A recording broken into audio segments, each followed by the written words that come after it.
Chapter 2785. The Capital, Part 141. Enough chatter, I'll give you 3 win today, the middle-aged scholar bellowed. Strangely, his voice now rang with full vigor, entirely sweeping away the listless fatigue he displayed while reading the newspaper. Open your eyes and look properly. These 3 coins are gold-backed big coins, quality 4-fire brass, worth far more than your wretched tea soup. With that, he tossed the copper coins onto the table, snatched up his book satchel and wide-brimmed hat, and strode out with his head held high. About a shichen later, the young tribute student finished copying the newspaper, settled his bill, and departed from the tea house. The snow had stopped. The afternoon sun pierced through the dense lead-colored clouds, casting a few stray beams of light upon the city. He untied the mule tethered beside the shop entrance, mounted it, and made his way along the muddy street churning with slush toward the book market outside Great Ming Gate. After wandering through numerous bookshops for a while, he turned toward the southern city, proceeding all the way to Damachang Street and pausing occasionally to browse various bookshops and antique dealers. Finally, he stopped beside a paper shop called Pine and Bamboo Studio, tied his mule at the entrance, and walked inside. The shop's frontage was modest. Its windows, following the fashion of certain wealthy households and prominent business firms in the capital, featured wooden lattices inlaid with small panes of glass. Natural light streamed through, illuminating the calligraphy and paintings hung upon the 4 walls. Paper stationery, account ledgers, and scholarly implements arranged within the glass counter all appeared quite elegant. A shop assistant promptly came forward to greet him. "Does the gentleman require paper? Might I ask whether it's for painting or calligraphy practice? Our humble shop carries Kaihua rattan paper, Jinxian lion sea paper, and Songjiang tan stationery. For correspondence, we also have Zhu Tao stationery and Suzhou gold-flecked paper. Should you wish to copy scriptures, we produce our own magnetic blue paper. Though perhaps not quite equal to Xuan sheep brain stationery, it comes remarkably close.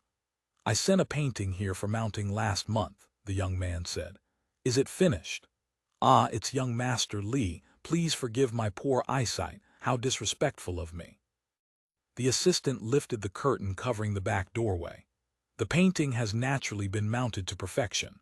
Please follow me to the back hall to inspect it." The rear portion of the shop opened onto a flower hall for receiving honored guests, also fitted with glass-paned windows, bright and elegantly appointed.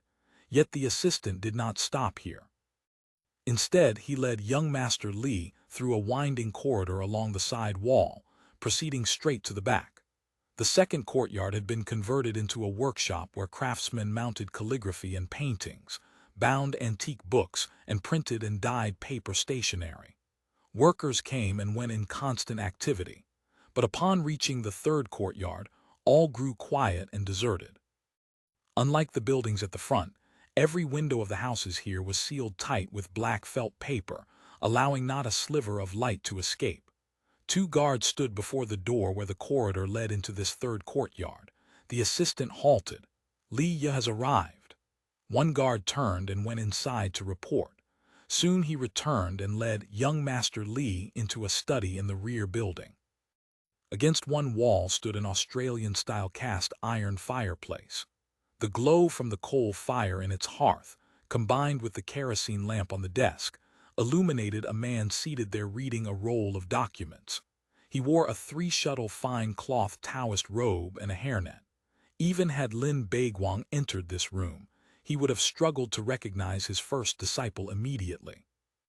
Years of clandestine life within Great Ming's jurisdiction had Great Mingified Gao Dai, at least in his clothing, appearance, and mannerisms. The Leng Ningyun incident had thoroughly compromised DeLong's cover identity as the capital intelligence station, partially exposing He Lion Sheng bodyguard agency as well.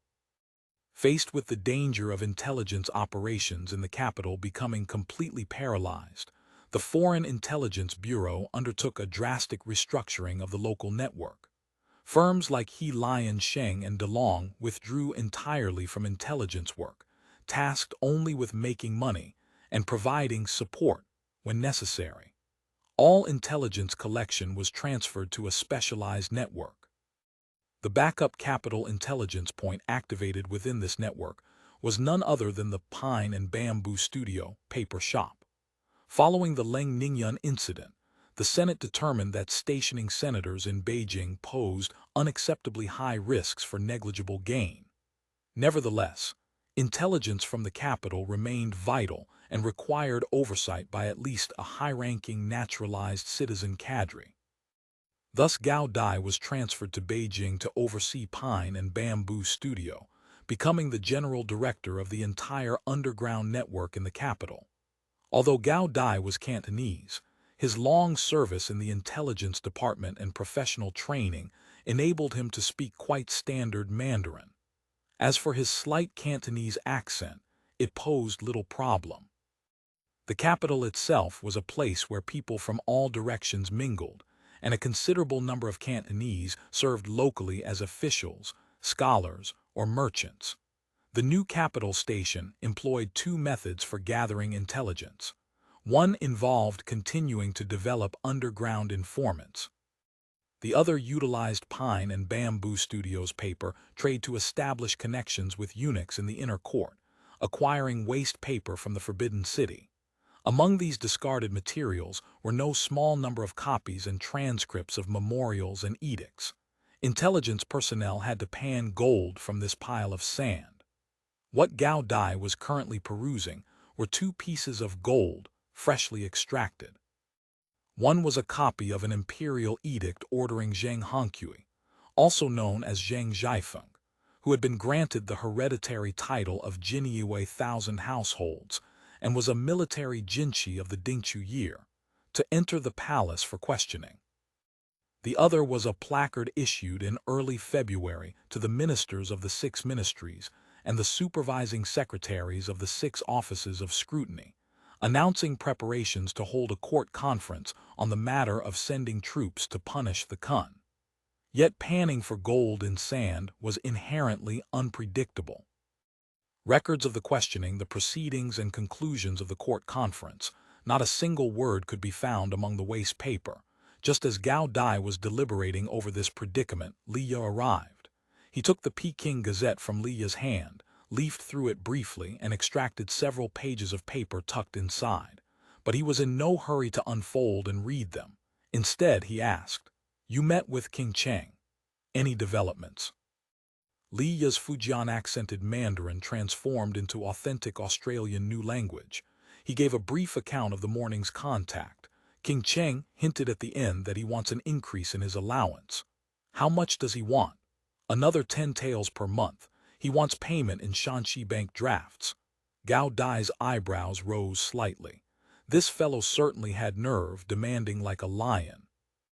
Clerks in the 6 ministries earned only 3 or 4 taels monthly, including salary and food allowance. And here he was, asking for an additional 10 taels outright. Thinking rather highly of himself. That depends on how valuable the intelligence he provides actually is. Liya hesitated for a moment, but decided to share his observations with his superior. Based on what I've noticed, King Cheng appears to be drinking some kind of medicinal wine. The smell and color closely resemble the energy agent I saw during joint training with the Political Security Bureau. Whatever channel he used to obtain it, it must have cost him a considerable sum. I suspect his sudden demand for more money is mostly connected to this.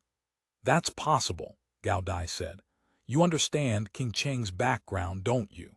He's a Jurin from Shunchen Prefecture who failed the metropolitan examination for years. Eventually, he was recruited as a drafter of the Central Secretariat. Though it's a position of high status and leisure, there's absolutely no opportunity for illicit profit. And lacking a jinchi background, he has no hope of promotion or transfer. So he often harbors feelings of depression and resentment. Such men tend to seek novel pleasures to anesthetize themselves. Next time you contact him, if the timing seems right, try to inquire about the medicinal wine. Be careful not to appear too deliberate, don't arouse his suspicions. After seeing Liya out, Gao Dai unfolded the paper pages. which were densely covered with small, regular script like fly heads. By the kerosene lamp's glow, he couldn't help reading aloud softly. Minister of Revenue Cheng Guoxiang et al. Respectfully submit, regarding the conference of the Ministry of War on suppressing the Kun and raising provisions. He read it through several times, then picked up another sheet. Right Assistant Censor-in-Chief, Vice Minister of War Zai Wenjin respectfully publishes regarding discussion of suppressing the Kun. He twisted the mustache he had gradually grown in recent years as he read, slowly sinking into deep contemplation. Since Taoist Lushy and Taoist Mushy had successively fallen into the net, the Shi Wang group had suffered a heavy blow. Although Gao Dai didn't know how much useful intelligence the Political Security Bureau might extract from them, Wang Yehao would no longer rank as the Senate's foremost enemy going forward. Yet Wang Yehao himself appeared not to have suffered too greatly. Judging from intelligence arriving through various channels, although he had been panic-stricken and briefly despondent after the incident, he had soon resumed his frequent activities. It was simply that the main focus of his activities now had nothing to do with the Kun. Instead, he was actively seeking a transfer.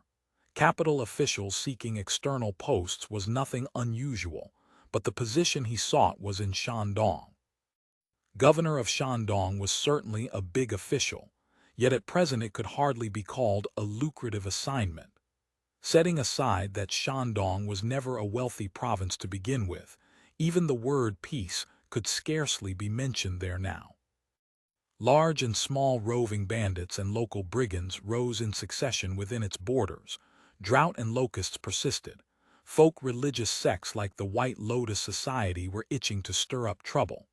And there was the duty of coordinating with Deng Lai to support Liaodong. One might say the position integrated complexity, difficulty, exhaustion, and conflict all in one. Gao Dai couldn't help but suspect Wang Yehao's true aim was the Shandong station in the Deng Lai area.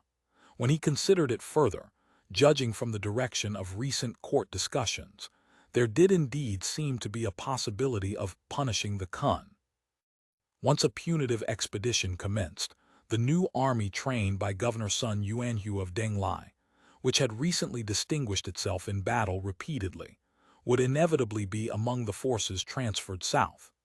It was not impossible that Wang Yehao, with his extensive anti-Kun experience, intended to insert himself into this.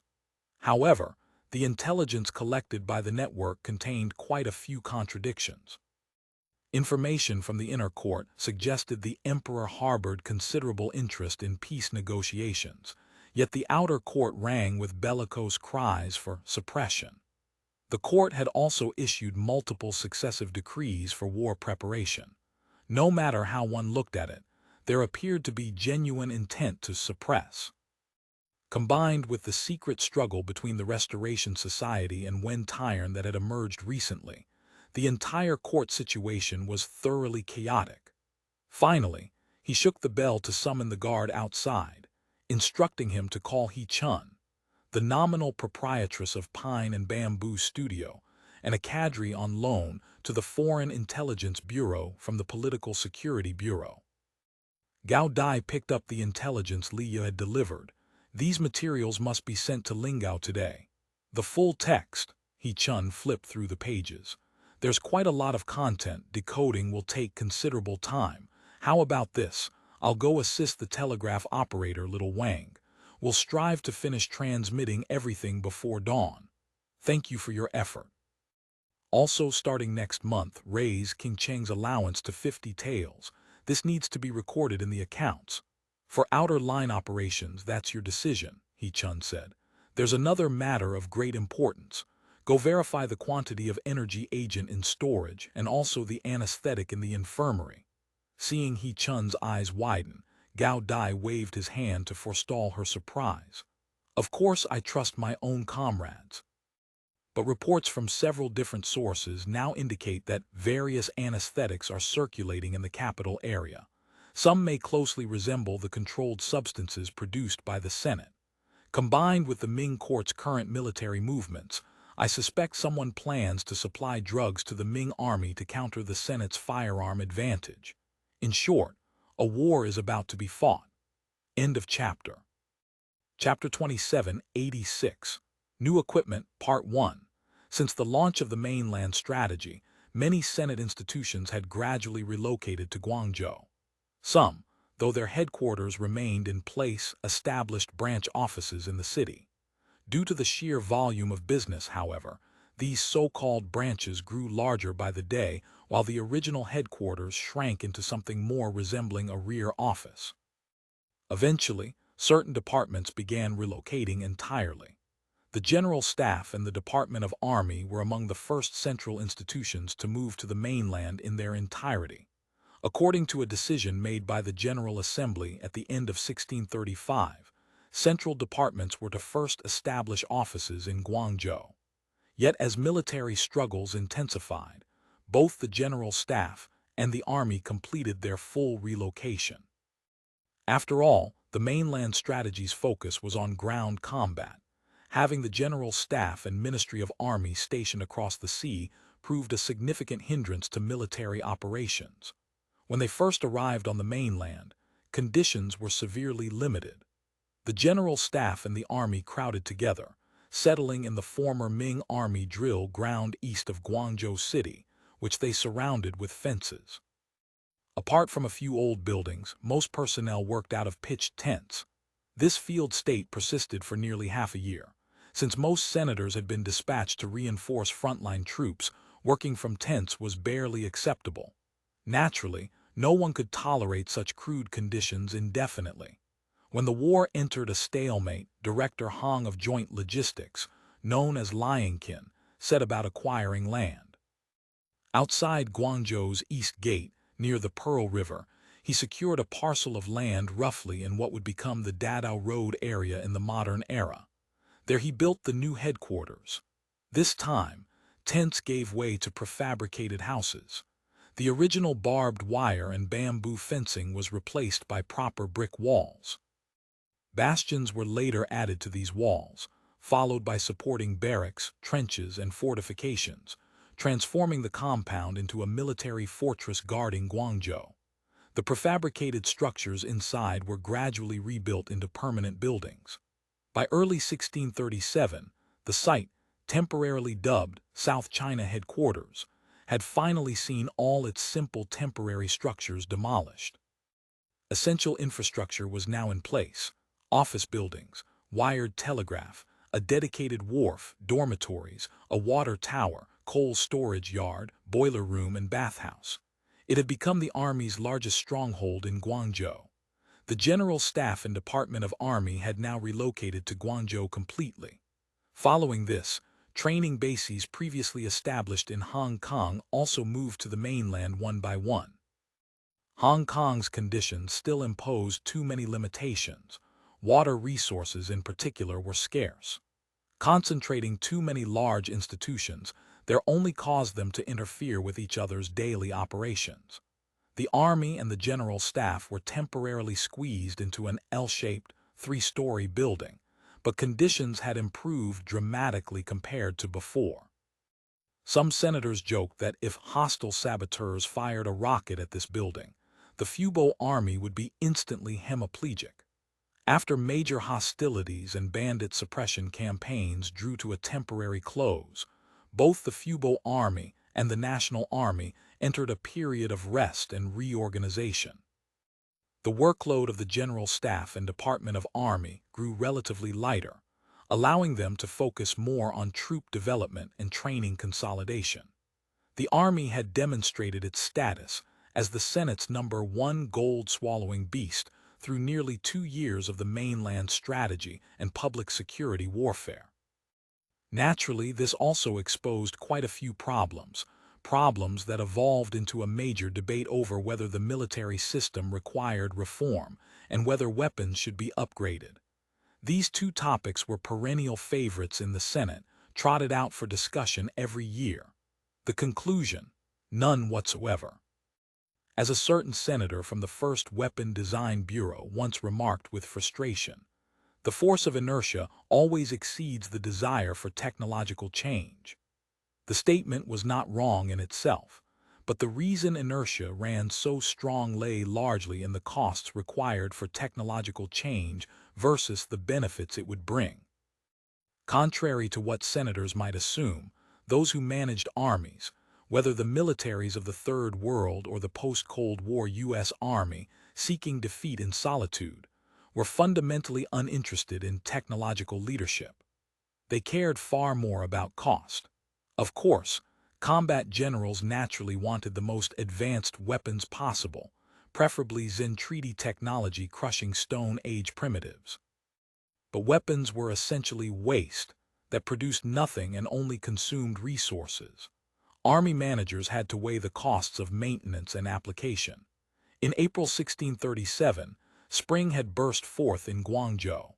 Various flowers and trees throughout the General Staff compound bloomed in vibrant competition, lending a touch of bright color to the grounds. Dongmen Qiuyu, executive secretary of the Fubo Army General Staff, was reading a letter in his office within the L-shaped building. Though his title had never changed, always executive secretary of General Staff, and though he had never actually served as a unit commander or headed any major department, Dongmen Qiuyu's military rank had risen steadily. Were it not for his comparative modesty and insistence on refusing promotion, he could have worn the rank of Major General by now. Despite remaining a colonel, Dongmen Qiuyu was the most powerful senator officer in the Fubo army, bar none. True, by military rank and position, several senator major generals and the Minister of Army himself technically outranked him. But controlling the daily affairs of the General Staff gave him power that far surpassed theirs. At this moment in his office, Senator Dongmen was composing a reply. The letter was an official communication from the Danzhou Industrial Zone Management Committee concerning Joint Logistics Arsenal No. 37. Though called Joint Logistics Arsenal No. Joint Logistics didn't actually manage or construct arsenals directly. That remained the purview of the Industrial Department. Thus, this matter still required negotiation via correspondence from the Industrial Zone Management Committee. The incoming letter had not been written personally by any senator. Such handwritten official letters were termed memoranda in the General Office system and were considered the highest tier of correspondence. Instead, this letter bore the signature of the committee director's secretary. Its subject, the establishment of Factory No. 37. This matter has finally arrived, Dongmen Qiuyu thought as he received the letter. The rifle had been designed in 1635 and finalized in 1637. The complications arose after finalization. Once the weapon was finalized, the Weapon Design Bureau submitted a request for re-equipment. The Planning Academy naturally solicited opinions from relevant departments along with proposed re-equipment plans. The new breech-loading rifle offered many advantages. This required no argumentation. Anyone could see it, let alone senators who had long ago peeked at the answers in the back of history's textbook. Accordingly, the General Staff had written a very detailed report. First, it highly affirmed the weapon's excellence. This is a revolutionary new rifle. After its adoption, the Army's existing tactical system will undergo complete transformation. The problem lay precisely in that phrase, tactical system complete transformation. Weapons determine tactics, and tactics determine organization. Though the Minié rifle represented progress over the flintlock musket, it generally had not changed the rate of projectile delivery. Thus armies in 1860 still employed the same methods, lining up to exchange fire. The basic tactics used by Napoleon III's France, Austria, and Prussia at the start of the German unification wars remained the line and column formations of the muzzle-loading era, even though they already wielded breech-loading rifles. If the Army carried out comprehensive re-equipment, it would mean the existing training regimens, organizational structures, and tactical systems would all become obsolete. the Army would require comprehensive retraining and reorganization. With the old tactical system dismantled and the new one not yet formed, the troops would enter a vulnerable state. For ordinary soldiers, the impact might be manageable. A few months of intensive training could adapt them to new weapons. But for officers, it would be catastrophic. Senator officers within the Army system had completely mastered linear tactics through years of practical exploration. The cultivation and education of officers and sergeants was conducted based on these tactical principles. Though no serious field battle had yet been fought, years of experience and exercise training had largely determined the organizational methods for large-scale engagements. To redesign tactics meant the Army would directly lose its active field combat capability. Large-scale engagements could only adopt defense and counterattack tactics. The present moment remained within the mainland strategy. Attacks from Ming armies, peasant forces, Manchus, or armed uprisings by local powers could occur at any time. The Army would maintain a long-term state of combat readiness, prepared to engage at a moment's notice. Large-scale alterations to the Army's organizational structure and tactics would inevitably cause chaos. The Army was the fundamental guarantee of political power. It could not fall into disarray.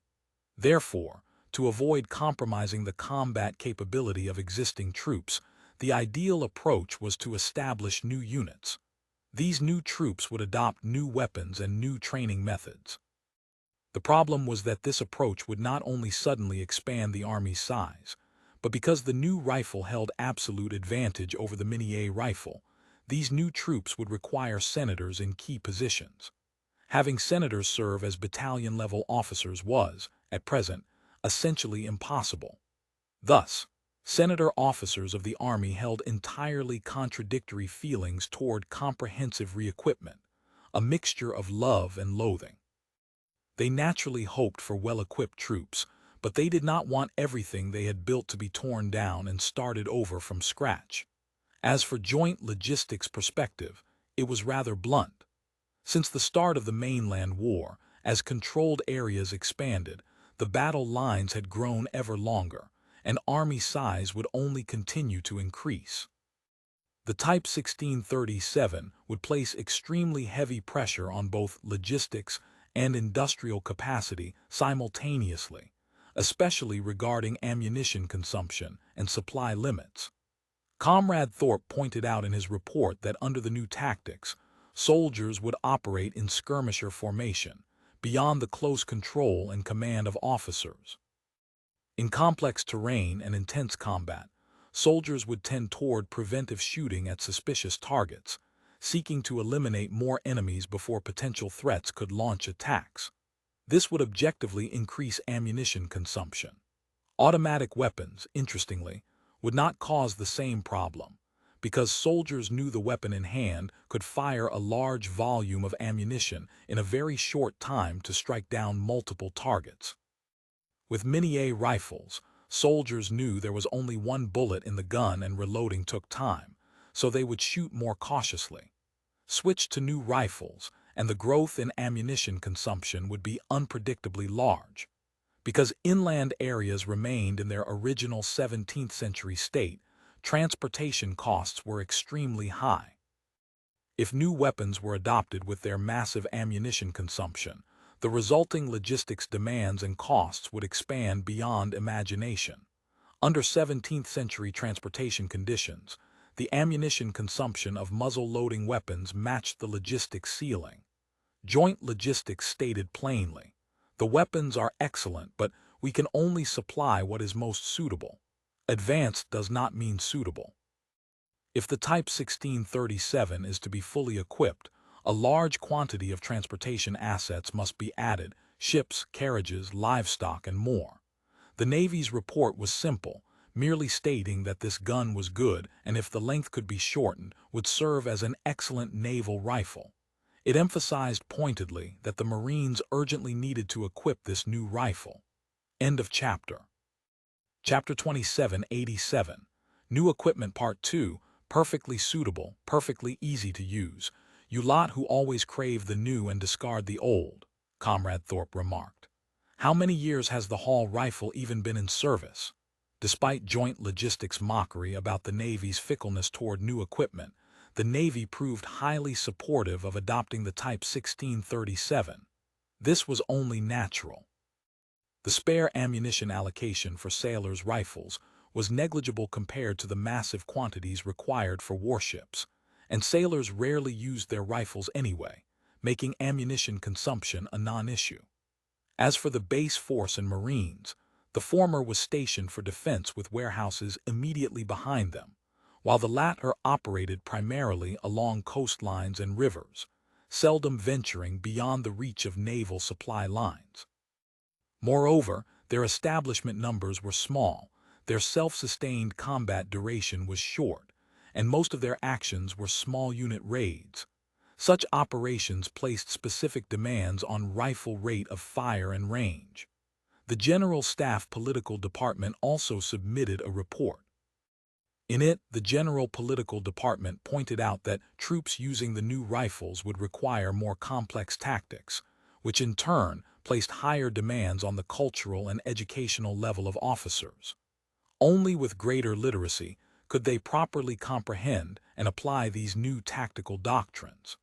The intellectual talent cultivated through the Senate's own education system remained woefully insufficient. Various departments were also reluctant to release their personnel to the Army. The political department expressed that the quality of officers urgently needed improvement. Thus, two opposing opinions formed within the Army. The industrial department found itself equally conflicted. On one hand, senators from the industrial sector held extremely strong interest in product upgrades. After all, the Hall rifle's performance since entering production could hardly be considered perfectly satisfactory. If the Type 1637 could be launched, it would herald industrial upgrading across the sector. The fixed ammunition required by the Type 1637 would particularly force advances in metal stamping and the chemical industry. On the other hand, producing the Type 1637 posed new challenges to current mechanical processing capabilities. The structure of the Mini-A rifle was simple to the extreme. Strictly speaking, its core component was merely a barrel, with the trigger mechanism being the most complex part. There were extremely few parts and processing was straightforward. The caliber of more than 10 millimeters also made it insensitive to tolerance variations. The same applied to ammunition. Although the Hall rifle represented some improvement, what had been added was merely a movable breech block, hardly a substantial advancement. But the Type 1637 was an entirely modern breech-loading rifle. It featured a more complex structure, more parts, tighter tolerances, and demanded higher quality materials. Given the current machining and material capabilities of the industrial sector, stable mass production would prove extremely difficult. Since this was a brand new rifle, the existing equipment and tooling could not be shared with old rifle production lines. A new factory would need to be built, along with supporting ammunition production facilities. Even if the supply of raw materials and skilled workers could be guaranteed without hindrance, stable mass production would likely take 3 or 4 years. Producing while constructing is certainly possible, but we face two main problems. Zhan Wuya expressed his opinion to Wu De, who had come to consult after reviewing the rifle's complete specifications. First, quality will be somewhat unstable. Second, output will be very low. How many can be produced in the first year? With incomplete equipment and tooling, relying on skilled fitters to hand file and assemble, the first year could probably yield around 300 to 500 qualified products. Once equipment and tooling support is complete, mass production will accelerate quickly. An annual output of 10,000 shouldn't be a problem, provided you can guarantee the investment. He paused. Oh, and there's also ammunition. That requires chemical industry support. Black powder propellant can be used, but smokeless powder would be preferable. Additionally, we haven't developed the deep drawing process for brass cartridge cases, though that shouldn't prove too difficult. Speaking of which, can copper supply be guaranteed? Japanese copper. To speak frankly, the meager output of Japanese copper is nowhere near sufficient. Not just for bullets, even for current industrial needs, Japanese copper is already stretched to its limit. New sources must be opened as soon as possible. Looking at it this way, it really isn't easy. Actually, everyone knows the benefits of this undertaking, but implementation faces formidable obstacles. Zhan Wuya laughed. Those artillery fellows in the army shout every day about throwing Napoleon cannons into the garbage heap of history, yet to this day they still rely on those iron tubes to maintain firepower. Who doesn't appreciate good equipment? But it's expensive. The Trial 32 battalion gun has been tested since 1632 until now. The few issued to the Marines are nearly scrapped, yet it still hasn't entered mass production. Do you think the Army doesn't want it? Of course, it wasn't that the Army didn't want it. The Ministry of Finance and the Planning Academy simply deemed it unnecessary. Wu De understood his meaning. Regarding artillery equipment, it had always been the case that the Navy's artillery technology outpaced the Army's. Being technically inferior was one thing, but the Navy happened to require particularly large numbers of cannons for ships and fortresses, crowding out a substantial amount of funds and industrial resources and leaving the Army with endless grievances. Let's set that matter aside. If the Type 37 rifle is to enter mass production, do you think it's feasible? Certainly feasible, Zhan Wuya nodded. As I said before, as long as you can guarantee the investment, I can make it happen on my end. Thus the consultation opinion paper returned to the desk of the General Staff. Rifles were of no use to the Navy, so they cared little about dominance over this matter. The attitude of the largest potential user would therefore determine the weapon's future. Although the official position of the General Staff was against re-equipment, individual senator officers held their own views. Both re-equip and do not re-equip had their supporters. In the General Staff conference room, senator officers of the Army erupted into intense debate. This debate stretched on for 2 or 3 days. Both sides set out sand tables, maps, and videos filmed at the front lines, conducting repeated demonstrations. For this purpose, Marine Corps Commander Shijiki, whose unit had been among the first issued Type 37 rifles for trial use, was summoned to testify. Senator, she was a devoted enthusiast of the 1637 rifle. During the trial period, he had documented every combat example. His conclusion: the biggest drawback of this gun was that it hadn't been issued to the troops earlier. Naturally, during the proceedings, the question of whether infantry should be equipped with breastplates was dragged into the discussion, sparking another round of off-topic debate with characteristically Senate-style tangents. The consultation opinion paper finally landed after circulating through the Senate. The final conclusion was classic Senate-style compromise. Secretary of State Ma delivered a concluding speech at the State Council meeting, affirming that the Type 1637 rifle is advanced, is progressive, and represents the new military trend, while acknowledging that large-scale mass production of this gun will take time. Since the gun had been finalized, putting it into mass production for re-equipment was indeed entirely necessary. The meeting therefore decided to build a new rifle factory in Danzhou Industrial Park. As for the ammunition factory, it would not be established immediately, but would instead share facilities with the Minier bullet production factory, gradually transitioning to fixed ammunition production. Of course, the new rifle factory would require time to develop production capacity. To allow the troops to familiarize themselves as soon as possible, the 1637 rifle would be issued in small quantities, multiple batches. The first batch of troops to be equipped would be the Lingao Garrison Battalion, commanded by the General Guard Bureau of the Senate. The Reconnaissance General Bureau's Special Reconnaissance Team would also purchase a small quantity. The Marines currently possessed about a platoon's worth of trial products. The meeting decided that this rifle would fully equip the 1st Expeditionary Force of the Marines, replacing their existing Hall rifles. Among army troops, the initial recipients would be mountain companies and light infantry companies, gradually expanding to line infantry. Simultaneously, the Type 1637 would also be produced in short-barrel variants for artillery crews, cavalry, and naval personnel. This proposal was considered settled.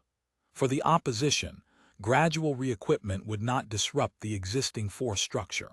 For proponents, this represented approval of rifle re-equipment at the legal level. Moreover, with ordering units now identified, rifle orders were guaranteed, for even though it was an arsenal, costs and profits still had to be calculated.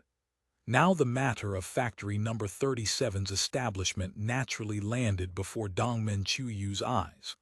Although this was an industrial sector matter, it involved an arsenal yet again, and many aspects required his approval.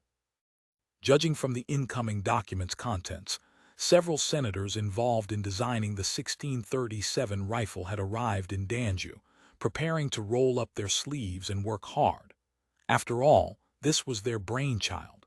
They had to fully demonstrate its excellence. As everyone knew, whether a weapon performed well depended not only on design specifications. Organizing production was the main event.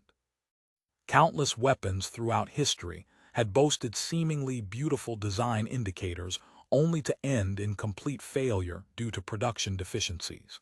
Experience and lessons in this regard were especially numerous for light weapons.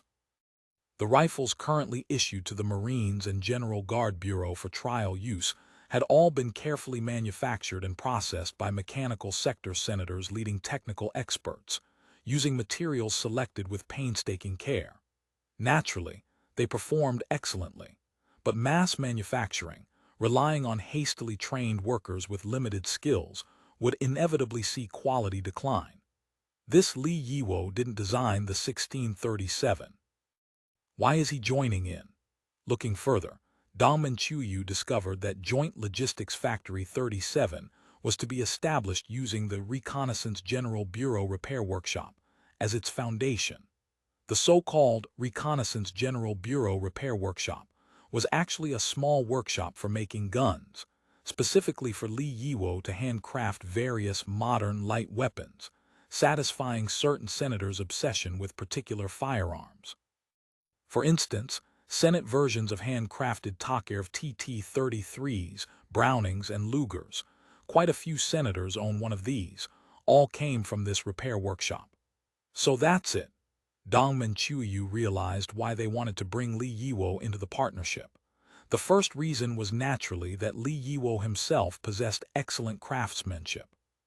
He was quite an accomplished fitter, familiar with the structures of various light weapons, and highly experienced. The second reason was that this repair workshop had received various firearm equipment shipped from the North American sub-helm over the years. Although in the old spacetime such equipment would only qualify as hobbyist playthings, in this spacetime they represented high-grade precision, advanced technology. The equipment manufactured in this spacetime that the workshop possessed was also the newest and finest. Furthermore, the workshop had long performed weapon maintenance, repair, and refurbishment work for the Special Reconnaissance Team, cultivating dozens of technical workers with rich experience in modern weapon repair. This was rare and precious wealth for a new factory. Clever thinking. He couldn't help but smile, musing that since they had such initiative, he would see what miracles they could produce. In any case, this was now Wuda's headache. Dongmen Chuyu pondered for a moment, then wrote at the end of the incoming letter. The General Staff has no other opinions regarding the land, equipment, and personnel allocation required by Joint Logistics Factory 37. All arrangements shall be subject to the Planning Academy's plan. End of chapter. Chapter 27, 88. Peace Talks, Part 1.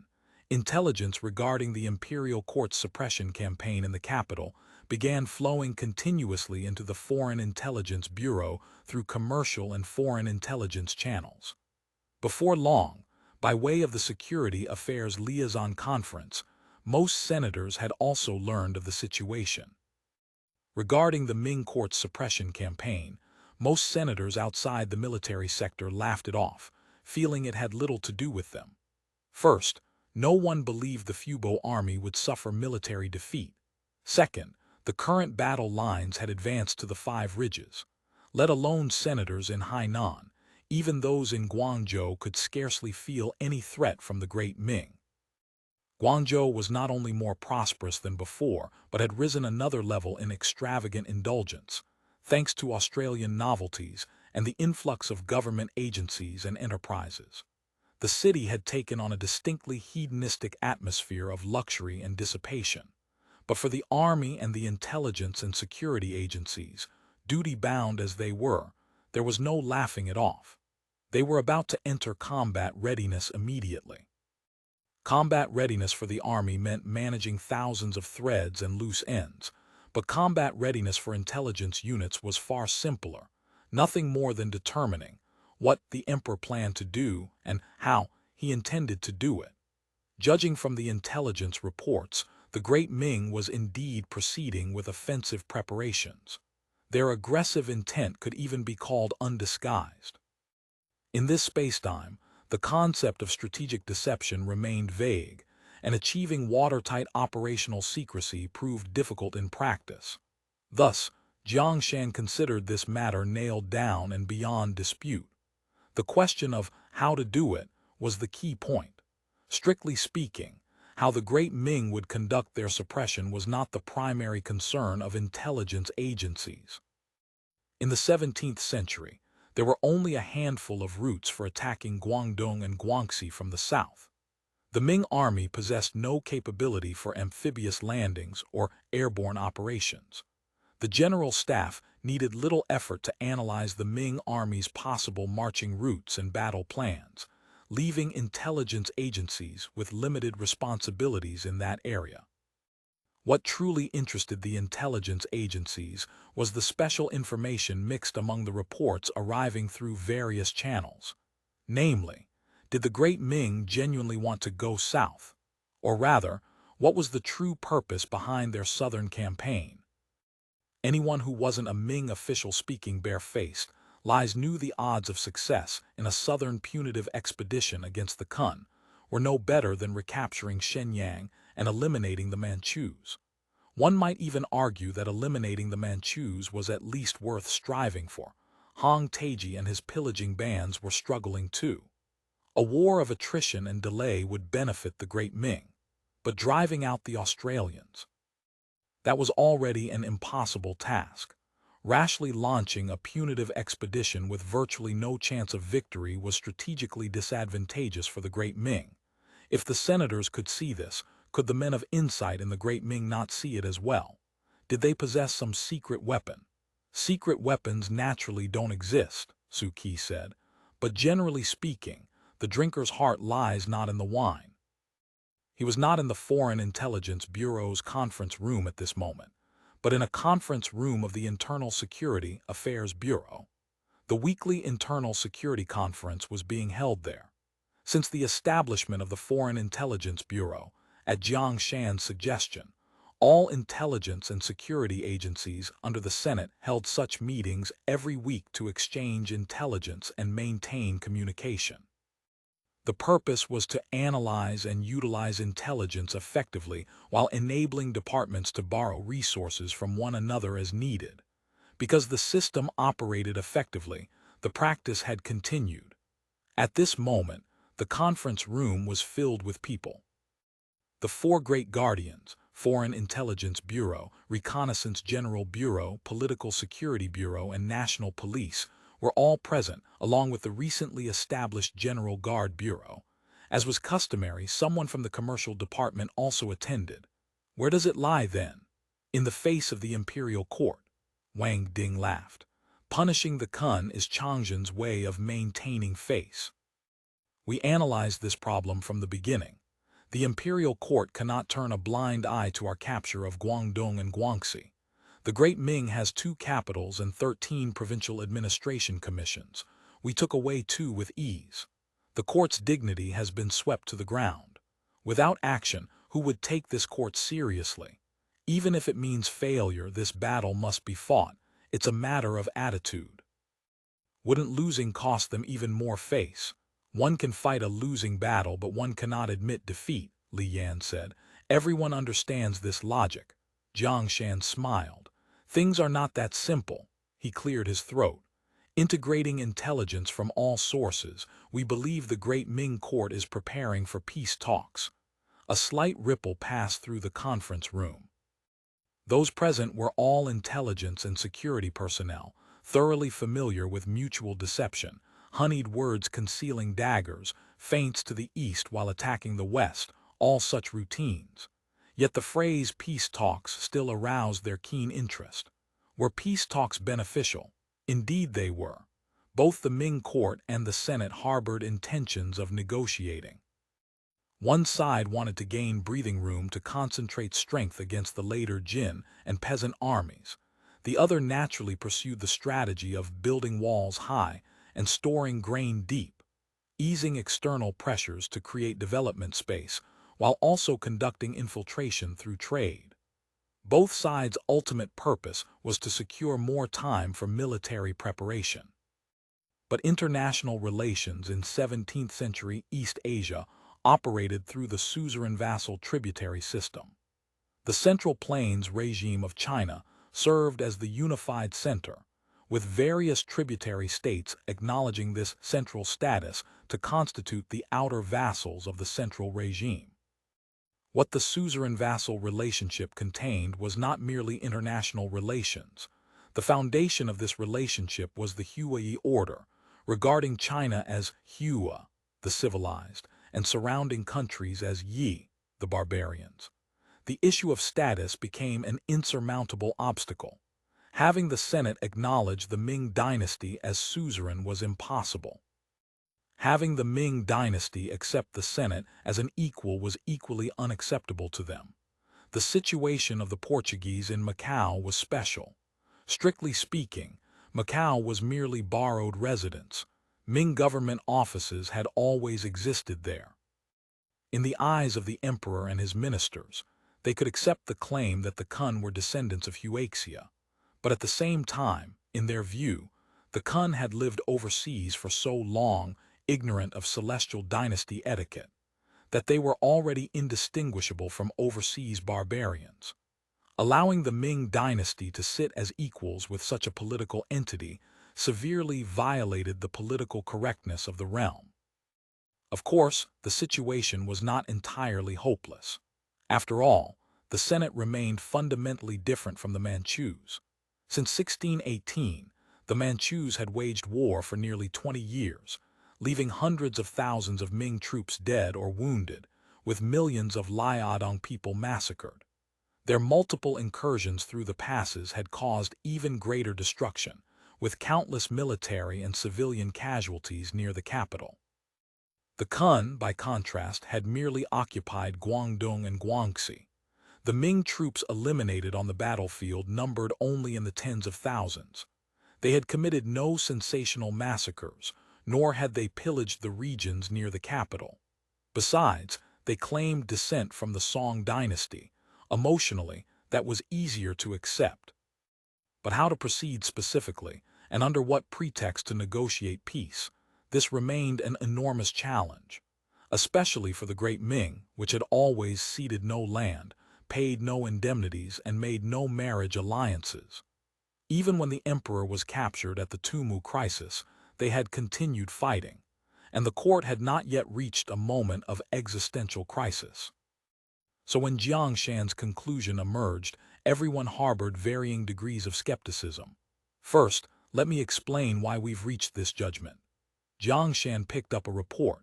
This is our assessment of the court situation in the capital over the past half-year. The content is extensive, so I won't enumerate everything. You can read it carefully afterward.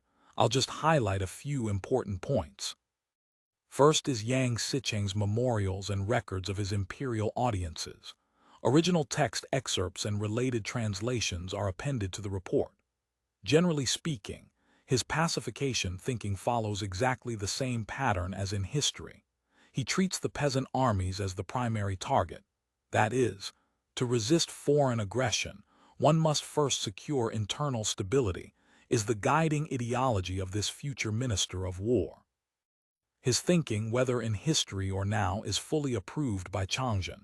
If you read carefully, Yang Sicheng actually spoke quite favorably of us in his audience records, and the emperor seemed to approve considerably. Second is the collection of Yue Xiang, the Guangdong provisions. Jiang Shan continued. This matter fully illustrates the court's current mentality. Yue Xiang functions like Liao Xiang, the Liaodong provisions, collected to deal with external enemies. Theoretically, these funds should be earmarked for specific purposes. At least Liao Xiang operates this way. But everyone can see the relevant memorials from the Ministry of Revenue. The Yue Xiang quota is 2.1 million taels. Before collection even begins, 1 million is already reserved for suppressing bandits. Fu Zonglong will most likely receive less than 1/3 of the remaining 1.1 million taels, yet the court expects him to train troops and manufacture weapons. Third, there is Fu Zonglong's return to office. The position he obtained is governor of southern Jiangxi. Although still a high-ranking regional military and political official, compared to corresponding officials in Liaodong, and the interior with added titles of premier, viceroy, or strategy manager, Fu Zonglong is merely a governor. It's difficult to imagine how he could coordinate various armies to launch a large-scale southern punitive expedition. You mean punishing the Kun is just a cover? Ran Yao questioned. But this doesn't prove the great Ming will negotiate peace with us. Perhaps more to provide an excuse for peace talks. Negotiate peace after fighting a losing battle. The great Ming doesn't operate that way. Even when the emperor was captured at Tumu, they didn't negotiate peace. I'm afraid it's very possible, Su Qi said. According to what I gathered during my trip to the capital, peace talks are already generating undercurrents in the court. This is actually quite attractive to the emperor. The benefits peace talks could bring to the great Ming are obvious. Since there are benefits, why not negotiate? The initiative is in their hands. This returns to the court's face we mentioned earlier, Su Qi continued. Or perhaps we should say Changzhen's face. Everyone has attended Teacher Yu's lectures, so you probably have some understanding of Changzhen's character and conduct. He desperately wishes to become a wise and sagacious ruler, unwilling to bear any flaw. So for him to initiate peace talks himself, the probability is very low. Those at the meeting nodded in agreement. They had all heard Yu Izhui discuss the Chen Xinjia incident. So he hopes someone at court will take the lead in proposing this suggestion. For this matter, he has actually been hinting to Wen Tyrn for several months, but Wen Tyrn simply refuses to take the hint. Right, Chen Xinjia being muddled doesn't mean Wen Tyrn is muddled. Someone laughed. Whether he's muddled or not, we have no way of knowing, but our view is that Wen Tyrn hasn't taken this matter to heart. His entire focus now is placed on overthrowing Qian Qiani and bringing down the Restoration Society. Wen Tyrn being muddled didn't mean others were.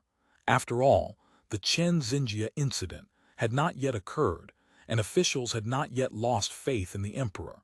So those who wish to seize the opportunity to curry favor with the sacred were already itching to act.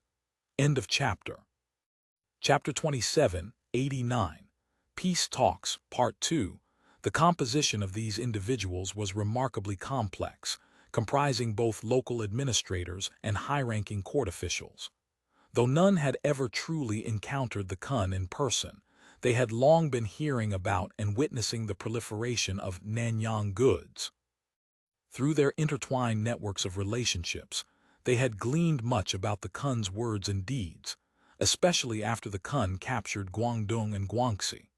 Officials of Guangdong and Guangxi origin serving in the capital or elsewhere had all made every effort to contact relatives and old acquaintances in the enemy-occupied areas, anxiously inquiring about the safety of their families and properties.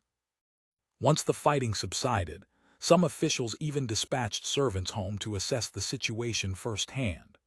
A few retired officials, consumed by longing for their homeland, returned directly to their native soil. What they witnessed and learned was far more unvarnished and accurate than the news embellished for various purposes by interested parties and presented to the emperor. Their feelings and judgments certainly varied, but they understood the Khun's capabilities more clearly than anyone else. The Khun were indeed barbarians, but barbarians utterly unlike any that had come before. Not only did they shamelessly presume to sit as equals with the empire, but they also commanded devastating power. This power filled them with awe, yet also fascinated them. The Khun's legendary ability to turn stone into gold was no mere fable, it was reality. The dynasty teetered in the midst of a storm. Great Ming had endured for nearly 300 years. Since the ancestral dragon Qin Shi Huang among all past dynasties, only the Great Han, with its Guangwu restoration, had survived beyond 3 centuries. Great Ming's lifespan was nearly spent. This was something many had already come to realize. Though the gentry had more or less prepared for the eventuality of dynastic change, the ways of the world remained unpredictable. Every change of dynasty inevitably brought intense social upheaval. Many prominent families fell into decline. Becoming founding fathers of another dynasty was not a destiny available to everyone. As members of the existing power structure, maintaining the current court was obviously the safer course. The Khun were not like the peasant armies that the court had failed to suppress, nor were they like the eastern barbarians who could be blocked by piling up soldiers and fortresses. Peace talks thus became a reasonable alternative. Such thinking had emerged even before the mainland strategy, though at that time the voices were relatively faint, speaking only of amnesty, similar to what had been offered to Zheng Zhilong. Naoxing Wenqian, huddled in a corner of Guangxi, had seriously contemplated this matter and dispatched emissaries multiple times to attempt contact with the Senate. As the Senate's mainland strategy unfolded, Great Ming's defenses collapsed completely along the Guangdong and Guangxi battle lines. Combined with the ravages of peasant armies and the Manchus entering through the pass under the crushing pressure of these 3 forces, calls for peace talks and pacification naturally rose within the battered and exhausted court. These people are led by Vice Minister of War Wang Yao, that is, Shi Wang. Unexpectedly, Shi Wang's vision proves to be quite astute, only natural. His understanding of our strength far exceeds that of all other Ming officials. His desire for peace talks is probably more urgent than anyone's. Su Qi picked up the thread. This kidnapping incident, tracing it to its root cause, was also meant to leverage the situation toward peace. It's just that he was led astray by his subordinates. So, in truth, the groundwork of public opinion in the court and the emperor's inclination already exist. However, 2 enormous obstacles remained. First, the emperor's dignity had to be handled with care, though treating funerals as celebrations was normally no difficult feat for the bureaucratic apparatus. The critical problem arose from the second obstacle, factional strife. Factional disputes at the end of Ming had reached their peak under Changzhen's mentality of despising cliques above all else. Any policy became ammunition for political enemies to attack, reaching a state where one asks not right or wrong, only which side you're on. Once a matter as momentous as peace talks was proposed, it would inevitably draw concentrated assaults from the opposing faction. This savage tearing at one another had caused Great Ming to waver on countless major decisions, looking both ahead and behind, generating tremendous internal friction. Guo Yi, who had maintained his silence until now, asked, "What reason do we have to believe that the Great Ming court will unite behind peace negotiations this time? In truth, we have no ability to control the Great Ming court's decisions," Jiang Shan said. "Perhaps we can influence them, but the final outcome remains unpredictable. The only certainty is that in the not-too-distant future, probably next year, Great Ming will launch a comprehensive punitive expedition against us. If peace talks can be facilitated, that would be a good thing," Ran Yao commented. "A pity." As chief of the security department, he was particularly enthusiastic about peace talks. War brought not only dividends but also countless social problems. Setting aside the newly recovered counties and prefectures in Guangdong and Guangxi with their complicated public security situations, even the Senate's home base of Hainan Island had experienced no shortage of security problems caused by the war. On one hand, the newly established local governments desperately needed police personnel. On the other, there was an acute shortage of manpower. It would be best if trade could be resumed. Our foreign trade with Ming has contracted severely, Sikaid said. Can we employ certain means, for example, eliminating those who oppose? The commercial department was equally eager for peace talks. Although numerous channels existed to sell Australian goods to the mainland, the illegal status meant such trade often incurred many additional costs. It's not impossible, but hoping to turn the situation around by killing a few people would likely prove very difficult, and Great Ming civil officials are notoriously stubborn. Forcing peace through war isn't out of the question, Su Qi declared. We cannot conduct purely defensive operations. That approach won't truly hurt the enemy. We must deliver a few ruthless blows. Let the great Ming monarch and ministers feel viscerally the danger of national subjugation without peace talks. Then they won't haggle over matters of face and will sit down to negotiate. For example, we could land directly at Tianjin and fight our way to the capital. Arrange a convention of Beijing. That's one approach. I'm afraid Changzhen won't be as flexible in his posturing as Xian Feng. The military has also raised this proposal, but the scope is too vast. It will likely require a full Senate discussion before any resolution can be reached. Opinions proliferated in the conference room. Everyone offered advice and suggestions on how to compel Great Ming to negotiate peace. After all, we are not omnipotent. Some matters still depend on how events develop. Jiang Shan interrupted the heated discussion. Next, we invite Comrade Su Qi of the Reconnaissance General Bureau to brief us on matters related to the Shiweng group in this operation. Everyone perked up with interest. Over the years, the Shiweng group had become a persistent nuisance buzzing around the Senate's head. Though it couldn't cause significant damage, it was thoroughly irritating. Moreover, the question of suspected transmigrators within the Shiweng group had troubled everyone. Su Qi immediately explained, point by point, the situation involving the Shiweng group in this operation. We have ample reason to believe that this suspected transmigrator, Mr. Le, is the most critical figure in the entire Shiweng group. With his capture, the Shiweng group will no longer pose a major threat to us in the future. Is he a transmigrator or not? If so, how did he arrive here? Shelina was keenly interested in this person's identity and asked her first question of the meeting. Regarding his specific identity, we have no way of knowing at present. However, he has been handed over to comrades at the Political Security Bureau. I'm confident the truth will emerge soon. As for how he arrived, if he truly is a transmigrator, I believe it's likely the same phenomenon as Lando.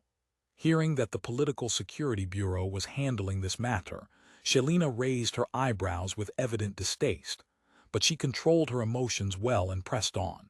If he is, what position will the Senate take? That matter is covered by relevant General Assembly resolutions, Su Qi replied evasively. I feel that if he truly is a transmigrator, it would present a very troublesome complication, Ran Yao said slowly. He asked, Su Qi, you mentioned in previous reports that he's Cantonese. Correct, from a village just outside Guangzhou. Very well, suppose he is a transmigrator and he arrived in the suburbs of Guangzhou. If we reference the situation of Lando and his group being swept into the space-time storm at Danzhou, what does this imply? Ran Yao continued. It means that, centering on our transmigration location in the Qiangzhou Strait, space-time teleportation may have occurred within hundreds of kilometers of the surrounding area. You mean there might be more than just these few space-time transmigrators? Jiang Shan shivered. It's entirely possible. Lando and Hire can be explained as coincidence, but if another one appears, how else can we explain it? Good heavens! Everyone present felt uneasy at this prospect. None of these individuals had proven easy to deal with. If more emerged, the Senate would face endless complications. Should we propose to the Senate that we conduct a large-scale screening for suspected transmigrators in the Guangdong and Hainan regions? Guo Yi cleared his throat and said, I don't think everyone needs to be so alarmed. First, whether Mr. Liu is actually a transmigrator remains unconfirmed. His knowledge of the old spacetime may not necessarily come from the old spacetime itself. This conclusion is best made after the interrogation results are in. Second, it has been more than 10 years since our transmigration. Our intelligence sources have become quite extensive, no longer limited to a corner of the southeast. If such people truly exist, an all-in-a-bag must eventually show its point. Yet we've received no such reports. This suggests a high probability that no other transmigrators exist. And even taking a step back, even if they do exist, having made not a ripple in all these years, either their abilities are mediocre or they harbor no ambitions. Neither constitutes a serious concern. These words calmed everyone's emotions somewhat. Guo Yi continued, monitoring for other transmigrators is certainly one focus of our intelligence and security agencies, but it should not consume our primary efforts. Otherwise, this objective becomes too vast and inevitably carries the taint of chasing shadows. Jiang Shan nodded slightly, thinking that Comrade Guo possessed considerable insight. Indeed, expending serious resources to trace suspected transmigrators without any leads would be an enormous waste. Moreover, even if such individuals were found, what then? They couldn't assume potential danger and eliminate them preemptively. That would be too cruel. I agree with Comrade Guo's assessment.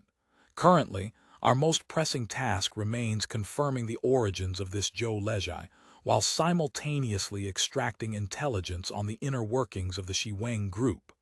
End of chapter. Chapter 2790. Bunk talk at sea. When Tan Xuanxi woke, the sky had not yet brightened. Relying on the biological clock honed through more than 5 years of military service, he judged it to be just before 5 o'clock. In about 10 minutes, the reveille would sound. Once the bugle call rang out, they would rise to organize their housekeeping, then follow the assembly call to the drill ground for formation and roll call. The immutable rhythm of camp life would begin. But today none of that was necessary. He could sleep until the meal bell. He tried to drift off again, turning over several times, yet sleep refused to come. The constantly swaying bed, the ceaseless roar of waves, and the ship's planks creaking in sporadic chorus made this a poor place for rest. If the pitching deck above weren't so wet and miserable, he would rather get up and move about. The daily 5-kilometer run he usually dreaded, now he inexplicably missed it.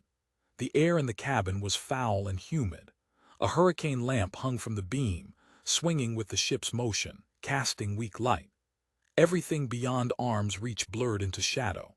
Judging from the coughs, yawns, farts, and sighs rising and falling around him, most men were already awake. Spend a year in the army and that damned internal clock became permanently set. Tan Xuanxi glanced around. Most soldiers lay like him, eyes open, staring at the deck overhead, or eyes closed, turning restlessly. The corporal in the neighboring bunk tilted his head toward him. What? Can't sleep? Yeah. Tan Xuanxi reached for the cigarettes in the pocket of the uniform hanging by his bed, only to remember that smoking was strictly forbidden on the ship. He patted the pocket instead. How many days have we been drifting? The company had boarded at Hong Kong, and this was now the 4th day. The weather had held fair throughout, with no violent storms.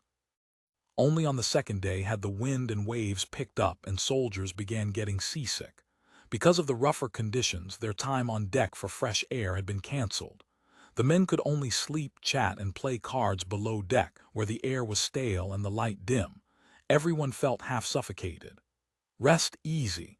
We'll definitely reach Lingao today, the corporal said. Took 4 days on the outbound voyage too. We landed in Hong Kong right around afternoon. The whole company's landing in Hong Kong was nearly 2 years past now, yet the memory remained as clear as yesterday. Don't know how long this rest and reorganization will last. Haven't been home in almost 2 years. The corporal picked up his military cap, dusted it off, and draped it over his face, speaking as much to himself as to Tan Xuanxi. At least a decent leave should be guaranteed, a voice came from above. I heard from someone at battalion headquarters, this time we're getting 3 months vacation. 3 months, why not just say immediate discharge upon return? I'm serious, the speaker insisted. I heard it from little Liu. He's a messenger at battalion headquarters. Any news from above he knows first. If we really get 3 months off, I'll divorce my wife when I get back, trade her in for a new one. Someone spoke with deliberate outrageousness. Laughter roared through the cabin. Divorce your wife? You should burn incense in thanks if she doesn't divorce you. Exactly. Gone for 2 years. Who knows if there isn't a bit of green on your head by now. Tan Xuanxi didn't join the banter. He stared silently at the underside of the bunk above, lost in thought. Some soldier with too much time on his hands had pasted a beauty calendar there. The painted Zai she gazed down at him with tender eyes. Brother, a head appeared over the edge of the upper bunk. Getting married when you go home. Married? Don't talk nonsense. It's just a matchmaking meeting. Tan Xuanxi laughed and scolded the man above. That was Tan End, a new recruit assigned to the unit only last year. A Shandong refugee who had arrived in Lingao less than a year ago. Sharing the same surname, he always addressed Tan Xuanxi as brother. With the recovery of Guangdong and Guangxi and the endless influx of immigrants, the gender ratio in Lingao had begun shifting toward balance. The hot prospects in matchmaking were no longer limited to high-ranking officers and naturalized citizens. Ordinary sergeants now had opportunities to catch a woman's eye. At every troop morale visit, among the comfort letters from young women, quite a few contained hints of secret affection. This made many old bachelors who had served for years eager to try their luck. Tan Xuanxi did some silent calculations. He had recently been appointed acting platoon leader. Because he wasn't a commissioned officer, he could only be considered acting. In the troops, such sergeants were called housekeeping sergeants.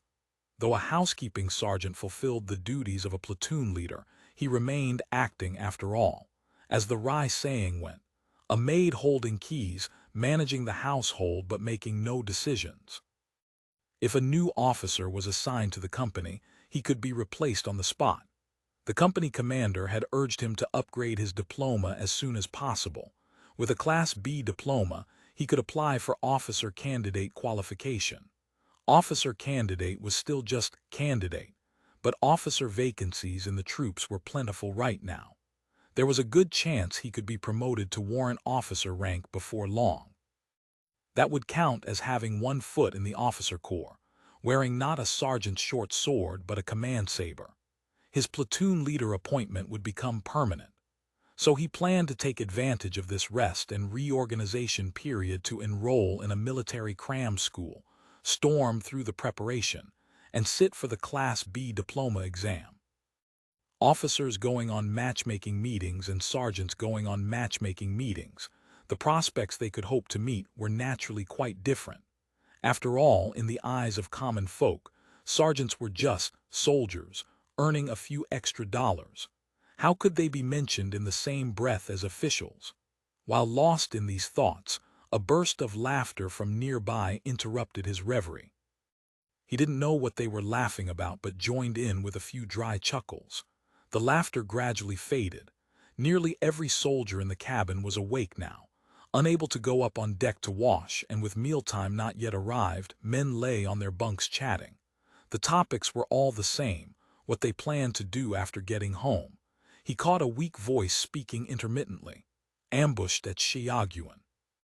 He was the only one left from his squad and he'd broken a leg. I went to see him. He just cried, saying he didn't know what to do when he got back.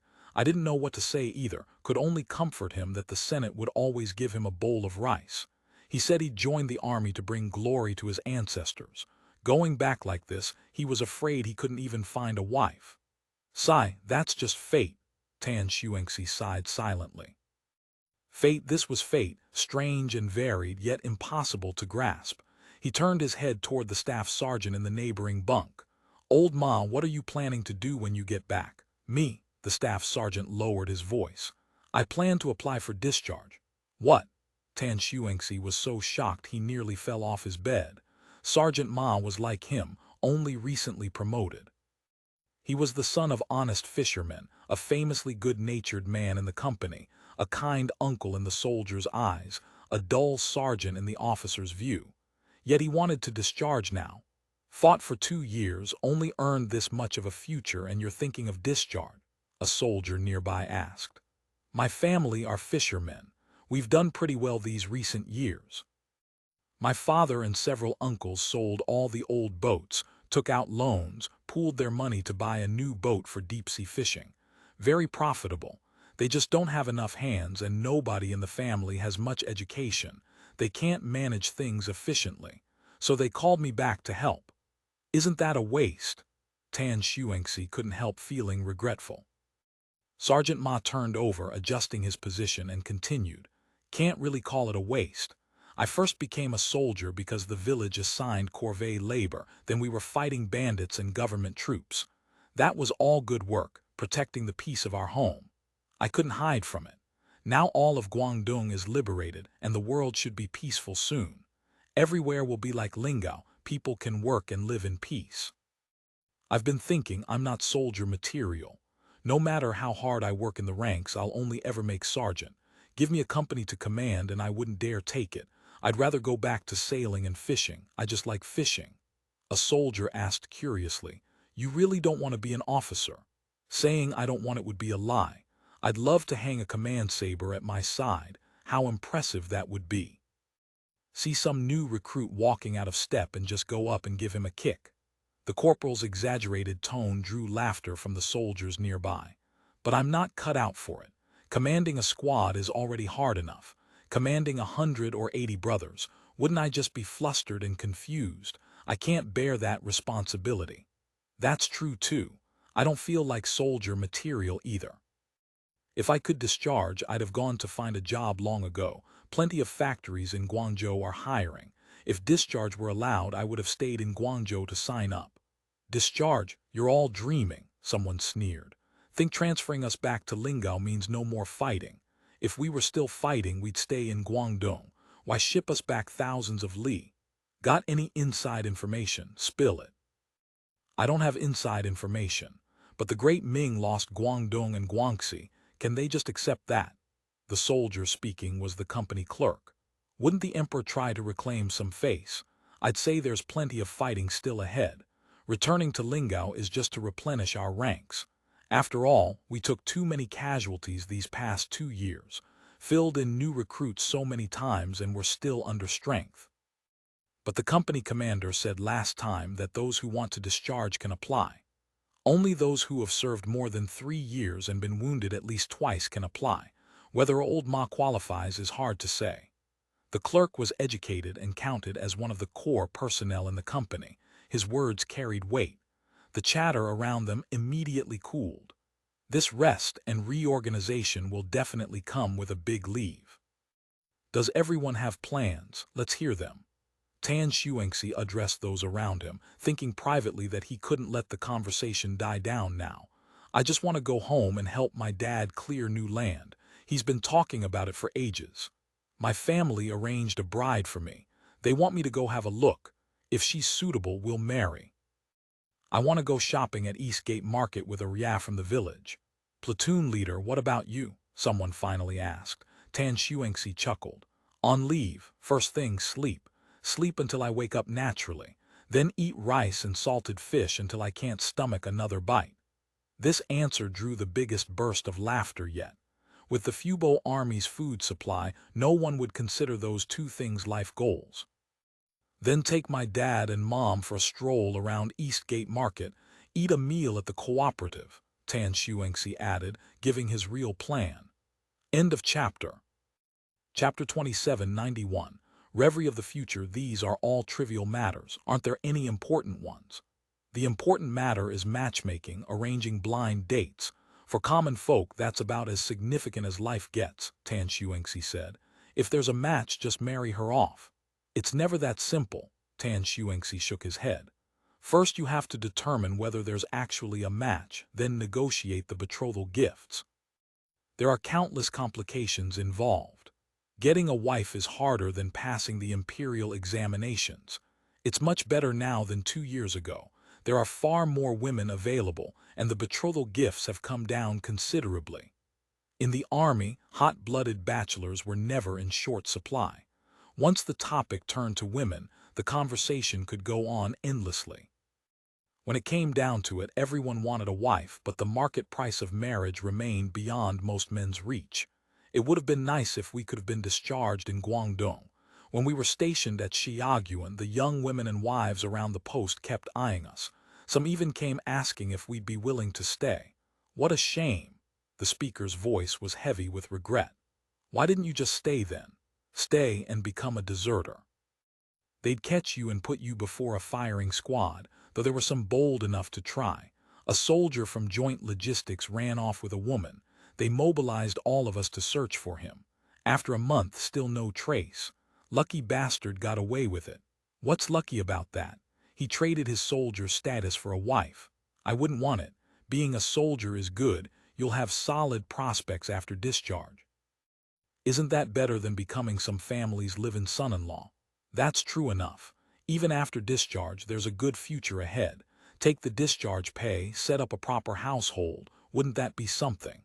If there's another war in the future, would you come back to serve? If I'm conscripted, I'd have to come. Without beating back the government troops and bandits, would your children have enough rice for every meal? Besides, would you dare refuse conscription? Do you want to become a non-citizen? Sergeant Ma placed his military cap on the young soldier's head. The future of this unit rests on shoulders like yours. Seeing the conversation circling back to soldiering again, Tan Xuanxi shot a fierce glare at that oblivious soldier and cut in with a new subject. The Bapu area has already organized into a fishery cooperative. If you're not joining, are you planning to go it alone? Due to their frequent assignments supporting agriculture and industry, the Fubo Army was quite familiar with how production cooperatives were organized. Cooperatives are for poor folk who can't afford their own boats. My family hasn't fallen that far yet. Sergeant Ma spoke with evident pride. My family and several of my uncles all own boats. Last time we pooled our vessels together and bought a big fishing boat, a long-line trawler made in Hong Kong. You set out hundreds of hooks at night and drag them along. In one night, you can haul in 100 or more big fish. There's an ice hold below deck. Load it up with ice and the catch goes straight in. By the time you unload at port, the fish are still rock solid. Seeing everyone gathered around listening intently, the sergeant couldn't help preening as he continued his boast. Line-caught fish are much higher quality than net-caught. At the fish market grading, they're rated top grade and fetch premium prices. Earns far more than small boats pulling nets. Spittle flew as he spoke. Just take our last tuna run. Every fish was over 3 feet long. Back at the wharf, we cut them open right there. The meat looked like the finest beef, deep, dark red. No need to cook it. Just take a knife, slice off a piece, and eat it straight. The taste. Everyone involuntarily swallowed. Would it be something like shunned raw fish? Sergeant Ma rolled his eyes. The chiefs all love this kind of fish. All the best tuna gets acquired by Room 39 of the Fishery General Company. Room 39 operated under the jurisdiction of the General Office. Where its acquisitions ended up was self-evident. Dip it in a little light soy sauce, add a touch of ground mustard. It eats rich and smooth like beef, fresh and bouncy like jumbo prawns. This description had the whole group openly drooling, wishing they could eat immediately to satisfy their cravings. There's a raw fish shop opened by a Japanese in Eastgate Market called Ba. The owner's name is something like Kumasa. Somehow he heard that business was good on Hainan Island, so he came to Eastgate Market to open a specialty raw fish shop. He often comes to buy my family's stock, extremely picky, also brags that he's an immortal. Immortal? What kind of immortal? The fish slicing immortal. Whether he's immortal or not, I couldn't say, but his craftsmanship is genuinely impressive. Sergeant Ma put in a good word for his customer. Since you've been out to sea several times, Surely the boat isn't short one crewman, Tan Shuangxi asked curiously. We've got plenty of fishermen. What the elders want is to use our earnings plus loans to start a proper fishery company and buy another 2 boats. The problem is that running a company means dealing with the yamen, and you know how it is. The older generation fears dealing with officials more than anything. Even the cadres from the Senate won't do, so they've been urging me to discharge and come home. I thought you were going back to be a fisherman. Turns out you're going to be a big boss. Someone's voice dripped with envy. Now, how could I count as a boss? I'm still just a fisherman. Sergeant Ma immediately became modest. Tan Shuangxi had originally taken Sergeant Ma for a simple, honest man. He hadn't expected this honest man to have such substantial backing. When your soldiers eating the same rations and wearing the same uniforms, everyone seems equal.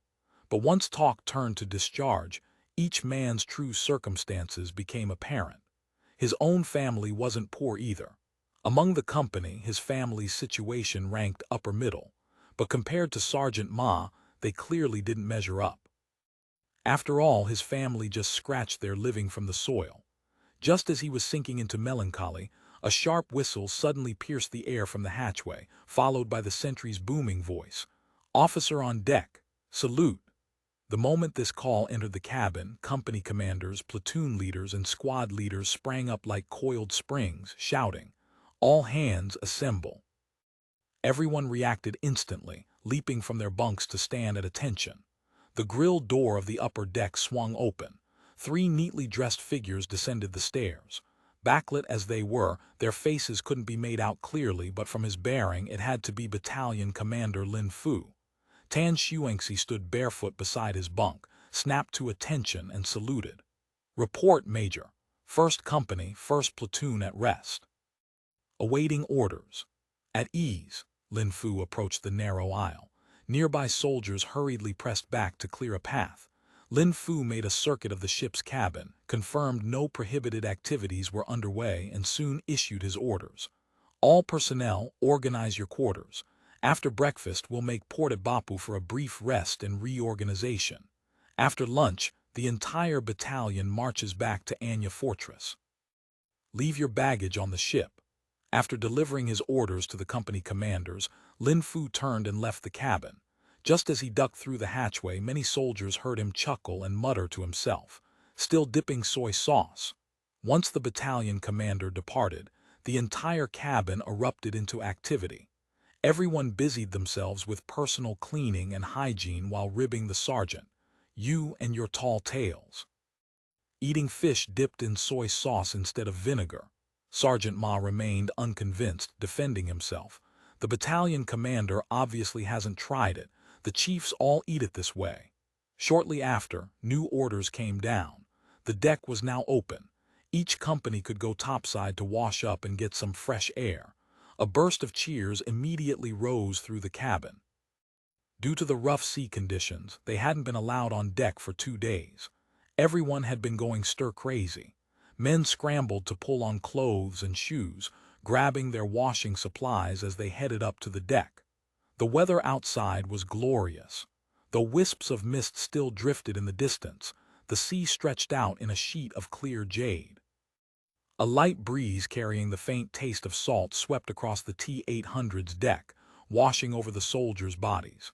Their hearts and chests seemed to expand with it, as if they themselves were being cleansed.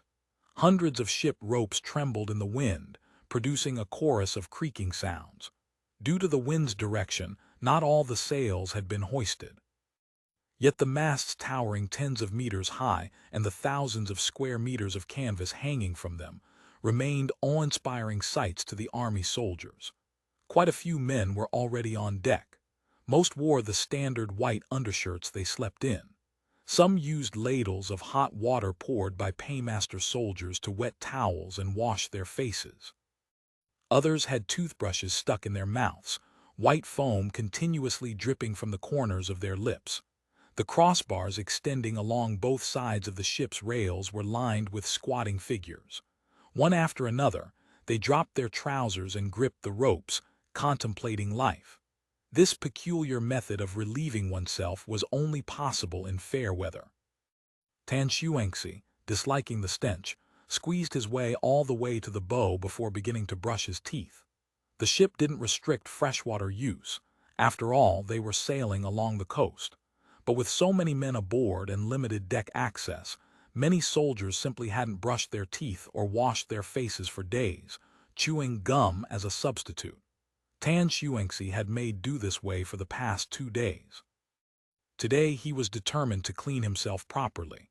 From the bow, the entire fleet spread out before him, 3 T-800s and 3 escorting single-masted patrol boats cutting through the waves. Masts rose like a forest, sails billowed like clouds. The sight alone filled him with a sense of majesty and power. Boom! Rumble! Suddenly, the distant thunder of cannon fire rolled across the water. Then another report and another. The soldiers on deck froze in confusion. They were already close to Lingao. The Qiangzhou Strait had long been the Senate's domain. What fool pirates would come seeking death here? It's a salute. The battalion headquarters messenger, young Liu, was more knowledgeable. He recognized something in the rhythmic booming. It's the Navy coming to welcome us. As the ships advanced, the mist gradually dispersed. In the middle distance, a row of blurred bow silhouettes emerged, and beyond them, the tops of orderly masts. Most of the army soldiers had never witnessed such a spectacle. Each stood in silent wonder, eyes fixed straight ahead. The deck fell quiet. Only the slap of waves against the hull and the sharp snap of the Morning Star flag at the bow could be heard. Suddenly, the sun tore through a gap in the clouds. Golden light immediately flooded the ocean's surface. The sea mist vanished almost instantaneously. More than a dozen single-masted patrol boats were bearing down on them in column formation. Sails and masts rose like a forest, their presence commanding. Morning Star flags flew high from every masthead. The patrol boats fired their salute cannons as they advanced. The escort fleet's ships began answering in kind. Rolling thunder resonated across the Qiangzhou Strait. Billowing clouds of white smoke drifted over the water. The soldiers erupted in cheers.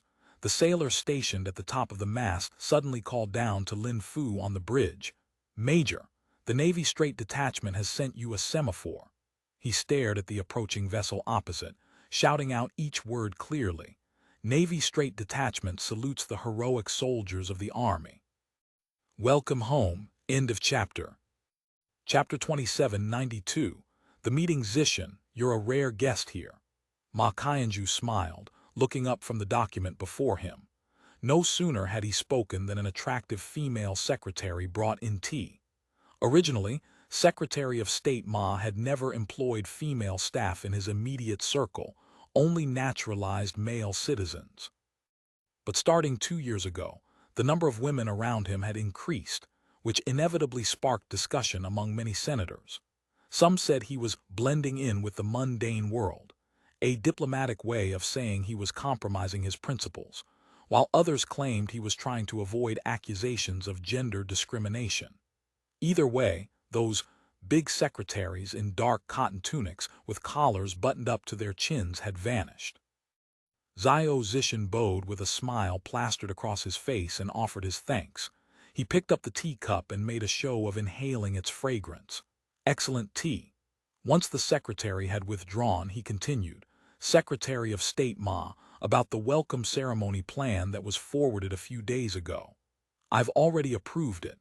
Nothing special needed. Just spend a bit more money and make the ceremony grander. The army fought for 2 years. We must give our soldiers the honor they deserve. In the welcome ceremony plan, there's still one presiding leader position undetermined. Our preparatory group discussed it and decided we should invite one of the big leaders to demonstrate the event's importance." By big leaders, Zhao Zishan meant the chairman of the Senate, the Speaker, the Secretary of State, and the 12 main senators who oversaw specific governmental affairs. Though Zhao Zishan technically belonged to their ranks, he never placed himself in that category on formal occasions. Ma Qianzhou understood perfectly well what he was implying. He wanted Ma to bask in the limelight. Ma had long grown accustomed to such occasions.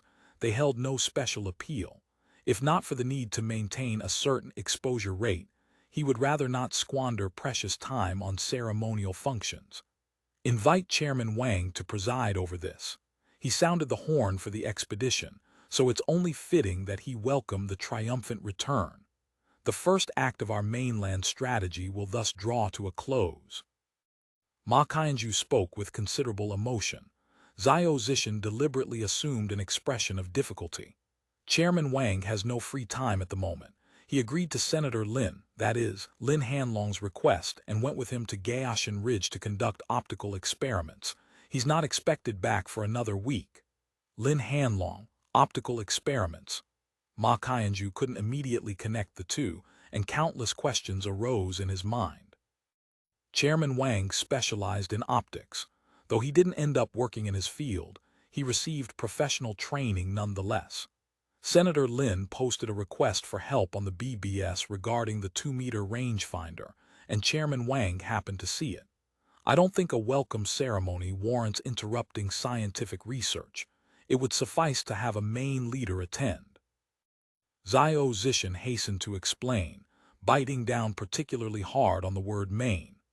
This carefully crafted rhetoric needed to sound reasonable while simultaneously highlighting a certain someone's importance.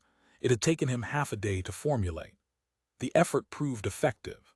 Ma Qianzhu immediately acknowledged Chairman Wang's identity as a scientific and technological worker, and spoke in his characteristically amiable tone.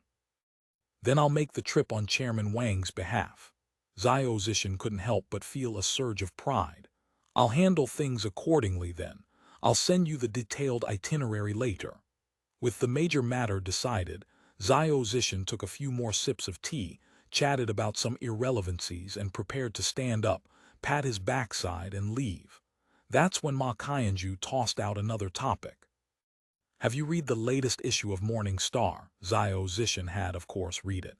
Every issue of Morning Star was sent to the general office as a proof copy before printing.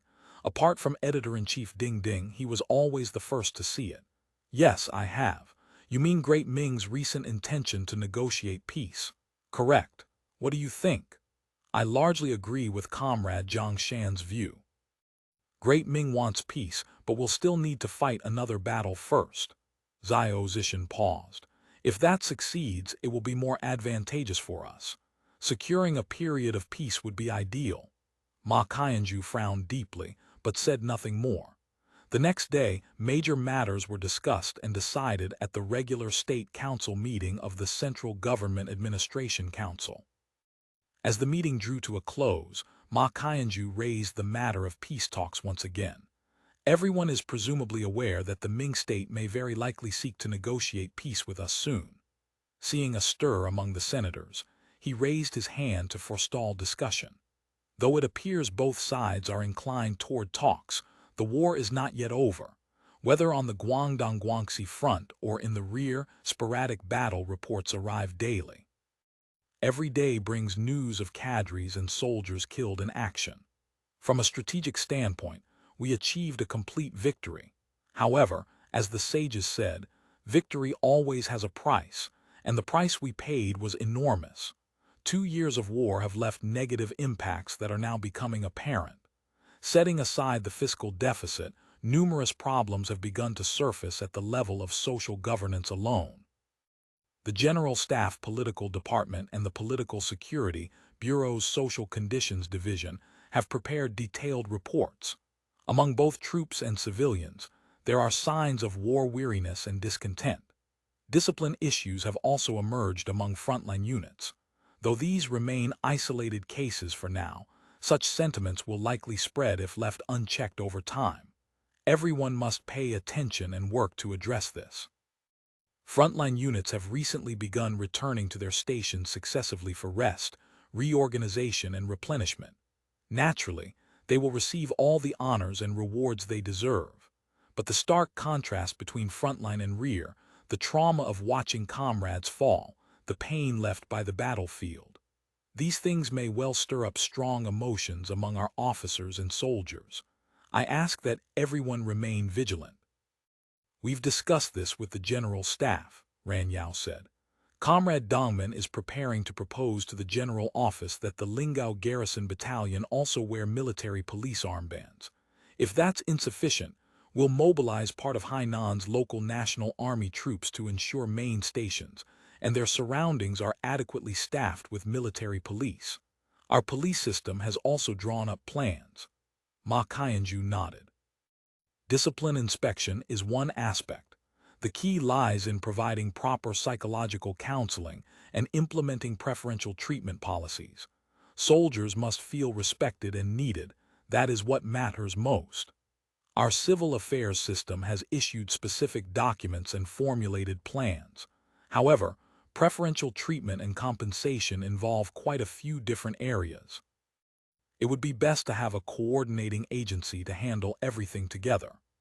Once serious matters had been discussed and everyone began to chat idly, Zhao Zishan proposed a batch of ceremonial tasks, including the welcome ceremony host position, hoping to get quick decisions so everyone could head to lunch. The canteen had already delivered working meals to each senator's office. After all, unless there were urgent matters that simply had to be discussed over food, everyone preferred to preserve some private space. Ma Qianju shed his earlier seriousness and took up the conversation cheerfully. These are all matters requiring someone to show face. I say we divide them up together rather than going through them one by one.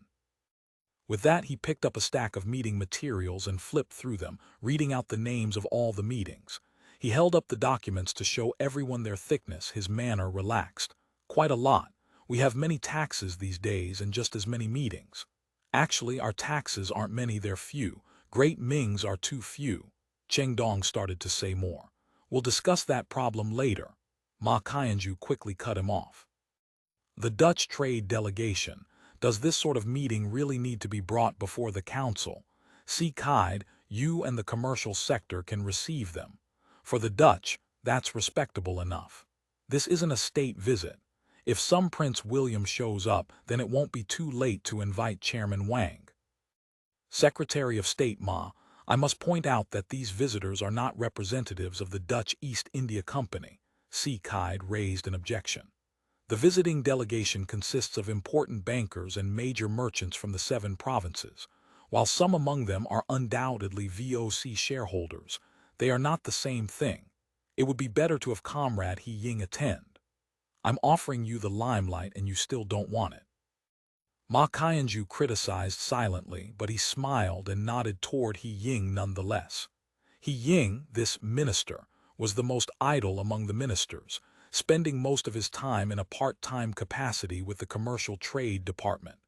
Hearing there was an opportunity to make an appearance, he immediately volunteered. I can go. The 4th Advanced Police Training Class graduation and rank conferment ceremony. Can't Ran Yao preside over this himself? I understand that the Navy and Army previously invited the Executive Committee to attend their rank conferment ceremonies, so this is meant to balance things out. My opinion is that, going forward, similar promotion and advancement ceremonies across various departments should be conducted within their own headquarters, not elevated to the Government Administration Council level. These words met with unanimous approval among the attending senators. Apart from Wen, Wang, and Ma, as well as senators serving in the Fubo Army, almost no one had ever presided over ceremonies for awarding honors or conferring ranks. Most harbored at least a touch of envy or resentment. Now that such ceremonies would all be canceled at this level, it seemed fair. As for holding rank or commendation ceremonies within headquarters to satisfy the itch for leadership recognition, that became an internal affair requiring no report to the Government Administration Council. The Manya Steel Plant New Process Silicon Steel Technology Demonstration Meeting. I know a bit about this. Silicon steel is currently a serious bottleneck on our tech tree. The mass-produced silicon steel sheets we're making now wouldn't even qualify as scrap in the old Australia. It's choking the development of all electrical equipment, even the electronics industry. Relays, for instance. Ma Qianju seemed to have been struck on the back of the head by silicon steel as he launched into technical details for a full 5 minutes before catching himself. Apologies for going off topic. I learned all this while attending the punch card machine technology demonstration meeting some time ago. He lowered his head and flipped through several pages of documents. This is very important. I think I should attend personally. Zio Zishan grew anxious and quickly reminded him in a low voice, there's a scheduling conflict. Ma Qianju seemed to only then remember. Oh, right. No matter. The demonstration meeting runs for 3 days. I'll just attend on the last day. He made a few quick notes in his notebook. There's also the Danzhou Industrial Park Planning Scheme Technology Demonstration meeting. That one's a bit complex. Director Zhan, why don't you explain? End of chapter. Chapter 27, 93. Triumphant return when Tan Xuanxi finally set foot on the land he had dreamed of day and night. What he felt was neither excitement nor joy nor any other stirring emotion. Only the restless irritation of having been roasted under the sun for an hour. Although Bapu was hardly a fine harbor, its role as Lingao's outer port and the convenient waterway connecting directly to Bern and the county seat had led to significant expansion beyond what later generations would have recognized. In Ma Qianju's view, Bapu's current scale and the Senate's investment in it were already highly uneconomical. To accommodate ever-expanding shipping demands, 2 dredging vessels had been specially built to maintain the anchorage, and a grand artificial breakwater, impressive by 17th-century standards, had been constructed. As for the constantly expanding facilities in the port area, the costs were enormous. From a geographical standpoint, considering Lingao County alone, Hushui Bay in the northwest would have made a more suitable port. However, the inertia of existing development and water shortage problems in the northwest meant that Bapu remained the busiest commercial port in the region to this day. Thus, the level of congestion at Bapu could well be imagined. The fleet transporting their battalion home enjoyed priority treatment, with berths arranged in advance. But the unloading area was too cramped and the accompanying military baggage too plentiful, and chaos ensued regardless, causing severe traffic congestion. Sergeants shouted back and forth through the crowd, organizing their troops. Only after the entire battalion had lined up for roll call on the wharf did they finally proceed to the temporary transit camp under the guidance of dock workers. The temporary transit camp had originally been the quarantine camp. As Lingao's importance had grown, immigrant quarantine from the mainland to Hainan had been consolidated in Haikou. This sprawling camp now retained only a small section for crew and merchant quarantine. The remainder had been converted into a military transit facility, serving as a temporary station for personnel and materials departing from and returning through Bapu. The army was not particularly satisfied with these arrangements, and Qian Shuiding had his own complaints about the military occupying such a large tract of land in Bapu, where every inch of ground was worth its weight in gold. Yet no more suitable location could be found nearby. In the transit camp, soldiers performed simple ablutions. Whether or not you had washed your face aboard ship, everyone washed again. Haircuts, baths, and shaves had all been taken care of during the brief rest and reorganization before boarding, but after drifting at sea for several days, stubble had returned.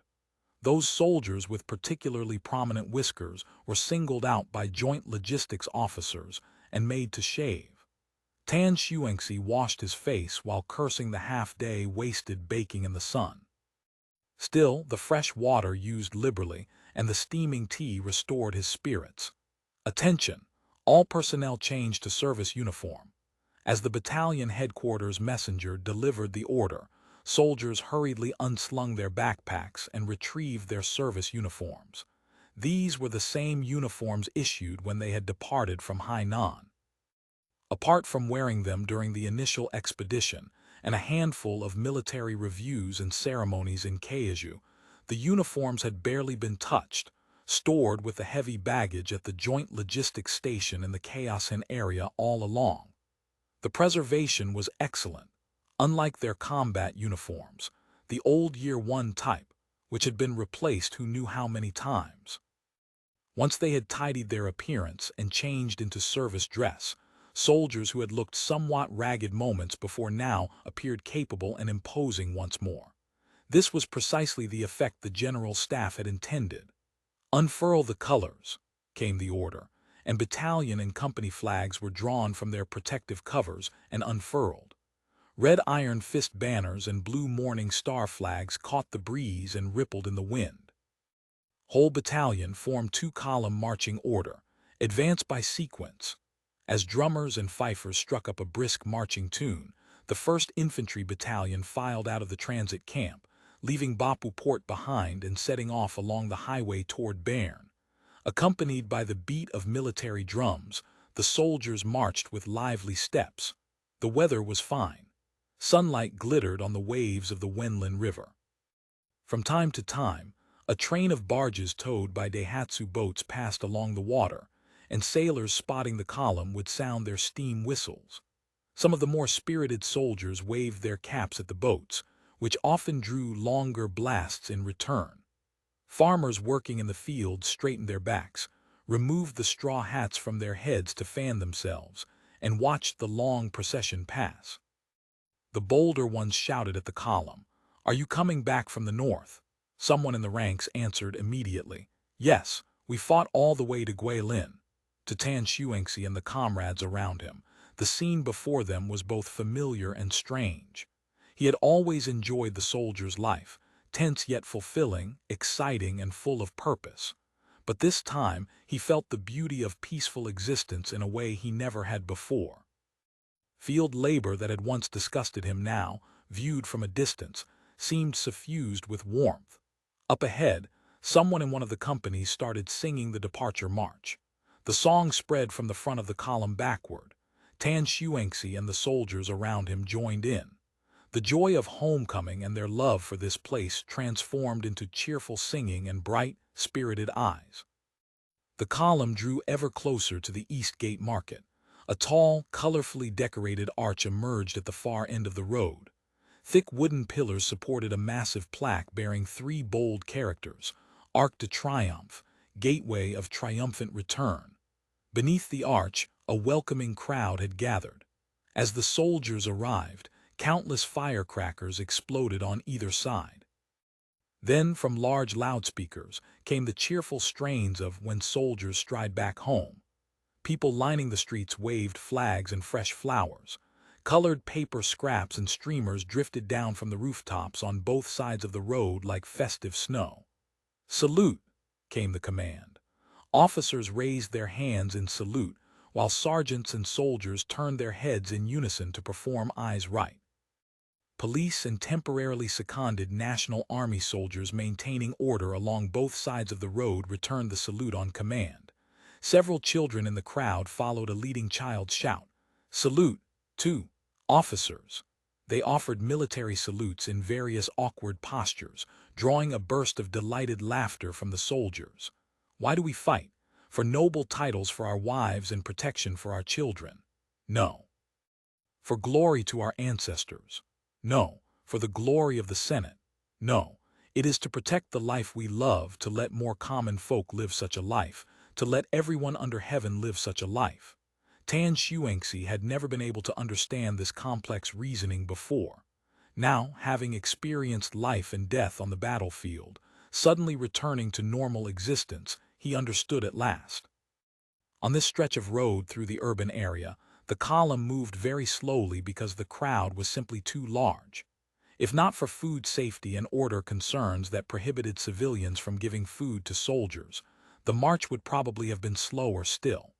Even so, many women, children, and elderly crossed the cordon to surge into the column, pressing handkerchiefs, letters, and various small gifts into the soldiers' hands.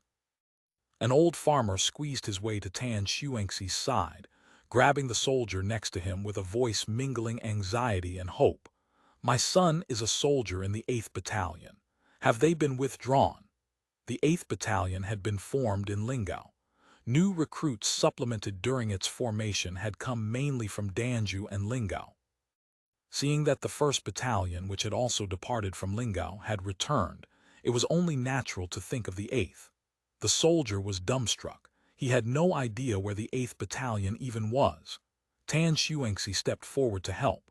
"Old man, we're troops of the 3rd Mixed Brigade.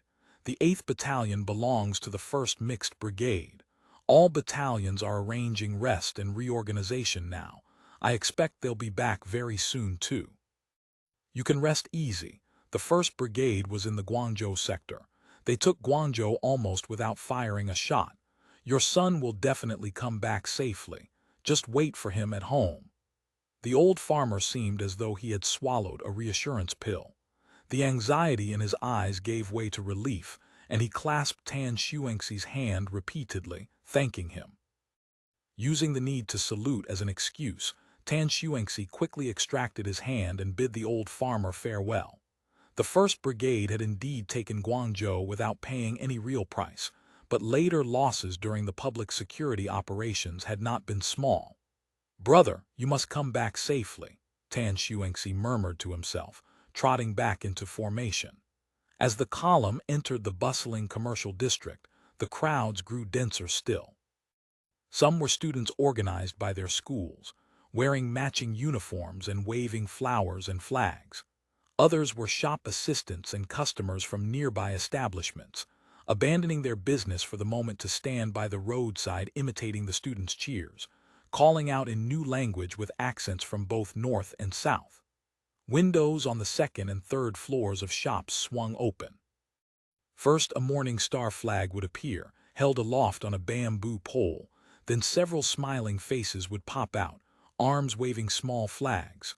Someone, apparently overcome with excitement, leaned half their body out and nearly tumbled from the upper floor, drawing startled cries from both spectators and soldiers alike. "Mustn't fall down," Tan Xuanxi couldn't help thinking. "Dying like that would be too unworthy." On the battlefield, lives could be spent to measure the value of a hill or a city, but here, life was priceless. Among the welcoming crowd, many people held paper signs with unit designations and names written on them, scanning the face of every soldier in the column with anxious eyes, searching for someone familiar. But soldier after soldier marched past, leaving them only with anxiety and disappointment. Probably because he was recognized as a sergeant, people constantly approached to pull at him, inquiring about this or that unit's situation. At first he hesitated over what could be said and what couldn't, but the crowd gathering around grew so large that stammering would only cause greater anxiety. In the end, he simply answered everything. "The unit you're asking about isn't from our brigade. They went to Guangxi. We ended up going to Fujian. Casualties around Wuzhou were mainly National Army. Fubo Army losses weren't heavy. You can relax, old man. Plague, we were at the front lines the whole time. I really don't know about that. Fu Sanjin, which company? There are too many people with that name. National Army Battalion. They're not in our chain of command. Grenadier Company is just behind. Ask the soldiers back there. Artillery 5th Company saw them at Shanwei. The Ming troops were cowardly there, should be fine." Suddenly, a timid voice broke through. "Brother Xuanxi, is it really you?" End of chapter. Chapter 2794. Affairs between men and women. Tan Xuanxi followed the voice through the crowd until he spotted the speaker, Yang Zheyati from his own village. She and her mother, Zhang Layer, had immigrated from Shandong several years ago. He had encountered them a few times when returning to the village during holidays. Strictly speaking, they were merely acquaintances, but seeing a familiar face at this moment still filled him with genuine pleasure. Yang Zheyati looked completely different from the local girls. Though only 13 or 14 years old, she had nearly caught up to Tan Xuanxi's height. She wore a large straw hat and a faded Year 1 type training uniform, attire that marked her at a glance as a farm worker. The face beneath the straw hat wasn't the deep brown of local girls from years of sun exposure, but rather a pleasing honey color. Tan Xuanxi's heart stirred involuntarily. In less than 2 years, this little girl had blossomed into quite a beauty. Yang Zheyati remained oblivious to Tan Xuanxi's thoughts, feeling only the joy of encountering someone she knew. She squeezed through the crowd to grab his sleeve, shaking it excitedly as her large, luminous eyes scanned his face and figure. "It really is you. We even made bets on whether we'd run into you. What are you doing here? No school." Tan Xuanxi's gaze slipped over the girl several times. She had developed remarkably well, especially.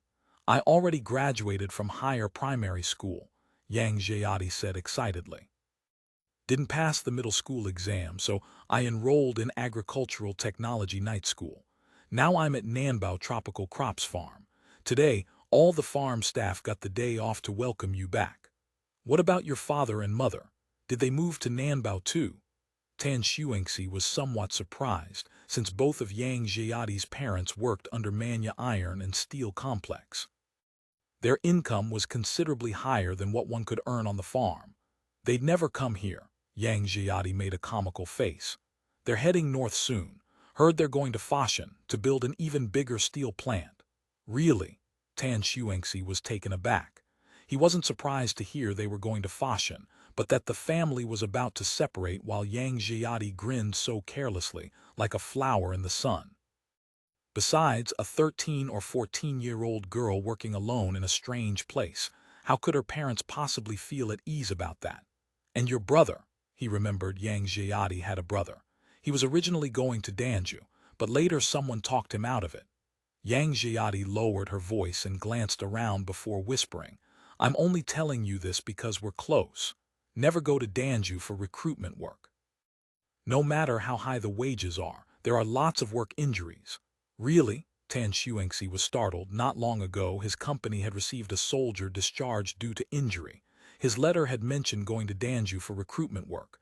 More than at the steel plant. I'm not supposed to say. Yang Jiadi glanced around again. "Brother Xuanxi, you absolutely must not go talking about this outside." I know.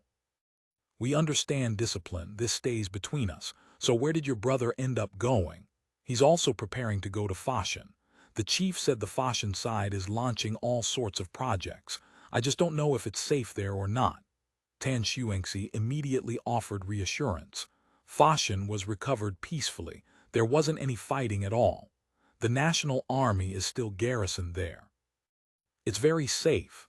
A thought suddenly struck him. "What about your house on the Manya side? We rented it to new immigrants." Yang Jiadi grinned. "They came from the mainland and were going to the mainland. Quite amusing, isn't it?" Tan Xuanxi suddenly realized she must have something else important to say. He stopped talking and waited, watching her. His heart began to race, nervous and a little expectant. Yang Jiadi abandoned her previous ease with words. She opened her mouth but said nothing. Watching her expression, caught between wanting to speak and holding back, Tan Xuanxi's heart nearly leapt from his chest. Charging a hilltop under Ming artillery fire in Kaiju, raiding Guilin under cover of night in Guangxi, neither had made him this nervous. "Brother Xuanxi, I wanted to ask." Yang Jiadi grew shy, her voice dwindling smaller and smaller. "Little brother Li from our village, the one also in your battalion, my fellow Shandong countryman, I didn't see him. Did I miss him somehow?" It was as if a bucket of cold water had been poured straight through Tan Xuanxi's heart. For a long moment he couldn't recover, his mouth stammering uselessly without forming coherent words. Seeing his expression twist into something awkward and pained, Yang Jiadi's face spasmed. Involuntarily her hand flew to cover her mouth. Panic flickered in her eyes, tears threatened to fall. Fortunately, by then Tan Xuanxi had managed to conceal his loss of composure. He hastened to say, He's still alive, just got poked here a bit." He gestured at his own abdomen. "But he's fine, had surgery. He's still recuperating in the hospital in Hong Kong. Heavy injuries take at least a month or two to heal no matter what. He'll be back in a few days." Having finished, he quickly pointed toward the moving column, indicating he needed to catch up with his unit. Then he hurried away. As he ran, he cursed silently in his heart. Pretty boys always have it good. Hurt that badly and still has women pining for him. Why couldn't that knife have gone a bit lower? The Bern Grand Stadium had exposed problems with its rough early design and construction during the celebration ceremony for the second counter-encirclement campaign and the subsequent Salt Field Cup, rugby matches, and regional football leagues. The audience seats were too close to the inner field. The vertical height differential was insufficient. Spectators in the rear rows had terribly obstructed views. The bigger problem was the rostrum, built up from packed earth, which lacked any sense of grandeur. Subsequent maintenance proved particularly troublesome as well. There was always danger of collapse after the rainy season. Taking advantage of this triumphant troops' welcome ceremony, the Senate had approved a budget to reconstruct the Grand Stadium. The stands were converted into a ring of two-story buildings, effectively placing sloped seating atop the first-floor rooftops. The rostrum and its extended wings were raised one floor higher than the surrounding stands. The center of the rostrum was elevated by an additional half-floor, where the speaker's position was arranged. Speaking from there, one could survey the entire field while enjoying the cheers and adoring gazes of the crowd below. On both sides of the speaker were sections of seating. Senators who didn't need to remain at their posts sat upright, doing their best to affect the dignified air of heads of state at an Olympic opening ceremony. However, not every senator preferred the serious and earnest approach. A number of bystander senators merely made token gestures before launching into quiet gossip. The content of their gossip centered mainly on peace talks and the personnel arrangements that would follow. These were the matters senators cared about most. Despite all the talk of peace negotiations, true peace had not yet descended.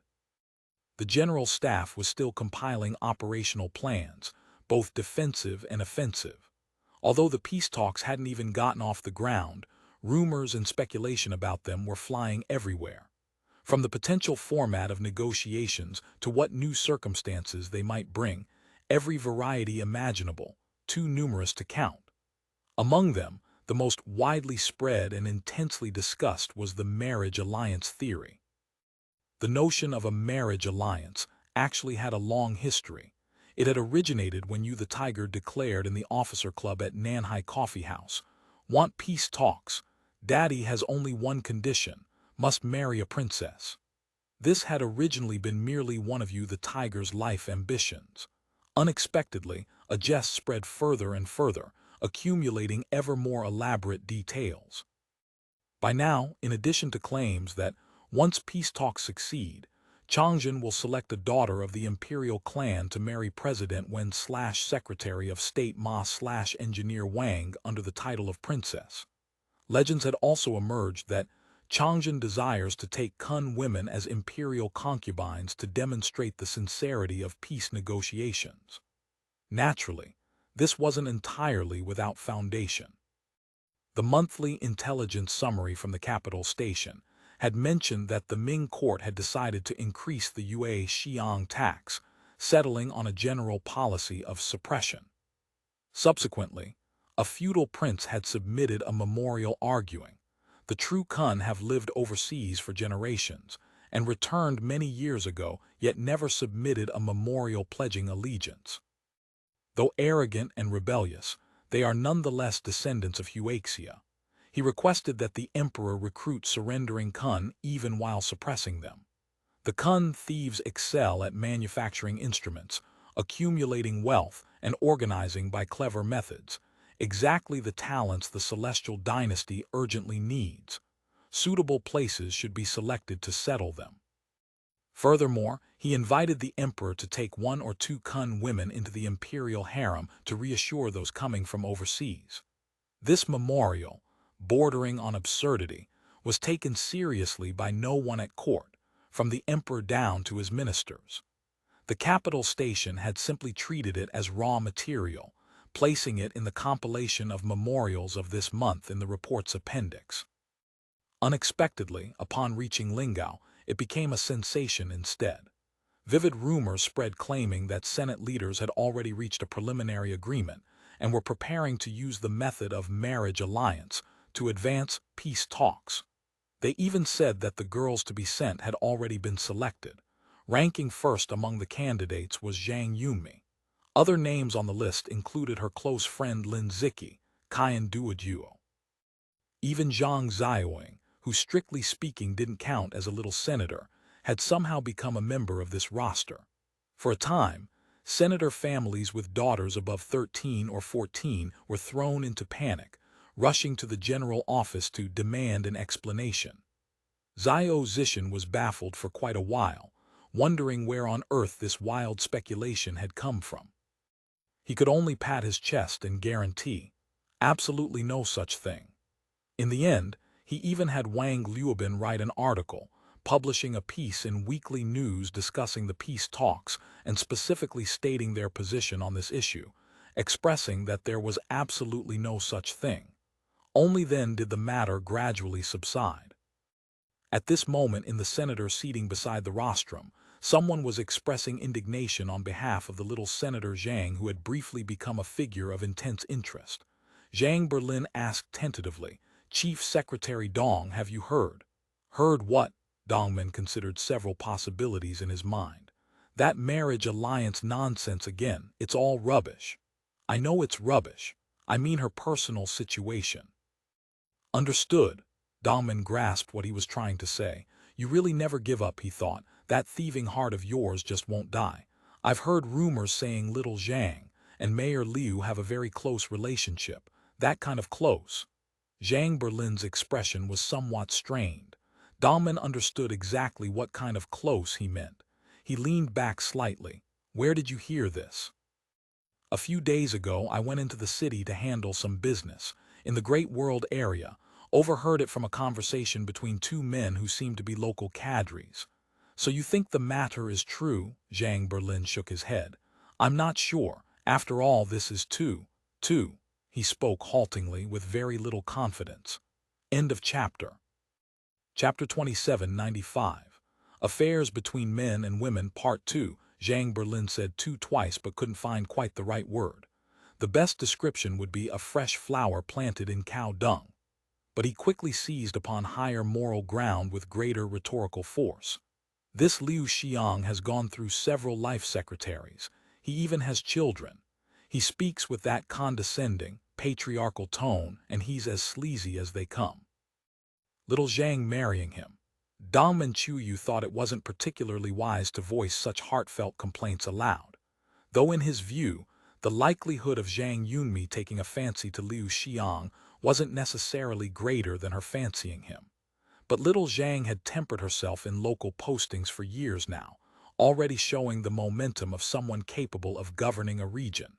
And Liu Xiang, also a rising star in the Senate's constellation, future regional governor or minister, both were well within reach. If little Zhang was a woman of considerable ambition, taking the route of a strong alliance through marriage wasn't impossible. It was just that such a possibility seemed quite small. At least in Dongman Chuyu's view, Zhang Yunmi was not that kind of person.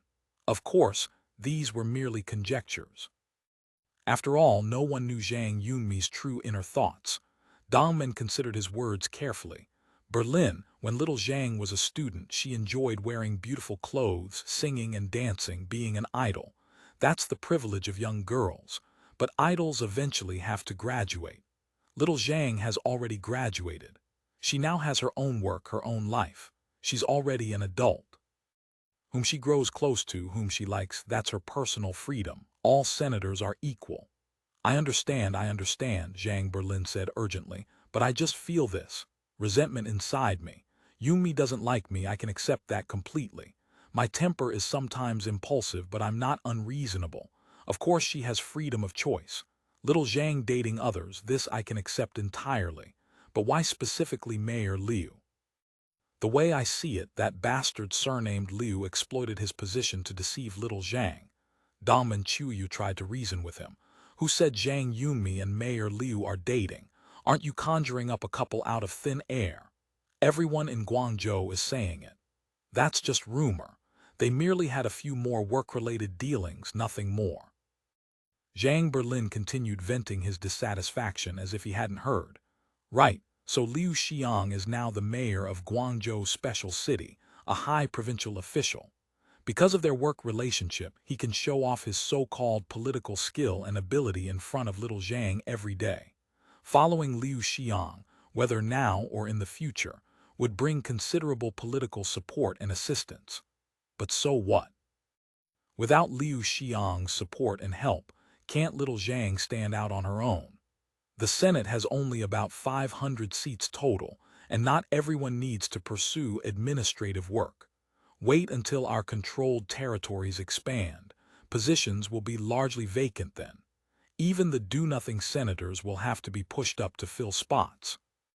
Even if they're just conservative talents following established routines, there still probably won't be enough to fill all the vacancies. With or without Liu Xiang's so-called support and help, little Zhang becoming at least a regional leader won't be a problem. Dongmen spread his hands. Doesn't that settle it then? With or without Mayor Liu's support, little Zhang will become a big leader. She's young too, she has plenty of opportunities ahead. I'm just afraid little Zhang didn't think things through clearly, and that bastard Liu seized on a moment of vulnerability to worm his way in. Zhang Berlin's face was full of worry. What happens when she's thought it through and realized her mistake? Can she just cast him aside then? I understand your concern for little Zhang. Dongmen paused. Here's my personal view. Everything you've thought of, little Zhang has already considered. As for whether she might be momentarily dazzled by Mayor Liu's advantages and accidentally board the wrong ship, I don't think she will. Why? Zhang Berlin didn't understand.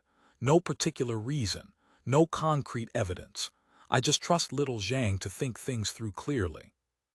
Mayor Liu's so-called advantages are merely a special circumstance of this particular period. Zhang Berlin was still uneasy. My other worry is that this rumor has already spread among the naturalized citizen cadres.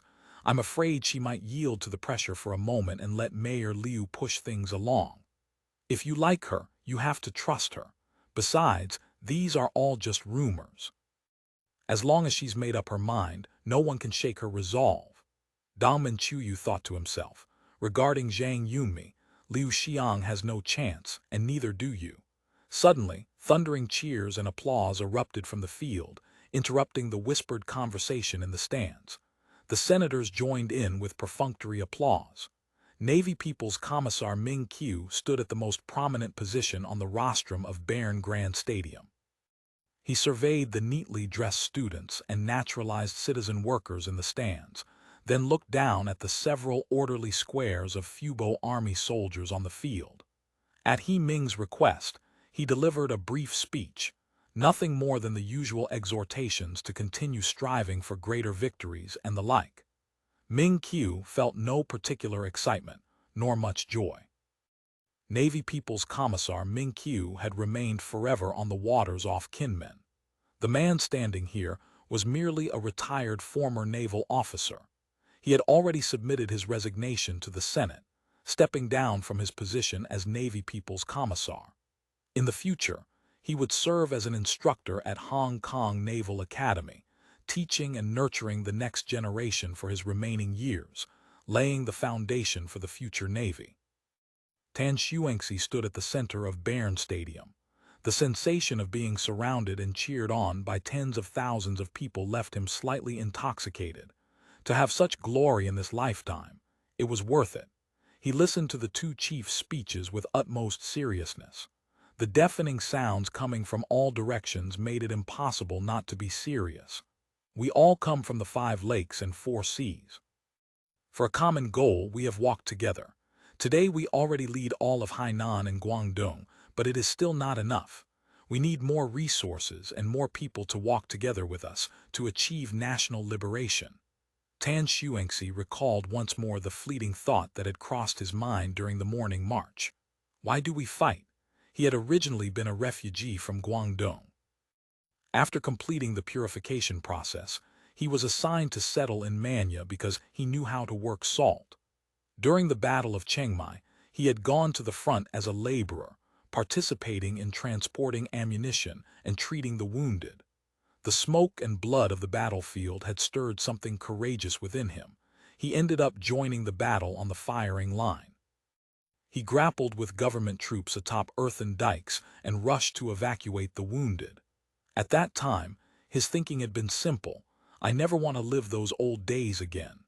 After the battle, during recruit training near Chiang Mai, they were organized to visit the Ming Army's Chiang Mai Grand Camp. Some Chiang Mai common folk were invited to share their experiences. One woman described her ordeal through bitter weeping. Her husband had served as a village militia defender, but was captured by government troops and beheaded, his head passed off as a Fubo army soldiers to claim military merit. An old man cried out that, before the government troops fled, they had robbed everything from his home and violated his daughter-in-law. Tan Xuanxi had then silently vowed never to let government troops set foot in this new homeland again, never to let his family be beheaded for someone else's merit. This belief had sustained him throughout his military career, but inside the transport ship heading north, confusion had crept back in. This place was not his hometown. Why should he go liberate people who had nothing to do with him? This morning by the Wenlin River he had seemed to find an answer. To defend the peaceful life of his hometown, he truly was willing to risk his life, but even that didn't feel quite enough. And what of the north?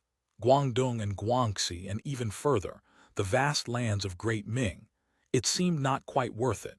Days and nights of fighting in Guangdong and Guangxi. Every soldier who had fallen by his side suddenly returned to him in that instant. Save me! A soldier with blood bubbling from his chest, mouth spraying foam, hands grasping blindly at the air. Platoon leader, the company commander orders you to report to battalion headquarters for a meeting after we arrive at camp.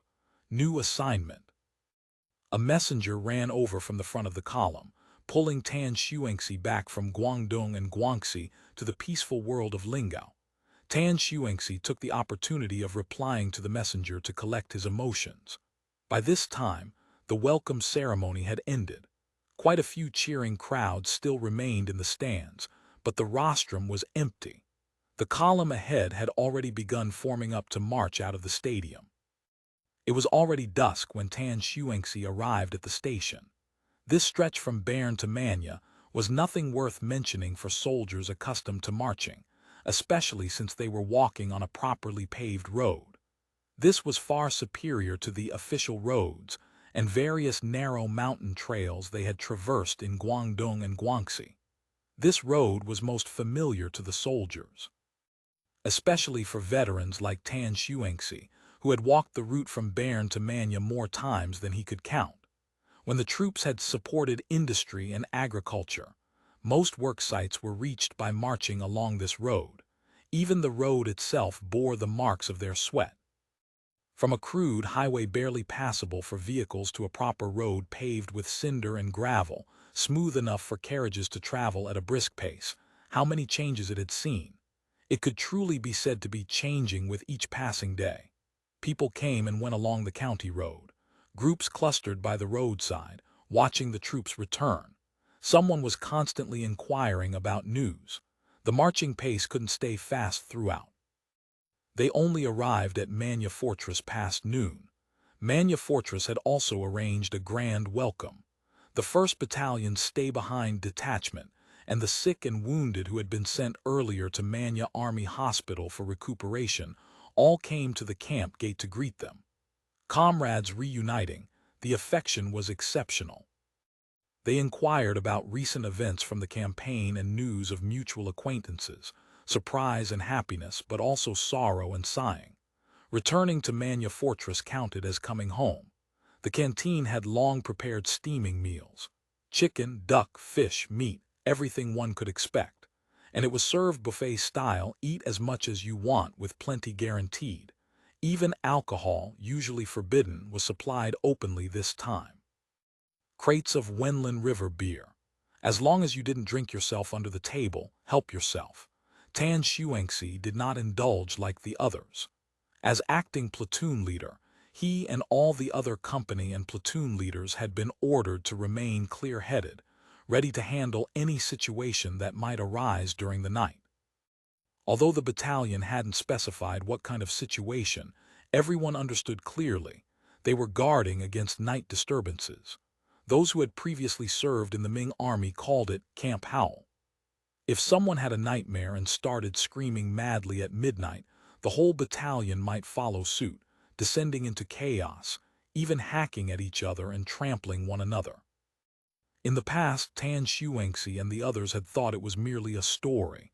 After all, he had never encountered such a thing himself. End of chapter. Chapter 2796. Night shift. It wasn't until the entire army reorganized for combat readiness before the conquest of Guangdong and Guangxi that he truly encountered such things. Some soldiers would suddenly leap up in the middle of the night, throw on their uniforms, and scream about wanting to die on the battlefield. Others would sit on their bunks through the night, half asleep and half awake, mumbling numbly, "I won't go. I won't go." After arriving on the battlefield, such incidents occurred even more frequently. The legendary mutual hacking and trampling never materialized, but there were always soldiers exhibiting various manic behaviors. Waking them promptly had a good chance of restoring them to normality.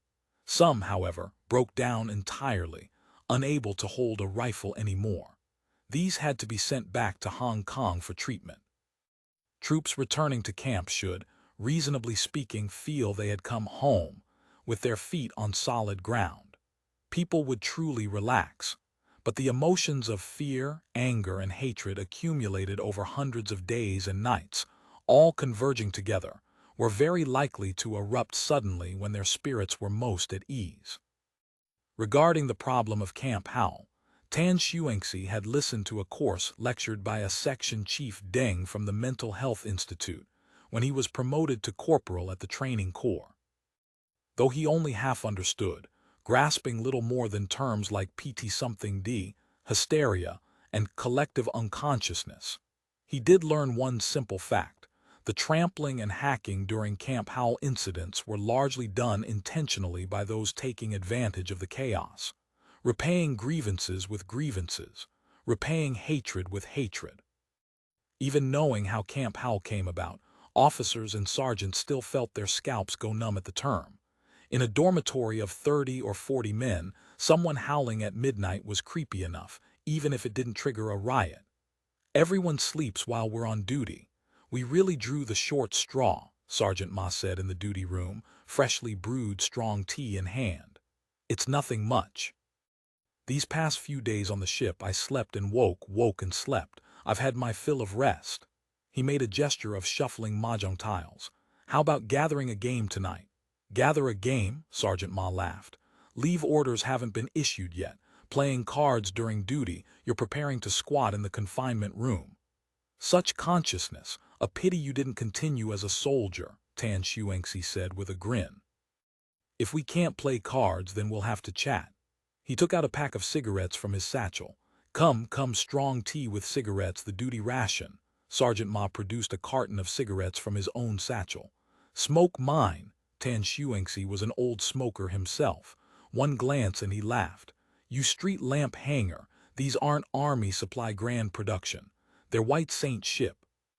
Even officers can't usually bear to smoke this stuff. Where did you get so many?" "What do you mean get? You think I stole them? This carton counts as my gift to you. Keep them and smoke slowly." "You're being awfully generous. There must be something behind this." Tan Xuanxi didn't open the cigarettes. Instead, he took out his army supply grand production from his pocket and lit one. "Out with it. What's the matter?" "Ma Kui from Grenadier Company, you know him." "I know him," Tan Xuanxi nodded. "A tall, strapping young lad, only supplemented in last year, your relative. A distant cousin outside the 5 degrees of mourning. His family was originally from Wencheng. He's been in for more than a year now, and the lad even earned a second-class courage medal. The battalion wants a large-scale promotion this time, and he's a candidate for staff sergeant." "Isn't that quite good? You know how it is. Many people meet the conditions for promotion to staff sergeant this time. With just 1 second courage, it's not enough." Tan Xuanxi nodded. Second courage had once been rare. What could be obtained in peacetime were mostly second- or third-class meritorious service medals. The Courage Medal required participation in direct military action to qualify. Originally, very few people obtained it. But after the mainland strategy began, second courage suddenly became universal. Now, not counting those who had left due to injury or sickness and those who received posthumous conferment, about one-third of the company had second courage. That criterion alone was indeed insufficient. Speaking of seniority, he's about there, but not quite senior enough. Sergeant Ma took a deep drag of his cigarette and blew out the smoke. I found someone to calculate. He still lacks a medal. Who he had found to calculate didn't need asking. It was almost certainly the battalion headquarters clerk, who knew every rule, regulation, and award standard inside out. This time back for grand rest and reorganization, there's another award assessment. It's a comprehensive evaluation of performance during the whole campaign period, issuing first, second, and third-class meritorious service medals. As you know, having second courage makes getting a third meritorious no problem. Tan Xuanxi understood the underlying meaning. If Ma Kui only received a third-class meritorious service medal, he still wouldn't stand out. He needed to go one level higher. But second-class meritorious service medals had a quota for every battalion. Those with manifest meritorious deeds were easy to assess: long service time, participation in many campaigns, many close combat medals, or higher level first to ascend or flag capture medals. Such men naturally ranked at the front. These were hard indicators that no one could dispute. The rest depended on service performance. That was where there was room for maneuvering. He didn't know Ma Kui's specific situation, but Sergeant Ma's words showed he had deficiencies in hard indicators. Getting that second meritorious was imperative. Regarding award assessments, sergeants of each company had considerable influence. After all, officers didn't deal with soldiers every day, sergeants did. No one knew the soldiers' situations better. Tan Xuanxi laughed. I thought it was something serious. This doesn't count as anything, but there are quite a few sergeants in the battalion and we're not even in the same company. Sergeant Ma had clearly thought this through. That doesn't matter, just tell me, can you do it? No problem. Tan Xuanxi knew that if he was speaking this openly, he had probably already arranged everything else. Refreshing. Sergeant Ma raised his thumb, then lowered his voice again. This kindness, Ma Kui won't forget it. A small matter. Tan Xuanxi opened Sergeant Ma's cigarettes, took out a box and lit one. He inhaled and praised. Good smoke, much better than Army Supply Grand Production. If you like them, take another carton. Sergeant Ma beamed with joy. He produced another carton from his satchel and pushed it toward him. Take care of Ma Kui in the future. Where do I have such ability? Tan Xuanxi said humbly. Don't hide it. Sergeant Ma laughed, slightly obsequious. I heard you're about to apply for officer candidacy soon. I haven't even applied yet. Besides, the Class B diploma isn't easy to get. Tan Xuanxi said. I don't even know if there'll really be a grand rest and reorganization. If we can rest for 3 months, I'll sign up for a cram school, try to pass it in one go. Actually, I know something about that, Sergeant Ma said with an air of mystery. Grand rest and reorganization is definite, full leave for 3 months. It just hasn't been announced yet. I estimate it's a matter of days. The discharge matter is also settled. The relevant documents have all come down. So we're really stopping the fighting. Tan Xuanxi felt somewhat disappointed. Without fighting, even if he became a warrant officer, it would take ages to get promoted. Grapevine says the court wants to negotiate peace, Sergeant Ma said, blowing smoke rings slowly. Don't know if it's true or false, but the people meeting discharge conditions aren't many. He seemed to realize he'd revealed too much. Who knows? One thing I do know is that the troops are going to be reorganized. Reorganized. Reorganization starts after rest and reorganization is finished, Sergeant Ma said. 2 years of fighting, personnel have changed quite a lot and the establishment is a bit chaotic. The higher-ups want to reorganize the troops anew. Discharge is also part of the reorganization. If there's reorganization, that means there are still battles to fight. Afraid there won't be battles, Sergeant Ma suddenly laughed. Changzhen is still emperor. The sky cannot have 2 suns. A country cannot have 2 lords. Can the senators tolerate that? That's true. Fighting earns you status, that's a good thing, but fighting kills people. Sergeant Ma stared at the hurricane lamp on the table, his voice fading. Dying myself is one thing. I'm just afraid of dragging down the brothers under my command. I can't get past this ridge in my heart. Since ancient times, swords and spears have no eyes. Going into battle, each man depends on heaven's decree. It's not something you alone can influence, old brother. Tan Xuanxi comforted him. Let's not talk about this. Sergeant Ma shook his head with a smile. Old brother, going back for matchmaking this time, do you have a prospect in mind? Sergeant Ma was one of the few among the sergeants who had a wife. She was like him, also of Tanka origin. They had married as teenagers, so though Sergeant Ma wasn't old, he already had 3 or 4 children at home. He had originally enlisted to earn more money to support his family. If I had one, why would I need matchmaking?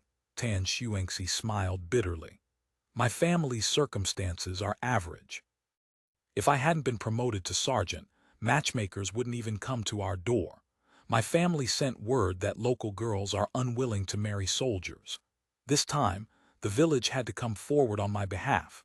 Otherwise, no one would be willing to arrange anything.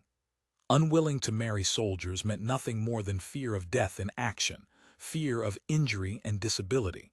Being a soldier also meant separation between husband and wife.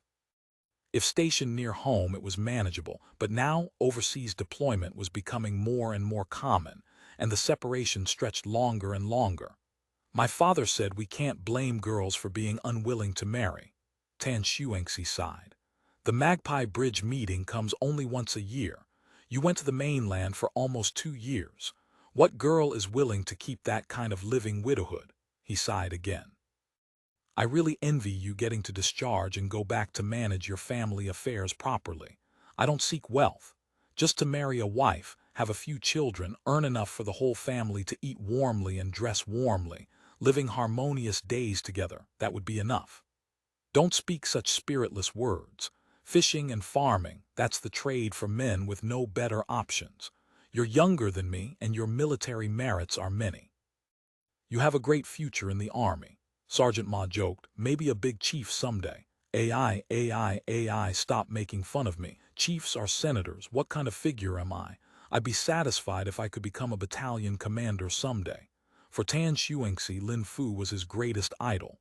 If this matchmaking succeeds, don't forget to invite me for wedding wine. Sergeant Ma winked. I'll provide all the fish for your banquet. Guaranteed best quality, lowest price. The matter hasn't even begun to take shape. Tan Xuanxi waved his hand dismissively. He looked up at the ceiling, his voice fading. Coming back from the battlefield alive and kicking with a chance at officer candidacy, I'm already lucky enough. I don't dare have too many presumptuous thoughts. End of chapter. Chapter 2797, the first letter the night passed uneventfully. The following day brought a battalion meeting, and though Tan Xuanxi couldn't stop yawning, attendance was mandatory. This was an expanded meeting, requiring all officers and NCOs to be present. Just as Sergeant Ma had predicted, the announcement came first. The entire battalion would stand down for 3 months of rest and reorganization. Personnel transfers would follow. Ensure your mailing addresses are current. New orders may arrive at any time. Then came the conditions for voluntary discharge applications. Tan Xuanxi studied the 3 criteria: a cumulative 24 months of overseas deployment during service, 3 or more combat injuries on record, or being over 35 years of age. Beyond these 3 criteria, Lin Fu added, those with genuine family hardships requiring them to return home as caregivers may also submit applications. The political department of the General Staff will handle all reviews, with each case discussed individually. Sergeant Ma clearly qualified. In fact, upon careful consideration, quite a few men in the battalion met the requirements. Tan Xuanxi knew he could apply to leave this time as well, but he had no desire to do so. Unlike Sergeant Ma, he had no family business waiting for him. Given his rank, obtaining a Class B diploma would likely land him a position in local administration as some sort of cadre. But the income and benefits wouldn't match what the army offered. Especially with the mainland campaign underway, troops received wartime allowances on top of regular pay, pushing their earnings several times higher than during garrison duty. After the meeting adjourned, Tan Xuanxi intended to return to his platoon and make arrangements, but the battalion commander summoned him back for a smaller gathering.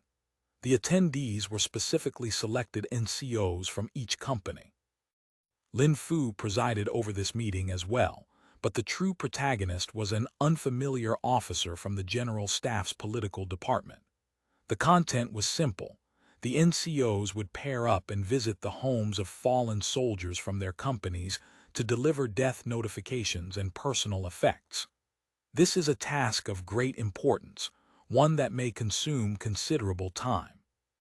We expect everyone to adhere to principles of patience and thoroughness, delivering effects and notifications one by one, demonstrating humanistic care. Tan Xuanxi didn't grasp the latter half of what the officer said about humanistic care and the like. It left him completely befuddled. This is miserable. He had lost count of how many times he'd repeated that phrase. His hand drifted reflexively toward his pocket for a cigarette, but the vibration beneath him reminded him he was on the urban rail. Smoking was prohibited on the train, and he withdrew his hand. From the moment he'd boarded, he had read those few sentences in the mission manual hundreds of times over, yet he still couldn't fathom how to open his mouth and say the words. "Your son-husband is dead. This is miserable." Tan Xuanxi's temporary partner, Sergeant Zhang Leikai, muttered alongside him. "What kind of mission is this?" Zhang Leikai served as the platoon sergeant, which meant he couldn't escape this duty either. His complaints stemmed not merely from the difficulty of the task, but primarily because it derailed a good thing. He had arranged to meet a former yellow ticket lover at Eastgate Market that evening for dinner, followed by a night of passion. Taking this assignment meant the night of passion was cancelled. They would have to traverse all of Lingao, which would take at least 2 or 3 days. He had been grumbling since they passed through the camp gate. Orders are orders. What's there to say? Though Tan Xuanxi harbored plenty of complaints himself, he looked down on Zhang Leikai's restless eagerness to find a woman. Zhang Leikai stopped muttering about delaying things but still wore a worried expression. He glanced at the 2 bulging military backpacks on the luggage rack and whispered to Tan Xuanxi, "Old Tan, some of these men have nothing but a glory medal. Their pensions are just the minimum. Will the families object?" Cause trouble, cause trouble. Tan Xuanxi hadn't considered that angle and didn't react immediately. Right, there was this even thornier problem. He couldn't help but remove his military cap and scratch the top of his head vigorously. Why had he been saddled with such a wretched assignment? Setting aside the bad luck, the real difficulty was finding the words. This mission was harder than storming a hilltop position. I doubt it. Being a soldier means fighting wars. Life and death are matters of fate. What's there to fuss about? If this were the Great Ming, would they dare cause trouble? But this isn't the Great Ming, is it? If families are dissatisfied, we can't exactly silence them. But what good does making a fuss with us accomplish? That's not called causing trouble. At most, it's called having an opinion, Tan Xuanxi admonished. Watch your wording. If families have opinions, we offer a few words of comfort. If they say something unpleasant, let it go in one ear and out the other. After all, they've lost a loved one. Show some forbearance. I understand that. It's not as though we set the policy. As long as you understand. We're delivering effects to execute an order, not to solve problems, Tan Xuanxi said. If there are opinions, we listen and report back. Leave would have been such a good thing. Zhang Leikai began sighing again. Now it's turned into such a depressing mess. Tan Xuanxi ignored him. His gaze drifted to the empty seat across the carriage. The morning rush had passed. At this hour, everyone was working, farming, or attending school. Besides the 2 of them, only a few peddlers and odd-job workers remained. A small vendor dozed in a corner of the carriage, a straw hat covering his face, swaying with the train's movement. It nearly fell off several times before he pushed it back into place. Military-issue straw hat, Lingao rattan-ware factory, 1 yuan 20 cents in exchange scrip. Bastard. What am I thinking? Why these strange thoughts? Focus, think about what to say later. No, wait, that's a high imitation version from Chiang Mai Woodware Factory, only 85 cents. Bastard. The two disembarked at Fushan Station near the Lingao-Chiang Mai border. They had 11 death notifications to deliver, scattered across every corner of Lingao. Some destinations were bustling thoroughfares like Eastgate Market and Bapu Town. Others were villages and farms they had never even heard of. He and Zhang Leikai had calculated extensively before setting out, deciding to start from Fushan Town in the county's easternmost reaches and aim to finish within 2 days. Their first stop was called Zhongxing Village. The name sounded like something a senator had chosen. China Rejuvenation. Locals wouldn't dare be so bold with naming. Since a senator had chosen the village name, the settlement was naturally an immigrant village. Most residents were refugees transported from Shandong during engine operation, followed by successive waves settled from Shandong Station, Jiangnan Station, Wuhan Station, and other relay points, as well as some spontaneous immigrants. After a few years, it had grown into a large village with a population exceeding 1,000. Upon entering the village, they first sought out the village head according to protocol to understand the situation. The Gu Daipeng family they were visiting actually consisted of only 2 elderly parents. With only parents at home, how could he enlist? Tan Xuanxi was puzzled, because Gu Daipeng had joined before the mainland campaign. At that time, conscription followed the rule of 1 out of 3 males, 2 out of 5. If Gu Daipeng was an only son, he wouldn't have been eligible for conscription. He originally had an older brother who complained that farming didn't pay and signed up to follow some oil company to Nanyang. He's been gone 2 years now, writing back once every 3 to 5 months. The village head chattered as he led the way. The old couple also had a daughter, originally married within this village. Last year, her husband went to manage a plantation in Qiangnan, and the daughter accompanied him. That leaves just the 2 of them in the village. Sigh. How is their family situation? Not bad, they don't worry about food or drink, the village head said. Both sons send money back, and the daughter used to bring food and clothes every now and then. After moving, she still sends things. Hearing this, both men felt slightly relieved. Gu Daipeng was the fallen soldier Zhang Leikai had mentioned who only had a glory medal. The Guo parents were older and had other children to support them, so presumably they wouldn't cause trouble. To be safe, the village head and militia captain accompanied them to Guo Daipeng's house. The Guo family home stood at the village's edge, a 3-room tiled house of the type uniformly built by the Senate for immigrants. White walls, black tiles, and a fence of fast-growing trees. A large yellow dog lay in the yard. Spotting strangers entering, it immediately began barking until the village head shouted it into silence. The door was unlocked, but no one was inside. The furnishings were simple and plain. Sunlight streamed through the clean, small window. The house was warm and bright. They're probably out, most likely in the fields, the village head said. Let's go find them there. Following the slowly flowing stream beneath the shade of green trees, they found the vegetable garden. The plot was extensive. The village head explained they grew vegetables exclusively for the Sky Kitchen food factory and the Lingao cannery. Vegetable farming was delicate work, though the labor intensity remained relatively light. The Guo family, lacking strong laborers, tended the garden instead. Through the trellises for cucumbers and tomatoes, Tan Xuanxi made out 2 figures with white towels wrapped around their heads. They squatted amidst the green leaves, quietly working. The sound of approaching footsteps made the old man and woman turn.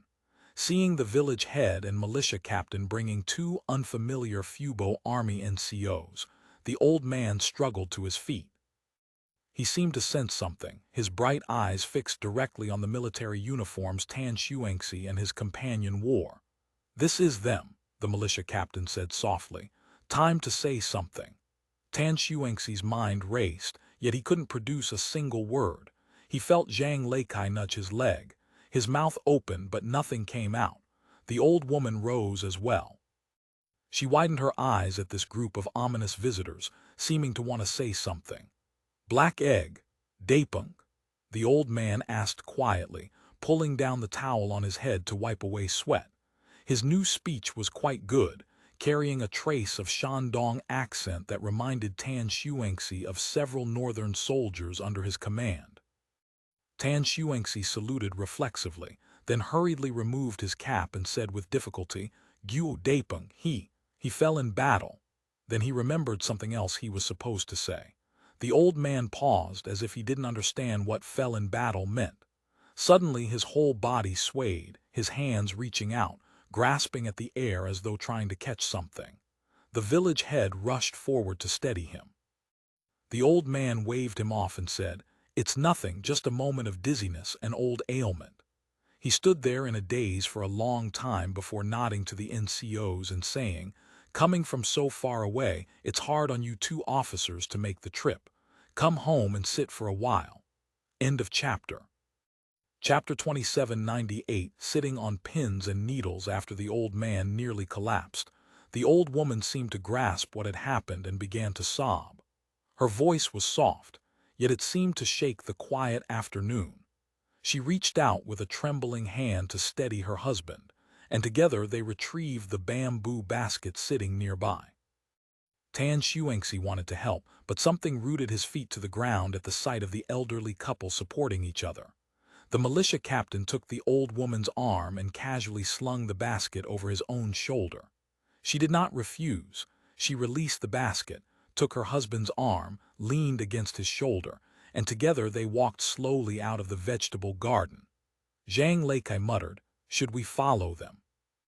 "Do you even need to ask? We haven't given them the things yet." The two followed with profound reluctance. Tan Xuanxi had done this sort of thing once before with his platoon leader. In his words, going once meant losing all enthusiasm for at least 3 days. Inside the house, the old man said gently, "Old woman, pour some water for these 2 young men." The old woman shuffled into the inner room, her back hunched. Tan Xuanxi withdrew a craft paper envelope from his satchel. Opening it before the old man, he removed the items one by one. "Guo, Father Guo, this is Dapeng's death notification. This is the pension check. These are his medals and decorations. This is his cemetery certificate. Dapeng is currently interred in the military cemetery on the mainland. This is the inventory of his personal effects, a few old uniforms, a bedroll, and some odds and ends. The post office will deliver them in a few days. Please review the list yourself. If anything is amiss, write to this address. If you cannot write, have the village office draft it for you." Finally, he produced a document. "Please affix your thumbprint here, sir, so we may return and report our duty complete." The old man was like a wooden figure doing whatever he was told. Tan Xuanxi handed over the items. Rather than examining them, the old man asked everyone to sit. He settled onto a bench himself and regarded the 2 Fubo army NCOs. "How was the fighting in the north?" "The Ming army couldn't withstand a single blow," Tan Xuanxi said. "The regular troops were no trouble at all. They surrendered at the mere sight of us. But later, that dog official Xing Wenken incited bandit rebellions everywhere, and we had to chew on some hard bones. Quite a few brothers died fighting those messy battles." Tan Xuanxi knew the problem was not the fighting at all. The old man remained silent, his body hunched forward. Whether he was listening to Tan Xuanxi's account was unclear. Tan Xuanxi suspected he had not heard a single word. The old woman emerged with several bowls of water, her eyes red. She must have wept in the other room. Tan Xuanxi held the bowl and drank. It was the cheapest kind, coconut shell, the sort issued to refugees upon reception as their first utensil. The outer shells were already quite battered. For a while no one spoke. The old woman glanced at her husband, seeming to receive some unspoken permission, then turned to Tan Xuanxi. "Dapeng, how did he go?" She spoke in a Shandong dialect. Tan Xuanxi did not quite understand, but he guessed the meaning, and the militia captain whispered a translation. It had to come eventually, Tan Xuanxi thought. He paused, then spoke. "Ever since Xing Wenken incited the bandit riots, there have been bandits everywhere. We were constantly marching, constantly rushing from one place to the next. Once we went to suppress a band of them and walked into an ambush. The bandits were hidden in the roadside woods, attacking the column with firearms. The distance was too close, and a small stone struck Bunk. Tan Xuanxi gestured at his chest and continued. The medic rushed to save him, but he had already stopped breathing. It happened all at once. The old woman sat on the bench beside her husband, leaning against him, sobbing quietly. A neighbor woman who had been called over sat behind her, offering support. The old man's face had gone pale as he listened intently. "And then?" he asked. "Then we wiped out that band of bandits," Zhang Leikai took over. "We rescued over 200 women and children who had been abducted and seized a great deal of looted goods. The next day we sent people to return everything." "That counts as worth it," the old man said. Tan Xuanxi did not know how to respond. Although there had been no crying or screaming as he had imagined, he still felt he could not remain in this small hut any longer. He glanced at Zhang Leikai. Even though Zhang Leikai was considered a smooth talker in the company, he too looked as though he were sitting on pins and needles, his eyes pleading silently for Tan Xuanxi to end this quickly. At last, they managed to take their leave. The old couple tried to fulfill their duty as hosts and keep the two NCOs for dinner, but Tan Xuanxi and Zhang Leikai practically begged to go, leaving the village head and a few neighbors to keep the elderly pair company. Just as they neared the village entrance, a mournful wail rose from the direction of the old couple's hut. Tan Xuanxi and Zhang Leikai shuddered involuntarily and quickened their pace, fleeing the village as if escaping a fire. Only after leaving did Tan Xuanxi let out a breath. "I dread this kind of thing the most," he said. "I feel like I have no face to show the families." "What's the use of saying that? It's getting late. Let's rest in Fushan Town for the night." Although Fushan Town lay within Chiangmai County, it actually sat at the junction of the two counties.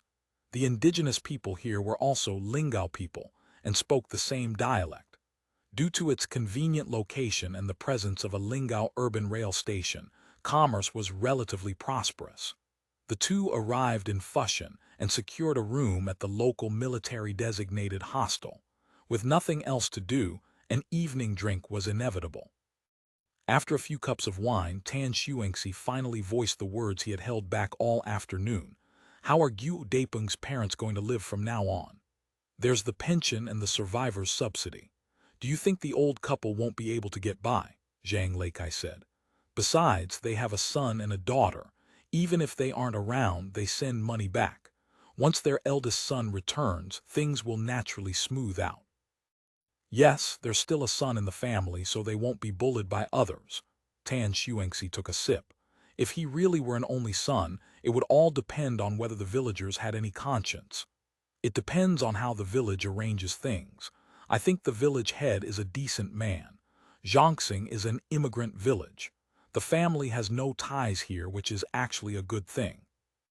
If they had a few relatives around, those relatives would be sharpening their knives right now." Zhang Leikai downed a full glass of beer and spoke with some emotion, then shouted, "Waiter, do you have any strong liquor?" The waiter hurried over, his face wreathed in smiles. "Yes, yes, yes. Zhu Ziliang brand fruit brandy 45 degrees. "Bring a bottle," the waiter hesitated and advised. "A bottle is 750 milliliters. That's quite a lot for two people. You can also buy it by the glass." "Nonsense. Do you think we can't afford to pay?" Zhang Leikai slammed the table. "No such meaning, no such meaning. The shop is grateful for your patronage." Seeing that these two soldiers were in a dark mood, the waiter dared not press further. Many soldiers had patronized recently, and while they spent money freely when they caused trouble, they smashed up the shop. He retreated to the counter to place the order and fetch the wine, whispering to the apprentice, "Go outside and see where the patrolling military police are." Tan Xuanxi knew this had probably stirred some painful memory in Zhang Leikai, so he did not ask further. Such things could be guessed easily enough. Thinking of this, he lost all interest. He said, "Maniao isn't far from here. Let's visit again when we have leave. There are several other soldiers from Zhongxing village. It shouldn't be hard to lend a hand if something happens." Lending a hand was secondary. Having someone keeping watch would make others wary. Yes, if people from the troops visit often, things will be somewhat better. Zhang Leikai poured himself half a glass of brandy, looking intent on getting drunk. When Guo Daipeng died, were you there? I noticed you didn't tell the old man the truth. Drink a few sips less, too much gives you a headache. Although Tan Xuanxi said this, he poured himself half a glass as well. Throwing his head back, he emptied the liquor into his mouth in one motion. A line of fire rushed from his throat straight to his stomach, instantly making him dizzy. He had never liked strong liquor, but now he wished the wine were stronger, the kick harder, so that after a hangover he could forget everything about that day. Yet at this moment the alcohol had the opposite effect, and the scene from that time rose before him like a film. The moment the cannon shot landed, Tan Xuanxi had rushed to Guo Daipeng's side, dragging him by his clothes into a nearby ditch. Guo Daipeng had lost consciousness. His eyes were half open, his mouth gaped wide, gasping, "Oh, oh, oh," for air. Tan Xuanxi knew this was a chest wound causing pneumothorax. If the wound was not sealed immediately, he would suffocate in moments. This was something he had learned in battlefield first aid training before deployment. Tan Xuanxi tore at Guo Daipeng's clothes and the gear on his body, but there were too many straps. Canteen, belt, ammunition belt, primer box, grenade pouch, backpack. Time was short, and Tan Xuanxi could not afford to undo each piece of equipment to locate the wound. He could only rip open the buttons on his chest. Fortunately, it was summer, and Guo Daipeng wore only a vest beneath his uniform jacket. Ripping open the buttons revealed a bullet hole in his right chest. The hole was small and round. It had likely been a small stone, since bandit militia generally could not afford real lead shot. The tiny wound sprayed dark red blood plasma outward with each strained breath, dyeing the white linen vest completely crimson. Tan Xuanxi tore open the first aid packet and pressed it directly onto the wound without unfolding it, pushing hard with both hands, terrified that more air would escape through the hole. But Guo Daipeng's breathing did not improve. Instead, it grew weaker and weaker. "Medic, medic," he shouted desperately. Gunfire and battle cries rang out all around. No one answered his calls. It must have gone through. "There's a wound on the back too." A soldier beside him, rifle raised and keeping watch, called out the warning. Tan Xuanxi looked down and saw the yellow earth and green turf soaked in blood. The blood had turned black, a large pool of dark crimson. End of chapter. Chapter 2799, the second letter, press here, quick. Tan Xuanxi ordered the soldier to apply pressure while he freed his own hands. There was no time to undo Guo Daipeng's clothes or turn him over, so he shoved the fabric upward with both hands, feeling for the wound. He started from the waist, expecting the exit wound to be somewhere on the right side of the back, but before his hands could reach that far, the middle finger of his left hand sank into flesh. The wet, slick sensation made him recoil. He yanked his hand back and shouted, "The wound is here." Another hole gaped in the lower right back. This wound was much larger. The lead shot had exited sideways, tearing a gash an inch wide. It must have struck a rib inside and changed direction. The soldier beside him passed over another first aid packet. Tan Xuanxi unfolded it and bound it in place. Before he could finish tying it off, the medic arrived, felt Guo Daipeng's neck and said flatly, "Don't bother, he's already dead." His tone was resigned, defeated. Tan Xuanxi looked up at Guo Daipeng's face. He had long since stopped breathing. His lips were slightly parted, his eyes wide open but empty, staring at nothing. From the moment that terrifying cannon blast erupted from the bushes to the cessation of his labored breathing, those desperate "oh, oh, oh" gasps, only a few dozen seconds had passed. He had expected to feel rage, murderous intent, yet he felt neither. The pitch-black night, the cold mountain wind, the crack of guns and boom of cannons, the roars of men in battle, the wailing of the dying, all of it filled his heart with a crushing sense of powerlessness. Fear gripped him, robbing him of the strength to stand. To tell the truth, I was terrified at that moment, absolutely terrified. My legs wouldn't stop trembling and my heart kept sinking. It felt like a hand was tearing at my chest. Tan Shuangxi's own hand trembled around the wine glass. Don't laugh at me. I'm a veteran. I've seen combat dozens of times and been through plenty of big engagements, but I'd never been so scared I couldn't move. Not until that night. And then, Zhang Leike pressed, it took a while before I felt alive again. And when I did, all I felt was rage. I wanted to poke the ambushing bandits full of holes right then and there. But there were no enemies in front of us, only abandoned corpses and 2 firelocks. They must have lit the fuses and fled.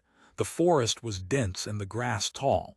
Walk a few steps in and you'd lose all sense of direction.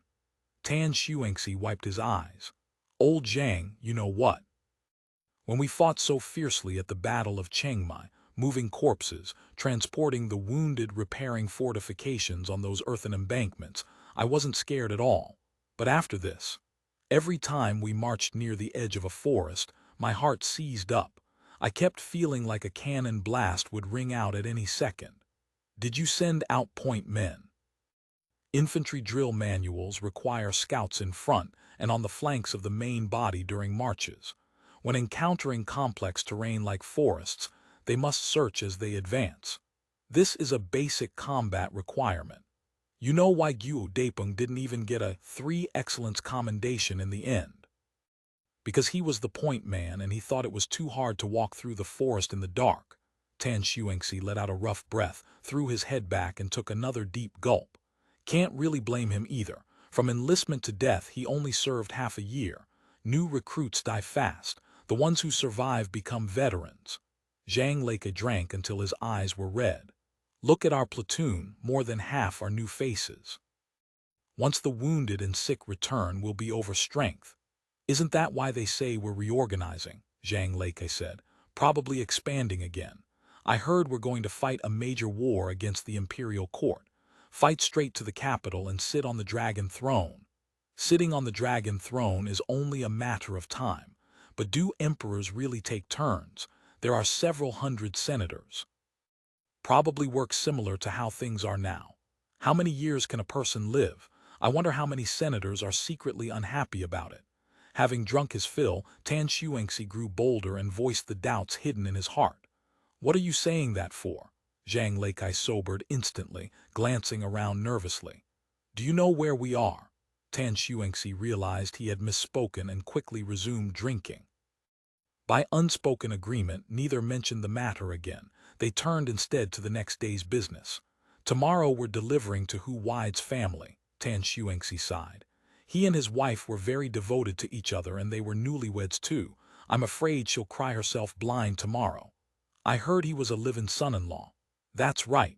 He was a Fulo, a shooting plow settler. His father-in-law is a local, a minor landlord even. If he was a live-in son-in-law, surely he had no brothers at home. How could he come out and be a soldier? Originally, he didn't need to be, Tan Shuangxi sighed. There's a policy. Naturalized citizens with a Class B diploma can be promoted to candidate officer after serving as a volunteer for 1 year, so he enlisted voluntarily. If he hadn't fallen, he'd be at least a second lieutenant by now. Sigh. What a pity, Zhang Leike agreed. He was a fool about it too. With that Class B diploma, he could have done anything, passed the civil service exam, the military academy entrance, gotten into a factory. He qualified for all of it. Yet he ran off to volunteer as a soldier, lost his little life in a muddle, probably didn't even leave a child behind. Despite their sighing now, neither Tan Shuangxi nor Zhang Leike had liked Hu Wide much while he was alive. Zhang Leikai's dislike was simple. Hu Wide was a Fulo, and most locals didn't care for outsiders. Tan Shuangxi's dislike ran deeper. Hu Wide loved to brag about his wife. He bragged so incessantly that the whole company knew how a penniless drifter had managed to marry into a minor landlord's family in Botting village as a live-in son-in-law. That alone showed how insufferable the man could be. Even more insufferable was his habit of boasting about vaguely romantic affairs, until a few soldiers who had been bachelors since birth gave him a thorough beating, which finally shut him up. But orders were orders, and out of respect for the dead, Tan Shuangxi and Zhang Leike still had a duty to fulfill on Hu Wide's behalf. Early the next morning, they set off from Fushan. Along the way, they stopped at several other locations to deliver death notifications. It was nearly noon by the time they headed toward Batang. But Batang village wasn't near a railway station, and no public carriages ran through the countryside.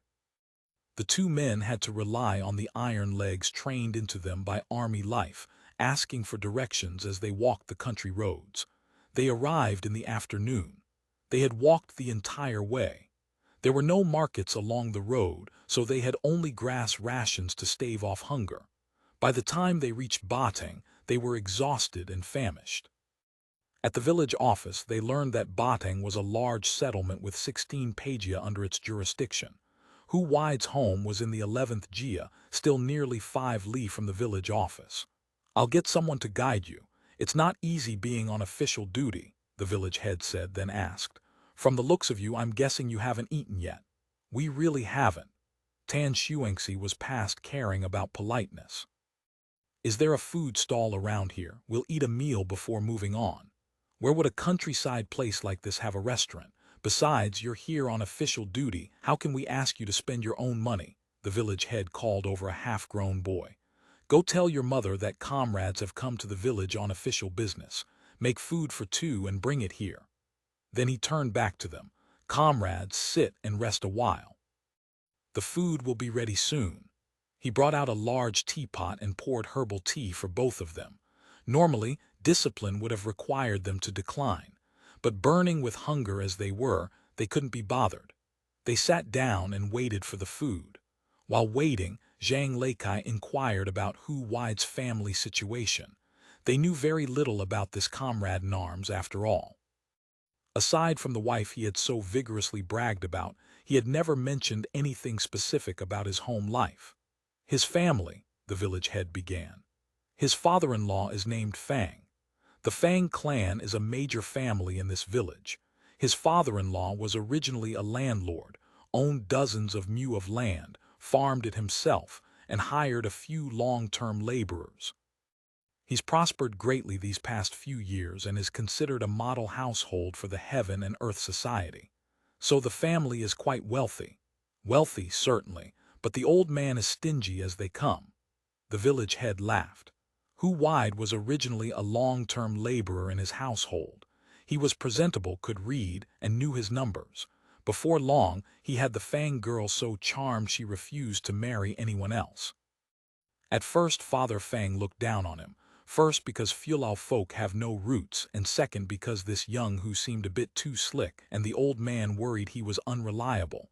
But the daughter insisted on the match, so although he let them marry, he never had a kind word for the boy. "Any children?" "None," the village head sighed. "He went off to be a soldier only 3 months after the wedding." Father Fang cursed him thoroughly for it, said he was running off to seek his own death. And now sigh, poor Fang girl widowed so young. Tan Shuangxi understood. 9 times out of 10, the father-in-law had nothing but harsh words for him, so Hu Wide signed up for the army in a fit of defiance, hoping to earn a future for himself and hold his head high. But unexpectedly, he had lost his life just like that. No need to guess much. The Fang girl would likely recruit a new husband within a year or 2 at most, and Hu Wide would ultimately lie forgotten in the Kaiju military cemetery, remembered by no one. The thought lodged like a stone in Tan Shuangxi's chest. He couldn't help but let out a heavy sigh. Then something occurred to him. Does little Hu have any other relatives? He was a Fulao who came to Hainan as a shooting plow settler. Where would he have relatives locally? The village head shook his head. I heard him say once that his family used to get by well enough, but later met with misfortune. Things got so bad that the whole family sold everything, and the siblings each took some travel money to find their own way. That's how he ended up in Hainan. It's been over 10 years now, all told. The family is probably long scattered. Since he's from Fujian, do you know exactly where he was from? Tan Shuangxi pressed, unwilling to give up. No idea. Who keeps track of such things? The village head smiled. Ask the Fang girl when you see her. She probably knows. As they were talking, the half-grown boy came carrying a large bamboo basket, calling out, Officers, please eat. Eat, eat. The village head opened the bamboo basket and took out 2 large bowls of fragrant rice noodles, white strands topped with shrimp and vegetables, looking very appetizing indeed. End of chapter. Chapter 2800 on the road delicious. Zhang Yaokai couldn't help but exclaim. This is real skill. Lingao rice noodles were a local specialty, available practically everywhere on the streets. Canteens in factories, schools, and the army served them daily. For Zhang Yaokai to praise the skill meant it had to be extraordinary. Sister-in-law Wang made these. The village head carefully accepted the white holy ship cigarette Tan Shuangxi offered, turning it over in his fingers for a long moment before bringing it to his lips, lighting it and taking a deep drag. Her noodle-making skill is beyond dispute, the best in the village. Whenever guests visit, we always arrange for her to cook. He watched the 2 soldiers slurping up the rice noodles and chuckled. Eat slowly, no need to rush. I'll have Huang's boy take you there in a while. It's the busy farming season, so he's certainly at home. After they finished eating, Tan Shuangxi produced a billing slip and paid. This type of duplicate slip was specifically used for official travel expenses and could be applied toward tax payments. The village head called over the child who had delivered their food. Liyuzi, guide these 2 comrades to Father Fang's house. At the mention of Father Fang's house, Liyuzi visibly flinched. The village head laughed and scolded him. What are you afraid of? The 2 officers are going with you. Old Fang isn't going to eat you. Hearing this, the child nodded in agreement. Then he asked the village head timidly, Boss, my mom wants to know when the meal money will be paid. It's been 3 or 4 months now. The village head waved dismissively. The summer tax hasn't been collected yet. Where would the money come from? She won't be shorted. We'll settle up when the summer tax comes in. Liyuzi didn't dare press further and simply led the 2 soldiers on their way.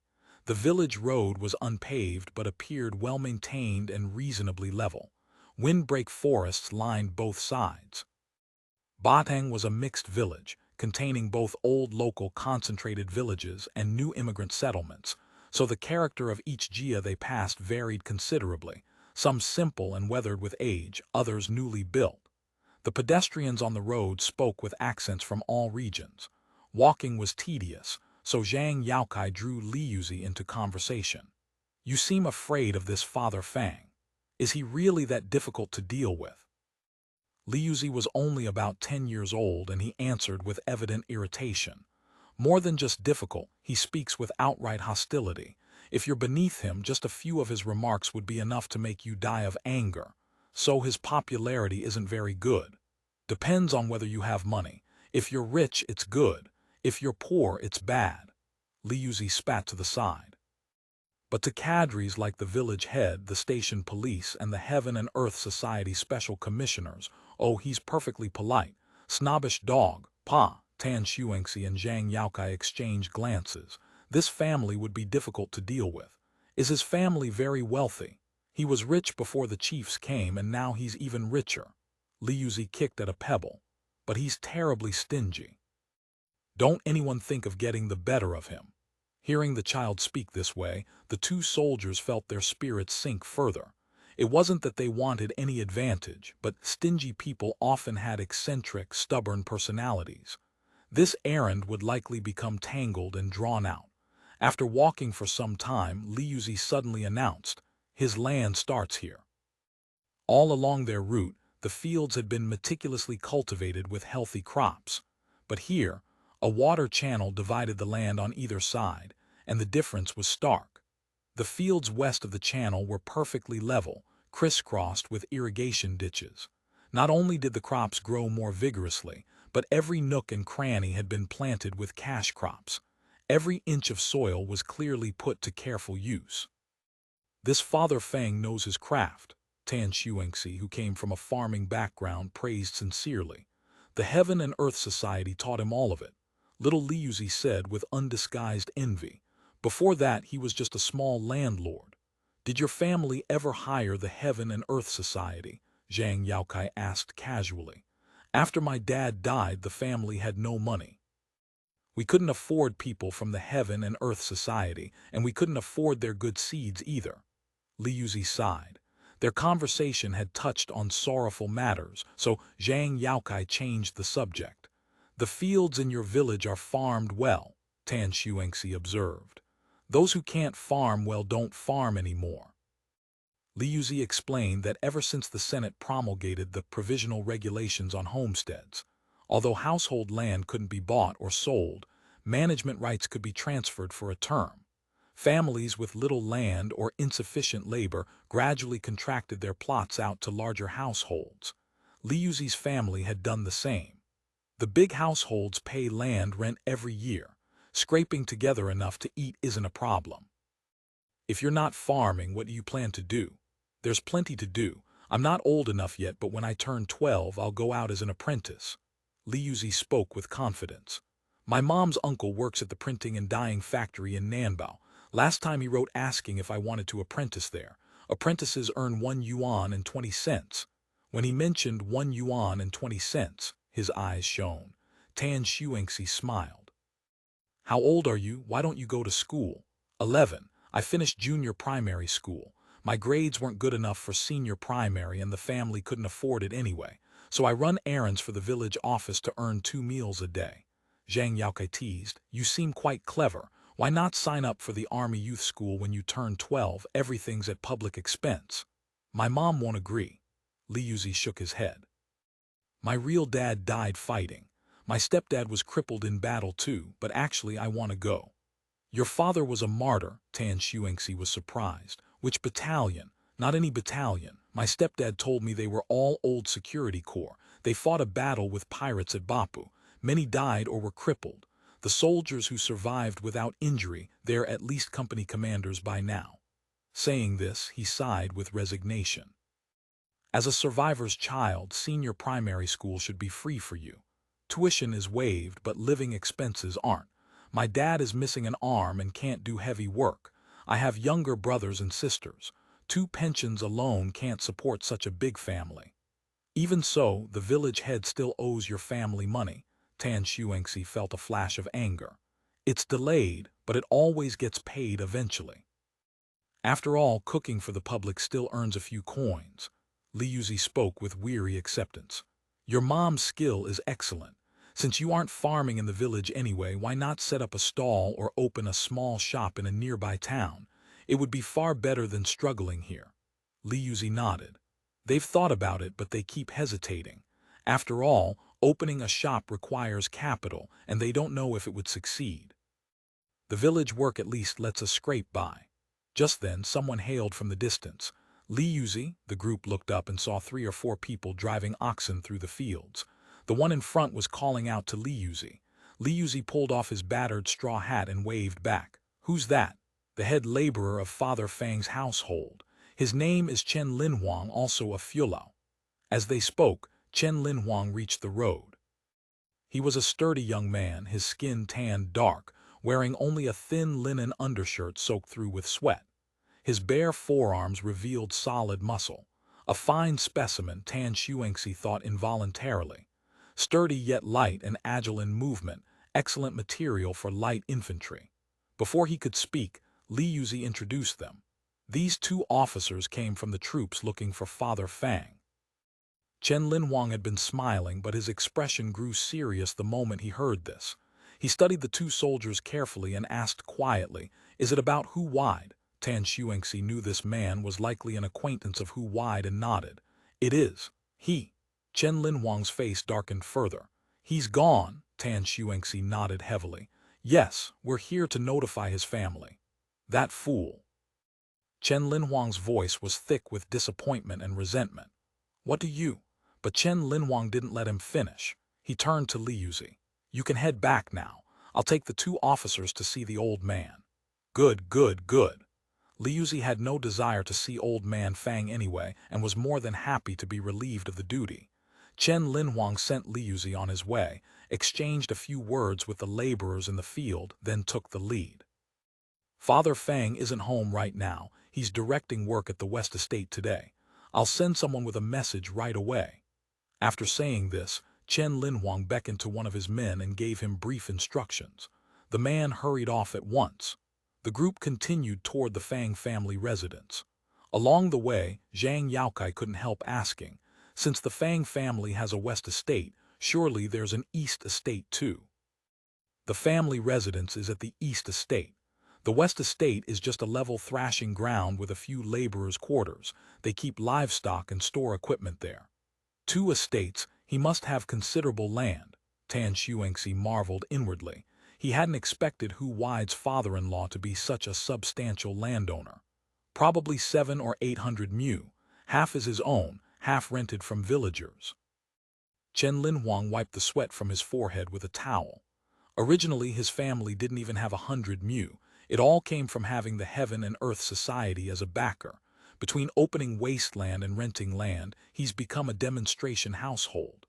Hu Wide was originally a long-term laborer for Father Fang too, right? Yes, he used to share a room with us. Ah Wei was literate and clever, and he did everything methodically. Everyone said he was wasted being a laborer on the estate. Chen Linhuang smiled bitterly. Cursed words, as it turned out. Tan Xuanxi felt a strange sense of dissonance as they talked. The Hu Wide that the head laborer described didn't seem like the same person he knew. The volunteer soldier Hu Wide he remembered was flighty and boastful, always talking big yet unable to perform basic training competently. But this laborer Hu Wide had been enthusiastic, capable, and well-liked. It made sense. Why else would the Fang girl have fallen for him? If she'd been looking for a live-in husband, given the Fang family's wealth, her range of choices would have been vast. In short, this man who had been sneered at throughout his time in the platoon and company probably did have many admirable qualities. He simply wasn't suited for the army. How is his wife? Zhang Yaokai asked suddenly. Perhaps realizing how that sounded, he hurriedly added, I mean, is their relationship good? Good. Chen Linhuang's voice grew wistful. They're newlyweds, how could the relationship not be good? Tan Xuanxi shot Zhang Yaokai a reproving look, feeling his companion's curiosity had grown a bit too indulgent. End of chapter. Chapter 28. One father-in-law and daughter. After another 10 minutes of walking, they spotted a solitary 5 phoenix enclosed house standing stark against a small hillside in the distance. Chen Linhuang pointed toward it. That's the East Estate. What a magnificent house. Zhang Leikai couldn't hide his surprise. This was clearly an old house.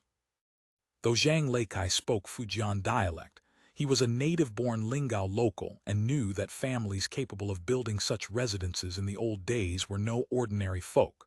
Father Fang was originally a landlord. This house is his ancestral property. It was renovated again 2 years ago when his daughter was seeking a husband to marry in. A pond lay before the house, fronted by a vast, level drying yard.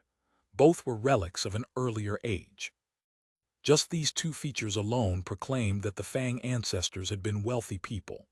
Zhang Yaokai craned his neck, looking this way and that, clicking his tongue in admiration at the stone mill in the yard, the frame for tethering oxen, and the stacks of mats. Those who had made their fortunes after the Senate's arrival were common enough in Lingao. One could say they were everywhere. But families that had accumulated such an estate under Great Ming rule were quite rare. The main gate of the 5 Phoenix house stood wide open. A middle-aged woman sat at the threshold doing needlework. Zhang Yaokai called out, Sister-in-law King, go fetch the young miss, people from the Troupes are here. The woman called Sister-in-law King looked up, her face instantly flustered. She hurriedly set down her needlework and disappeared inside. Before long, a young woman emerged. In terms of looks, she was unremarkable, but her attire remained in the style of the Great Ming from over a decade past, and even her hairstyle hadn't changed. Combined with this house, it gave the 2 men a momentary sense of displacement, a powerful feeling of having stepped back into the Great Ming era. This, you are. Tan Xuanxi found himself tongue-tied, uncertain what to say. The woman nodded silently. Though her face was pale, her expression remained calm. Zhang Yaokai saluted. Miss Fang, we are under orders to deliver the death notification and personal effects of volunteer soldier Hu Wide. Please accept our condolences. With that, he produced a craft paper bag from his satchel. Another recitation of the same rhetoric, routine business. Tan Xuanxi thought to himself. The woman neither took the envelope nor spoke. Zhang Yaokai proceeded through the content according to protocol. If you have any questions, you can write a letter or visit the Military Affairs section of the County Civil Affairs Bureau for consultation. Before he could finish, several people entered from outside. Leading them was a robust man of about 50 with graying hair and a square, stern face. He wore a faded indigo labor suit, clutched a tattered straw hat in one hand, and had his trouser legs rolled up high, his calves and feet caked with mud. He ladled several scoops of water from the jar by the door to rinse his feet before walking in. "This is the head of the household," Chen Linhuang whispered, then addressed the newcomer. "Father. These two are comrades from the Fubo army. I have eyes I can see." The newcomer gave a cold harumph, his gaze sweeping over the Fang girl. "Why did you come out?" The woman couldn't help but tremble. Tan Xuanxi recognized such scenes all too well. Women and children beaten into fearfulness at home always wore that expression. He sighed inwardly. Before he could speak, the Fang girl whispered, "Two officers came on official business. Someone from the family had to receive them." She began rising to withdraw as she spoke. "Miss Fang is Comrade Hu Wide's wife. This notification was meant to be delivered to her personally regardless. There is nothing improper about it." Tan Xuanxi had originally intended to avoid confrontation, but he couldn't restrain himself. Putting on the airs of public officials. Old man Fang smiled disdainfully, produced a cigarette, and a helper behind him immediately struck an Australian match to light it for him. He took a drag, swaggered over, settled into the central chair, and extended his hand with casual authority. The Fang girl reacted as if electrocuted, hurriedly passing him the unopened envelope. Tan Xuanxi felt uncomfortable all over. He and Zhang Leikai sat on benches, already a level lower, looking at Hu Wide's father-in-law with his domineering arrogance, not a shred of grief in those eyes, and then at the Fang girl's sorrowful gaze that dared not release its tears. A fire ignited in his chest. And this was supposed to be a heaven and earth society model household. Old man Fang tore open the envelope and spilled its contents onto the table. He first picked up a document stamped with an official seal. "What's this?" Chen Linhuang leaned over to look. "This is Ah Wei's death notification. I'll read it." Old man Fang paid him no heed, tossing it aside carelessly. He snatched up another slip of paper and scrutinized it, clearly recognizing it as a check and understanding the numbers printed on it. "Only 80 yuan. The old man spoke with undisguised dissatisfaction. "Didn't they say 600 yuan for a dead soldier before? That was before the currency reform. 530 yuan was in grain circulation vouchers. Now it's in silver exchange vouchers. How much grain could 1 yuan buy in the past, and how much can it buy now? In real terms, the amount has actually increased significantly." Tan Xuanxi explained with patience he didn't feel. Old man Fang said nothing more. He picked up another list and shoved it into Chen Linhuang's hand. "Look at this, what is it?"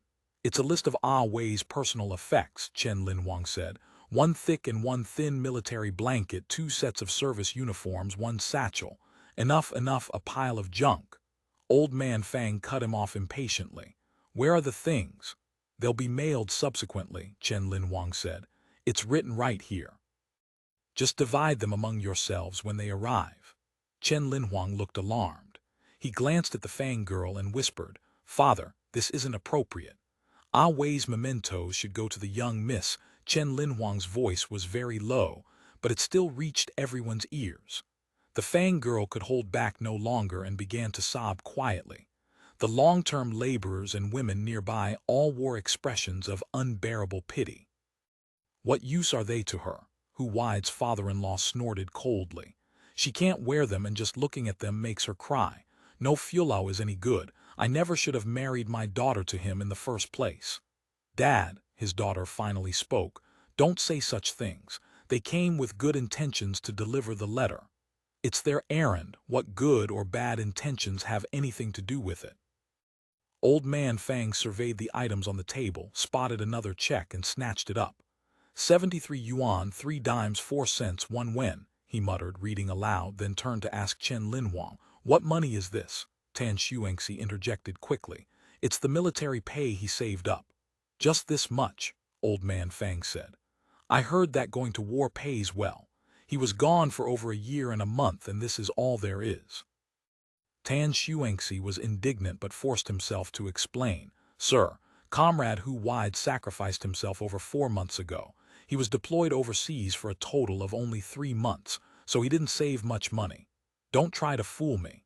The old man eyed the two NCOs up and down while clutching the check. "Doesn't issuing military pay come with details? Even factories give out payrolls. The standards for military pay and subsidies are determined by the Senate. The personal effects package contains his soldier's handbook and pay stubs. You can verify every item. If you have questions, please inquire at the Military Affairs section of the County Civil Affairs Bureau." Having reached this point, Tan Xuanxi could bear it no longer and challenged him directly. "You, Hu Wide was your daughter's husband, half a son to you.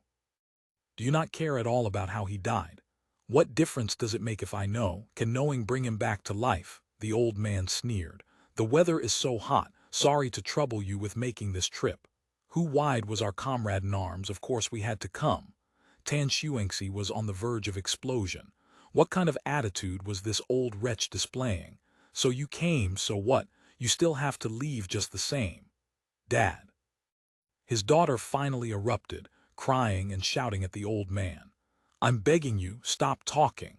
The old man's eyes bulged, and he opened his mouth to unleash his temper.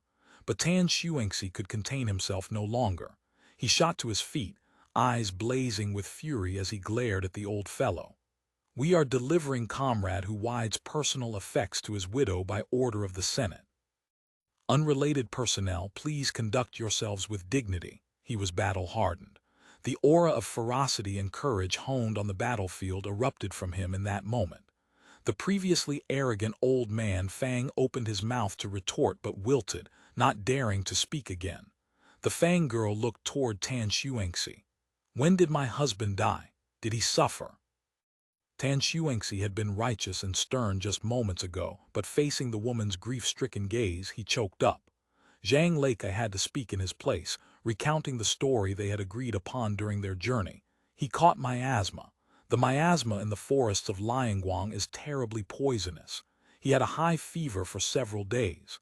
We took turns caring for him. The company medic tried several medicines. But this miasma was too fierce. We did everything we could. He woke for a moment before he died, said he wasn't uncomfortable, and said, 'The person he missed most was you.'"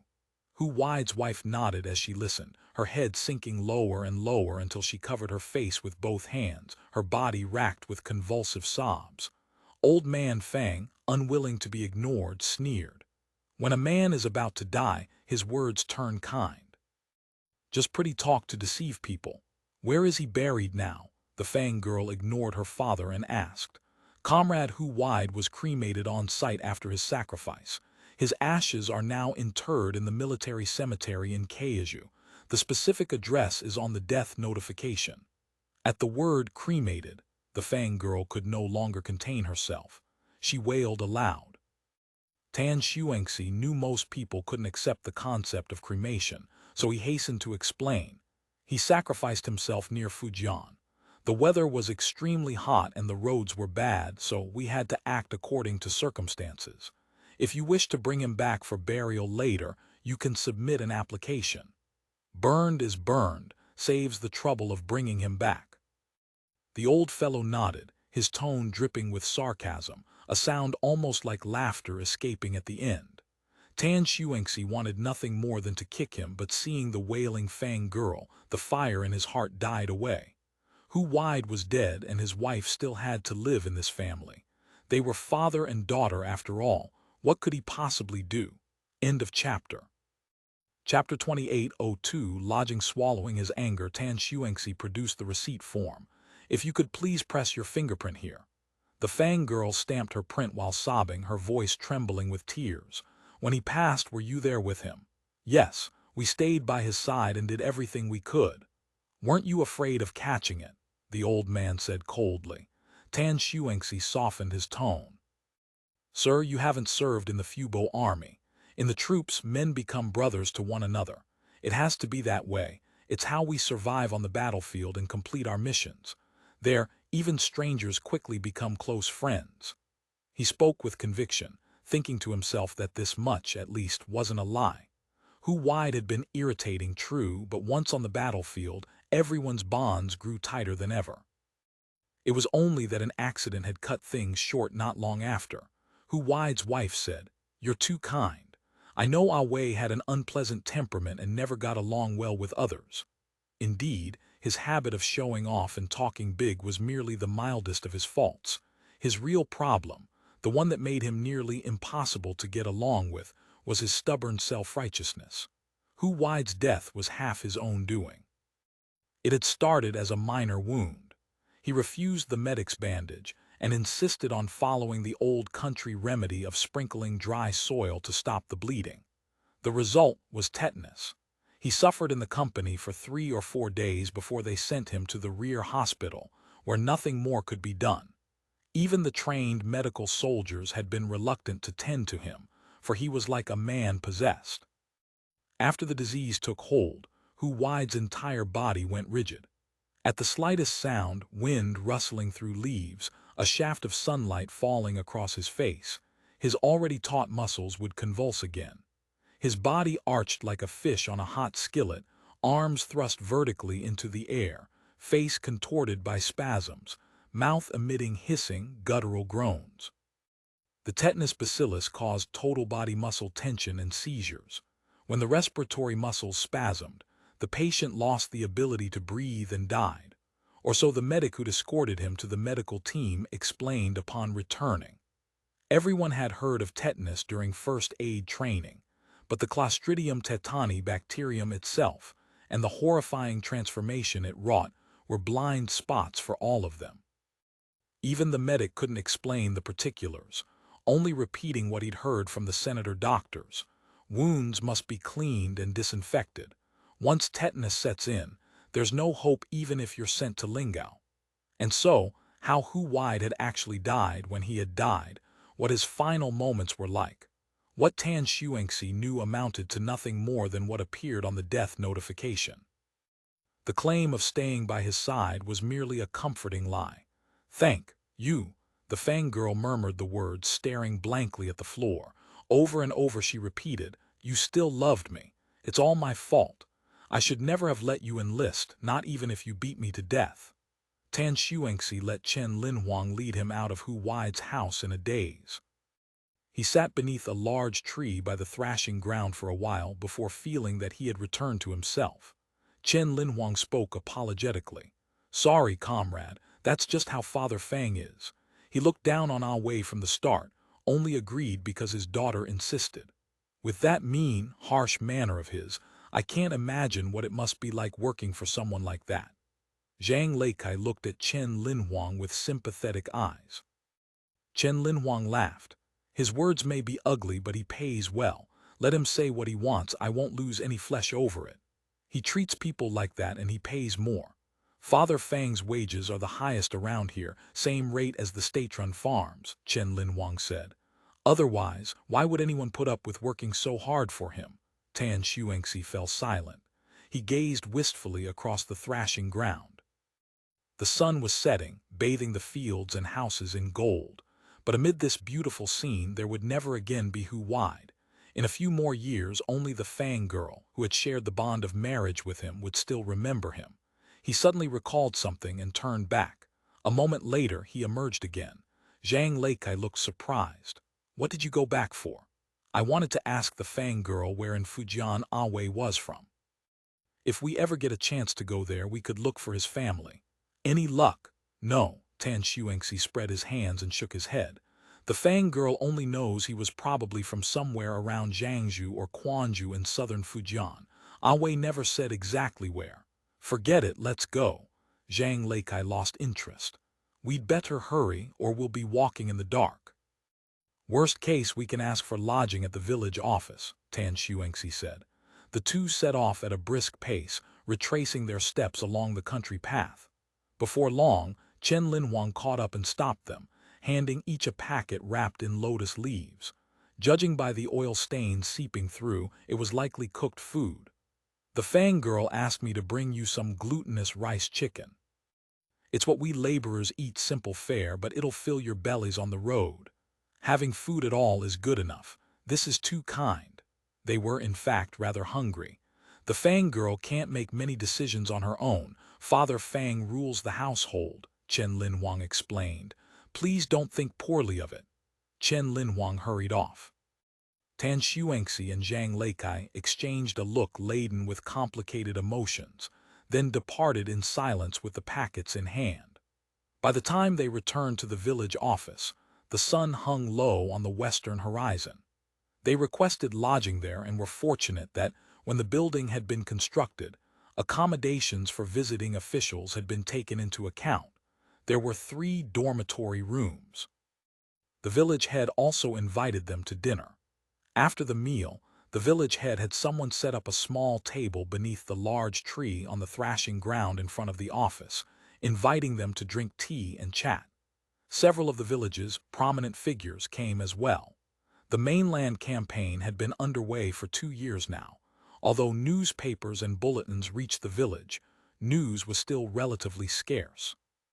With 2 witnesses from the front arriving, everyone naturally wanted a good conversation.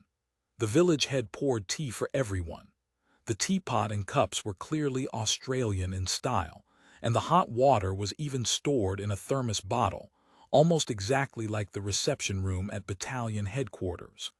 Tea drinking had actually become a popular pastime only in recent years.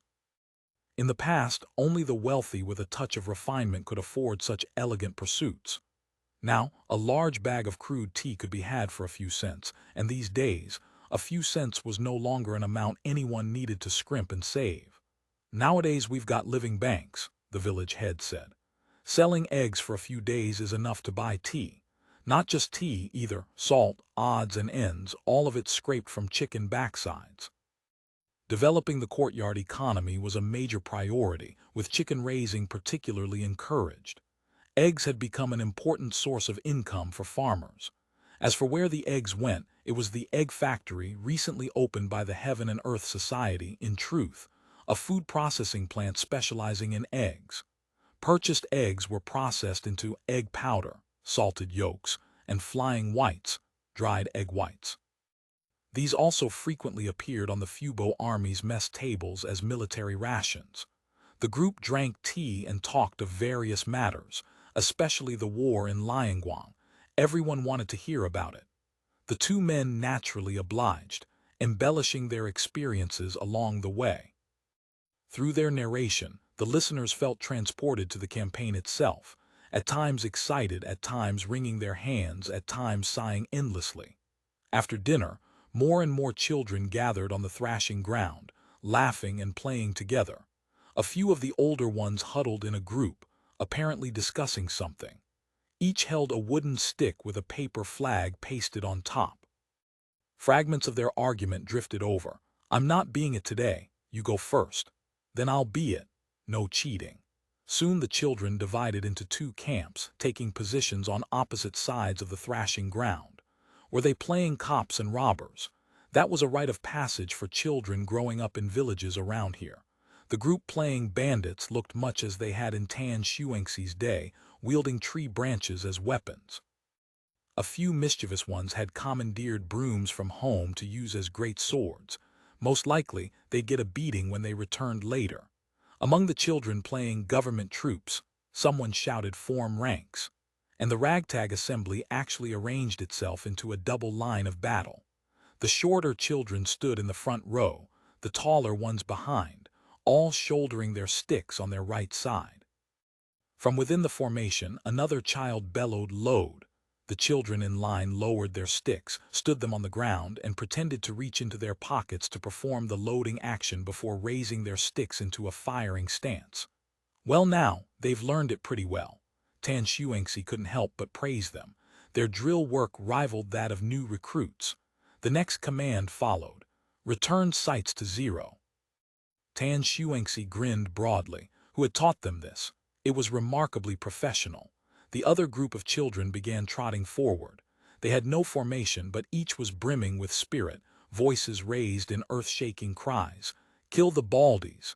Capture Ma the Pig Dragger alive!" From the battle line came a burst of mouth-simulated gunfire. A few children even acted out the recoil and muzzle climb. On the opposite side, children screamed dramatically and fell to the ground one after another. A few, whether from slow reactions or by script, continued running forward, waving their weapons. Another command rang out from the line.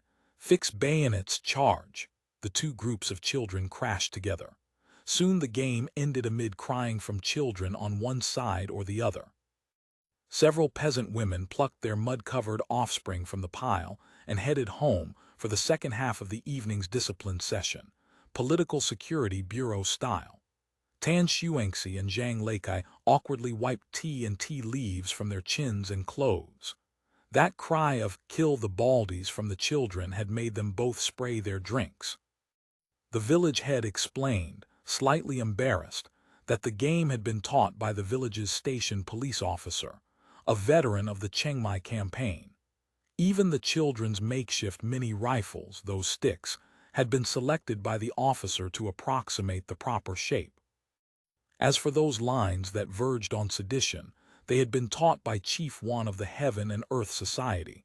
No naturalized citizen would dare joke about such things, not even under pain of death. End of chapter. Chapter 2803 Tryst I. Heavens, it's already light out. The man sat up and peered through the window. The sky had brightened to a pale gray. He must have still been dreaming when the rooster crowed. What does it matter? Let it be light. The woman rolled toward him, wrapping her arms around his and pressing her face against his chest, eyes still closed. "You don't have work today. It's because we carried on too long last night." The man teased her gently, tightening his arm around her and stroking her back, savoring the warmth of her youth against his skin. The drowsiness welling up within him claimed him once more. When he opened his eyes again, the sky was fully bright. Through the window came the occasional sounds of chickens clucking and dogs barking, mingled with the footsteps of passers-by. The woman sat before her vanity, carefully combing her hair. The man felt a sudden flutter of unease and groped for his clothes to rise. "What's the hurry? It's still early." The woman fastened her earrings. "The day shift whistle hasn't even blown yet. This isn't wise. It's broad daylight now and the streets are full of people. Too risky. If it's too risky now, then leave when it gets dark." The woman giggled. "I'll go out and buy some braised dishes later. Your favorites: pickled duck feet, braised pig tongue, and gorriero salad. Didn't you like the household fruit cordial? There's still a bottle left." The man knew she was trying to keep him until evening. Part of him yearned to stay, drawn to her tenderness, but reason told him he shouldn't linger. What if someone comes by? Who would come? Seeing his intention to leave, the woman's voice took on a note of resentment. "Everyone at the factory and that reading club of his, they all know he went off to be a soldier. He's a loner here, not a single relative in town." Her expression shifted to something sly and knowing. "Besides, I'm here alone. They wouldn't want to invite suspicion of scandal." "Your Chinese has gotten very good," the man remarked. The woman shrugged it off. "Lucky I learned well enough to read books and newspapers. Otherwise he would have looked down on me to no end." "He looked down on you?" The man was taken aback. "Him, a bachelor, a stubborn pauper who nearly starved to death. Poor he may be, but he's got quite the temper." The woman giggled. A flicker of jealousy stirred in the man, and he fell silent. "Are you angry?" She leaned toward him with a pleased smile. "No," he affected magnanimity. "I'm just a bit worried. Your house faces the street after all. Any loud noise carries right outside." The sounds beyond the window were growing louder. Hawkers crying their wares, snippets of conversation, someone shouting at livestock, the grinding of cart wheels, the tinkling bells of rickshaws. The man realized he couldn't leave during the day. Yet if pressed to name his business, he had none. Whatever had brought him to town was long since concluded. Staying one more day hardly mattered. "It seems I can't leave after all. So eager to get back to your yellow-faced wife." The man felt a prick of displeasure but kept it from his face, deflecting instead. "After all that commotion last night, I'm a bit afraid of you." "Oh, stop it!" The woman punched his chest playfully. Suddenly, someone knocked at the street-facing door downstairs. Rapid, urgent bursts. Both of them froze, their gazes locked on the window. The knocking grew more insistent. In the man's mind, the sound had already become the splintering of a door being broken down, and he caught himself holding his breath. The woman glanced at the bedroom door in alarm, as if calculating something. Then she rose, walked quickly to the window, and lifted a corner of the curtain to peek down. She turned back. "It's all right. It's just sister-in-law maiding from next door. I don't know what she wants. I'll be right back." She left the room, and her footsteps descended the stairs outside. The man dressed quickly and methodically. He gathered every personal belonging he had scattered about the room. From below came the muffled sound of women's voices, indistinct and unclear. After a while the voices faded. Then he heard her familiar footsteps ascending the stairs. The woman pushed open the door and stepped in. Seeing him fully dressed, she paused, then laughed. "What, afraid someone came to catch us in the act?" "Not at all," the man replied with an awkward smile. "Since I'm up, I might as well tidy myself." They both exhaled deeply and shared a relieved smile. What did the neighbor want? To borrow money. The woman removed her headscarf and tossed it carelessly onto the armchair. "2 yuan, her family's having cash troubles again. Aren't the people living here all factory employees? How can they be short a few yuan?" "Listen to you, landlord's young master," the woman chuckled. "Her husband works at the factory, true, and the wages are good, true, but they've got too many mouths to feed. 5 children, 3 of them boys. Just putting food on the table leaves the couple scraping by every month. The wife doesn't go out and find work to help with expenses. With 5 children at home, what work could she possibly find? She can't even finish the housework." The woman went downstairs again, apparently busy with something. After a while, she returned carrying a tray laden with breakfast. "Can't compare to what you have at home, but it'll fill you up." The man surveyed the breakfast on the table: white porridge, salted eggs, spiced peanuts, and small dishes of Australian pickles. Even at his own house, breakfast was nothing more than this. "This is already quite good." The man pointed at the salted egg. "Just this alone is something not everyone can afford. As long as you're satisfied," the woman smiled. "You've become much more easygoing than before." "Was I cold before?" "Not cold, just, arrogant." The woman began eating her breakfast. "Do you know what the other students used to call you?" "Young master, I suppose." "Young Master Lamb." The woman covered her mouth as she laughed. "Hard to believe it's been several years since graduation." The man felt a twinge of embarrassment. "I wonder how our classmates are doing." "Many have left Lingao," the woman said. "Last time I ran into the chief who taught us. He said about 2/3 of our class went to other places: Jeju, Taiwan, Shandong, Sanya. Recently some went to Guangdong. He even asked me why I didn't go out to work after graduating from senior primary school instead of settling for being a housewife. He kept saying waste of talent, and what a pity." The woman laughed. "Lucky I wasn't a publicly funded student. Your father really does treat you well." The man spoke with genuine admiration. "My father acted like he'd suffered a great loss sending my sisters to junior primary. He grumbled about it every day. My sister hides whenever she sees him. Treats me well. He was just following fashion and currying favor with the chiefs." The woman's tone turned flat. "He agreed to let me marry that man because he saw the chiefs regarded him highly." Outside, the day shift whistle sounded. Following its rousing call, a sonorous male voice suddenly rang out. The last beep just now was 8 o'clock Lingao time. "Good morning, listeners. Welcome to today's news summary." Today's news includes: Senate Chairman Wang met with the recipients of the Senate First Class Distinguished Service Medal for the Lianguang campaign today at Bern City. The Guangdong Region Advanced Workers Commendation Conference was held in Guangzhou. Regional Director Senator Wen Dacey presented awards to advanced workers. Please listen to the detailed news below. They ate while listening with tilted ears. The news was their most important window to the outside world, especially for the man. His family's business had long outgrown those few hundred mu of village land. He had to stay informed about events beyond. What did the news just say? The woman asked suddenly. Something about the Senate holding various meetings, then a Dutch trade agreement, I think. Why do you ask? The man was surprised. Since their school days he had known her as someone uninterested in world affairs. Is there news from Liangguang? I heard peace negotiations with the great Ming are almost finished. Ah, it didn't mention that. The news only talked about troop rest and reorganization. Looks like the war really is ending soon. Go overseas. Go to the vibrant lands of Southeast Asia. The Nanyang Company's immigrant recruitment presentation will be held from the 10th to the 12th of this month at Wenlin River Park. At that time, senators from the Nanyang Company and the Civil Affairs Department will be present to explain immigration policies and related benefits. To accommodate everyone's participation, sessions are arranged for both day and evening. The 36th Veteran Placement Conference was held in Bern City.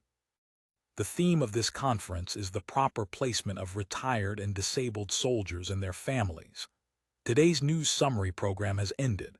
It sounds like the war is truly coming to a close. He should be returning soon, shouldn't he? The man chose his words with care, avoiding terms like husband or your man as one might avoid needles in a sewing box. The woman didn't look up, only making a sound through her nose. It might have been an answer or perhaps nothing more than a polite acknowledgement. Tell me about him.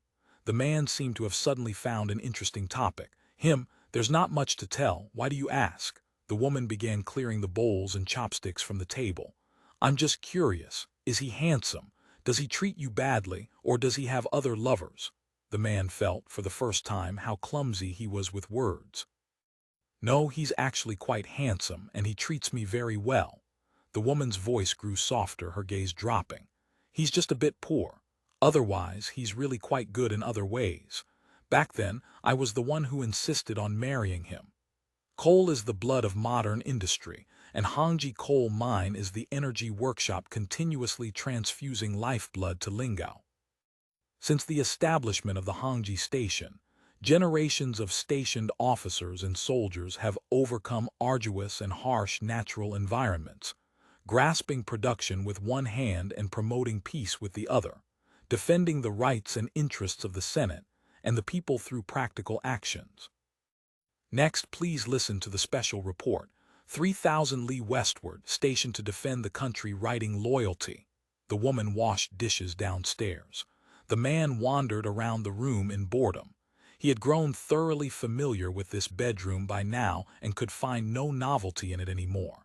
So he stepped out the door into the stairwell. End of chapter. Chapter 28:04 Tryst II. Besides the master bedroom, another room on the second floor had its door standing open. Curious, the man walked over. It was a small room.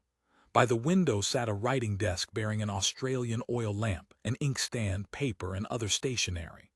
Two simple bamboo bookshelves lined the wall, neatly filled with books, magazines, and a miniature plaster bust.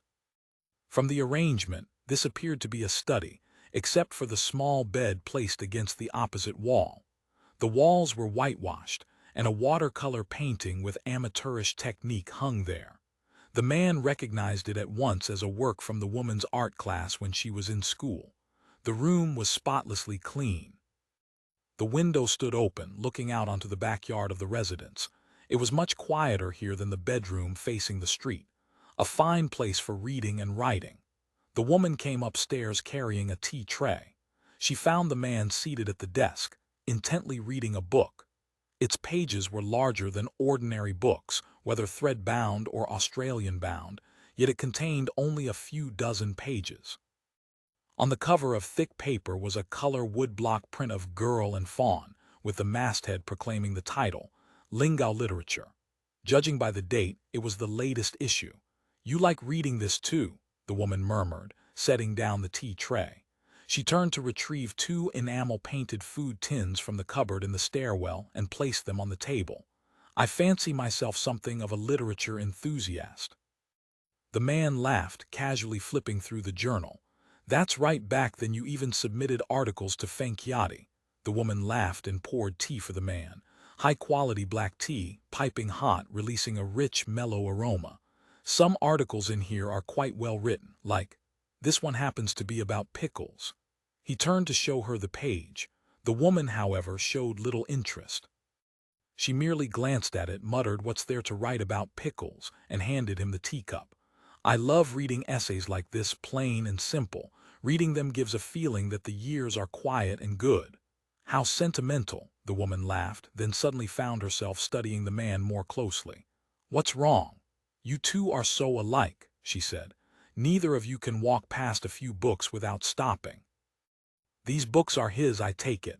Of course they're his. Could they be yours? The woman lifted her black tea and sipped slowly. He must have spent quite a bit of money on all this, no? The man felt somewhat embarrassed and made conversation. Books and magazines, despite strong promotion by the chiefs and various subsidies, remained unnecessary expenses in most ordinary households. Subscribing to magazines and buying books was still a luxury for common people. A good portion of the meager wage he earned went straight into this. The woman sounded somewhat dissatisfied. Luckily, I don't rely on him for food, nor do we have children to raise. Otherwise, we'd be fighting every other day. She opened the food tin and took out cookies. Rare goods from Guangzhou.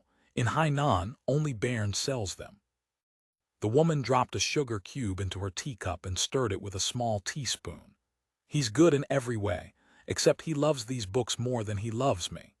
While the man chewed a cookie and searched for something to say, the woman continued without looking up, her spoon stirring aimlessly in the teacup as if rowing an invisible boat. Every day he just buries himself in reading, then shuts himself in this room to write and write and write. I don't know where he finds the energy. If he writes late, he sleeps in the study or doesn't sleep at all. The woman sighed and added in a barely audible voice, "Who could stand that?" The man examined the items on the desk. Besides the lamp and stationery, quite a few books were piled against the wall, all Australian books. Apart from a national dictionary with its cover fallen off and re-glued with paste, the most read was probably a set of Dream of the Red Chamber. The covers were worn thin, and many small slips of paper peeked out from within. Beside it lay a loose-leaf binder.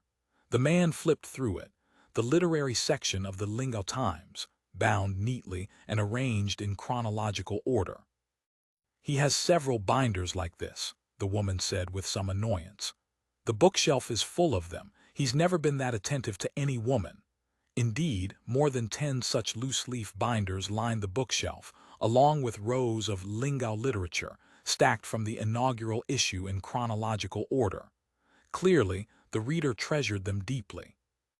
The man thought of the latest issue of Lingao literature on the table and said with a touch of jealousy, "He's off being a soldier, and here you are keeping his magazines for him. He specifically asked me to, says he wants to read them when he comes back." The woman felt a certain pride but kept her tone nonchalant. "You're quite fond of him," the man said. "I can tell. When I married him, he was just a clerk working in my father's shop. My father had taken a special liking to him, saying he could accomplish great things someday. I simply thought he was rather handsome, refined, could write and calculate. I assumed he was a senior primary graduate. Actually, he only had a Class A diploma. He'd educated himself through night school." The woman's voice came from behind him, pausing for a long moment as if searching for the right word. "Impressive," the man said sincerely. "Yes, reading to better himself. A true scholar at heart," the woman drawled as she walked to the desk, tidying the books and papers the man had disturbed. "These are his treasures. He won't even let me touch them. Every night he reads here until well past midnight.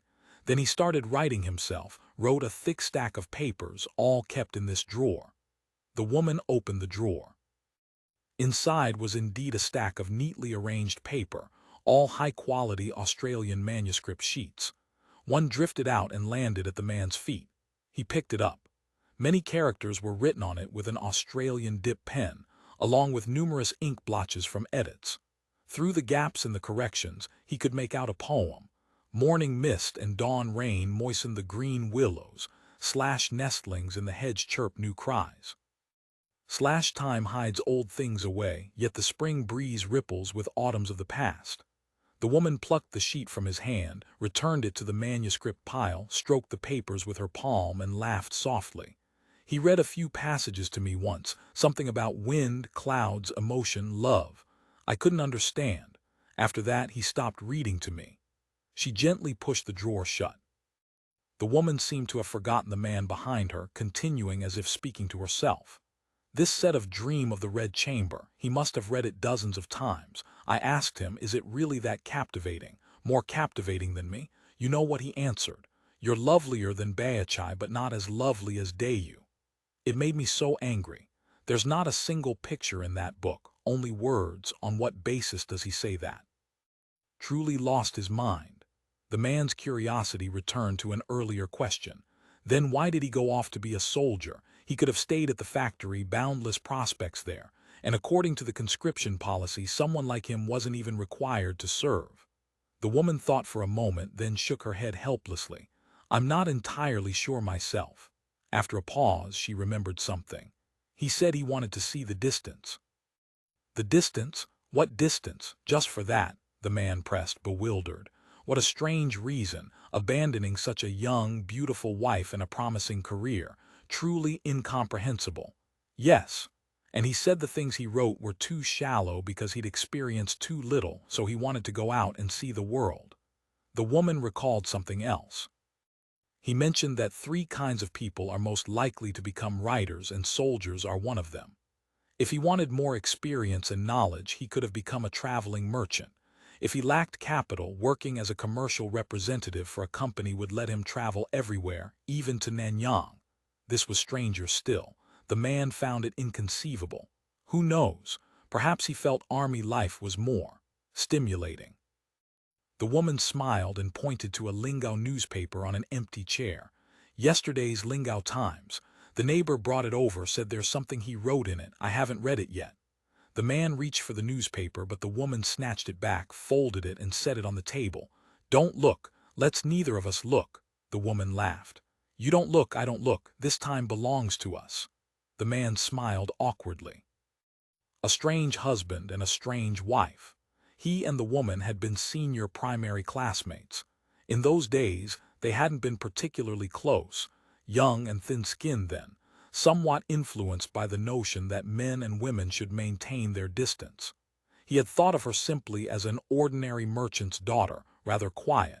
He never expected she would change so much. Are you thinking about how to explain this to your wife when you get home? Seeing the man silent and lost in thought, the woman smiled slyly. She wouldn't care about this. The man said with some disdain. If she knew, she'd say, if you think she's so wonderful, marry her and bring her home. It's not as if I can't share. Or else, having a few more sisters in the house would be nice. I'd have partners for card games. So virtuous. The woman giggled.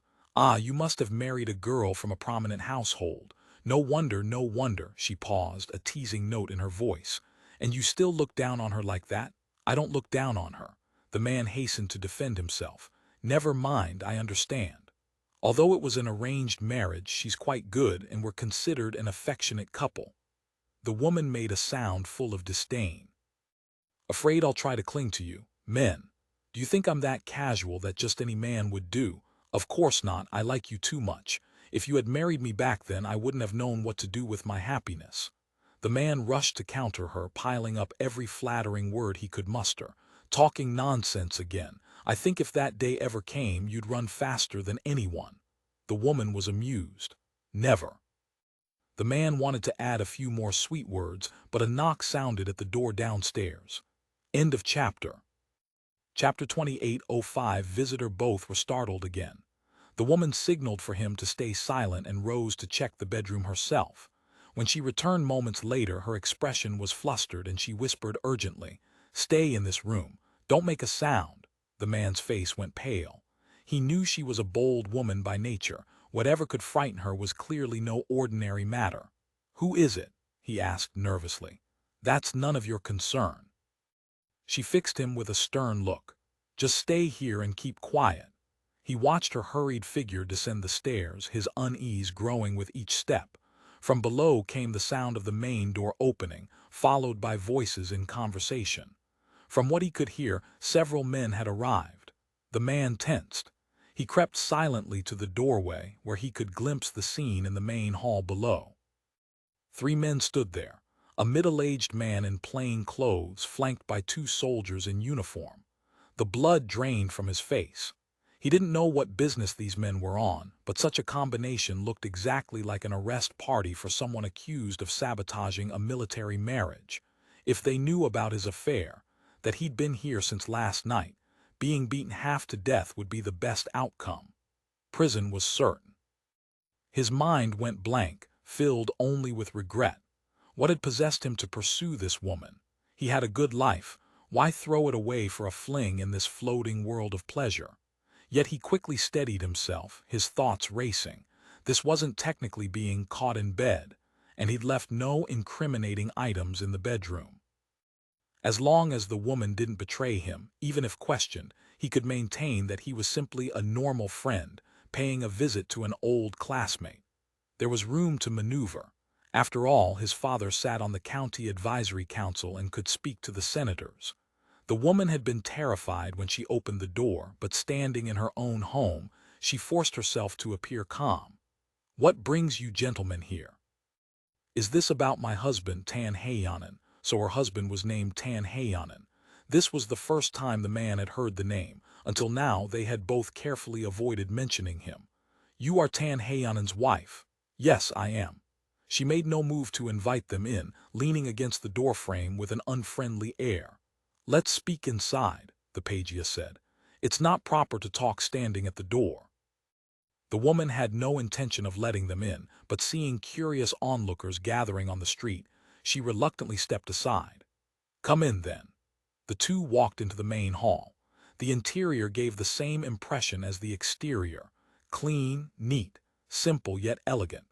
Tan Heyanen's home stood in the newly developed residential quarter of Bern Town, houses built for middle-class earners who worked in factories and government offices.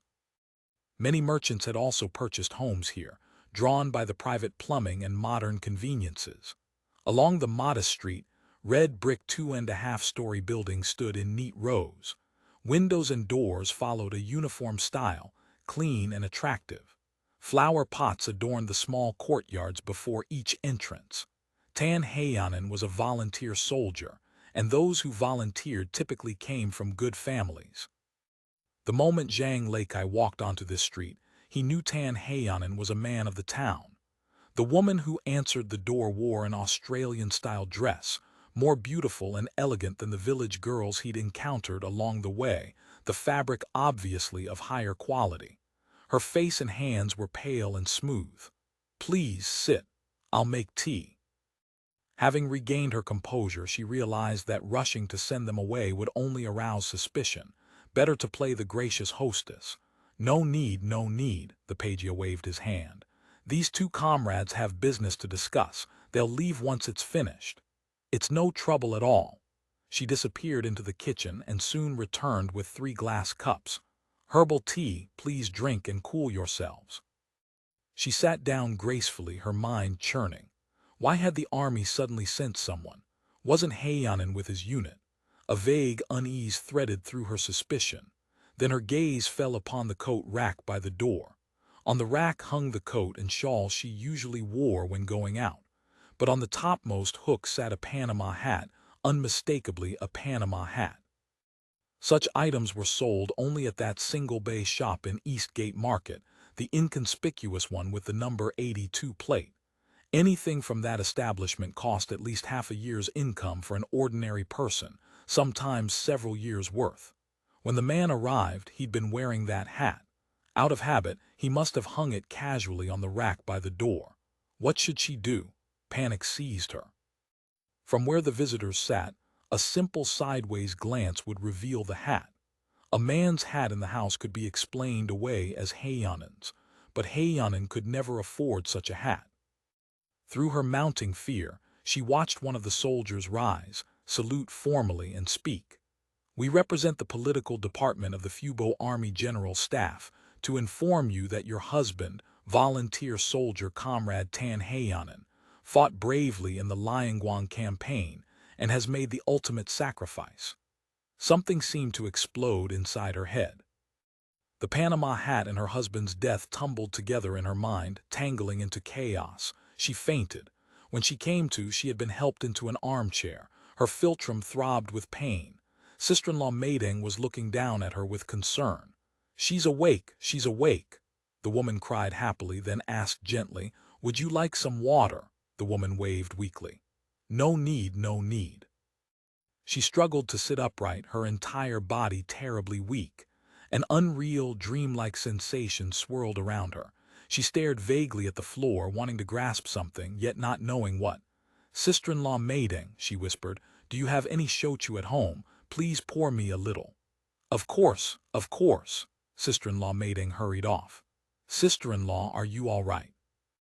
Zhang Yaokai watched her tremble all over and rushed to ask, afraid she might collapse again. I'm fine.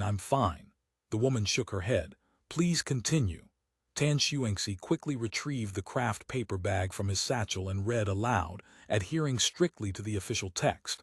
Then he handed over the death notification, a check, several medals, and a package marked personal effects.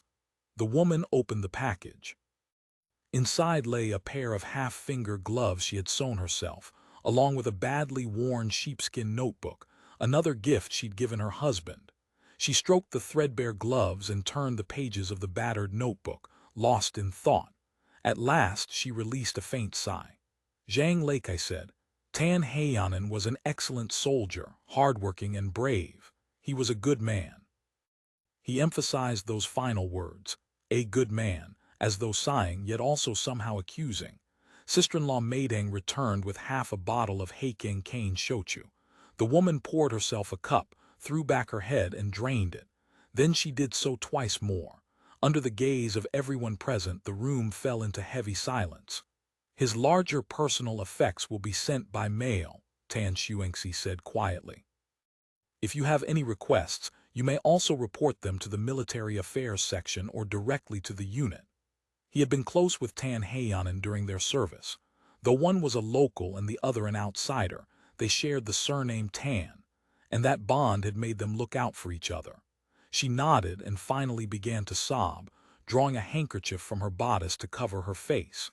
Her tears seemed to soften Zhang Lakai's gaze. "Did he have any words for me?" Tan Xuanxi said. "He spoke at the end. He said he was sorry, that he could no longer take care of you, and asked that you find another good man, someone reliable." She shook her head gently, drew her legs up onto the chair and rested her face against her knees, curling into a ball. Fortunately, it was a chair with a backrest. Such furniture was rare in the countryside. The furnishings in this home were not those of an ordinary family.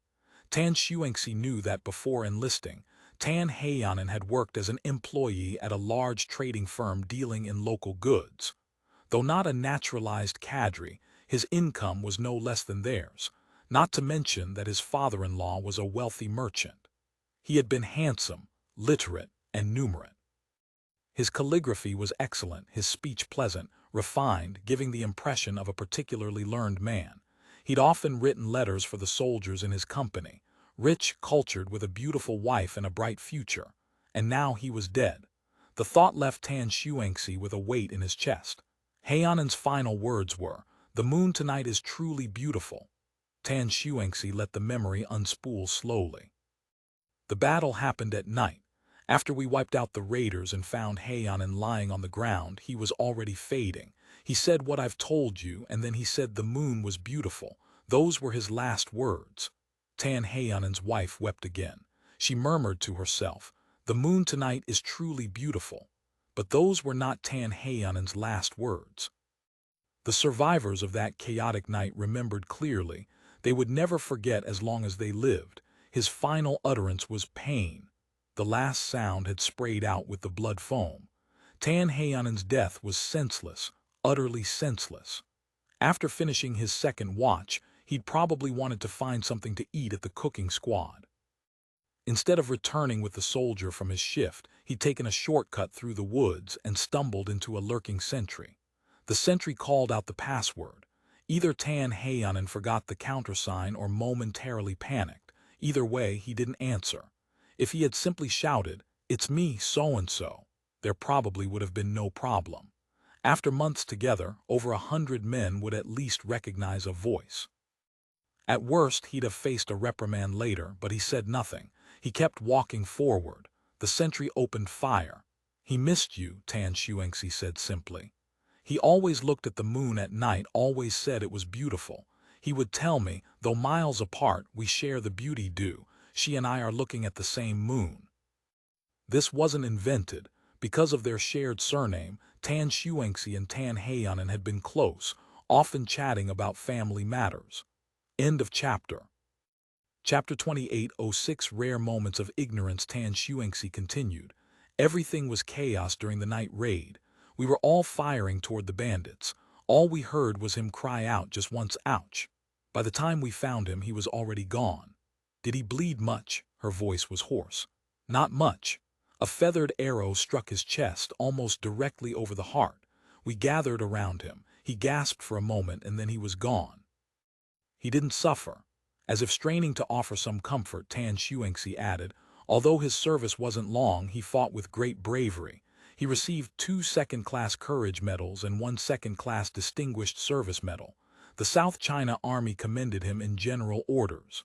"But he's gone," she said. "He's never coming back." No one could speak. Tan Xuanxi looked helplessly at the metal box on the table. Yes, he was never coming back. What good did it do to give his wife more medals? These medals would never be worn on their owner's chest, never displayed as proof of his bravery and distinguished service. "Please take care of yourself in your grief." Tan Xuanxi rose and saluted again. "We are leaving." After they emerged from Tan Heianen's house, the Pagia invited them to eat. Tan Xuanxi declined. This was a town where restaurants were as numerous as hairs on an ox, unlike the countryside where they had to rely on the village head to arrange meals. "Let's find a place to have a drink," Tan Xuanxi said. "That woman," Zhang Leikai said with barely concealed impatience. "Shameless." His voice came out louder than intended. He glanced around quickly to make sure he hadn't disturbed anyone, then continued indignantly. "There were men's things in her room." Tan Xuanxi said nothing. After a long pause, he finally spoke. "A man's hat doesn't prove anything." "A hat really doesn't prove anything, but did you see what was in the kitchen sink?" Zhang Leikai's anger was rising. Bowls, chopsticks, spoons, cups, all in pairs. Why would a woman living alone wash tableware for 2?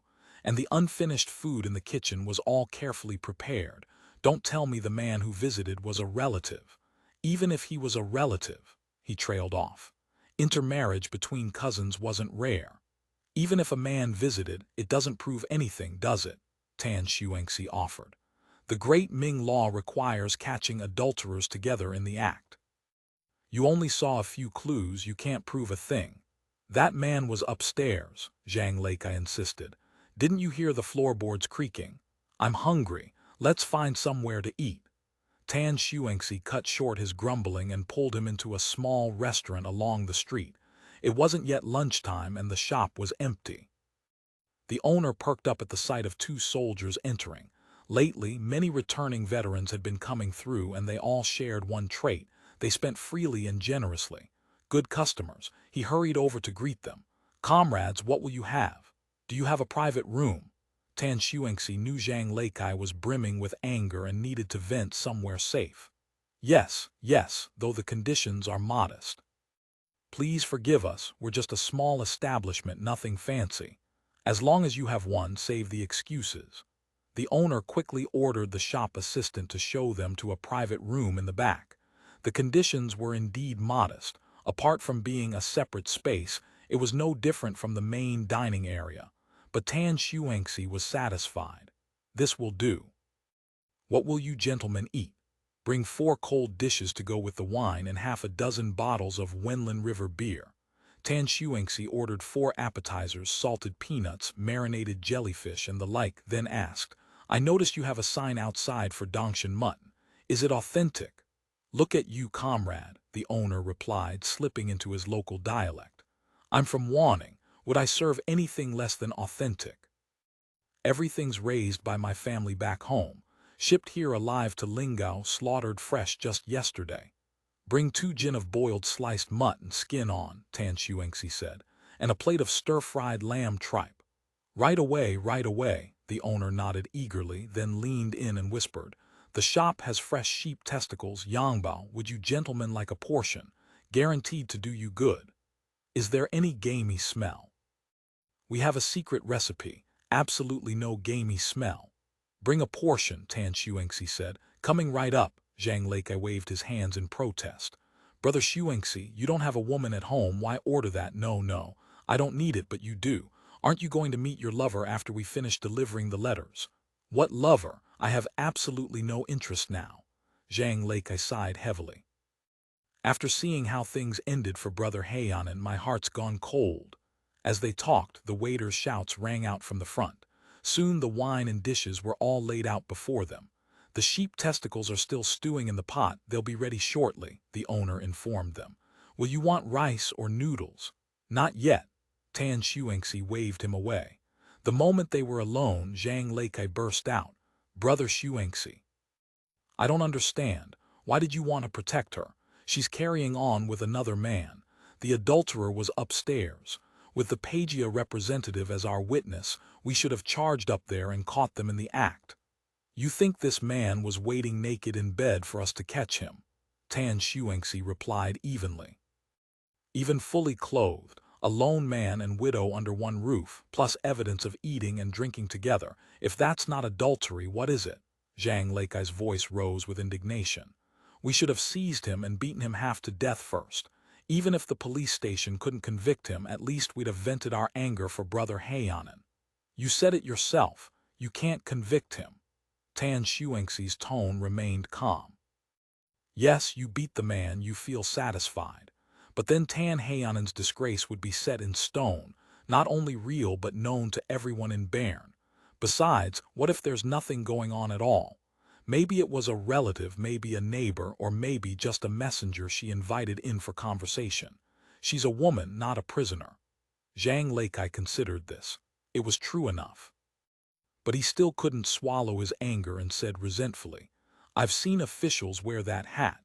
No matter how wealthy Tan Heianen's family might be, he would never buy something like that.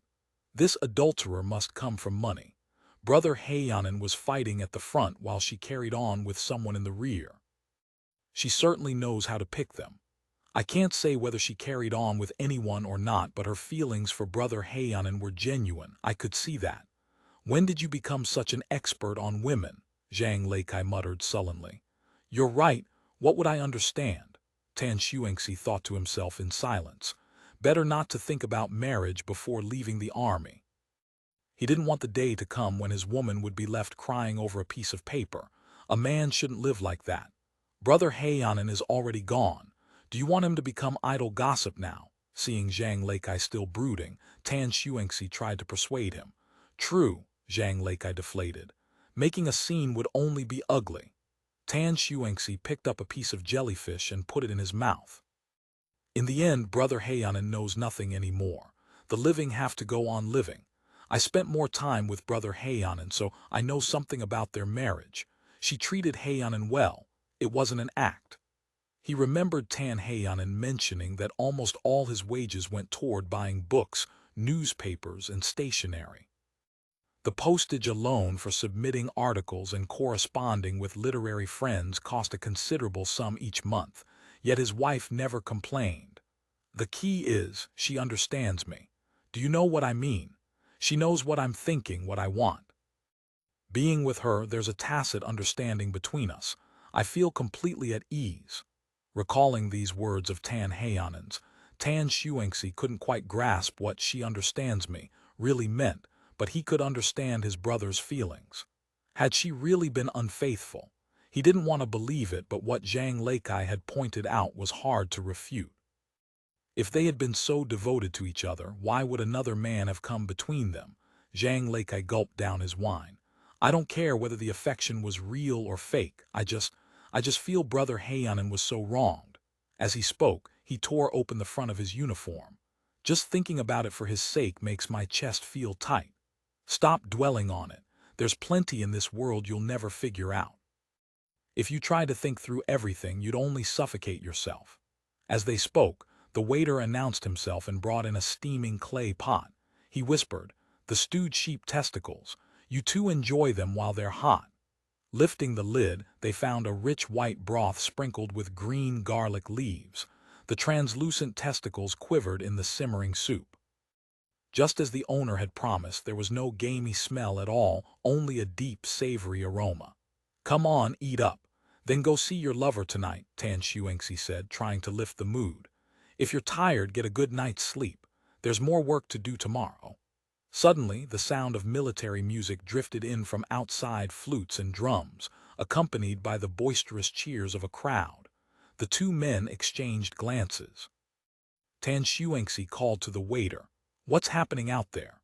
"The local Jia is sending off new recruits." They set down their cups and went outside to watch. On the street, a military band was playing the farewell march on drums and flutes. Amid the rousing music, a crowd surrounded several young men wearing the Year One pattern military uniforms, without rank or branch insignia. Someone held aloft a banner reading, "Farewell to East Gate Town 17th Jia 3rd Pi," followed by what were probably the recruits' names. Beneath the banner walked three young men with bashful smiles. They had probably never experienced such glory in their lives. Flags flew above their heads. The street's prominent figures had all come to see them off. The president of the Pagia Chamber of Commerce, the Pi head and Jia head, the president of the Pagia Women's Association. People waving flowers and small flags cheered for them. Police cleared the way ahead. Passers-by called out encouragement. Some threw confetti.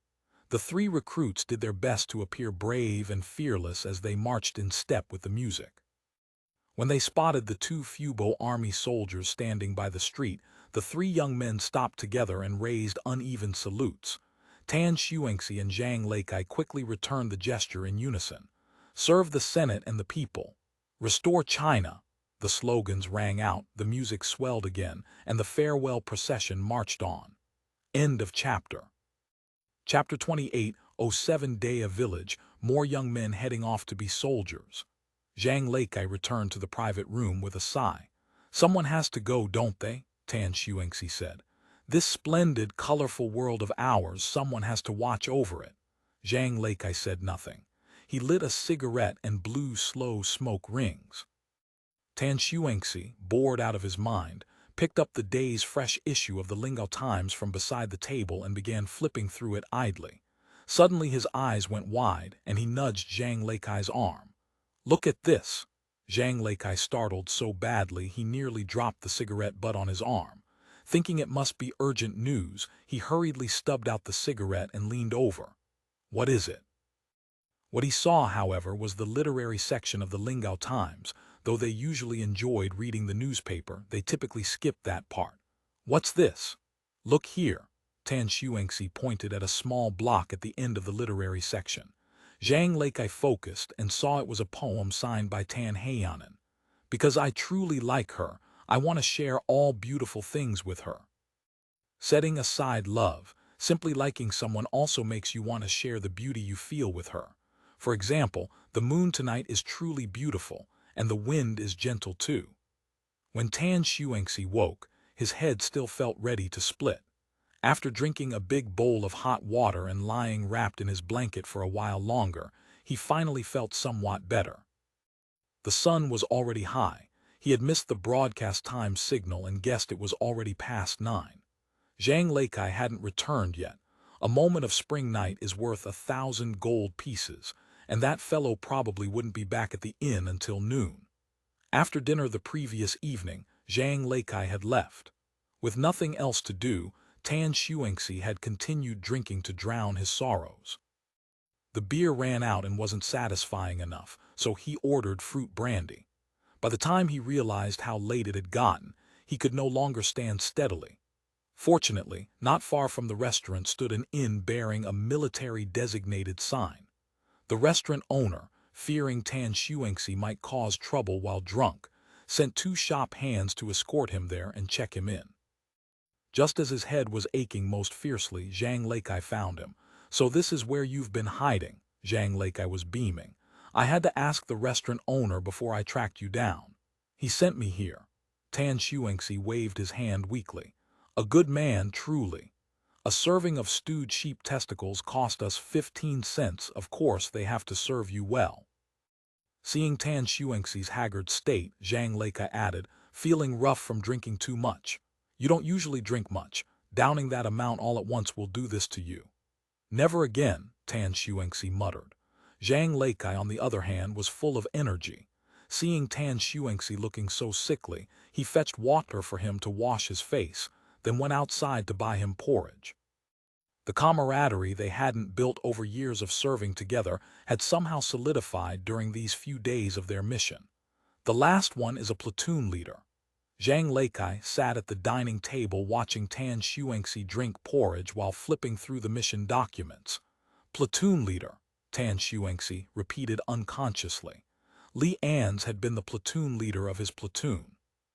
It was precisely because of Li An's death in action that Tan Xuanxi had become the senior sergeant of the unit. Their connection ran deep.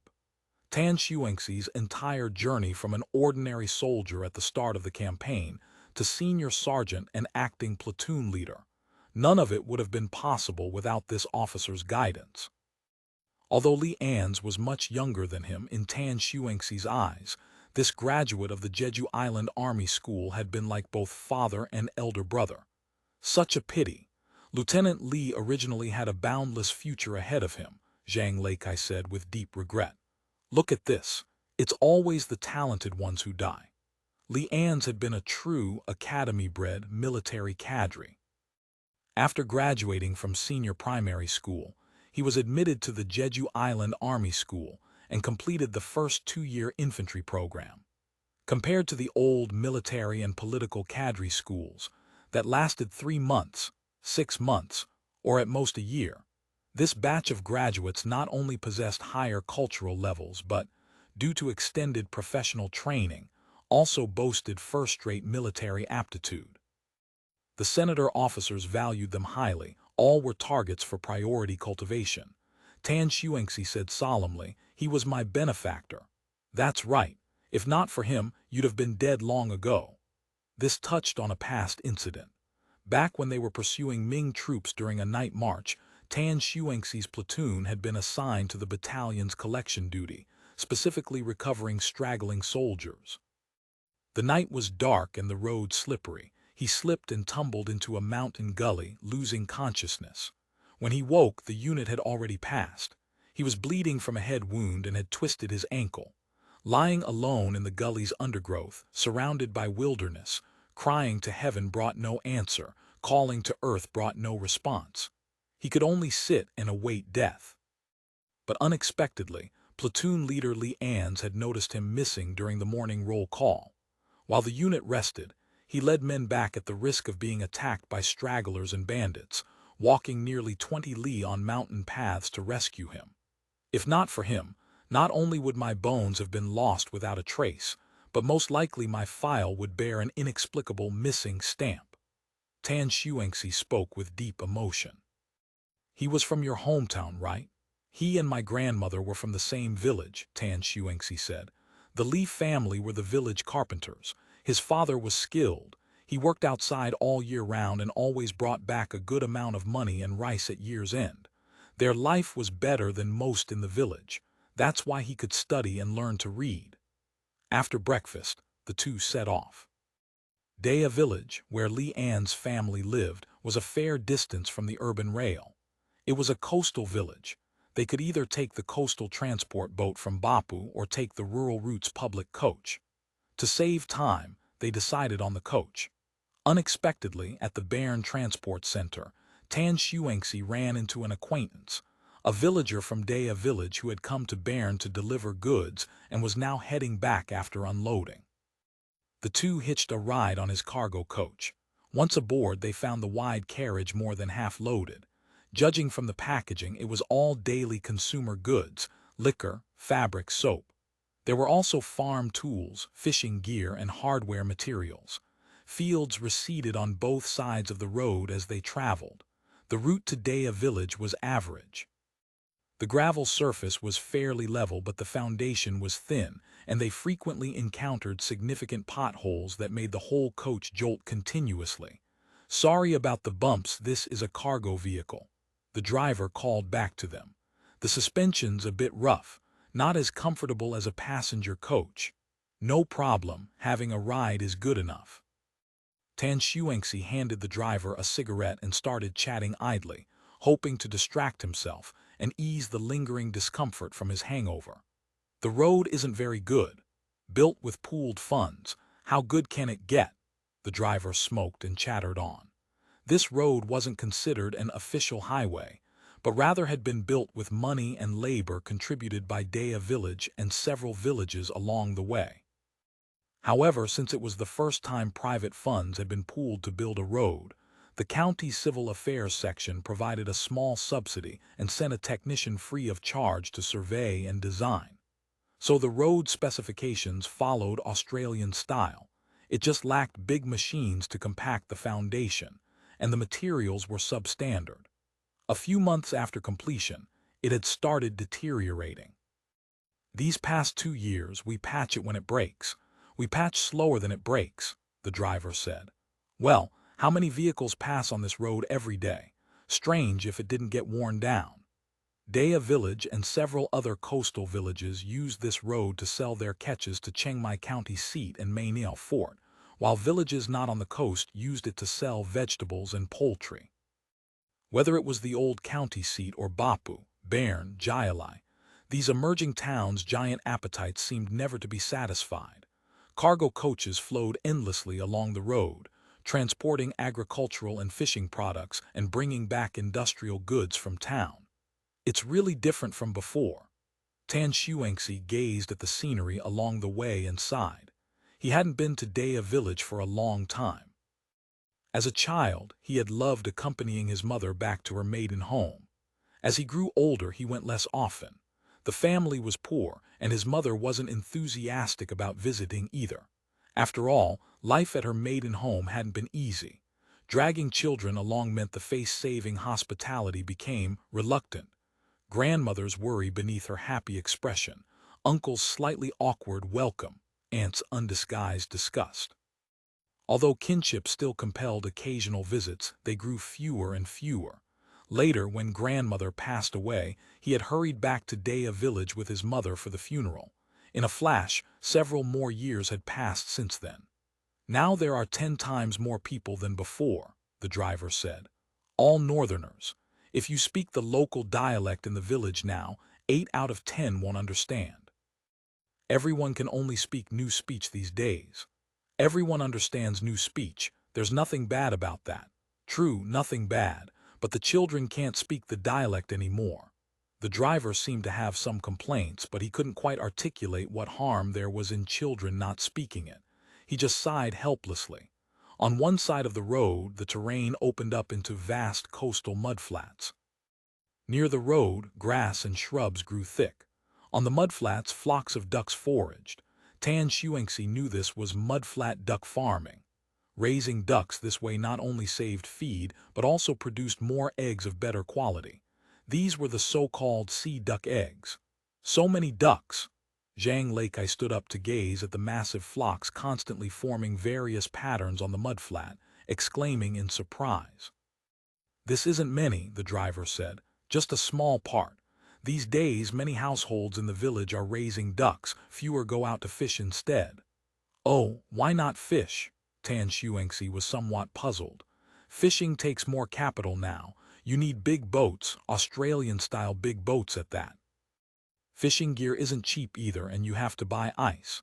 As for making money, fishing earns more than before, but the capital investment, ordinary people can't afford it. Besides, big boats save manpower. What do the extra people do? They have to find other livelihoods. The Heaven and Earth Society sent people to promote duck raising, saying we have lots of mudflats here. So the village started raising ducks. Selling eggs to the food factory at least earns enough to keep the family fed. That's fine too. Going out to sea to fish is hard work after all," Tan Shuangxi said sincerely. End of chapter. Chapter 28:08 Daya Village. The driver glanced at Tan Shuangxi and smiled. Sort of. Years of service had taught Tan Shuangxi to recognize when words carried hidden weight, but he was an outsider here and village affairs were none of his concern. He changed the subject with a chuckle. With so many ducks raised, the local duck meat must come from your village too, right? Some of it, some of it. Our main business is still duck eggs along with the culled-laying ducks. Most of the meat ducks come from the villages around Fengqian and Fenghu. The driver smiled. But the braised duck and old duck stew you eat at the market, those are all from our village. Wouldn't culled-laying ducks be scrawny, too dry to eat? Zhang Leikai asked. That just shows what you don't know. Precisely because they've stopped laying, all the nutrition they eat accumulates in their bodies. Feed them a while longer after they stop producing and you're all set. The meat is firm, with plenty of fat and rich flavor, far tastier than those white feathered meat ducks that go from hatchling to market in 60 days. You even know about nutrition, sir, quite the scholar. My family raises ducks too. The Heaven and Earth Society technician talks about it all day long. Even a parrot would have learned it by now. The driver laughed. You raise ducks and still come out to drive a coach, that's real dedication. Bullshit. If I had money I wouldn't be out here driving a coach. The driver laughed and cursed. It's not like I'm a glutton for punishment, I have no choice. My son refuses to tend ducks with me, and he won't work the fields either. Went to the city to be a factory worker, then complained about being too managed, the work too hard and getting scolded by foremen. I told him. Back in the day, his old man delivered firewood to Master Liu's house in the city. Set off while it was still pitch dark, arrived near noon half-dead from exhaustion, and then got disdained for the firewood being damp. Argued a few words and took several slaps from the steward for nothing. A foreman scolds you a bit. What of it? You know what he said. What did he say? Zhang Leikai asked with interest. He said a foreman is a person, a worker is a person too. Why should he get to scold me? If he scolds me, I quit. If it were me delivering firewood back then and the steward hit me, I'd definitely hit him back. Good kid, he's got spirit, Tan Xuanxi praised. Spirit counts for bird shit. The driver sighed. He doesn't understand a damn thing. If it came to fighting, I could beat 10 stewards. The problem was what came afterward. One visiting card from Master Liu to the county yamen, and my ass would be beaten raw. Couldn't farm Master Liu's land anymore either. The whole family would drink the northwest wind. It's only since the Australians came that there are livelihoods everywhere. No more suffering through fishing and scratching at dirt just to get by. Now the kid thinks he's capable of anything. What did he do after quitting the factory? Zhang Leikai started gossiping. Came out of the factory and followed a merchant to run trade. Gone more than half a year without a peep. A letter finally came a few days ago. The sending place was somewhere called Hirado. Had to ask the police to learn it's a foreign place. Said he's been to many places and though he hasn't made money yet, he's gained lots of experience. What kind of bullshit is that? Can experience fill your stomach? The driver smoked and continued griping about his son. He's already 25, doesn't even have a wife, just does useless things. Never see him send money back, so I have to come out and earn money myself. Merchants get rich quick. Give it a few more years and he'll make it. Then you think he won't find a wife? Tan Xuanxi laughed. I'm not asking him to make it big, just want him to live peacefully. Sure, merchants who make fortunes exist, but those who jump into the sea or hang themselves aren't few either. Was there such a thing as a sure profit business? Here, perhaps feeling his words were a bit unlucky, he spat over the side of the coach. Whether he makes it or not, I can't count on him. His heart has already gone wild. Zhang Leikai suddenly remembered something and asked, Do you know a Li An's from your village? Yes, his family is in the 3rd Pi. The driver nodded repeatedly. His dad used to be a carpenter, great craftsmanship. Pity he died young. Now his sister and brother-in-law run the household. He suddenly realized something. You said you're on official business. Is it to his family? Tan Xuanxi silently cursed Zhang Leikai for being a meddlesome fool. He roughly knew the location of Li An's home, just a bit hazy after so long. Besides, the Australians had adjusted the district boundaries since arriving. He had originally planned to get off at the 2nd Pi's village office and have the village head guide them there. The driver said nothing, but from the way his expression darkened, He had clearly understood what kind of official business they were here on. The coach stopped in front of the second Pice village office. The two got off and went to find the village head, but he wasn't there. The village accountant said the village head had gone to the commune for a meeting, and the station police officer was also out on a call. "Is his family still in the old place?" Tan Shuangxi asked. "Still in the old place. The house has been renovated." The accountant had roughly guessed their official business. "Should I find someone?" "No need to find anyone. I roughly know where his family is." "Then go ahead. I'll send someone to wait for the village head. Once he's back, I'll have him come over." Leaving the village office, he led Zhang Leikai not along the main road, but turned onto a country stone path flanked by large banyan trees. They walked past patches of fast-growing forest and paddy fields for over 2 li, crossed a wooden bridge. 7 big white geese honked majestically and waddled past their feet as if putting on a demonstration, then turned right. Tan Shuangxi muttered directions to himself while Zhang Leikai said nothing, following behind. Despite only 3 or 4 years since his last visit to Daya village, Tan Shuangxi felt as though he had been away for a lifetime. The unfamiliar faces flashing by, the northern accents reaching his ears, it all made him feel as if he existed in another age. "It should be around here, though I'm not entirely sure." Tan Shuangxi pointed at a row of red tile rooftops hidden beyond the trees ahead. The two followed the path around a few bends. The view suddenly opened up, a small bay with a stone pier running along the coast. Several wooden jetties, none particularly long, extended into the sea, packed with fishing boats. After circling the docks and asking a few people for directions, they walked along a path to a corner of the bay. Here, a waist-high hedge enclosed a courtyard. The courtyard was tidily kept, with several plots of vegetables growing in neat rows. Most striking was a tall shelter made of reed mats standing in the yard, beneath which stacks of sawed planks and timbers were piled. A wide carpenter's bench lay scattered with tools, and bags of scrap material were heaped in a corner. No one was in the yard. It was quiet. "Anyone home?" Tan Shuangxi called toward the house. The silence felt unnatural. A breeze brushed his face, rustling the leaves.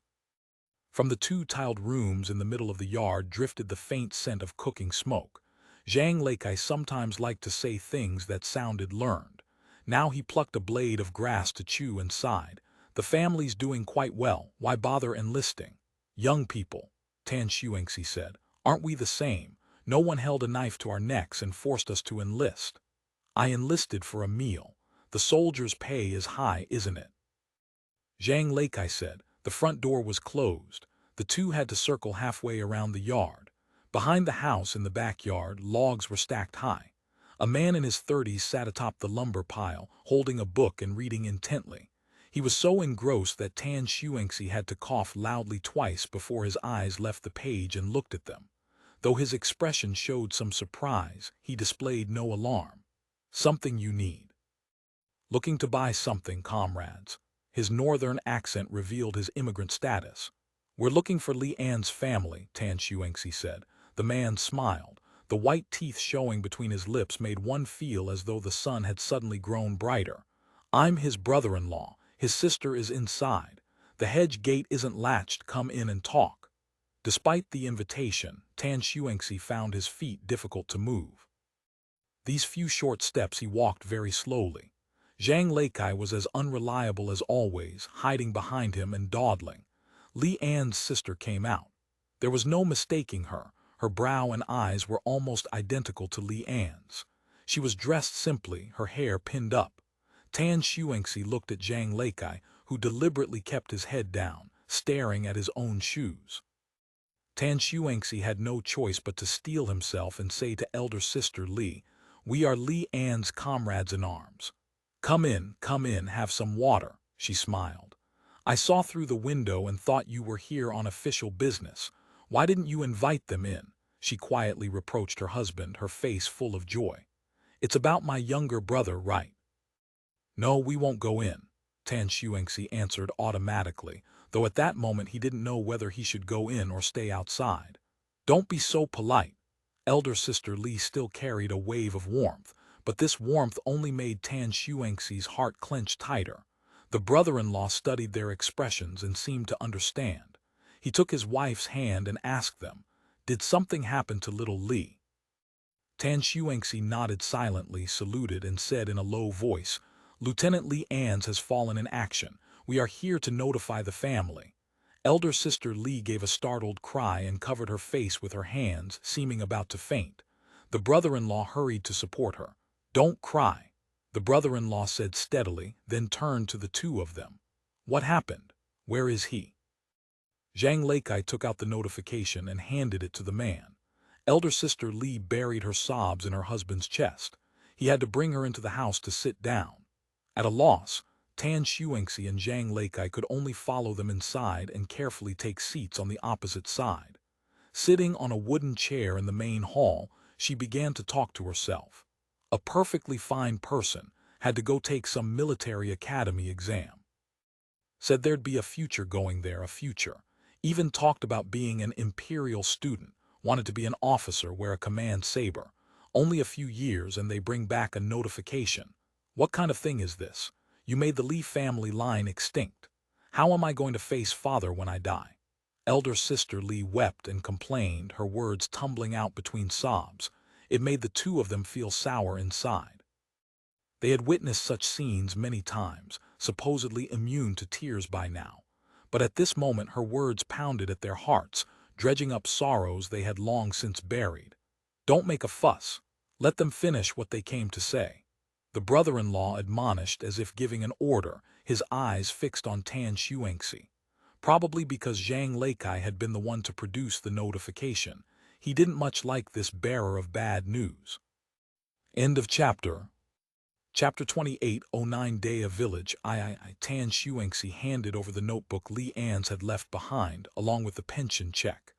Li An's had always loved writing in his diary whenever he had spare time. The brother-in-law let out a bitter laugh as he accepted them. "The person is gone, what use is money now? Little Li, oh little Li. How did he die? Where?" Elder sister Li had been crying for a long time before finally lifting her tear-filled eyes to ask. "Saving people.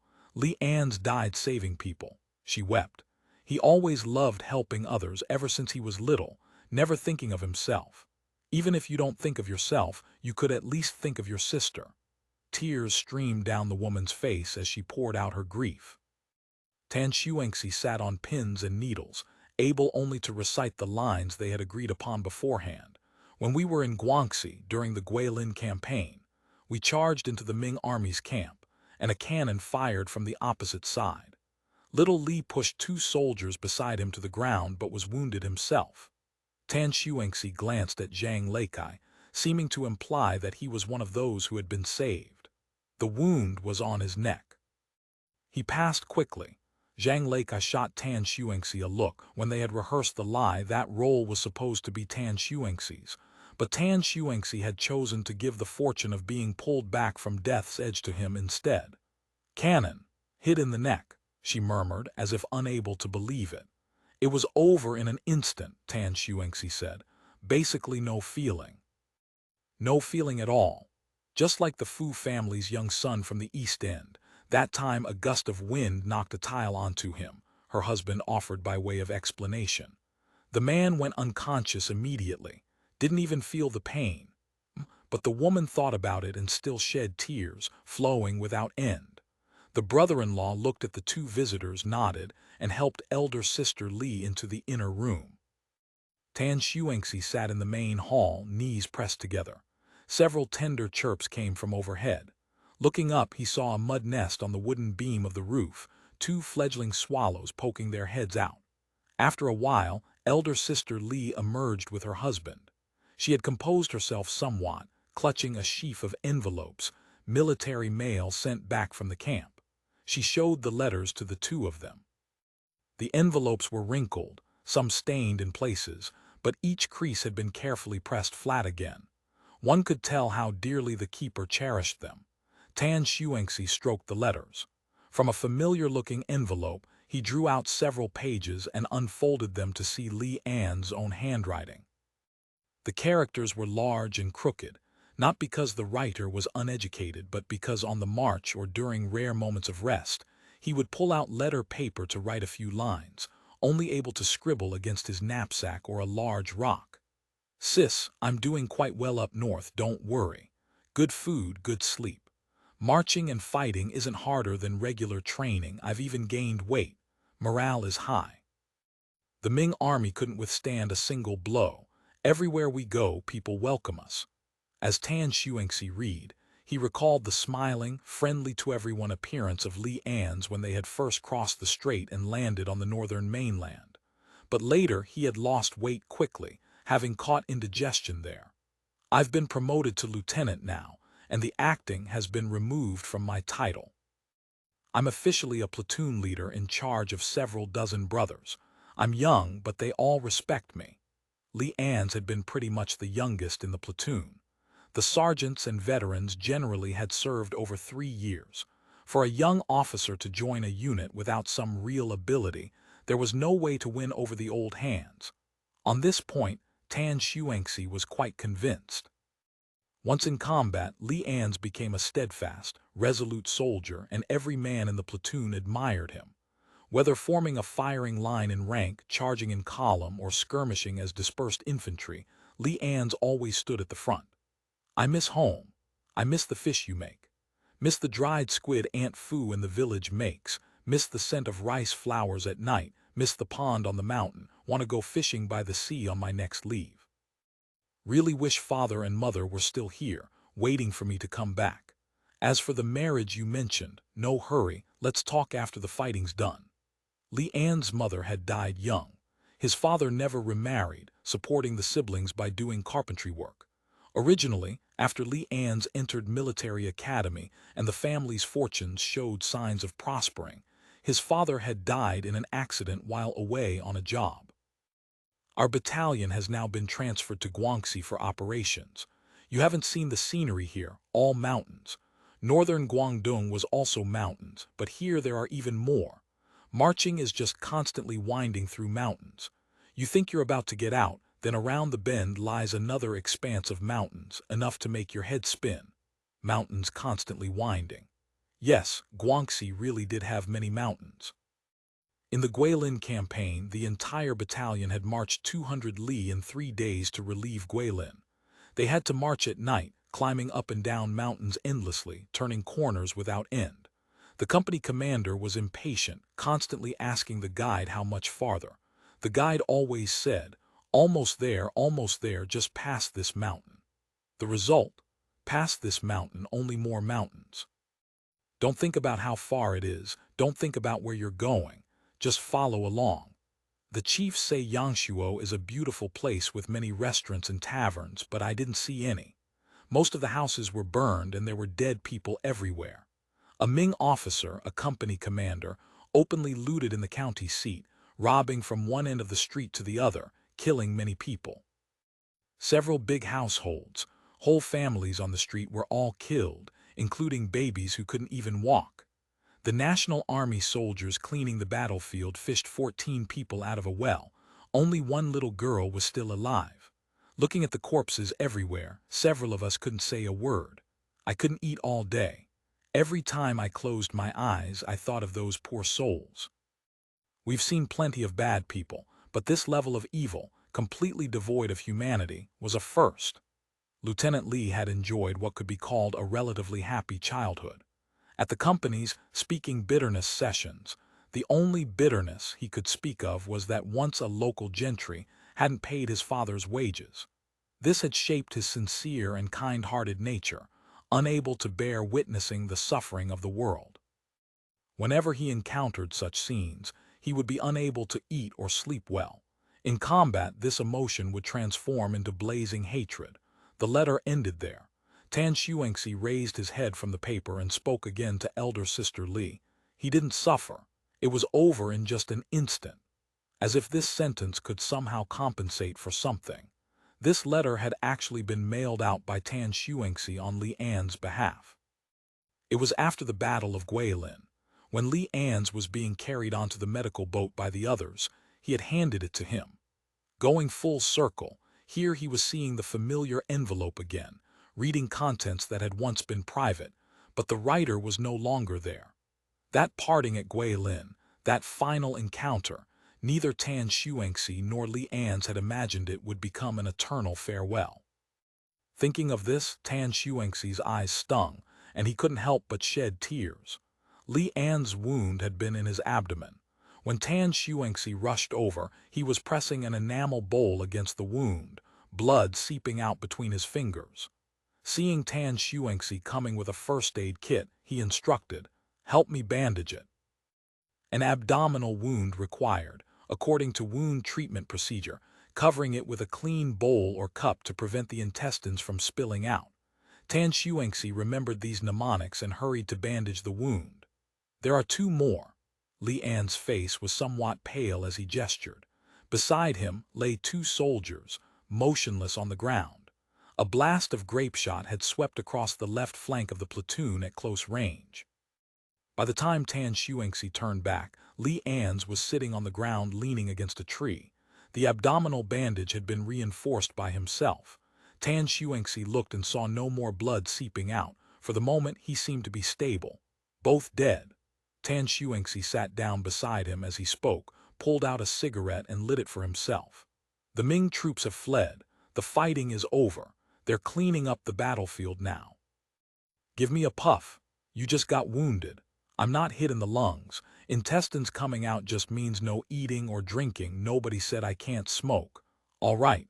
Tan Xuanxi transferred the cigarette from his own mouth to Li An's. "Just take a couple of puffs to perk up. This is a serious wound. Take care of yourself." "How many casualties in the platoon?" "2 killed. 4 need hospitalization for wounds, including you, counting both light and serious." Li An's let out a rough breath and smiled. "With this wound I won't be back for a while. You're a good sergeant. You take over as acting platoon leader for now." As he spoke, he pointed to his officer's satchel. "Help me get it." Tan Xuanxi opened the satchel for him. Li An's pulled out his officer's notebook, wrote a slip on it and tore it off. Scrawled in pencil was, "I recommend Infantry Sergeant Tan Xuanxi to serve as acting platoon leader for this platoon," followed by his signature. Then he took out a pamphlet titled The Cultivation of Command Officer Aptitude and pressed it into Tan Xuanxi's hands. "This is a good book. Read it when you have time, very beneficial." "I'll read the book carefully. You rest well. Stop worrying." Tan Xuanxi saw him looking haggard and hurried to say. The medical boat came quickly but was crude. It was a local cargo boat conscripted for use, fitted with brackets for securing stretchers and chairs. On board were also 2 medics and a battalion medical kit. The seriously wounded were carried up first, then the lightly wounded. Tan Xuanxi helped the stretcher bearers carry the platoon leader onto the boat. Looking at the boat full of wounded and the blood-stained deck, he couldn't help but feel flustered. Li An's gave a few instructions, then reassured him. "No problem. The boat ride is more comfortable than a vehicle." Then he added, "The platoon matters are left to you." "I'll definitely do well." Tan Xuanxi stood at attention and saluted. "Go now," Li An said. "Wait for me to come back." That was the last time he saw Li An's. When the unit returned to Guangzhou for rest and reorganization, wounded soldiers returning from the hospital brought news of Li An's death. Tan Xuanxi only remembered a few words. Wound infection. No last words, no hospice care, no doctor's comfort. Just those few words, taking away a living person, Tan Xuanxi's most respected platoon leader Li An's. End of chapter. Chapter 28:10 Daya Village, IV. "He can't come back to us," elder sister Li said through her tears. "But having even a little of his ashes to bring home would be better than nothing at all." Lieutenant Li's ashes are now interred in the fallen soldiers' cemetery in Nanning, Tan Xuanxi replied, head bowed. This was the question he had dreaded most over these past few days. "If you wish to have him moved back, that can be arranged. But Guangxi hasn't been fully pacified yet and the roads remain dangerous. It would be best to wait a while before making those arrangements." "In autumn, I'll bring him home without fail," elder sister Li said. "He'll be buried beside father and mother." She began going through Li An's personal effects, just that one small notebook, reading each page with meticulous care. Her brother-in-law tried to lean in for a look, but she pushed him away. I can read. I'll look through it myself. I know Anne's handwriting. The sea breeze sighed through the trees, setting the leaves to rustling. Swallows darted past the eaves, returning to their nest, and the fledglings began their hungry clamor. Paper pages turned one by one. The sound of tears falling upon them rolled through the heart like distant thunder. As dusk approached, the damp, cold sea breeze swept a cloud across the horizon, veiling the setting sun. The dying light stained the clouds gold and draped the seaside village in a hazy amber glow. The brother-in-law continued to keep Tan Xuanxi company. A pile of cigarette butts had accumulated on the ground. The book he had been reading earlier lay forgotten beside them, and he seemed not to notice. He asked disjointed, unrelated questions in fits and starts, his eyes betraying bewilderment. Tan Xuanxi recognized that his earlier composure had been merely the last reserves of his reason. This present absent-mindedness was the normal reaction to grief. By now, Tan Xuanxi had considerable experience with such things. Several villagers who had come upon hearing the news sat nearby, eagerly inquiring about the battlefield stories they'd read in the newspapers. Some of it Tan Xuanxi knew something about, but many of the figures and battles they mentioned he had never even heard of. Seeing that dusk was falling and his mission complete, Tan Xuanxi rose to take his leave from the brother-in-law. Just then, elder sister Li emerged from the room, supported by another woman. She had obviously been weeping for a long time. The radiance he had glimpsed when they first met had vanished without a trace. She made no effort to wipe the tear stains from her face. She looked as frail as someone recovering from a serious illness. "Safe travels, comrades," elder sister Li said weakly, then signaled the woman supporting her to hand over a rush basket. "It's nothing fancy, just some food I had prepared for Anne's.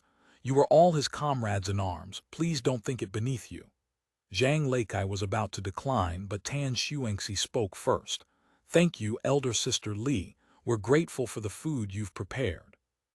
We'll come visit you again." Not long after they walked out of the house, the village head arrived and invited them to eat. "It's already dark. You won't make the coach in time. Stay at the village office tonight." Then he added, "Everyone heard you were here and wants to see you." The village head led them through the village's winding lanes until they arrived at a compound. A crowd had already gathered at the hedge gate, a dense throng of 40 or 50 villagers, all in high spirits. Though night had not yet fallen, lanterns were already lit in the courtyard, and 2 gas lamps hoisted high on bamboo poles blazed with brilliant white light. This was clearly no ordinary dispatched meal. A dozen or so tables of various sizes filled the courtyard. Judging by the dishes and drinks spread across them, it qualified as a proper banquet. "Isn't this a bit much?" Zhang Leikai muttered. Tan Xuanxi spoke up quickly. "Village head, your hospitality exceeds the standard." "What standard? Someone's paying, it's not public funds." The village head waved off the concern. "Besides, this wasn't my decision alone. Everyone agreed, isn't that right?" The villagers chorused in unison. "That's right." With that, the 2 soldiers were ushered and pushed toward the seats of honor at the head table. Before the bench had even warmed beneath them, a familiar face walked in. Private First Class Chen Kefa from their platoon. Tan Xuanxi suddenly remembered. Chen Kefa was from this very village. He wore a clean set of laborer's clothes, but the smell of fish clung to him from head to toe. Obviously, he had come straight from the fishing boat. Though only a few days had passed since they'd last met, Chen Kefa greeted them as if it were a long-lost reunion. He first snapped Tan Xuanxi a crisp military salute, then moved in for an embrace. Tan Xuanxi retreated hastily without returning the salute. This was his new uniform, freshly issued after returning to Lingao. Seeing everyone else backing away as well, the private could only grin sheepishly. He greeted the village head, then invited everyone to sit. "This is your house." "That's right, my house." Chen Kefa beamed. The courtyard was newly built. "What do you think? Not bad, eh?" The private's home was quite substantial, an open-style 3-sided compound. His wasn't a small family. He shared the courtyard with 2 uncles, 3 households living together, cooking and fishing as one. For fishermen, the capital requirements were considerable, so such clan-style operations were common. By Tan Xuanxi's standards, the food and drink were lavish indeed. Chicken, duck, fish, and pork, nothing was absent.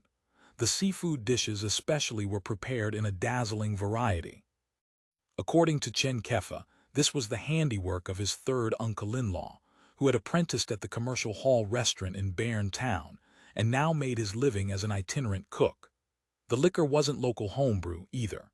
They had specifically purchased crates of Wenlin River beer from a nearby town and chilled them in well water.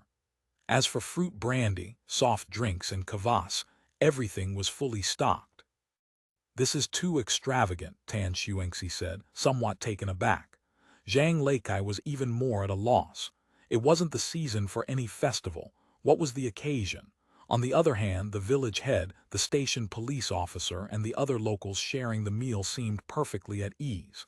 Apparently, one feast was no longer a significant expense for this prosperous village. "It's not extravagant.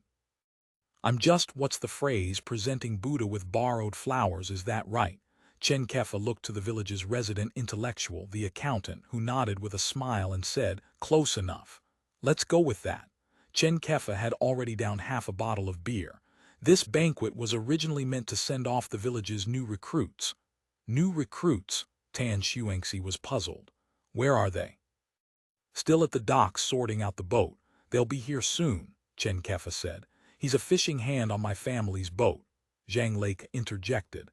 "Wasn't it your cousin's turn for this round of conscription?" "That's right, it was supposed to be him." Chen Kefa was unconcerned. The Chen family was large and had many sons locally, so besides Chen Kefa already serving in the army, another son was due for conscription this time. By age, it should have been Chen Kefa's cousin, Chen Kekai. But Chen Kekai had just graduated from the mechanical technician training class and received his technician certificate, so the Chen family couldn't spare him. Hence the idea of finding a substitute arose. "Is that allowed?" Tan Xuanxi asked, somewhat surprised. "What's not allowed? The county only specifies how many men the village must send, not who specifically goes." The village head spoke bluntly. "The young man is willing too, says there's no future in being a fishing hand. Joining the army is a good opportunity." Just then, several young men entered from outside. The Chen family patriarch immediately went to greet them warmly. "Look, the substitute has arrived," Zhang Leikai muttered under his breath. "Don't say that," Tan Xuanxi hissed, scolding him quietly. "What kind of talk is that?" Though he also felt something wasn't quite right about the arrangement, there seemed nothing to be said against it. "Come, come, these are the new recruits we're seeing off tonight." The village head brought the young men before Tan Xuanxi and the others. Chen Kefa's grin widened. "This is Sergeant Tan and Corporal Zhang. Say greetings, squad leaders." 6 young men formed a crooked line and called out in unison, "Greetings, squad leaders." Tan and Zhang couldn't help but laugh and grimace at the same time, hurrying to stand and return the salute. "Sit, sit, everyone." The village head urged them all to take their seats, busying himself making toasts at each table alongside the Chen family patriarch. Zhang Leikai asked, "Chen Kefa, your family is paying for this banquet." "My family's paying. Where would the village get this kind of money?" Chen Kefa said with evident pride. "My dad and 2 uncles all want me to leave the army and come back to work with them. But I'm not coming back. Wind and waves are nothing compared to being a soldier. Once my leave is over, I'm returning to the unit. Doesn't matter where we fight. Come on, drink up." After several rounds, everyone warmed up and the conversation flowed freely. The village head was a local. Due to Tan Xuanxi's grandmother, they could even claim a distant kinship. So they talked more. He chatted with Tan Xuanxi in Lingao dialect, showing off a bit of local pride. But Tan Xuanxi, mindful that the station police officer was a northerner, insisted on replying in new speech. The conversation at the banquet table began with the host family. The village head said enviously, Chen Kefa's family was doing well these days. Not only had they commissioned 2 new fishing boats built in Hong Kong, but they had also opened a seafood processing plant.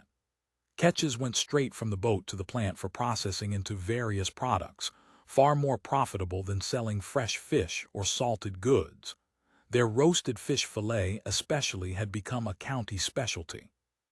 The women in his family all work at the processing plant now. Their own fishing can't even keep up with demand. They have to buy more at the harbor. Spanish mackerel gets oven-dried into fillets right at the factory, then sold to Eastgate Market. Business is booming. Roasted fish fillets. The village used to make those in the old days too. Tan Xuanxi recalled visiting his grandmother as a child when she would roast fish jerky for him as a snack. This isn't the same as before. You'll understand once you taste it. The village head continued his boasting. As they spoke, a distinctive fragrance began wafting through the air. Villagers helping with service brought out large wooden trays to each table. Upon them sat enormous oil paper packages stamped with the Daya Chen's fish fillet mark. Come, homemade, self-marketed, perfect with drinks. Chen Kefa peeled open the oil paper wrapper with his hands. A rich aroma billowed forth. Inside lay thin, pressed sheets of roasted fish. No chopsticks needed. Tear it with your hands, that's how you get the real flavor. Tan Xuanxi took a piece and tore off a small strip to put in his mouth. The full taste of the ocean filled his palate, savory, salty, satisfying. A few light chews unleashed layers of subtle pleasure. As an accompaniment to drinks, it was exquisite indeed. End of chapter. Chapter 28, 11 Daya Village v. The fish fillet was richly fragrant, golden in color and tender in texture without even a hint of char, a far cry from the blackish dried fish of his memory. Delicious, Tan Xuanxi praised. I've had fish fillet before, but it's usually so dry. Never anything this tender. Australian method, oven roasted by machine, the village head explained. The Chen family built their own factory and bought several machines specifically for roasting fish fillets. Machinery. The Chen family is that wealthy, Tan Xuanxi was genuinely surprised. Outfitting a single new fishing boat already required a considerable sum, let alone industrial machinery. A loan, 1% annual interest. The village head's face was flushed from drinking. The Heaven and Earth Society guaranteed it. Otherwise, they haven't even paid off the loan for the fishing boats yet. This Heaven and Earth Society treats them better than their own father would. What nonsense! Does his father have that kind of money? The village head scoffed. These fish fillets sell wonderfully, many times better than selling the raw fish. Every day, dozens of crates of roasted fish fillet are shipped to Lingao, then repackaged and sold onward to the mainland and to Nanyang. They say the red hares and the dwarf pirates' emperors can't even take a meal without their roasted fish fillet. Everyone laughed with expressions that said, "Now you're laying it on thick." The village accountant chuckled and added, "That's an exaggeration." The Chen family does contract processing for the Heaven and Earth Society. Who knows where the packaged goods end up after that? But the contract processing business alone is big enough. More than half the women in the village do odd jobs at their factory now. Just the daily wage payout. How much cash flows through their hands? Tusk, the station police officer, speaking in a Shandong-accented new speech, chimed in. When I first came to Qiangzhou, I tried the village fish fillet too, completely different thing from what they make now. This flavor actually reminds me more of home. We call our place Jiao, it's a small town. We have roasted fish there too, and it tastes more like this. Maybe the chief who designed these machines had ancestors from Shandong as well. Tan Xuanxi recalled seeing a report in the Lingao Times, something called The Amazing Roasted Fish Fillet, that had mentioned Lingao's roasted fish fillet breaking into a major market. So it had been referring to Daya Village all along. To think that the one-son remarkable Chen family of fishermen was now running such a sizable enterprise. He had thought Sergeant Ma's family business was impressive enough, but there was always a higher mountain. The Chen family's reluctance to send their own sons off to be soldiers made perfect sense now. Watching the young men at the head table being surrounded with toasts, drinking and feasting, he felt increasingly uneasy. Using the excuse of offering a toast, he sat down beside the young man substituting for Chen Kekai and struck up a conversation. He learned that the youth had only arrived from the mainland about a year ago, assigned to settle in Daya village and working as a fishing hand on the Chen family's boat. "You weren't born a fisherman." Tan Xuanxi was somewhat surprised. "Can you handle the work?" "Got seasick constantly at first, but I adapted," the young man said carelessly. "Working on a fishing boat is hard, but the money is several times what you'd earn as a farmhand. Tough it out a few years and you can save enough to buy land and build a house." "Where's your hometown?" "Renkyu County, Hejian Prefecture, Bijili."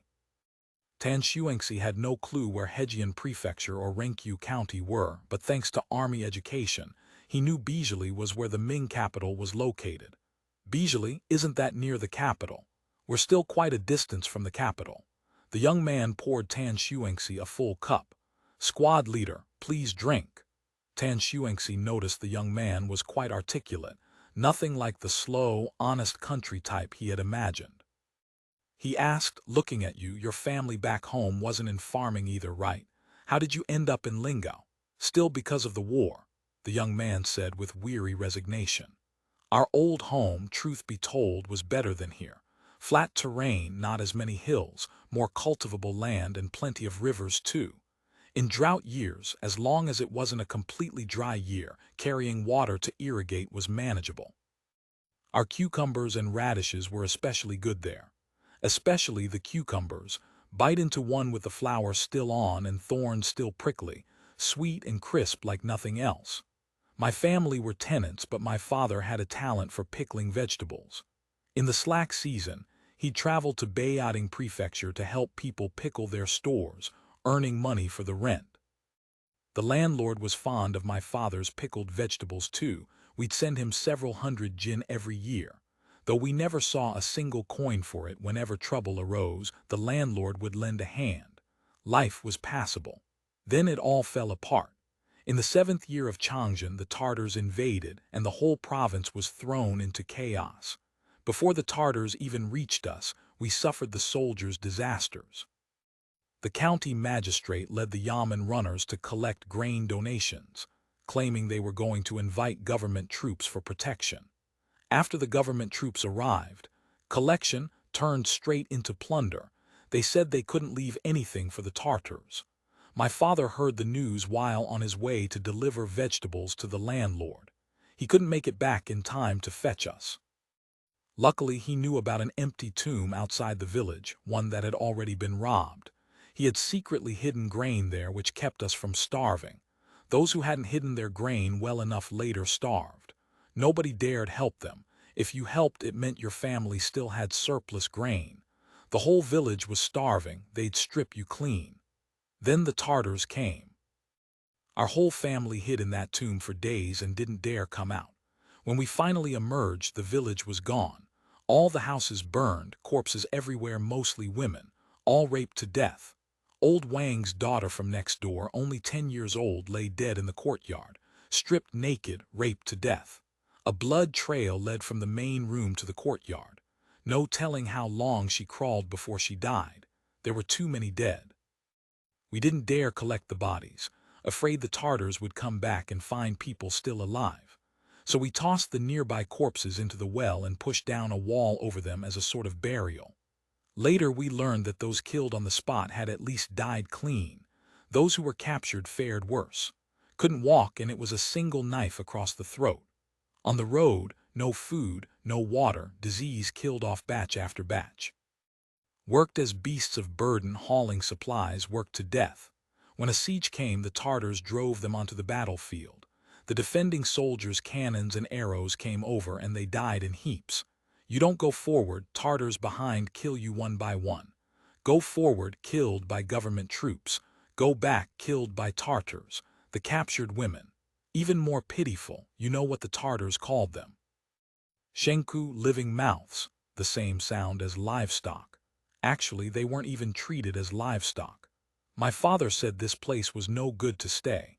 He led the whole family south, thinking once we crossed the Yellow River, it would be peaceful, Tartars wouldn't chase past the Yellow River. But we didn't even reach the Yellow River before our travel money ran out. Mother died too. Grain was long gone. We survived by begging until we reached Kaifeng. Too many refugees there, the garrison wouldn't let people in. Shot arrows and killed quite a few. My father was hit too. Everything descended into chaos. I got separated from my family.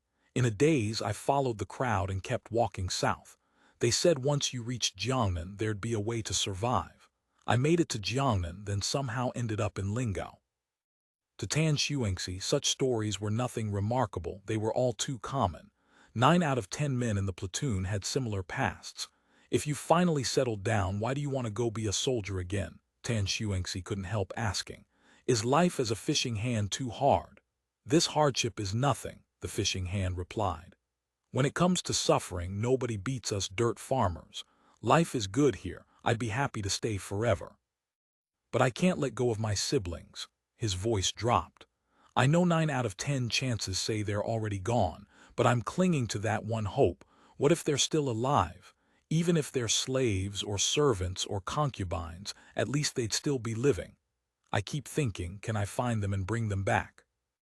At worst, find even one, bring them home so we can live together and have a family again. But I'm just one person, weak and alone. Escaping to Lingao alive was already heaven's great mercy. How would I dare go back to the mainland on my own? I've heard from people who arrived later. Henan and Bijili are even more chaotic now. So when the Chen family asked if I'd be willing to go serve as a soldier, I agreed immediately. Enlist in the army and I can follow the troops to find my family. Tan Xuanxi looked at the young man, whose voice had grown agitated, and found himself momentarily at a loss for words. He could only reach out and pat him on the shoulder. Over at the main table, the village head, drunk and reeking of liquor, had his arm slung around Zhang Leikai's neck, mumbling, "Brother, this trip of yours, our village lost a man." In a few days, another team comes, a few more notifications, a few more men gone. Before Zhang Leikai could respond, the station police officer sharing drinks nearby slammed his cup on the table. "Fu Layar, you goddamn ingrate. Life got better and you forgot your roots. You know damn well how you got this big house and your duck farm. You earned it yourself, sure, but we earned it too, taking bullets at Chiang Mai. Can't beat some sense into you, you dog." With that, he grabbed the village head by the collar. The village head showed no anger at all. He simply wrapped his arm around the station police officer's neck in return and kept rambling. Old Zai, what do you know? Li Hayaz was the finest young man in the village. Every time he saw me, so polite, so cultured and handsome too. I even wanted to marry my daughter to him, but my girl has no education. I didn't think she was good enough for him. I figured a young man like that, going off to military academy, had a great future ahead. Might even become a high-ranking cadre someday. Look at you, served 1 year and got a police posting. If he'd become an officer, imagine how high he would have risen. And then today, 2 people come and tell me he's gone. His eyes reddened. Just like that, gone. How many souls in this village now? Never mind the ones with no family, the bachelors, but anyone with kin in the village, I can't look them in the eye. It was me who led everyone, banging drums and gongs to send them off. End of chapter. Chapter 28, 12 Banquet going to war, swords and spears have no eyes. Some will always lose their lives. That's fate. Old Master Chen spoke with the weight of years behind his words. When little Five from our family went off to be a soldier, his parents wept themselves hollow. I told them to stop crying. If he's fated to die, no amount of tears will bring him back.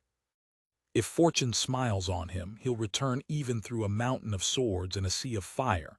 We're fisher folk. Every time we put out to sea, we never know if we'll return. The only difference now is that before, we risked our lives just to survive. Now we can risk our lives for fortune. He pointed at the private tending to the guests. When little Fa came home on leave this time, the family asked whether he should apply for discharge. I told them there was no need. Our family has built up such a large enterprise, someone has to protect it. We can't rely on others alone. He cast a meaningful glance at a middle-aged couple busy serving food and drink in the distance, his expression caught somewhere between disdain and pity. I'm old now. Can't go to sea anymore. Can only sit at home keeping up appearances. If I were 10 years younger, I want to go out and try my luck too. Then he turned to the village head. I heard they're recruiting immigrants again. That's right, the village head confirmed. It came up at the commune meeting the other day. Those willing to go receive money, positions, and land. The station police officer adopted a mysterious air. This hasn't been officially announced yet. The village head was dismissive. What's so secretive about it? Plenty of people have emigrated these past 2 years. The house your man lives in now was originally assigned to old Zheng the donkey. He took his whole family to Jeju Island. Not many in the village know how to handle livestock, but he's one of them. I heard he didn't want to go, had to be practically dragged there. The village head lowered his voice for this last part, seeming to realize the secret was unseemly. The words had barely left his mouth when he felt it was improper. There were 2 Fubo army NCOs present, practically half officials themselves. Being dragged there isn't so bad, the militia captain said indifferently. He went crying, but now he's laughing. He went there to enjoy his blessings. A while back during militia target practice, we happened to share a range with the cavalry training squadron. I heard that all the immigrants from Lingao to Jeju Island became cadres, given houses and grain specifically assigned to manage horse breeding. There are more women than men over there. They say at matchmaking sessions, groups of women line up to choose. That old bachelor is living the good life now. At such topics, the kind all men love to hear, everyone stirred. They began exercising their imaginations in a babble of voices, even recounting legends about senators selecting personal secretaries. The air filled with merriment. Just as the conversation was careening toward Political Security Bureau tea sessions, Tan Shuangxi cut in. Have many people emigrated these past 2 years? I mean not just from our village, but from other places too. Plenty, the accountant replied, his face flushed from drinking. The senator's territory has expanded so much, officials are needed everywhere. Where do the cadres come from? Naturally, only the most trusted. Lingao is where the Senate rose to power. Everyone here counts as a founding loyalist. Sanya, everyone knows, so I won't elaborate. These past 2 years it's mainly been Taiwan and Jeju Island. At first, people went just for work. Over time, they brought their families and simply never came back. A poor Ziyukai who came to Lingao on the same boat as me started teaching in the quarantine camp, then was sent somewhere. What was it called? Gaoxiong. He came back once to move his belongings and chatted with me. Said things were fairly well developed over there. Plenty of laborers but few who can manage, so opportunities for promotion abound. He signed up to emigrate. A few days ago I saw his name in the newspaper. Well, look at that.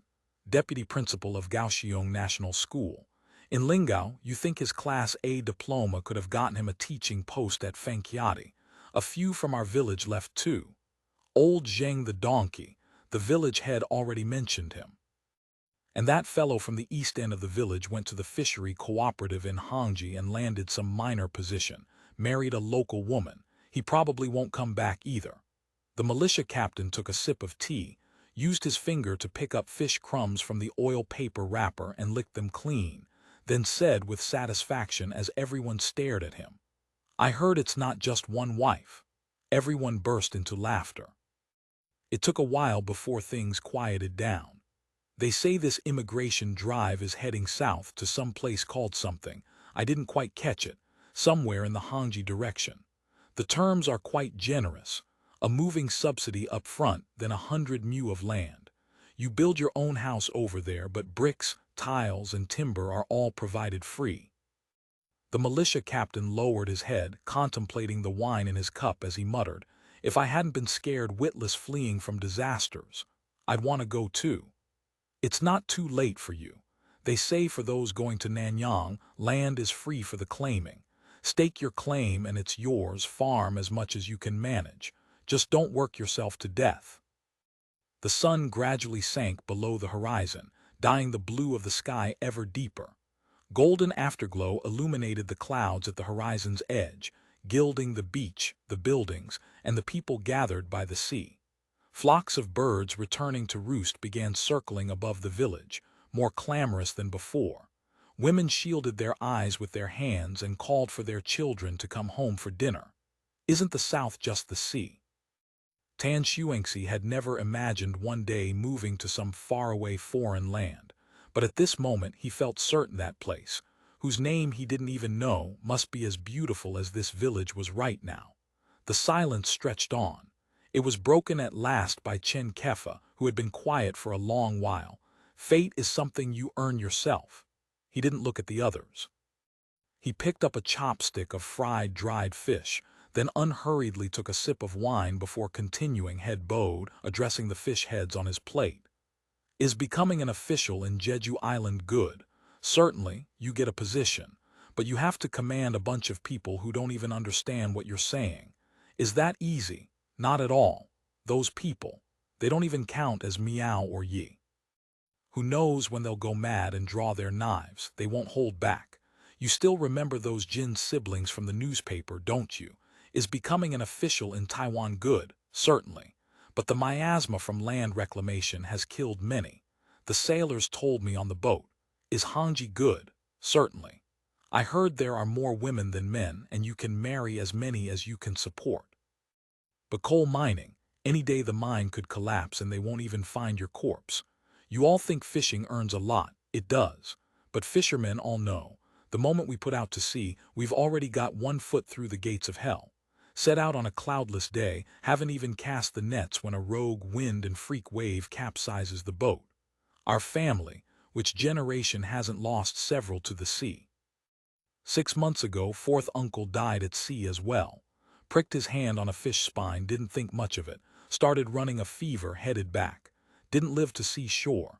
There's no easy work under heaven. If you want a good life, you have to risk your life to earn it. Besides, you still have a choice, don't you?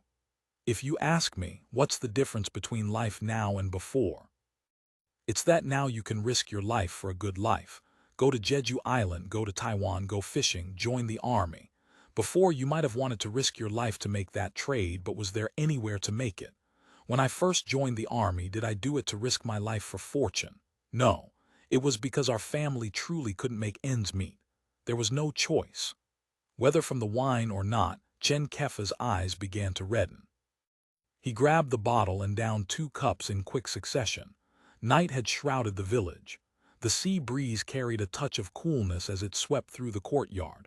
A gust made the kerosene lamp's flame sway, its light passing across the private's face. In the alternating brightness and shadow, 2 tear tracks flashed for an instant. Is being a soldier good? Certainly. Enough to eat and wear, travel everywhere, gain experience, learn some skills. Besides, this life was won by those of us who shouldered rifles. I don't regret it. But I'm scared. Scared that one day I won't come back. Even more scared that I'll come back and my brothers in the unit won't. The moment I got home, I went out to sea. I was afraid elder sister Li would come looking for me. Only dared to come back to the village after you'd been to Li Ann's home. I'm scared elder sister Li will ask me, you came back, how come my brother didn't? Even if she doesn't ask, there'll always be someone in my heart asking. Here, he couldn't go on. Silence fell all around. Even the children playing between the banquet tables had gone quiet. The village head, seeing the heaviness of the mood, hurried to smooth things over. Life and death are fated, wealth and honor are decreed by heaven. Don't overthink it, just do your job well in the army. Earn yourself an officer's future and your family will bring glory to its ancestors. Chen Kefa's face was flushed as well. He gave a cold laugh. Bringing glory to ancestors, naturally. Alive, it's glory, dead, it's honor. What's not good about that? I accept it. These words didn't sound quite right. Tan Shuangxi feared something might happen next that could sour this send-off atmosphere for the new recruits. He immediately cut in. What's all this talk about life and death? Our feudal army goes into battle. When have we not been overwhelming, sweeping everything before us like a storm? The only time casualties ran a bit higher was during the bandit suppression afterward. Now bandits are handled by the national army. When we form up for battle, we never lose." He spoke so urgently his face flushed. He nearly said, "The chance of dying in battle is very small." The words came out rather awkward.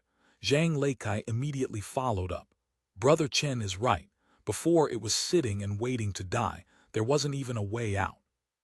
Since the Senate came, everyone has a path forward, don't they?"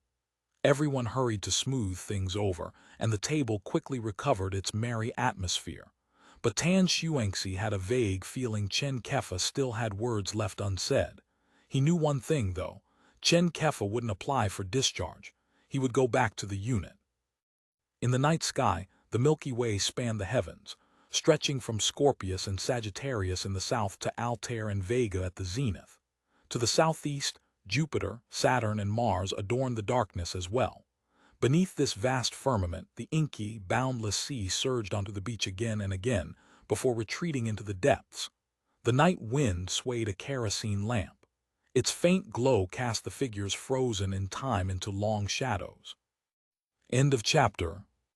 Chapter 28:13 returned to Eastgate Market. Tan Xuanxi and Zhang Leikai departed Daya village before dawn, not because of any urgent business. The villagers were simply too hospitable.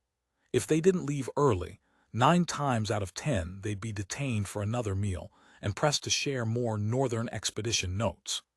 Being wined and dined like celebrities was pleasant enough, but both men felt uneasy about it.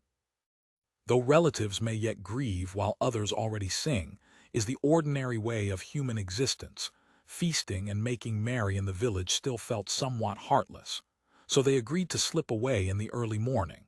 After leaving Daya village, they stopped at one final household.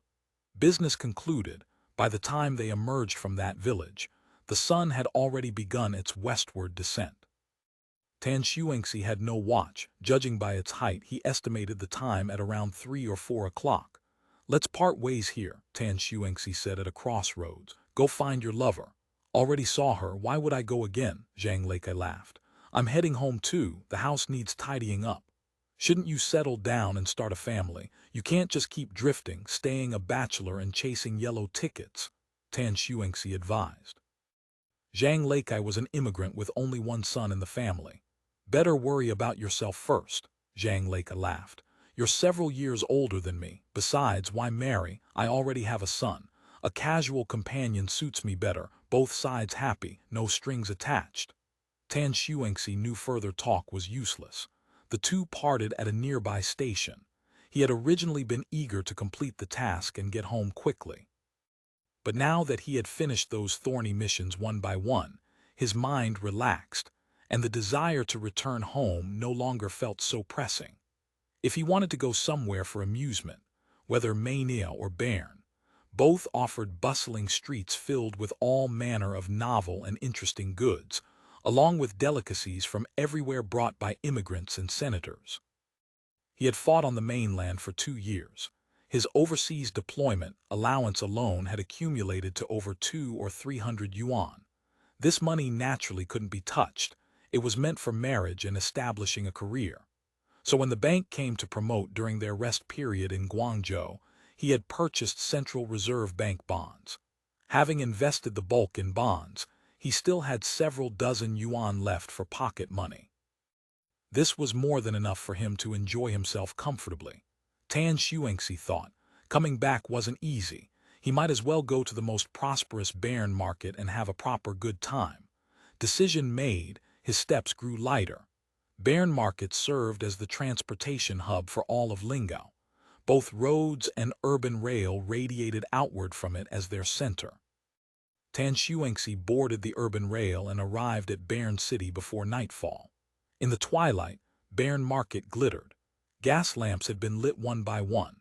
The even rarer electric lights were also gradually spreading among merchants.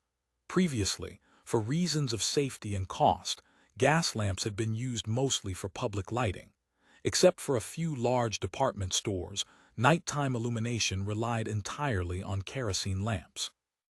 This had somewhat inhibited nighttime commercial activity, with many shops closing after dark. The spread of electric lights dramatically changed this situation. Most shops now extended their business hours. Although neon lights had not yet spread widely due to immature chemical materials and inert gas production, shop owners had long taken to covering the bare bulbs with lanterns of various materials and colors. Under the night sky, the electric glow made the shops along the entire commercial street shine brilliantly.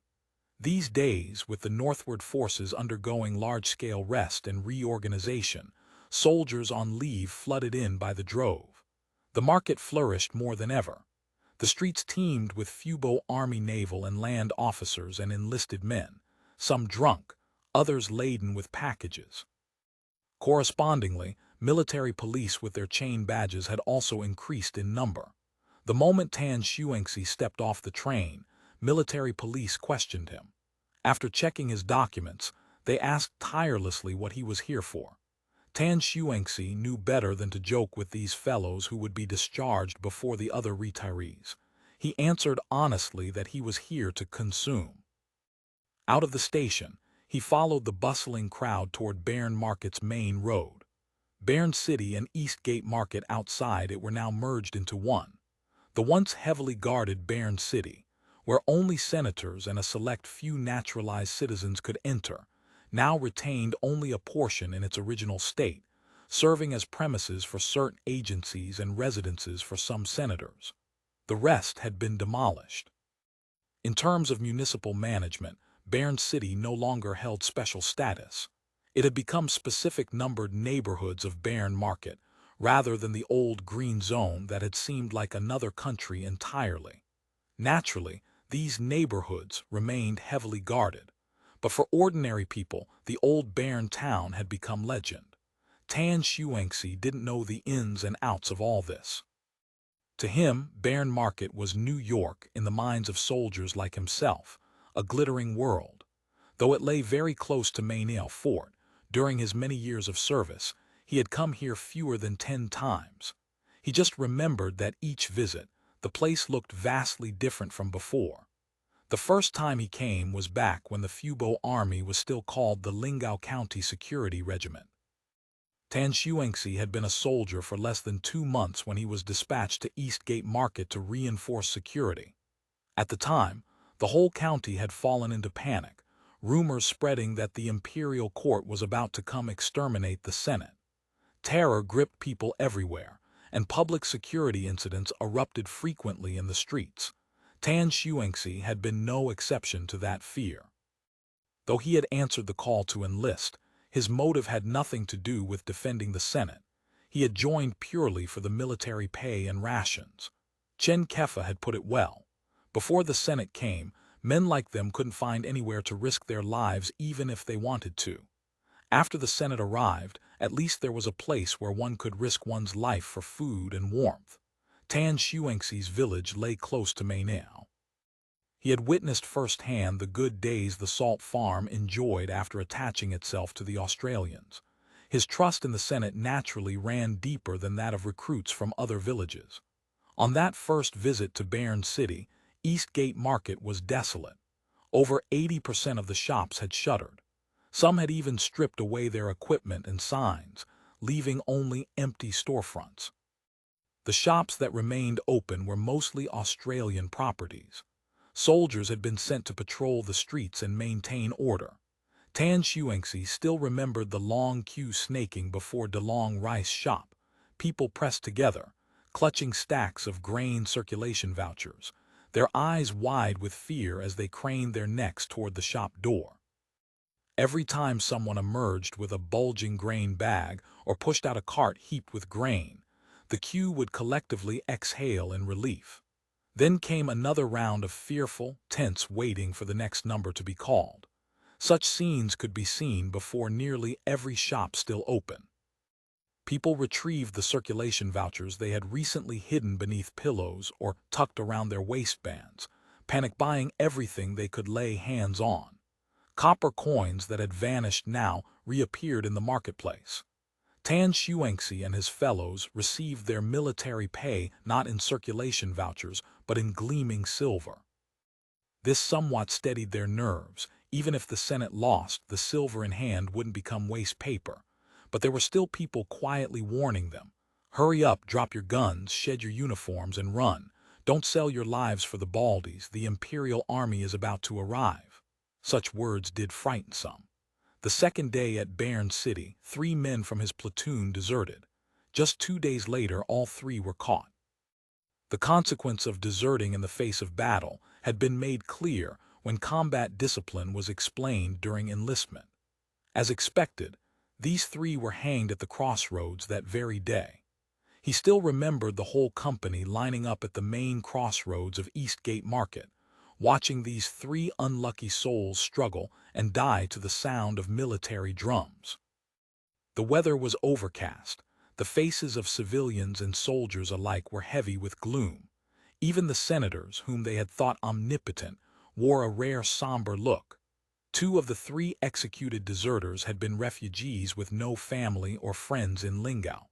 Long forgot, Tan Shuangxi couldn't even recall their names. One had been a salt burner from Salt Farm Village. He remembered that before the mainland campaign, while preparing to deploy to the mainland, he had accompanied the conscription personnel to Salt Farm Village.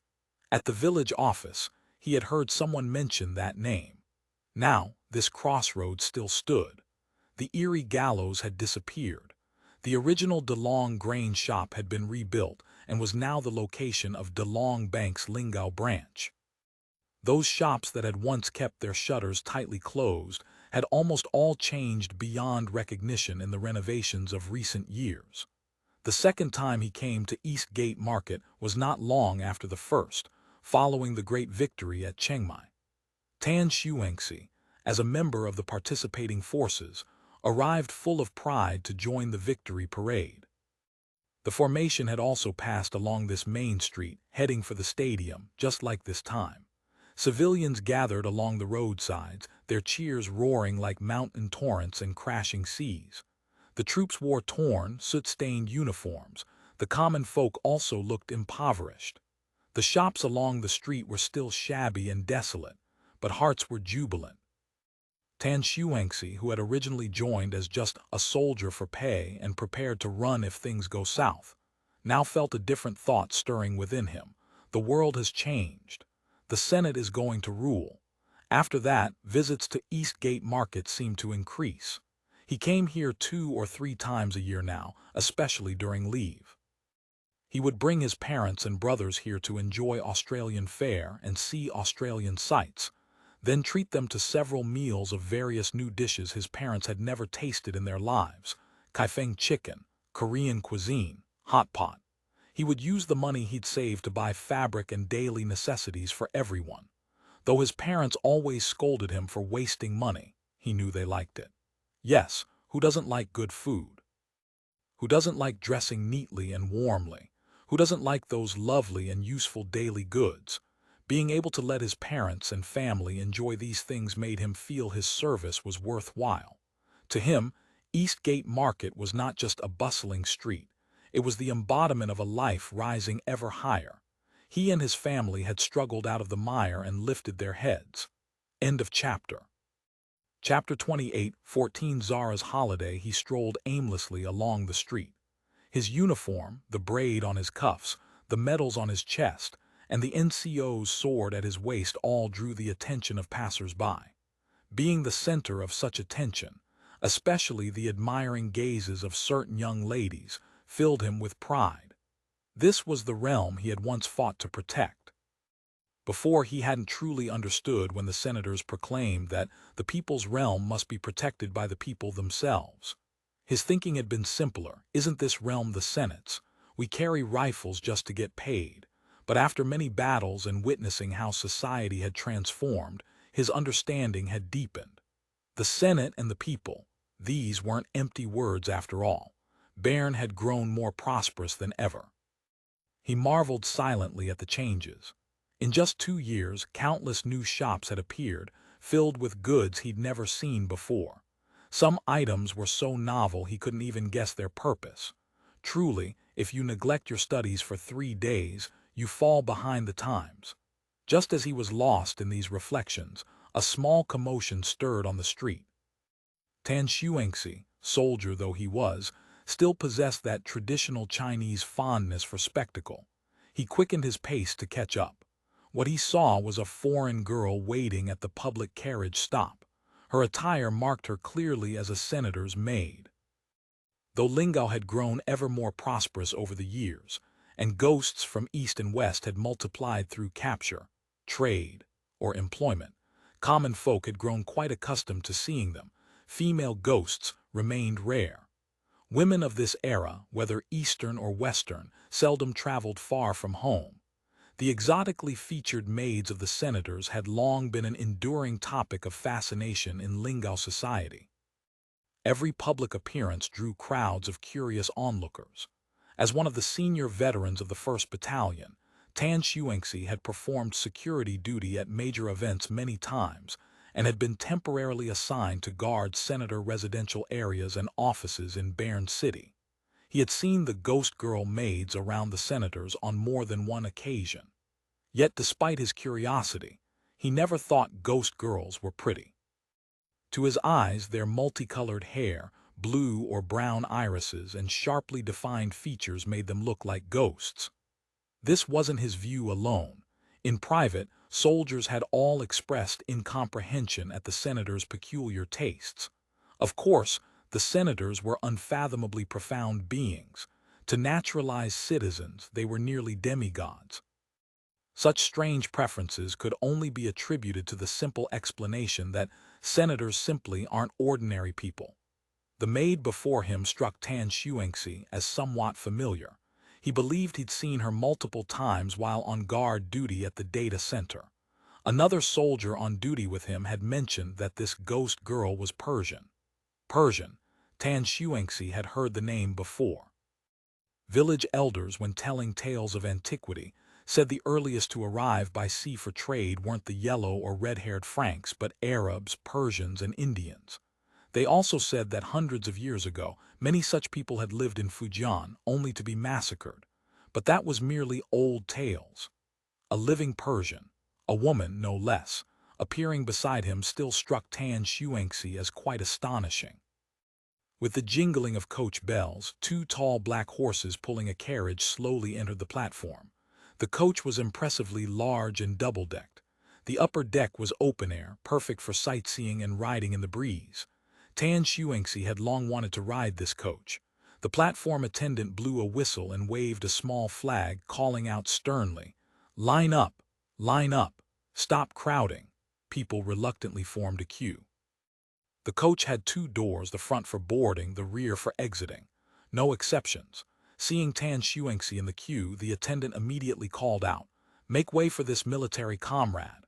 Though the rule granting military personnel priority on public transportation had long existed, Tan Xuanxi still felt somewhat embarrassed. He waved his hands hastily. "No need, no need. I'll board in line." Fortunately, not many were waiting. Many passengers had disembarked at the Bern town stop, so the coach wasn't crowded. Tan Xuanxi climbed easily to the upper deck and took a seat. Glancing around, he noticed the Persian maid had also boarded and was sitting near the front, gazing at the street scenery, unaware she had become part of the scenery herself. Zahra, riding the public coach, was oblivious to the stares around her. After the slave market in Basra, no gaze could make her feel shy anymore. The coach started with a crisp ring of bells. This route traversed all of Bern town, offering views of the streets and the many buildings inside the once mysterious Bern city, now accessible since its opening to the public. It could be called the quintessential route of Bern Market and had become a popular sightseeing line for visitors. On the far side of the road, a bustling construction site was underway.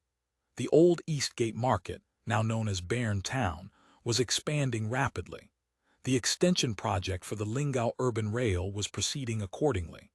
2 thick iron rails were being laid atop a gravel foundation and wooden ties. Zahra knew this was the railroad that Senator Su had once taken her on, now being extended outward. Like most ordinary people, she found the train the most incredible thing she had witnessed in Lingao. These giant steel dragons were like the Senate's ruling power itself, utterly invincible and overwhelming. The coach dropped Zahra off at the junction between East Gate Market and the Old Bairn City entrance. Though Old Bairn City no longer existed in name, some important buildings still remained behind high walls and guards, inaccessible to ordinary people. From the coach's upper deck, however, one could glimpse the data center's quite prominent red brick truss building. Regarding this building's purpose, natives and naturalized citizens had imagined countless theories, from a treasure vault to a torture chamber. The Persian girl knew Senator Su worked here, but she no longer possessed a pass to enter and could only gaze from afar like everyone else. Eastgate Avenue, stretching from the Bairn City entrance to Eastgate Market Center and Eastgate train station, was the most prosperous commercial stretch in all of Lingao. The bamboo sheds erected at the city's founding had completely vanished. The two-story trade halls that once stood out like cranes among chickens had been crowded nearly out of sight by the 4- and 5-story buildings that had since risen around them. These new buildings, uniformly planned by commercial departments, generally adopted an arcade design. Their ground floors featured high ceilings with continuous colonnades and recessed large glass display windows. Between the colonnades and windows ran a stone-paved pedestrian path wide enough for 3 or 4 people abreast, forming the arcade structure common in old timeline southern cities. The arcade corridors connected one to the next, even at the alleys separating different buildings. Connecting awnings usually bridged the gaps. Theoretically, even in rain, pedestrians could walk the entire stretch without getting a single drop on them. This design had been very popular in old timeline Guangdong, Guangxi, and Hainan, with similar structures common throughout Southeast Asia, a proven commercial building design for tropical and subtropical southern regions. The road itself had been repaired and widened. To support the traffic rule separating fast and slow lanes, the center of the road was divided into 2 fast lanes for automobiles and carriages, while 2 slow lanes flanked them for rickshaws and bicycles. Similar to the old timeline, flower beds and shade trees had been constructed between the fast and slow lanes.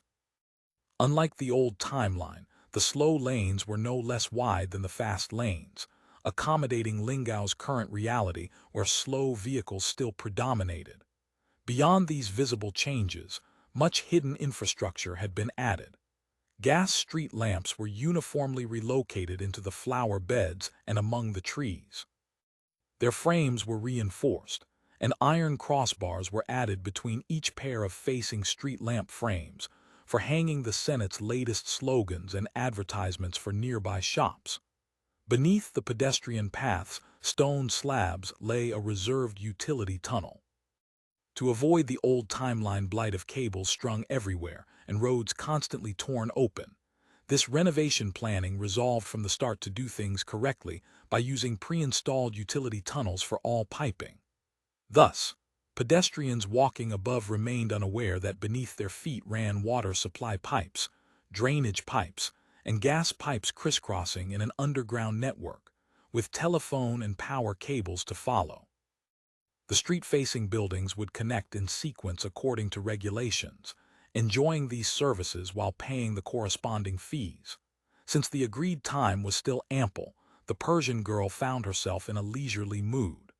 Senator Su had a 24-hour marathon shift today. The children had all been taken to Lingao Corner Park by Su Shanshan. With nothing demanding her attention, she could leisurely enjoy this rare holiday. Perhaps meet a friend or two. She admired the passing shops. Even having visited many times, this street still overwhelmed her, stirring endless desire to buy. Before coming to Lingao, she had seen the dazzling array of foreign goods in Basra's markets. She had never imagined a world could contain so many different types of products, displayed in such resplendent ways. In the new round of commercial district planning, the commercial department had introduced the old timeline concept of targeted merchant recruitment. Shop categories and types along the street were consciously classified to benefit market prosperity and differentiated competition, while also balancing Senate-owned enterprises against private outside shops. On one hand, flagship stores for various departments were centrally opened. On the other, capable outside trading houses were actively recruited. Take the Mei department store that Zara was now passing, a flagship store jointly opened by the Commerce Committee and Light Industry departments. Like its old timeline counterpart, this was a department store targeting beauty-conscious women, with clothing, undergarments, bags, and accessories as its core offerings. Li Mei had originally proposed the name Women's Products Store at an internal meeting, but some senators thought that sounded too rustic, like a sanitary pad specialty shop, so it was changed to this more refined old timeline name. End of chapter. Chapter 28, 15 Lingao cites the first things to greet the Persian girl at Mei department store were its famous 8 display windows. The enormous all-glass cases were unrivaled anywhere beyond Lingao, and even within the city, they held the record for both size and number.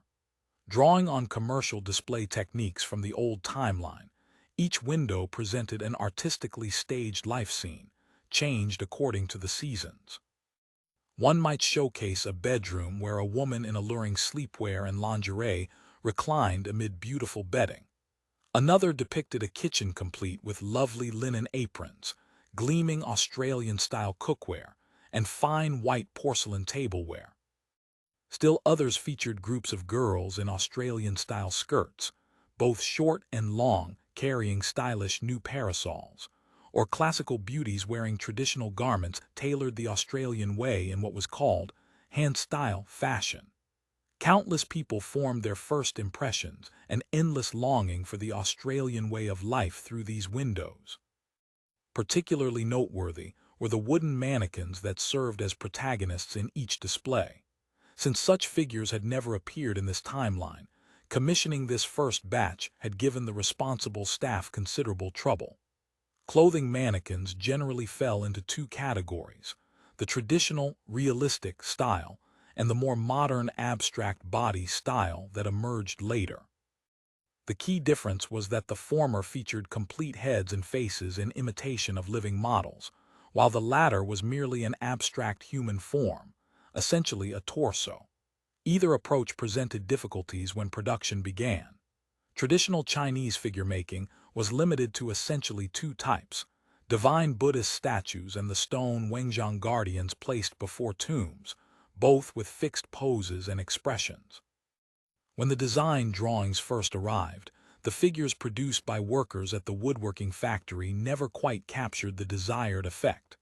When Trinity students were asked to create them, the results were exquisite, but they approached the work as art, far too slow for mass manufacturing. In the end, local puppet makers in Lingao were found. Under guidance from Trinity students, they finally produced this batch of posable human-shaped clothing racks that astonished the locals. Due to the superb carving and lifelike images modeled from old timeline photographs, rumors soon circulated that these wooden figures had originally been living people, whom the Kun had enchanted into their current form. What most captivated the Persian girl's heart was the display featuring an Australian-style walk-in closet. The lady of the house, wearing a silk nightgown, stood before an L-shaped floor-to-ceiling wardrobe selecting her clothes. The wardrobe was lined with rows of beautiful skirts and tops in various lengths, and a row of horizontal shelves facing the viewer displayed an array of purses, backpacks, and handbags. Some bags were genuine leather, others were simple canvas. Some sparkled brilliantly, others bore subtle, muted colors. But without exception, everyone demonstrated careful design and exquisite craftsmanship. Whenever Zahra saw this scene, she could not help casting herself into it for a delightful fantasy. Past Mei department store came the Lao Jifu Silk Bureau, a shop specializing in high-end silk and custom tailoring.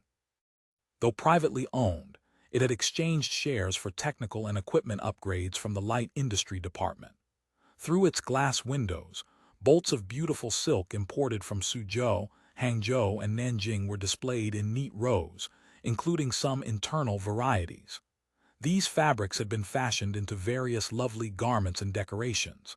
capes, headscarves, dresses, even tablecloths, curtains, and pillowcases.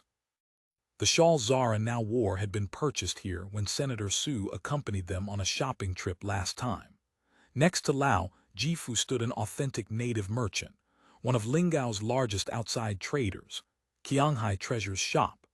The Qianghai headquarters occupied a large tract of land in a quiet area several streets away, dealing mainly in wholesale of bulk goods.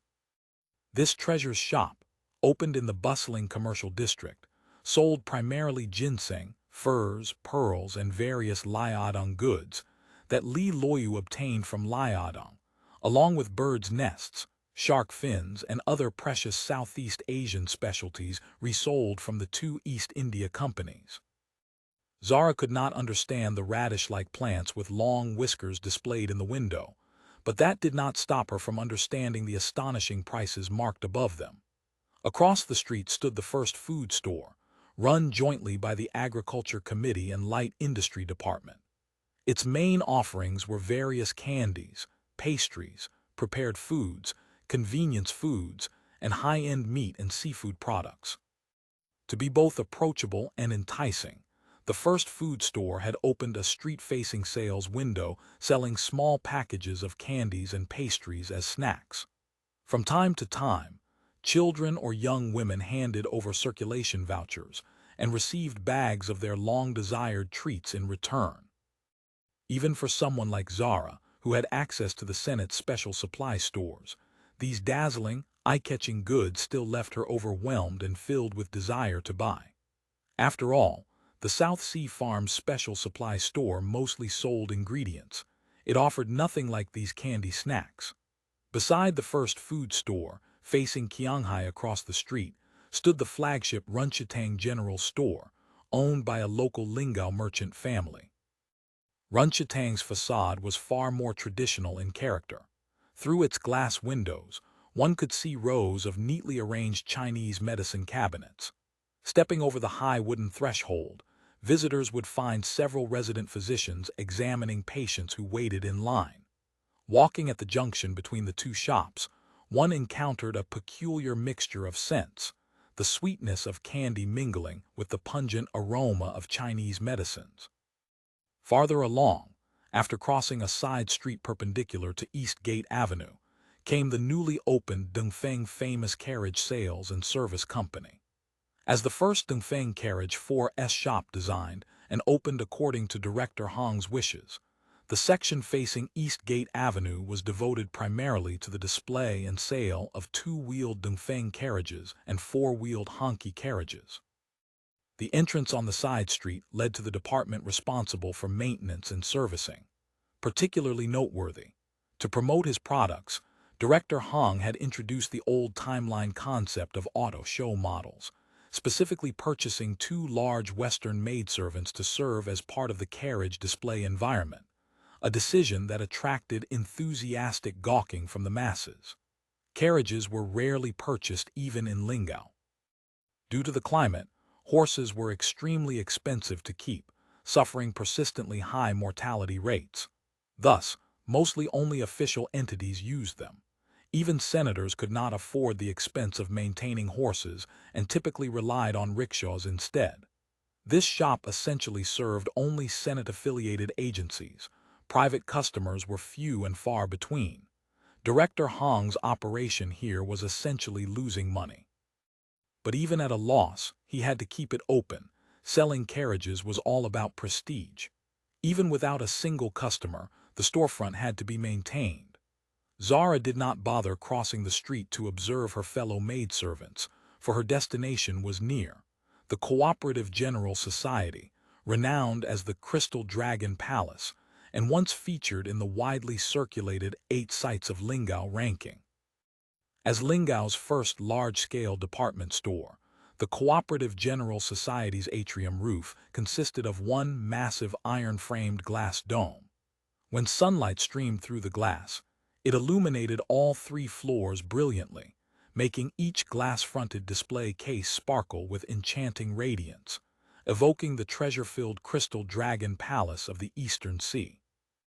As one of Lingao's landmarks, This was where Sonia and the Persian girl had agreed to meet.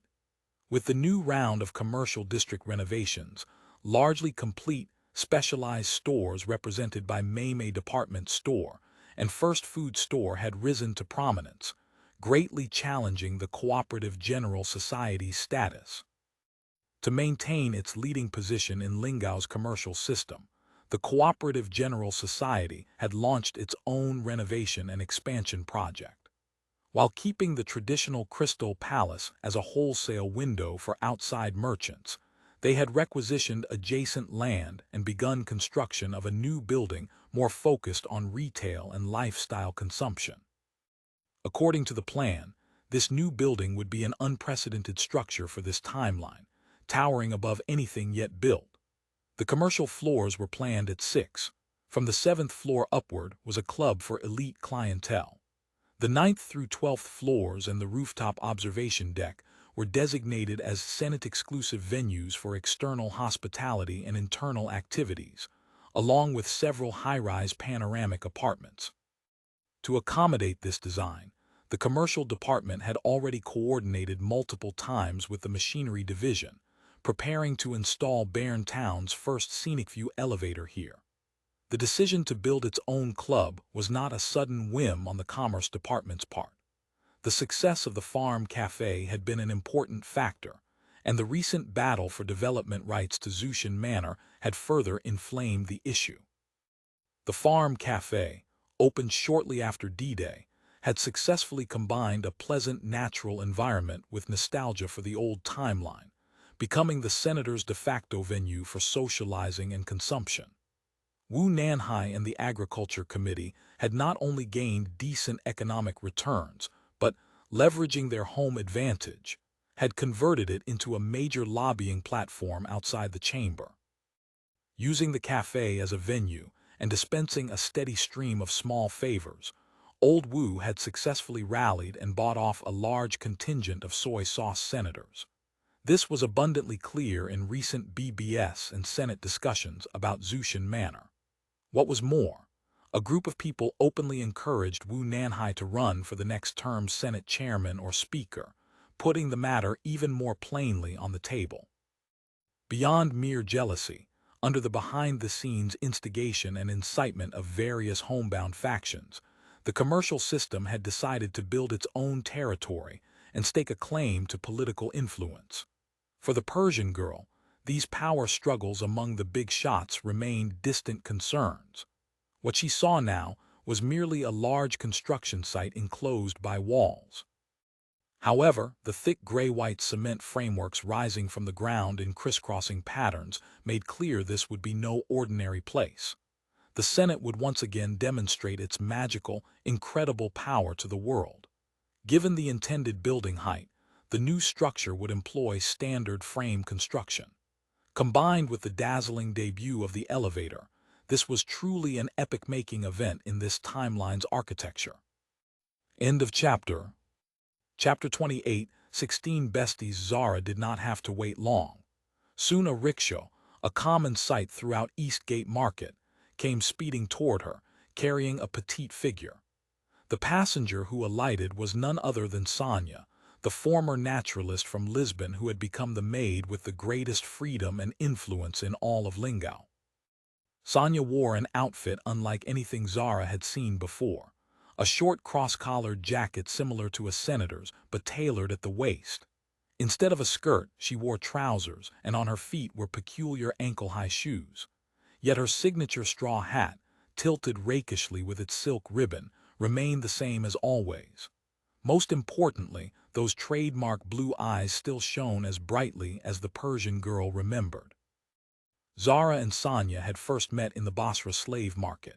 Since both were prized as rare, top-quality merchandise, they had changed hands several times before ending up belonging to the same slave master. The sources of slaves in Basra were varied. Most were prisoners of war and civilians abducted during the endless conflicts that plagued the region. Others were freemen who had fallen into bondage through debt or misfortune. Pirate booty like Sonia and political casualties like Zahra were comparatively rare. Originally, though held in the same slave pen, the two had kept to themselves. They were of different races, to say nothing of different faiths. It seemed they would have nothing in common, yet the Englishman serving Lingao became their unexpected bond. When Quake Qiang personally led his massive buying spree through Basra, he inevitably dealt with their slave master. While Quake was making his selections, Sonia sensed her opportunity and asked him for help in English. Though Quake was half her countryman, what mattered more to him than compatriots was making money. Their slave master immediately recognized that Sonia could fetch a good price and spared no expense to purchase her. Sonia did not get her wish to escape slavery, but at least she left that hellish slave market behind. It was precisely this incident that made Zahra realize she and Sonia shared a common language, English. In truth, half of Zahra's proficiency in the language was thanks to Sonia. Though raised in Lisbon, Sonia's mother had been English nobility, making English her pure mother tongue. Compared to Zahra, who had learned from books and half-competent translators, the difference was night and day. Though England had not yet achieved the lofty scientific status it would attain after Newton's emergence, its scientific community had already begun making its mark. The most prominent example was Bacon, who proclaimed that knowledge is power, and Harvey, who had recently published his groundbreaking work proposing the theory of blood circulation. Bacon's influence was especially significant.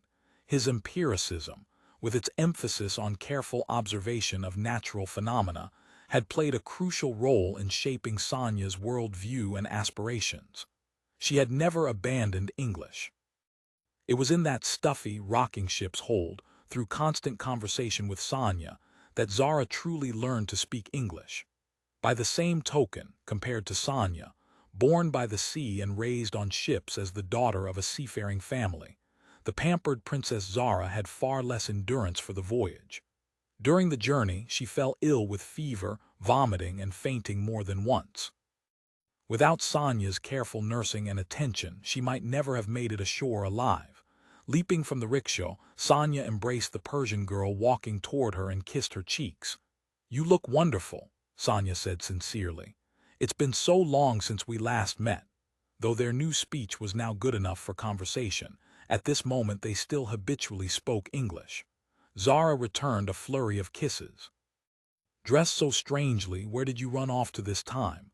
She suddenly noticed the curls peeking out from under her friend's hat and asked in surprise, "You cut your hair?"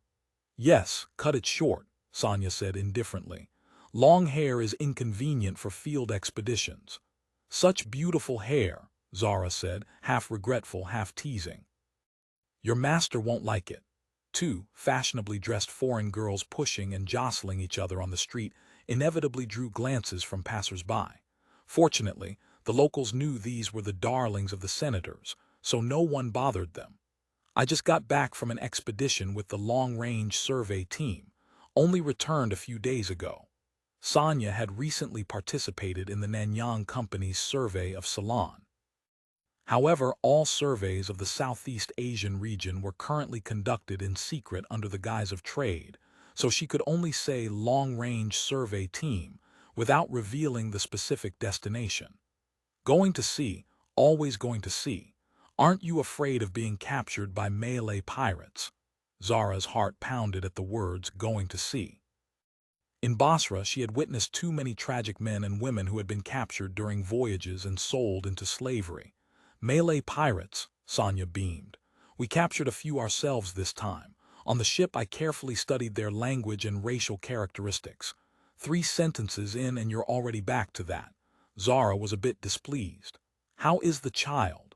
"Very well," Sonia nodded repeatedly. "It's just that she didn't quite recognize me at first. Took her a while to remember I'm Mama." Here her expression grew somewhat rueful. "You're a mother now. You really ought to cut down on your wild expeditions. Isn't being a museum researcher nice? It's respectable and you still get to do your naturalism." "Since I'm a researcher, I have to do field expeditions." Sonia's expression was complicated. "Let's not talk about this. Today, let's just have some fun." Just as they were about to set off on their happy shopping spree, a crisp voice called out from nearby, "Would you ladies like some Australian popsicles?"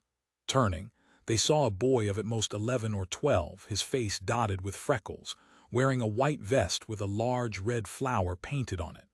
The bag on his shoulder held a bulky insulated container, and in his hand was a stack of papers. The girls recognized him as a vendor of Australian ice treats. Sonia generously handed over a 20 yuan circulation voucher. 2 mung bean popsicles. Keep the change. A mung bean popsicle cost 5 yuan, 2 came to only 10.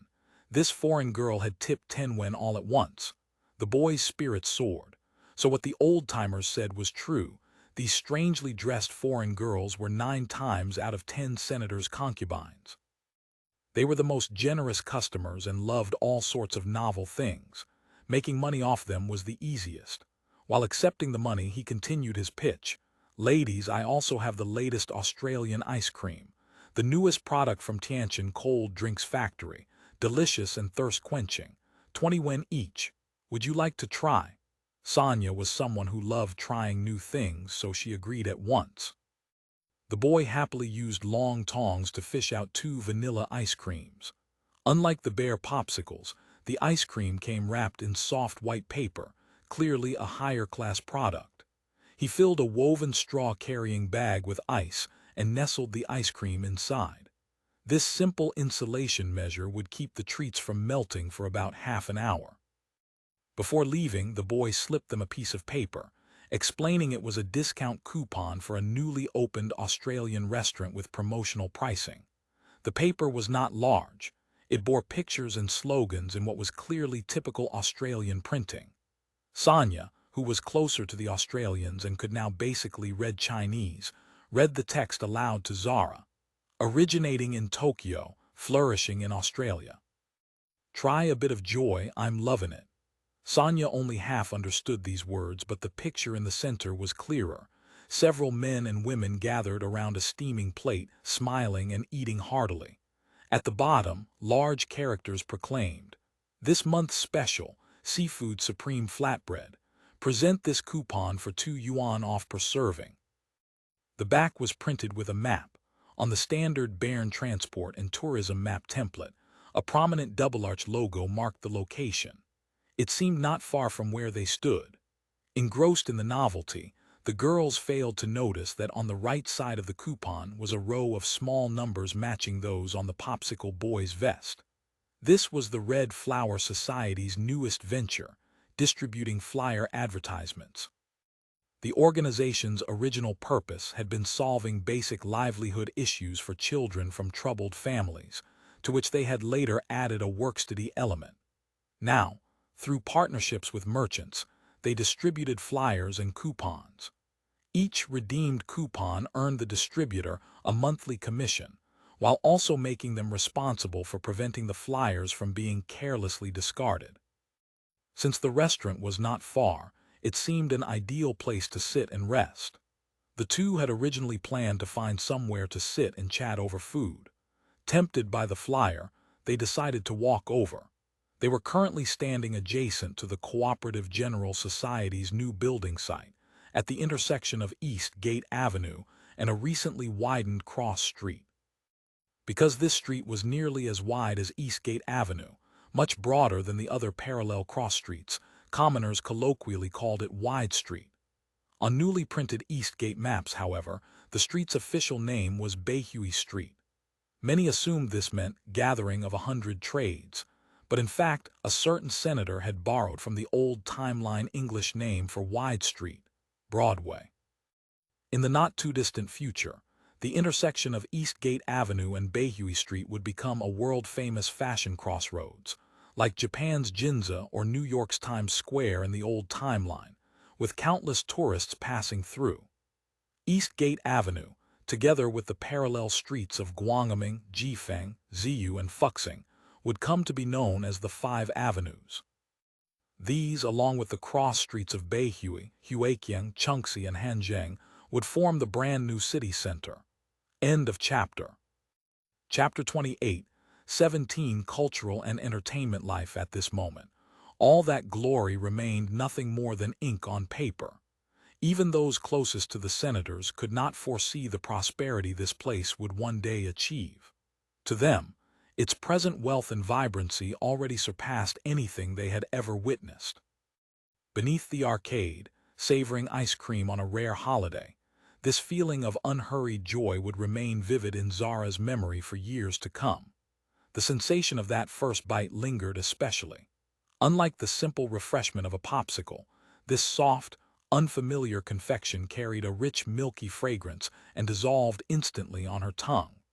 The coolness mingled with its sweet aroma, and she found herself almost immediately addicted. Her first thought was that she must bring Shanshan and the children here to share in this treat. The only annoyance was the occasional drip of meltwater, forcing her to twist and dodge several times to avoid staining her clothes. The two girls savored their first-ever ice cream while following the map, turning onto Beihui Street.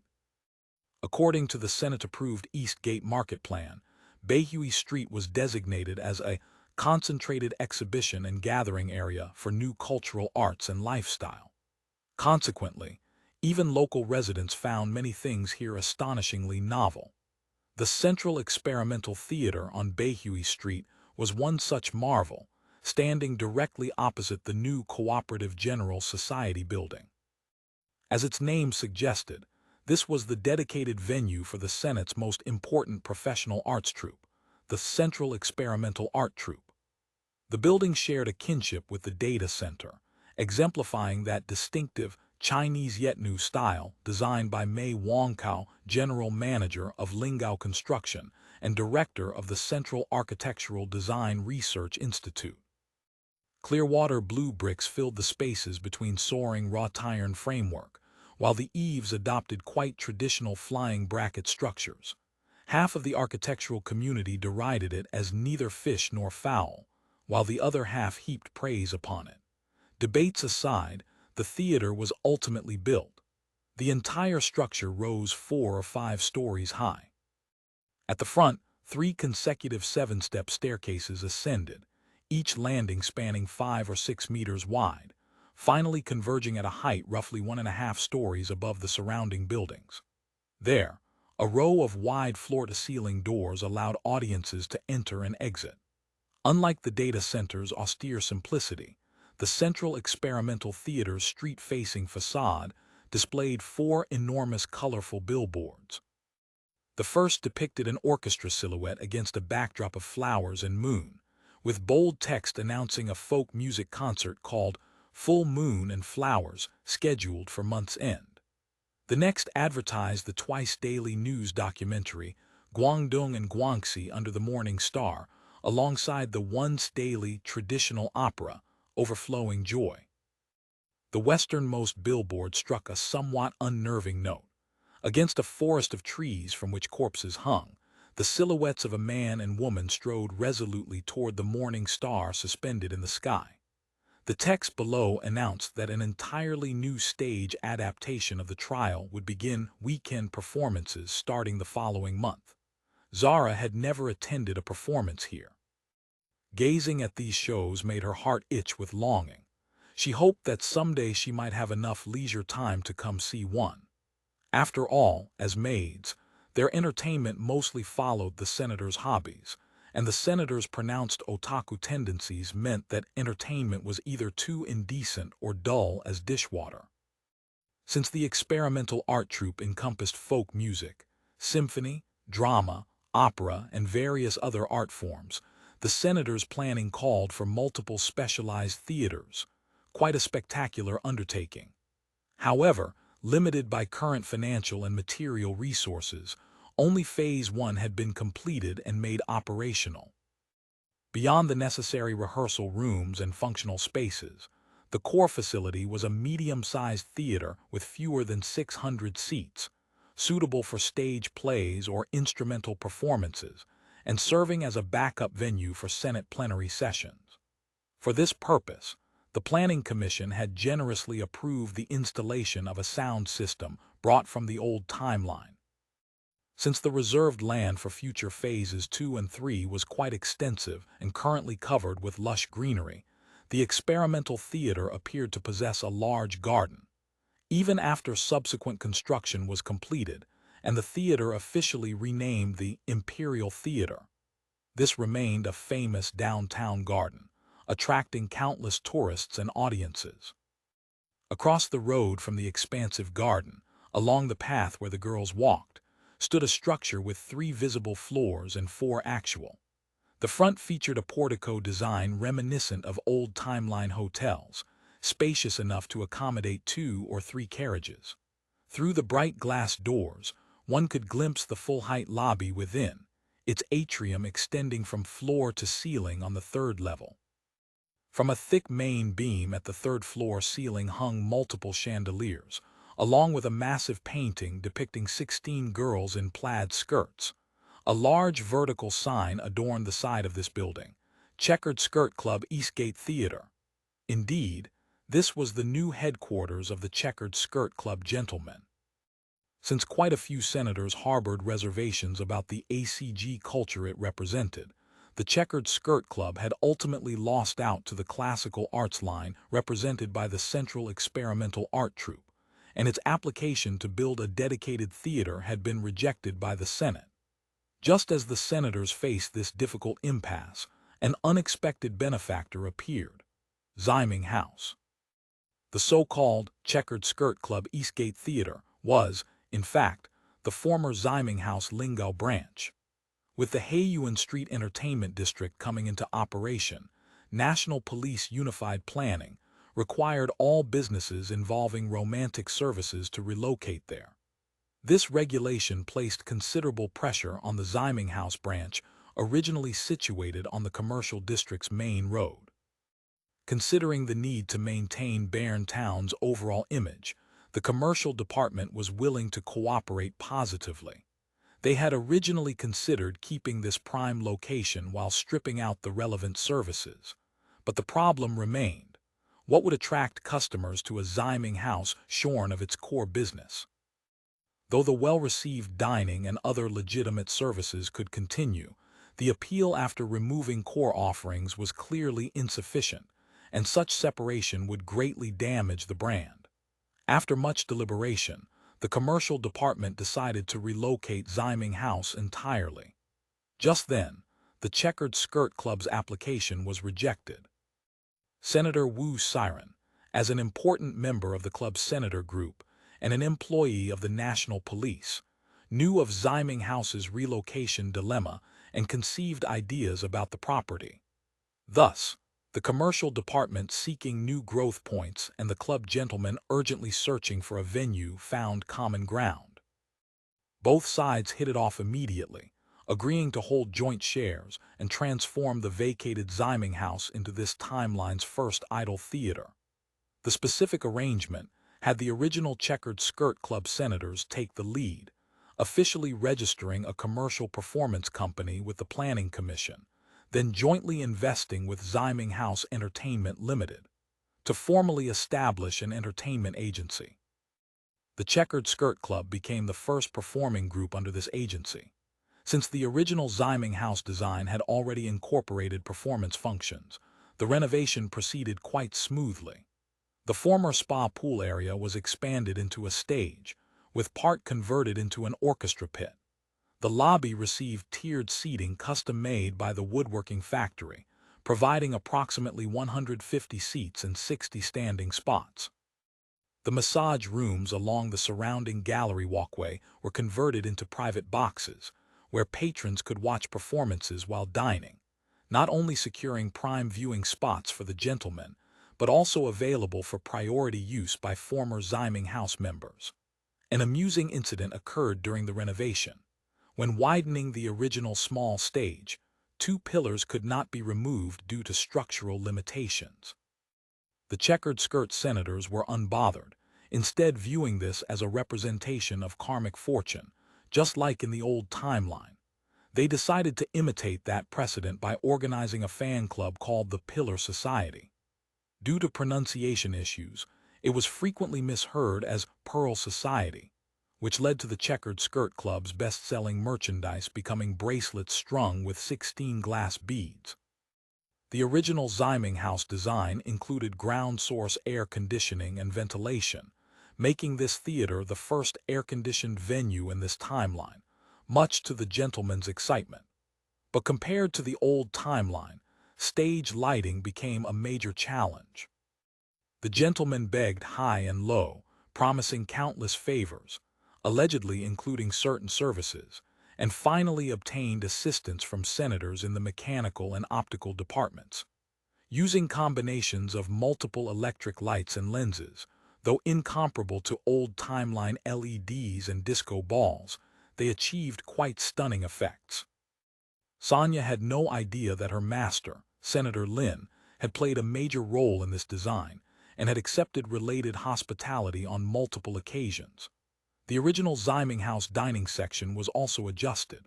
The formal dining area was removed, replaced by sales of snacks such as cold drinks, sweets, pastries, and light fare. Adjacent to the performance venue, a cafe and this timeline's first dedicated dessert shop were added.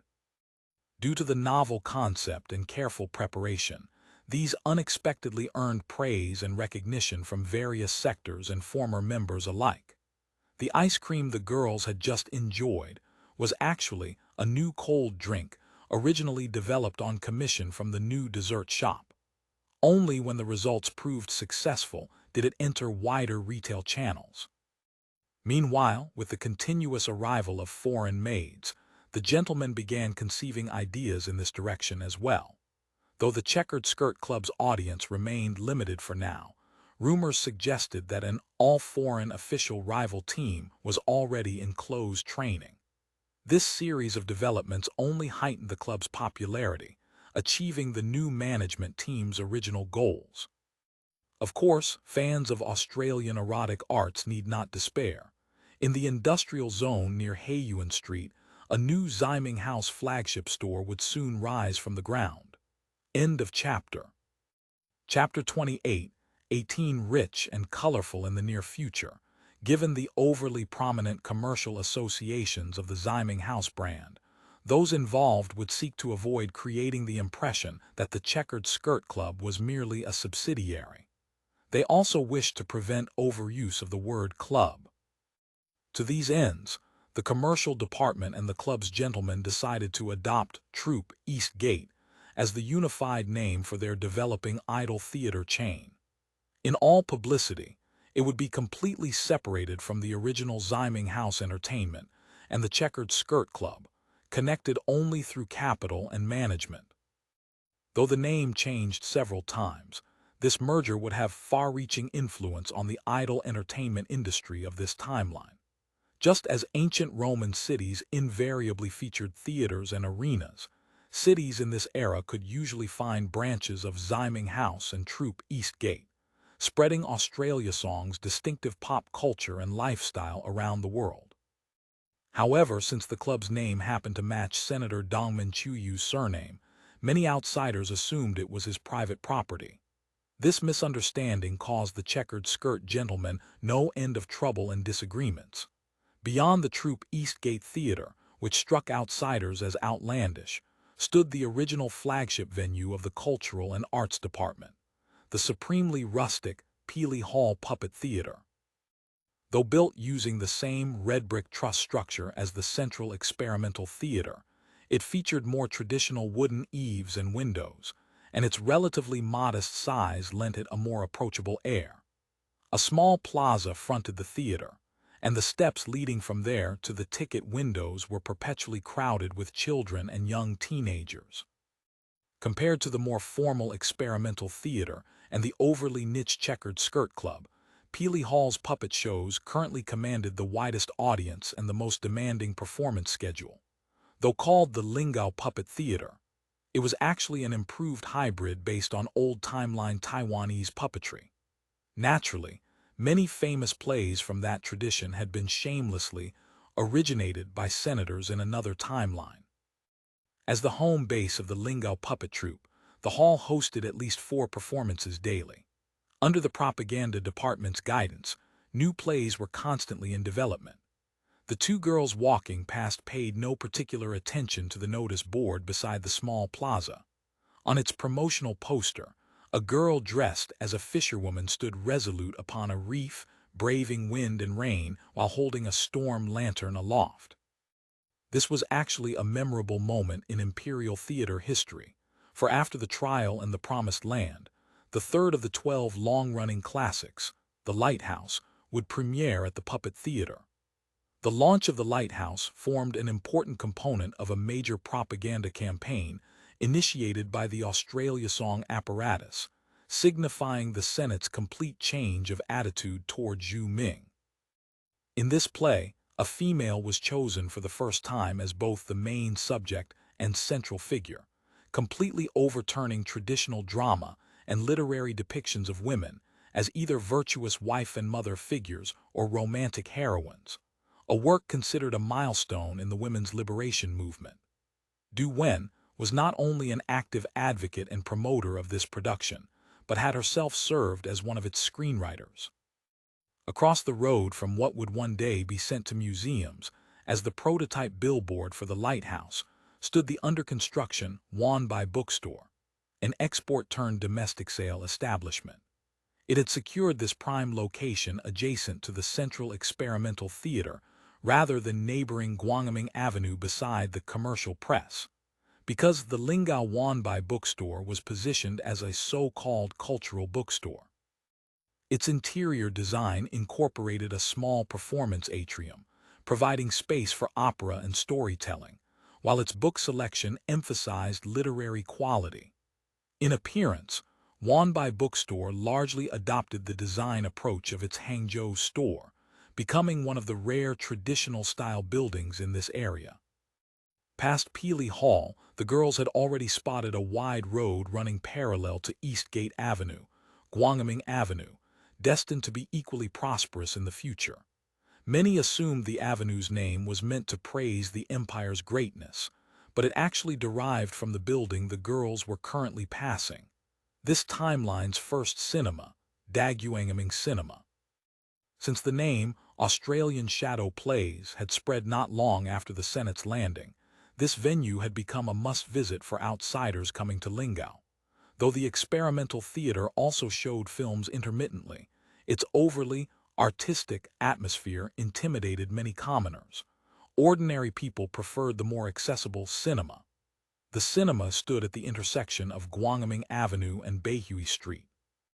Its exterior was unremarkable, still the familiar blue brick truss architectural style, but atop the building rose a tower-style clock tower fitted with the latest large clock from the Tabai watch factory. Zahra, who had visited before, knew the true essence lay within. The main screening hall was a domed structure with seating for 300, complete with an orchestra pit. Besides screening films, it could also support stage performances. The proper screen material could not yet be manufactured, so substitutes were used, the effects slightly inferior, but in this timeline, even projection onto white cloth proved stunning enough. When films were shown, the darkened room would suddenly blaze with light. With a steam whistle's shriek, a train appeared on the wall, belching white steam and hurtling toward the audience. This alone often frightened visiting outsiders, who had only ever seen Australian flip books, into fleeing through the doors. When they came to their senses and returned, they were invariably amazed at the realistic effects of these films, truly a tremendous taste of Australian marvels. However, limited by available equipment, the films shown were mainly reels brought from the old timeline. With the continuous increase in chemical developing agent production, the propaganda department had already positioned this art form prominently in future development plans. But currently, only this single venue served the public. The intersection of Guangming Avenue and Beihui Road, where the Australian cinema stood, would also become a famous landmark in the future. For the purposes of industrial upgrading and contesting discursive power, with Senate approval, the irregularly published Chuantuji was about to be elevated to this timeline's first professional financial and trade newspaper, Lingao Commercial Daily. The commercial department would serve as its sponsor, with the propaganda department responsible for unified guidance and management. This marked the formal breaking of the propaganda department's complete monopoly on media. Over the following decade or so, Nanyang Express, Financial Times, Story Magazine, Jian, Tianshui Life Weekly, Knowledge is Power, and many other newspapers and magazines would follow Lingao Commercial daily in being founded and headquartered here, transforming Guangming Avenue into the new timeline's Fleet Street. Eventually, even the initially displeased Lingao Times relocated its editorial department to this area. Since the buildings of several newspaper offices enclosed a small open space, the municipal department added greenery, benches, and a statue of the first figure in Australia song journalism, Senator Dingding, creating a modest public plaza. This came to be known as Times Square or Dingding Plaza. Times Square had not yet appeared, but diagonal to Daguangming Cinema, directly facing the site of the future commercial daily building, the newly opened Four Seasons Hotel already gleamed in splendor.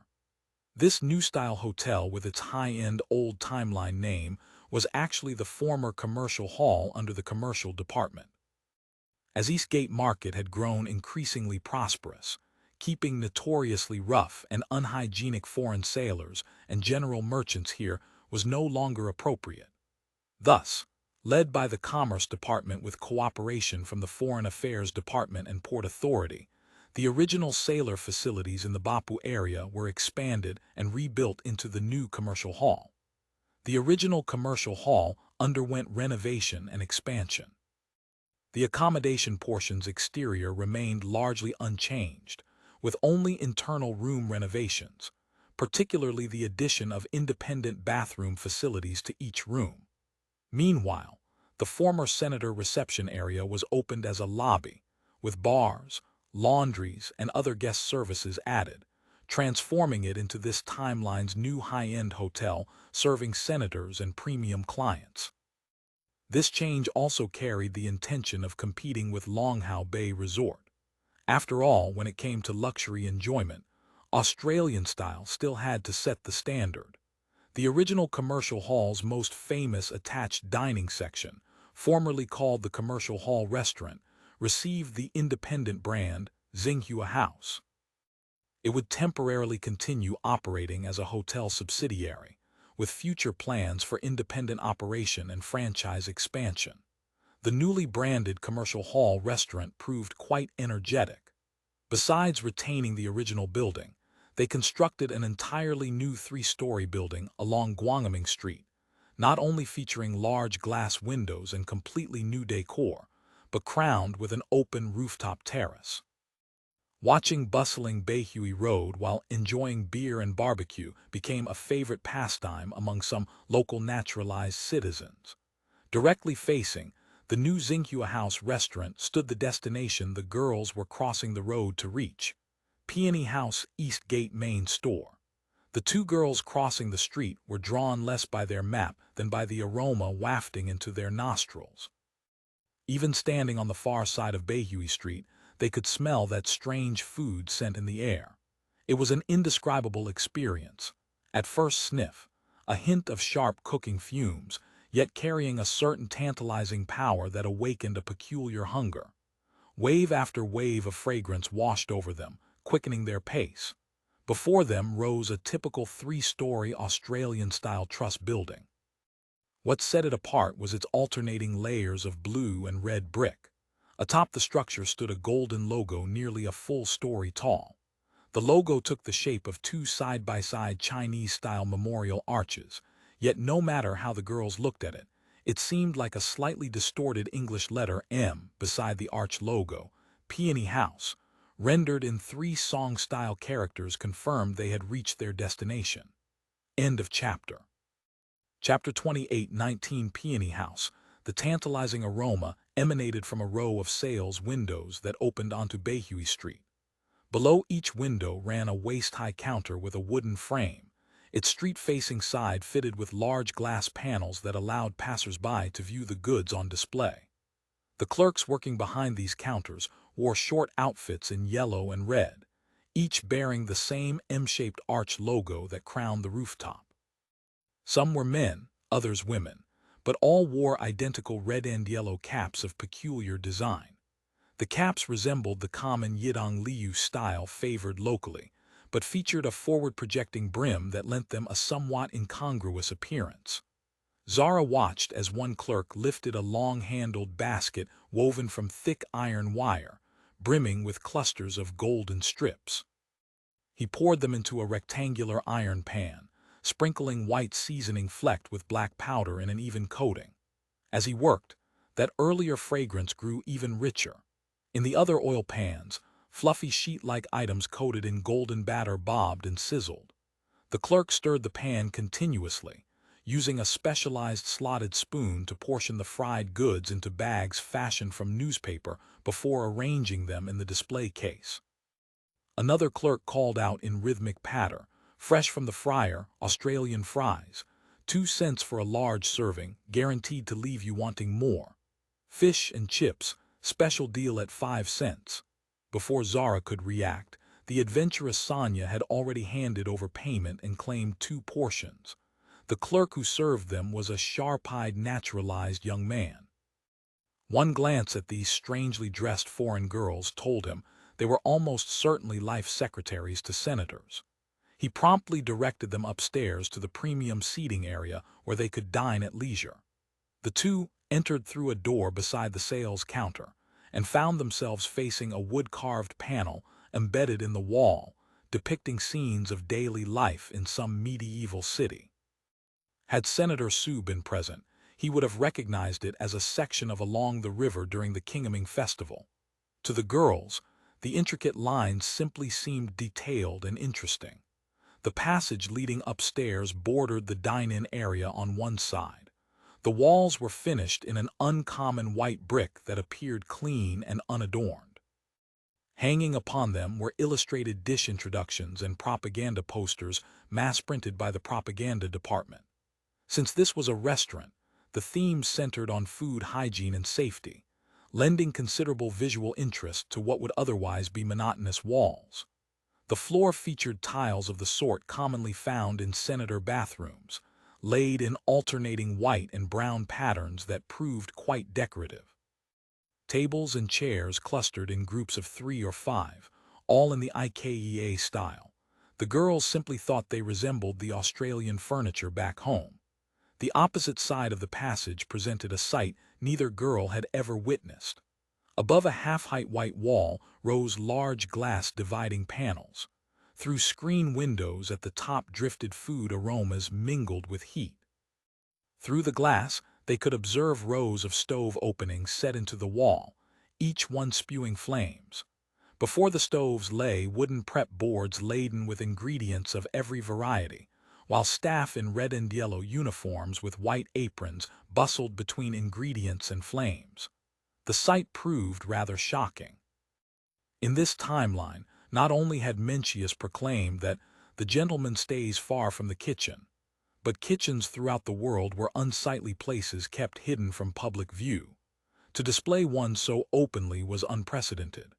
Yet this somewhat crowded, chaotic-looking space possessed an oddly compact, uniform quality that was distinctly Australian. The observant Zahra took particular notice of a row of circular mechanical devices hanging above the stoves. Each time a chef used a long-handled spatula to slide a round dough covered with various toppings into a stove, he would give one of these devices a deliberate twist.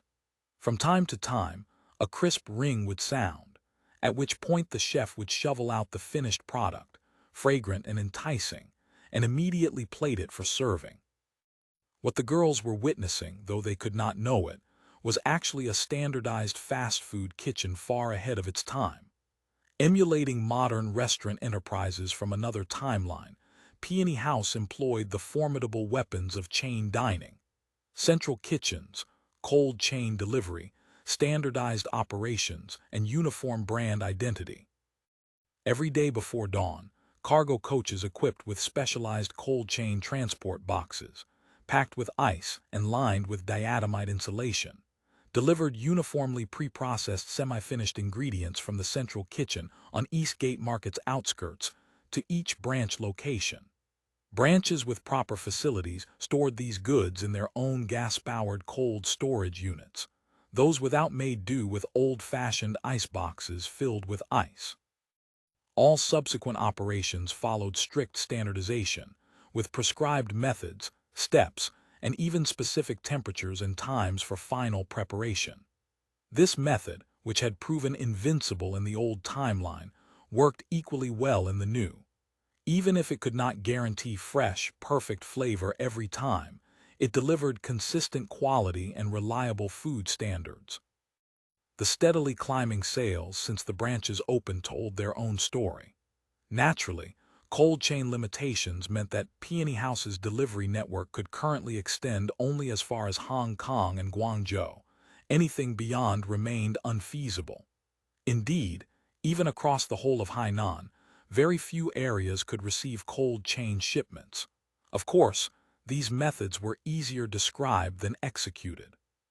Setting aside everything else, simply producing the standardized kitchenware custom-made for this style of kitchen had given the responsible senators considerable headaches. The circular devices Sonia had noticed, for instance, were simple mechanical timers specially commissioned from the technology department. The circular dial bore several marks representing different cooking times. Turn the pointer to the corresponding position, and after the appropriate interval, a bell would sound, greatly standardizing baking durations. Similar custom items included gas ovens, the specialized frying equipment needed for the fries, and corresponding precision thermometers, all of which had required considerable effort to develop. But the girls were merely curious visitors. Sonia was already carrying the still warm fries and leading the way upstairs. The upper floor's layout largely mirrored that below, save for the absence of the kitchen area and the addition of floor-to-ceiling windows facing the street. A power shaft ran across the ceiling through the entire building, driving several ceiling fans that spun at a leisurely pace. Combined with linen tablecloths and napkins on the tables, the atmosphere felt considerably more refined than the casual section downstairs. It was still early, and the upper floor had few customers, just a handful of girls in Australian-style plaid skirts chattering away at one table. Zahra and Sonia walked over and chose a spot facing the center of the street. A young waitress approached to lower the bamboo sun blinds for them. Zahra noticed that her uniform differed somewhat from those worn downstairs. Though it bore the same logo, the predominant color was pink, and the cut was more like a dress, somewhat reminiscent of the maid school's uniform. The waitress presented them with two booklets. Their bamboo covers displayed the Peony House logo alongside the word menu in large characters. Opening them, the girls found each page listing main dishes, snacks, and drinks by category, all clearly priced, with the principal ingredients noted beneath each item. Like all foreign language learners confronted with specialized vocabulary, the multitude of ingredient names left them dizzy. They simply retrieved the discount coupon the popsicle boy had given them and handed it to the waitress. The waitress was clearly well practiced with this. Without even glancing at the coupon, she announced, "That will be 1 medium seafood supreme flatbread. Would you ladies also care for our house specialty, crispy honey-glazed chicken wings, paired with a large bottle of chilled Australian kvass? Only 45 cents for the complete set." Zahra did a quick mental calculation, judged it within budget, and nodded to confirm. Sonia made a point of keeping one menu, saying she wanted to study it further. While awaiting their order, Sonia opened the warm paper packet in her hands. It had been fashioned from the Lingao times, stamped with Peony House's woodblock logo. Inside lay steaming fries and fish fillets encased in batter. Such fare was not uncommon in Lingao. It had been around for several years now. But since preparation required substantial quantities of cooking oil, it appeared only sporadically on senators' tables. Peony House was pioneering the effort to bring fried foods to the broader public. This development owed much to years of Senate-sponsored oil palm cultivation in Vietnam, southern Hainan, and other tropical regions. Though oil palm farming faced numerous difficulties, the shortage of cooking oil had long been a sore point for the senators. Consequently, the Agriculture Committee had invested tremendous effort into solving the problem of large-scale oil crop production. The two girls began imitating others' eating methods as they tried fish and chips for the first time. Having already noted on the menu that fries consisted of Australian potato, salt, and black pepper seasoning, their expectations had actually diminished somewhat. After all, potatoes were already common fare on the Senator menu.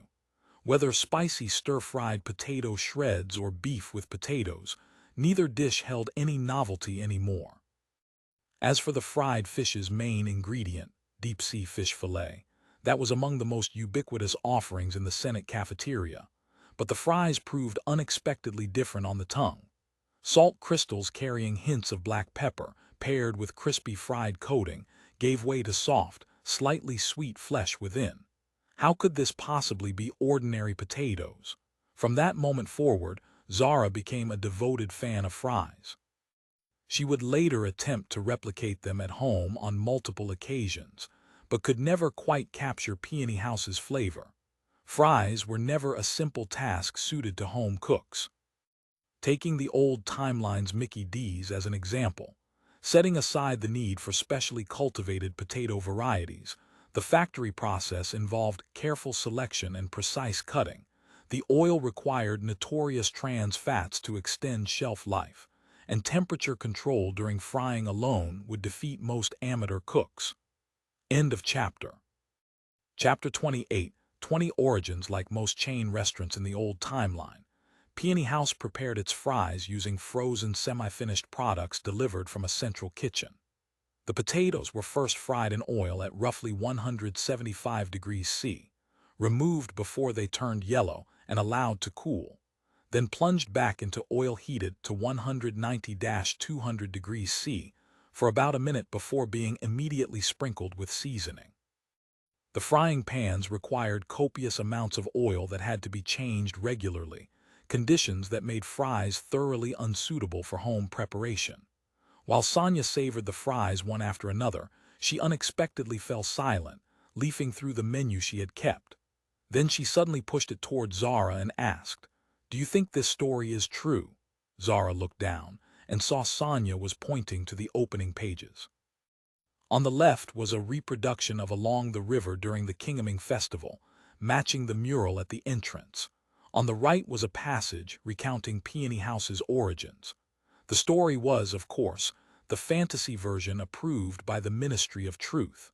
It claimed that Peony House had been a famous restaurant during the eastern capital Bianliang era. Its founder, surnamed Mai, had once been obsessed with alchemy in pursuit of immortality, earning him the nickname Old Mai the Alchemist. Though Mai's alchemical endeavors failed, he gained excellent fire control skills from the practice.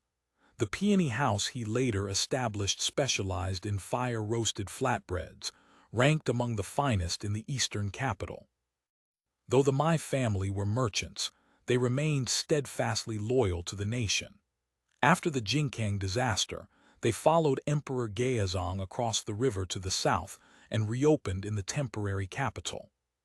Following the Battle of Yashin, the family accompanied the Australiasong ancestors on the long voyage to Australia, continuously adapting to Australiasong customs, ultimately becoming Australiasong's most famous dining enterprise with hundreds of shops. Zahra grasped the gist of the passage. Nothing remarkable, just the usual boasting about being a century-old establishment. Similar claims existed in Persia too. Probably true, possibly false. Zahra shrugged, unconcerned. He can't prove it and you can't disprove it. That's true. A strange expression crossed Sonia's face as she murmured, "Can't prove it, can't disprove it." "What's the matter with you?" The Persian girl was puzzled. Just like Peony House's story, the Senate is also an existence that can neither be proved nor disproved. What nonsense! Zahra grew nervous, instinctively glancing around before lowering her voice. "Don't forget your status." But Sonia continued quietly, "I've always found it strange." Since she had started working at the museum and conducted multiple island surveys with the long-range survey teams, this doubt had only grown stronger. During expeditions, Senator Kui Yunhong had left a deep impression on her, not merely because of his extensive knowledge and exploration abilities, but because of his insights. For nearly every plant, animal, and mineral specimen discovered, Senator Cui could identify it and provide the corresponding name. The problem was that the name Senator Cui gave included not only Chinese, but also the corresponding Latin scientific names and classifications. As the official language of the ancient Roman Empire, Latin had long been dead as a spoken tongue. Yet due to its stability, it remained the absolute standard in European academic circles for taxonomic classification, something Sonia, as a naturalist, knew intimately. Senator Cui's Latin names were not only precise but largely consistent with current European usage. Even for specimens that had only recently been named in Europe, they were completely identical, which was exceedingly strange. Rack her brains as she might, Sonia could not recall any instance of Australia-Song scholars exchanging knowledge with European academic circles. This made her doubt the Senate's origins once again. She harbored many similar doubts. The multiple languages the senators commanded, their familiarity with European natural history, their knowledge of scholars and scholarship that even Sonia herself did not know, and she frequently conducted field research in Europe. She knew the academic world and its scholars quite well, yet not as thoroughly as the senators did. Most perplexing of all, the museum's reference room actually contained writings by these very scholars. Not only that, but publishers had thoughtfully added various annotations. I always feel that living among the senators day after day, I ought to learn something from them, but there's nothing. Sonia smiled bitterly. You know, I'm somewhat famous myself. Oh yes, quite famous, the Persian girl teased with a touch of jealousy. Our Senator Su even says he moved too slowly and regrets not bidding for you, Sonia blushed. What nonsense are you talking? I'm merely stating facts. If I had a choice, I'd rather not have that kind of honor, Sonia said. But then wouldn't you also lack everything you have now? A conflicted expression crossed Sonia's face. One could tell her heart was deeply torn. Zahra understood her quite well, actually. The closer you drew to the senators, the less their halo shone, yet the more mysteries surrounded them. She did not respond immediately but watched the crowd pouring out of the neighboring cinema walk into the verdant garden across the street, contemplating the restaurant where she sat and the various novelties that had arrived with the Senate. After a moment's thought, Zahra replied, "Where they come from, is that really important? I rather think what they've changed and what they'll continue to change matters more." She met Sonia's blue eyes and continued, "Consider our own situation. Do you think you're free now or not?" Sonia understood at once. Their status was that of slaves. When she was being sold in Basra, she had known her fate was to enter a harem, becoming a concubine with no personal freedom, using only looks and body to please her master. But here, setting aside her own ability to go on expeditions, even an ordinary maid like Zahra could enjoy a free and comfortable life, going out shopping, chatting freely with friends. Such freedom was unheard of even in Europe, let alone in the conservative societies of the East. This is probably fate's arrangement, she sighed. Then something occurred to her. I've always been curious. How did you learn English? In this timeline, English remained a very niche language, far less popular than French, German, or Italian. It was neither an academic language nor a symbol of noble cultivation, nor connected to culture and the arts, no different from country dialects. Sonia's English came from her English mother, but a Persian girl far away in the Middle East, how had she learned it? Do you know Abbas the Great? I've heard his name. A great monarch. A hero who defeated the Sultan. During his reign, he brought in English soldiers and craftsmen to help build armies and manufacture firearms. Our family was acquainted with the Shirley brothers at that time. During the Safavid dynasty in Persia, to counter the increasingly severe military pressure from the Ottoman Turks, Abbas I actively introduced European military technology and sought political allies. The English proved most enthusiastic. England not only provided military aid and dispatched military advisors, but even directly deployed its overseas fleet to support Persian actions in the Red Sea. The Shirley brothers were two famous English adventurers in Persian history. The elder, Anthony, graduated from Cambridge University, then served as a soldier adventuring across the world. After meeting Aba's Eye, who had just ascended the throne, he actively helped build an all-firearms army and promoted cooperation with European nations. Around 1600, Anthony departed as envoy to Europe and eventually won favor from the Holy Roman Empire to become fleet commander. Meanwhile, the younger brother Robert remained in Persia to help build the army, then led 3 delegations to London and various European nations, facilitating formal diplomatic relations between England and the Safavid dynasty before dying on his final mission. Through their efforts, the Safavid dynasty built an army capable of matching the Ottoman Empire, greatly improving Europe's strategic position against the Ottomans. Zahra's family had learned English because of this connection. In that case, how did you? Highborn women becoming slaves was not rare in the Mediterranean world, some captured by pirates while at sea, others seized when pirates raided coastal residences. But Zahra's family were genuine Persians, and Sonia had heard Zahra say her home lay in the interior mountains, far from the coast. That brings us to Shah Safi. Do you know him? Not really. He was a terrifying monarch. Here, Zahra could not help trembling. Abbas himself, though brilliant, had been suspicious and murderous, especially cruel to family members he suspected. Thus, all 3 of his sons were deposed or killed.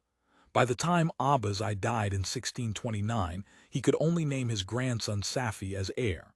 Safi acceded at only 18. Because of his father's fate, he had grown brutal and introverted, ruthlessly eliminating anyone who might threaten his power, executing nearly all Safavid princes along with officials and generals who had achieved merit under his grandfather. Zahra's family had fallen in this violent storm. After the family's downfall, Zahra sighed, my sisters and I, along with several young brothers, all became slaves. That half-year was like being in hell. She touched her chest. Coming here for me was like arriving in a garden. Just then their order arrived. The aroma dispelled the melancholy atmosphere. On a round wooden platter lay a circular flatbread cut into 6 slices. The top was covered with various fish, shrimp, and vegetables, bound together by a somewhat gooey yellow-white creamy substance. It gave off an enticing fragrance. Several spices here that the Chinese don't use. Zahra sniffed appreciatively. How novel. End of chapter. Chapter 28-21 Serialized drama. There's basil, oregano, thyme, sage, Sonia said, sniffing the air. How unusual. I've never seen the Chinese use these spices. Well, this is Australian cuisine. Aren't the Australians Chinese?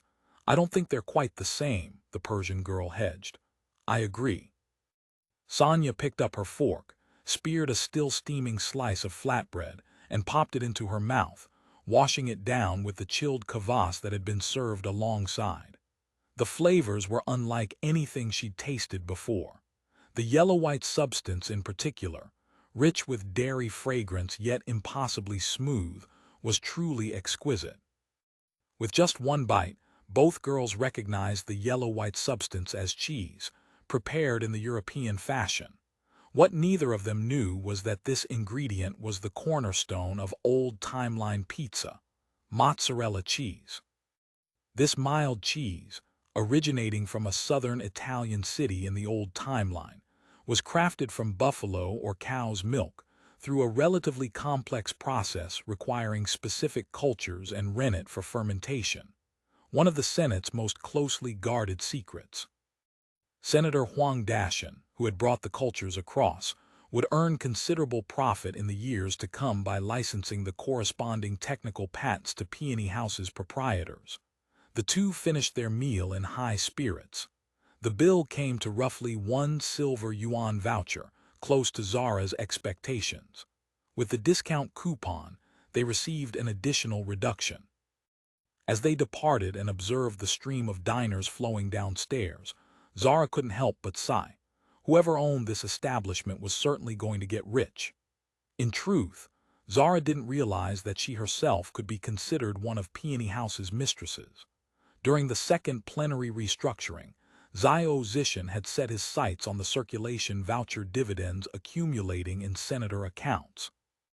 Under his initiative, the Administrative Office and Planning Commission jointly launched a series of optional internal investment projects for senators.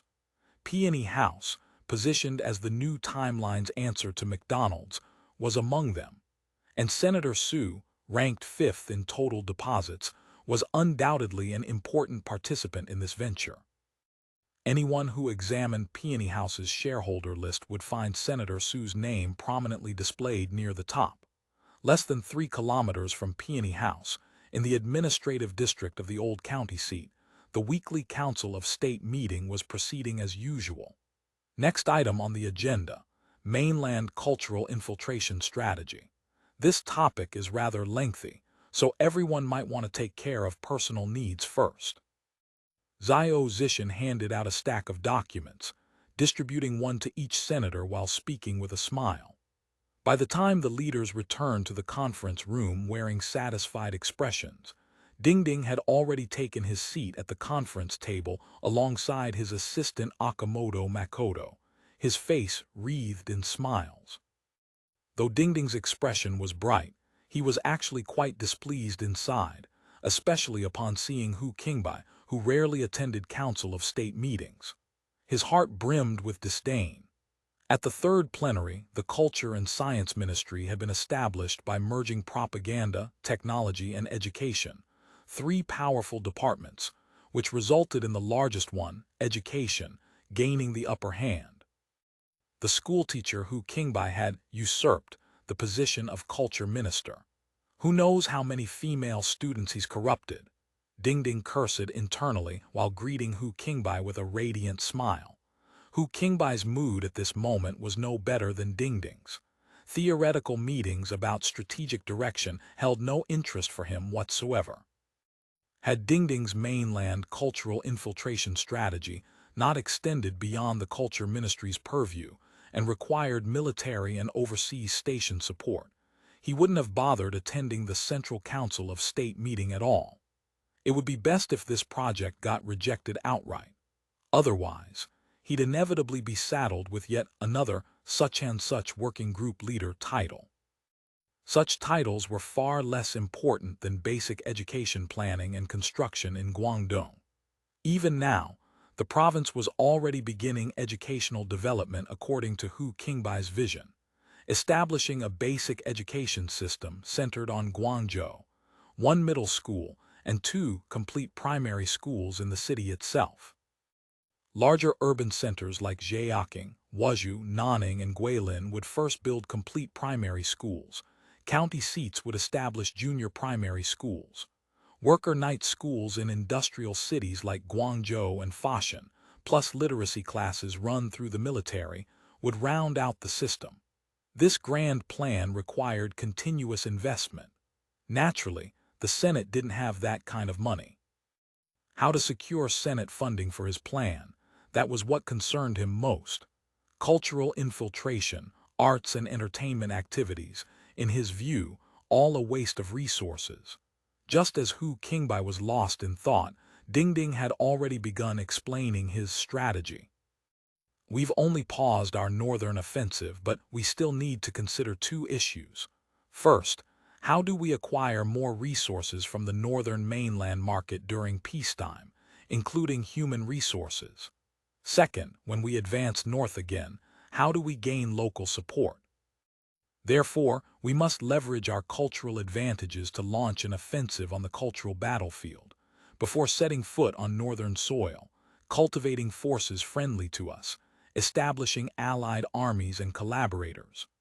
Though 3 meters away with no risk of being sprayed by Dingding's spittle, Ma Qianju still instinctively picked up a towel to wipe his face.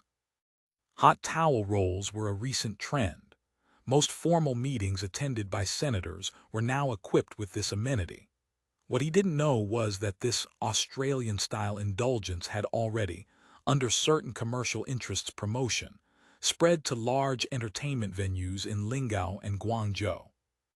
In these establishments, the white towels prepared for particularly important occasions were even embroidered with a line of small text, Administrative Office Special Supply. The importance of cultural infiltration is beyond doubt. I believe everyone has read the documents. Please be brief and proceed directly to the operational phase, Ma Qianju finally interrupted, unable to restrain himself any longer. His hands, which had been loosely cupped over his teacup, took the opportunity to shift position. Dingding realized he'd been grandstanding and quickly moved to substance. In truth, his strategy was conceptually straightforward, roughly a simplified version of peaceful evolution, borrowing heavily from a batch of relevant papers from the old timeline. Since information exchange wasn't as convenient as in the old timeline, Voice of Australia song was out of the question. So the actual offensive directions had been innovated by Dingding himself, divided into 3 prongs: cultural carrier delivery, promoting personnel mobility, and commercial technical diffusion. Cultural carrier delivery primarily meant opera, storytelling, popular novels, and similar methods. Dingding established a keynote for these new artistic works: promote the happy life in Australia song, reflect the dark rule of Ming. The former was intended to induce readers to unconsciously compare and develop longing and affinity. The latter, since they couldn't directly attack the Ming, used indirect criticism and metaphor to reflect the various ills of Ming rule. The broadsides widely used in the second counter-encirclement campaign received only brief mention in the plan. To strengthen his case, Dingding had specially prepared 2 case studies. One was the storytelling series Amazing Tales of the Kun. The other was the puppet show Pleasant Village Stories. Everyone had seen the puppet shows. South Sea Storm and The Trial had been performed hundreds of times across Hainan. Changing the script was easy enough to understand, but this storytelling series, the audience immediately erupted in whispers. Pleasant Village Stories, that sounds very familiar. Pleasant sheep, beautiful sheep, warm sheep, fit sheep, lazy sheep. Someone began humming softly. Dingding, are you trying to reinvent storytelling? Wu De finally raised the question, dripping with malice. Dingding was planning to use this opportunity to crown himself as the grandmaster of folk arts, so Wu De chose his words deliberately. As a professional critic, how could Dingding not anticipate the senator's petty schemes? He was well prepared for this question. With every sound uttered, listeners hear it as swords and cavalry sweeping the empty sky, or as wind wails and rain weeps, birds grieve and beasts tremble. The hatred of a fallen nation suddenly arises, the sound of the sandalwood clapper pales. This is Huang Zongxi's description of Liu Jingting's storytelling. This same Liu Jingting is currently performing in Nanjing. In fact, several famous storytelling works like 3 Kingdoms, Water Margin, and Suitang have already emerged. Of course, they're not called storytelling yet. The style is more akin to sung tales. Liu Jingting performs to the accompaniment of string instruments. After this educational bit, having dispelled the senator's doubts, Dingding grandly waved his hand and continued. You could say reinventing is accurate too. We're going to reinvent folk arts using modern management thinking. The traditional master-apprentice system, oral transmission, and secretive old customs will be utterly defeated before our serialized drama production method, and then be reborn. Get to the point. Seeing Dingding about to slip into passionate mode again, Ma Qianju quickly interrupted, rescuing the meeting from veering off track. Through Dingding's case introduction, everyone finally grasped what the so-called serialized drama mode entailed. Roughly, it borrowed from television series production methods. Thematically compile various news materials into highly story-driven scripts, then adapt them into different forms: storytelling, drama, puppet shows, and so forth. The final products would be standardized by the propaganda department, primarily scripts, along with costumes and props for theatrical productions, then disseminated into Ming territory through overseas stations using invite-in, send-out methods. In ancient society, learning costs ran high and script update frequencies remained low. A script persisting unchanged for decades or even centuries after its creation was entirely normal. Water Margin had been polished from the Song dynasty through to modern times. For the relatively popular northern storytelling tradition, commonly performed scripts numbered fewer than 20. Traditional opera possessed a larger repertoire, but commonly staged scripts still didn't exceed 100. From a refinement perspective, all these works had certainly been tempered through countless performances. Yet dated plots and monotonous storylines were undeniable flaws. Their century-long continuity stemmed from the cultural market's chronic shortage of new products. End of chapter. Chapter 28, 22, Rebottling. Right now, the cultural market on the mainland is the Sahara Desert, thirsting for a downpour of arts and entertainment. The dearth of entertainment was something every senator who had immersed themselves in native commoner life understood intimately. Those of slightly older generations, particularly those who had come from rural areas or remote county towns, had personally experienced the severe deprivation of spiritual and cultural life. During the slack farming seasons, people would gather to chat idly, gamble, or visit the market, and that was roughly the sum of rural entertainment. When traveling film projection teams came to show movies, or when wedding and funeral hosts hired performers, it was considered a major artistic event. Visiting town or the county seat to watch some well-worn film that had been screened countless times before was something that happened perhaps once or twice a year. As for buying books, magazines, or even newspapers, that required a trip to town or the county seat. This deprivation was like drought-stricken land. Any artistic work poured into it, so long as it did not exceed their comprehension, would be absorbed indiscriminately with especially obvious effects. In the 17th century, the situation was similar. Of course, the turbulent, disordered north and central regions had more pressing survival needs, but Ming still possessed quite a few peaceful areas.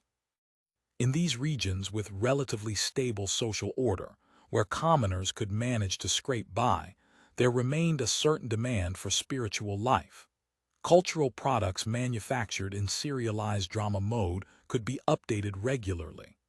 Language-based arts could practically follow current events, subtly paving the way for the Senate.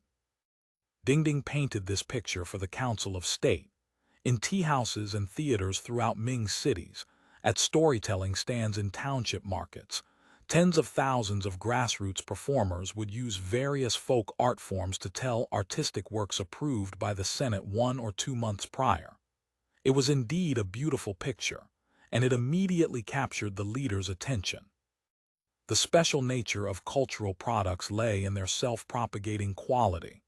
Once a certain coverage was achieved in a region, they would spread spontaneously, unstoppable.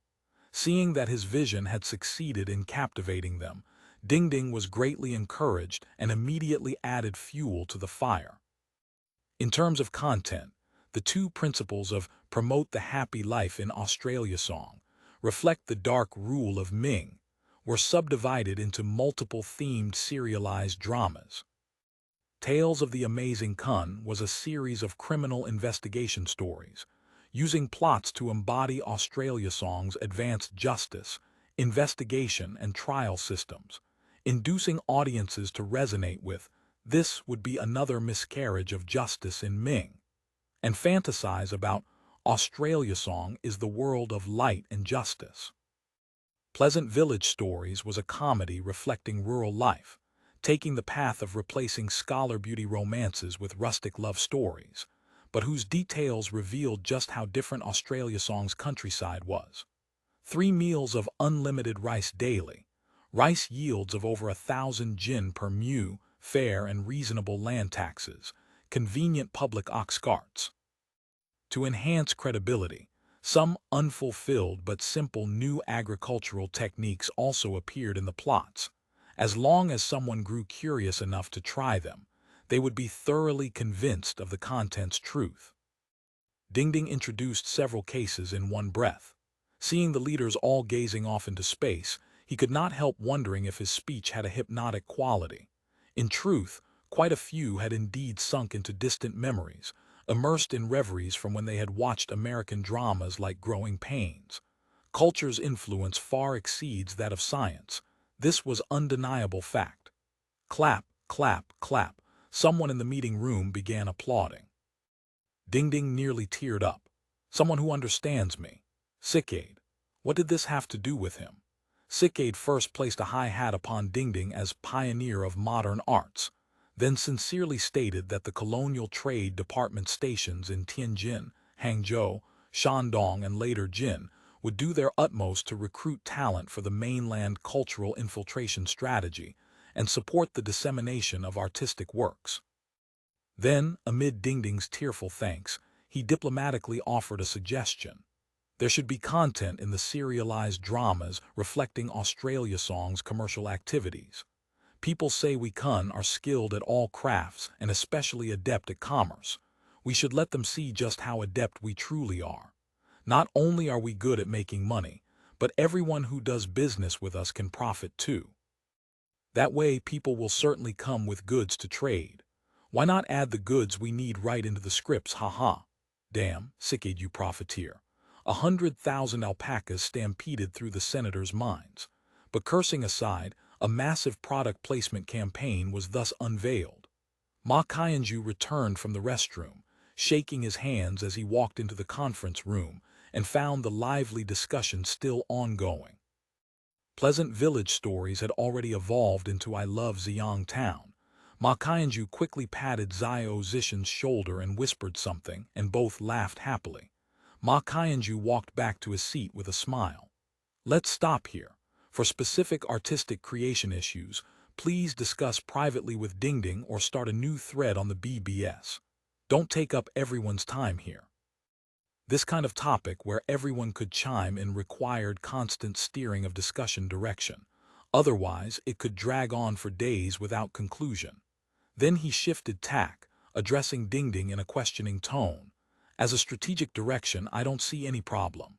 The main work is all in cultural product content, which isn't what this meeting is reviewing anyway. But as a proposal, yours seems to have no budget. I only covered the first strategic direction just now, cultural carrier delivery. Everyone's valuable suggestions can be discussed privately. Even in his triumphant state, Dingding could not resist putting in another plug for himself before turning around. His right hand swept through the air and pressed heavily upon the table. This proposal of mine, I don't need a budget, only policy. This gesture was a classic shot from Lenin in 1917. Dingding had rehearsed it thousands of times in his mind. Originally, he had wanted to finish the whole story, then conclude with this stylish move and the resounding words, "Don't need money," to win a round of amazement. But the chairman's unconventional question had forced it out early, having its impact. Simply put, in the process of delivering cultural products, commercial operations would be used to generate revenue, subsidizing the upstream collection, organization, and processing stages. After Dingding finished his cost and revenue estimates, several leaders with some financial sense found their eyes glazing over. Dumping books could make money, everyone understood that. But how could folk arts and drama make money? By charging copyright fees to performers and troupes. Intellectual property was often ignored even in the old timeline, let alone in the 17th century where such awareness was essentially non-existent. The multiple sibling phenomenon among many century-old brands in China had fully illustrated this point. As for stealing skills, that could even become the stuff of legend.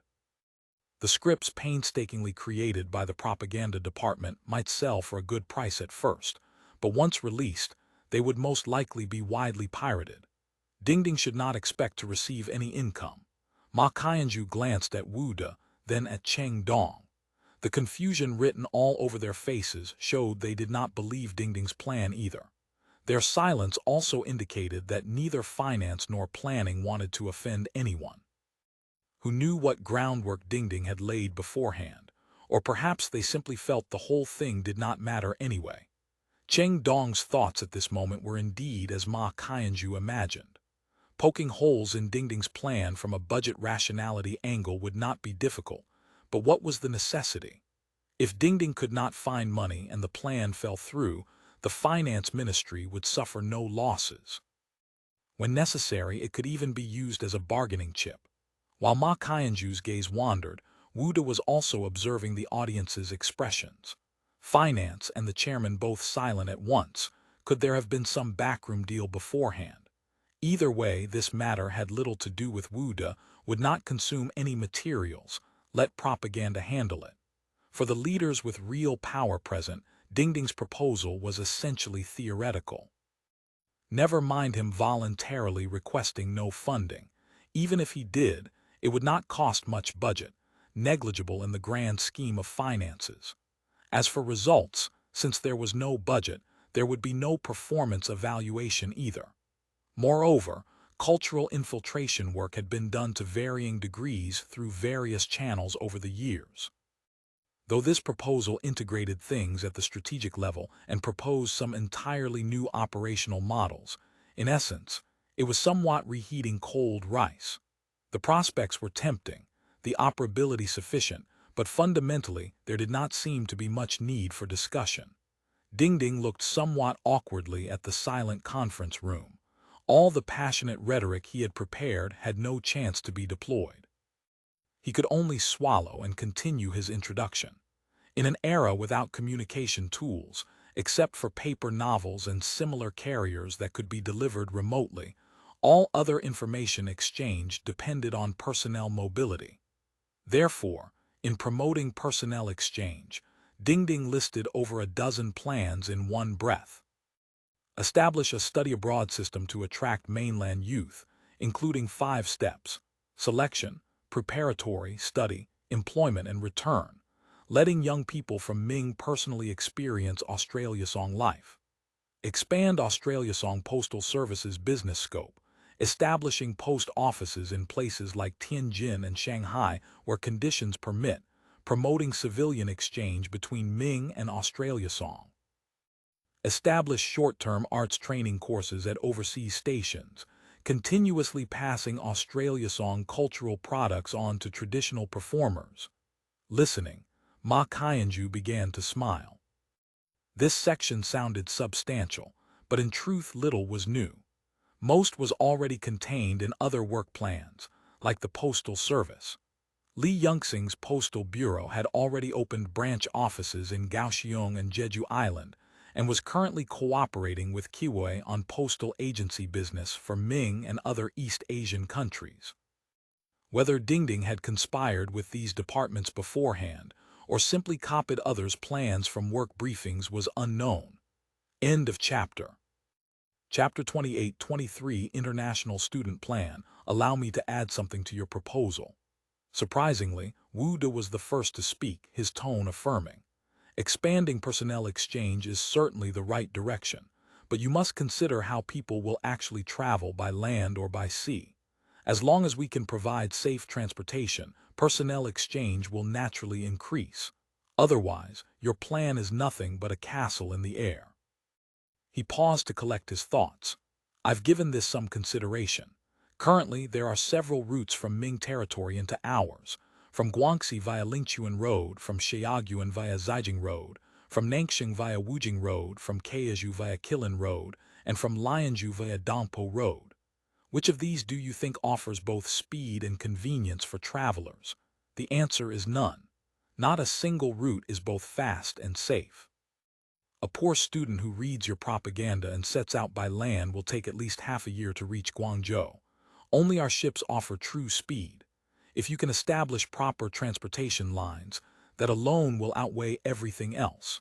People have legs. If our territory offers a way to live and money to earn, and if the journey isn't arduous, then when you publicize, people will come.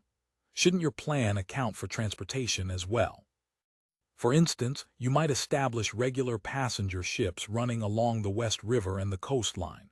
The specifics of how to operate and advertise them, that you can discuss with Dabo Shipping. Wuda's suggestion was indeed practical, consisting essentially of sound principles.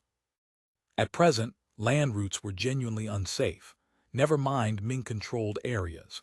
Even upon entering Senate-controlled territory, certain sections still required organized escort. The bandit problem remained far from solved, with notable progress limited to the vicinity of major cities and main transport routes. After Ming's postal station system had collapsed, the Senate simply hadn't found time to implement a replacement. Though these were straightforward observations, they affirmed the direction of Dingding's plan. He nodded repeatedly, his pen moving continuously across his notebook. Sikade's product placement had given him an idea. If this plan could forge interest-based relationships with other departments, more people would support its passage. So he quickly seized upon Wu De's words. "Thank you for the suggestion, Ade. I'll refine this direction when I return. Wherever we place study abroad advertisements, we'll coordinate with the opening of passenger routes." Study abroad, what pipe dreams are you all chasing?" Hu Qingbai sneered.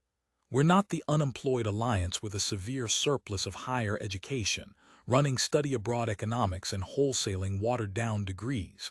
Study abroad, do we have the faculty? Do we have the campus buildings?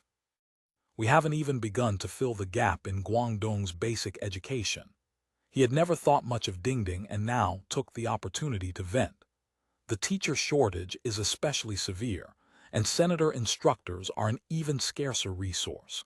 Surely you don't think Ming's international students are coming here to learn elementary mathematics and reading comprehension? Though I don't know their exact thinking, based on current practice, the main body of international students should be Ming's minor intellectuals. Their academic demands either involve building upon existing knowledge and seeking further clarification, or they lean toward practical technologies in hopes of making their fortunes. This is precisely the content our mass-produced junior primary school female teachers cannot provide. As the receiving unit for international students, the Culture Ministry's statement naturally carried the most authority. Dingding could only listen attentively. Our teaching resources are not merely tight, they are structurally tight. Over the years, we've vigorously promoted faculty development. We can now essentially meet junior primary school staffing requirements, but overall, naturalized citizen teachers capable of upper primary instruction remain severely insufficient.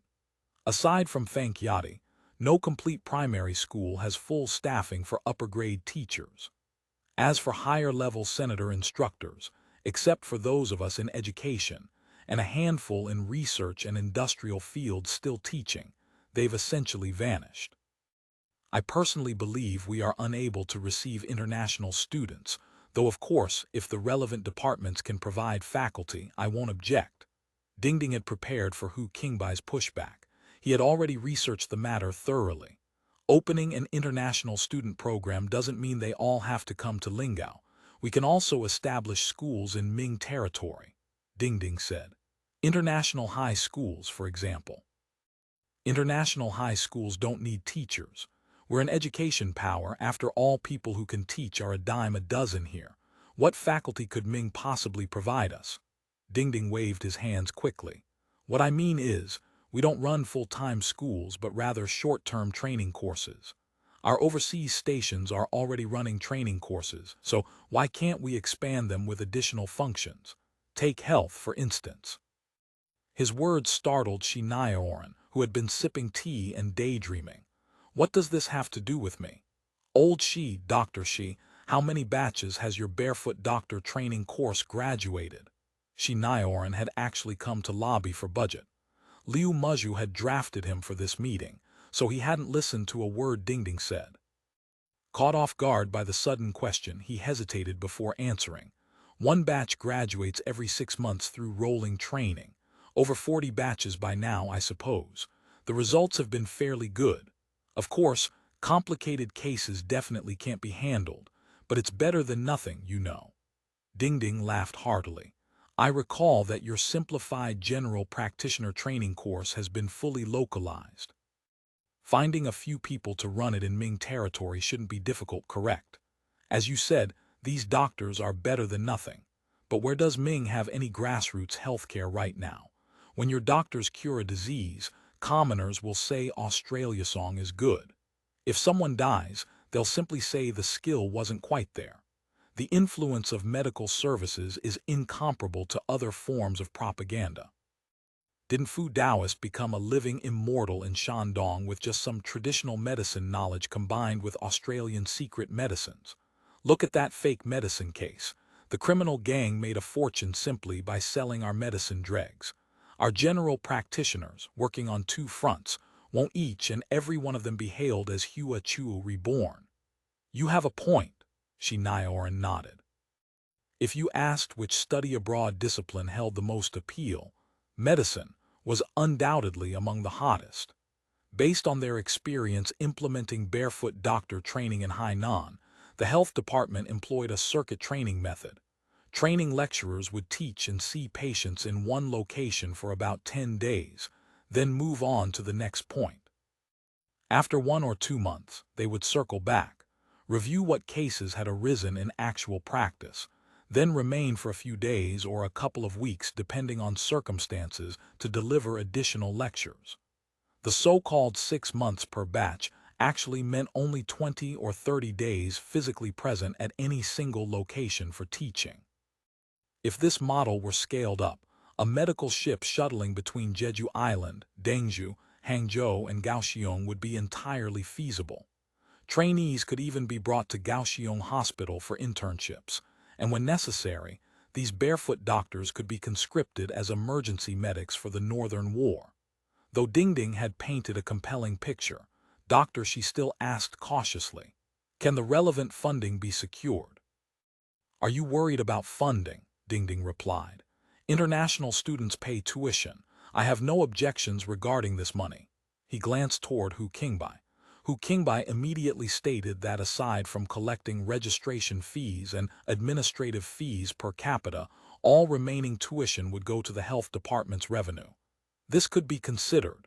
Dr. Shi nodded, indicating his tentative basic agreement. With health taking the lead, Dingding struck while the iron was hot. He proposed that to align with industrial diffusion principles, they imitate Japan's trainee system and recruit technical trainees on a massive scale, allowing wealthy individuals interested in opening Australian-style factories to send workers to Lingao for internships when purchasing technology. Such internships would naturally be paid. Originally, when they purchased technology, we were obligated to provide technical training anyway. Technical trainees don't add much workload but do add income. Additionally, we can attract craftsmen with modest savings to bring their own provisions while learning skills. This benefits the diffusion of our small-scale industrial equipment. The cultural infiltration strategy was thus passed by the Central Council of State. For a strategy that requested no budget and only red-headed documents, the leaders had no motivation to obstruct it. The proposal also secured oral commitments from several departments. Dingding left the conference room clutching his documents. Today's meeting could be called a success, yet he felt something was missing. Turning the sensation over in his mind, he concluded it was simply not quite right. He was about to leave when Ma Qianju called from behind. The two circled back to the conference room and sat down. The space that had been crowded just moments ago now seemed cavernous and empty, with only crooked chairs and open-lidded teacups remaining. Ma Qianju seemed to sense Dingding's melancholy. He reached over and patted his shoulder warmly, his voice kind. "Too many people just now, too many cooks in the kitchen." Certain things couldn't be said too plainly. "Now that we're alone, tell me your ideas again." Emotions surging within him, Dingding immediately summarized his plan once more, especially the concept of cultural transmission. Then somehow he slipped into complaining. How he had painstakingly conducted deep investigations among naturalized citizens, how he had crafted a grand strategic vision, yet hadn't achieved the results he wanted.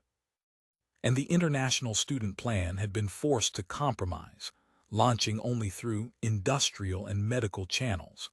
The basic sciences and arts tracks he had originally pinned his hopes on had also been approved, but without an operational department willing to take charge, they were worth little more than paper. Of course, I acknowledge there are objective difficulties. But we can't simply negate subjective initiative just because objective difficulties exist. Are you hoping to push a wave of cultural products this year and have Ming commoners overthrow old Zhou next year? The United States took nearly 30 years to bring down the Soviets. Cultural strategy is inherently a long-game endeavor. If you're this eager to show results, that's probably unrealistic. Ma Qianju stubbed out his cigarette in the ashtray and fixed his gaze on Dingding. End of chapter. Chapter 28-24 Grand Rounds. You're right. Dingding couldn't help feeling deflated. This is merely my personal perspective. Naturally, you should seek cooperation from other departments, but you ought to leverage your own unit's resources as well. He waved his hand to forestall interruption. I know what you're about to say, that you're just paper pushers with nothing to offer, but actually, your resources are far from negligible. All our mouthpieces rest in your hands. How can you claim to have nothing? That may be true in theory, but the authority to set propaganda policy doesn't belong to me. Dingding was equally forthright. Everyone calls me Goebbels, but what kind of propaganda minister am I really? I can't even decide which stories to run. Every decision must go through Senate meetings. You can't look at it that way. Ma Qianju habitually drew out his words. Newspapers, magazines, these are gold mines waiting to be tapped. You should explore their potential value more thoroughly. I imagine many departments and institutions would welcome the chance to have their work discovered and understood by the public.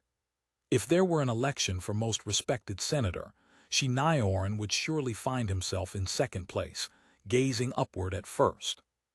Feudal honorifics like Divine Healer, Medicine King, and Medical Immortal could no longer capture his standing.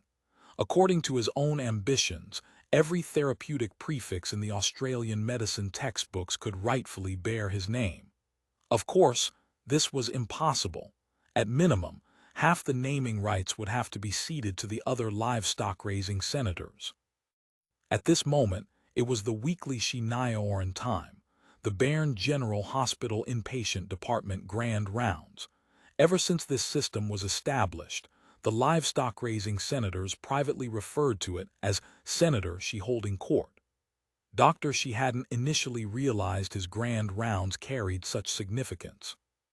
But as the health department and Bern General Hospital expanded in scale and medical personnel multiplied, through both deliberate effort and organic growth among naturalized citizen medical staff, these rounds took on an increasingly ritualistic quality.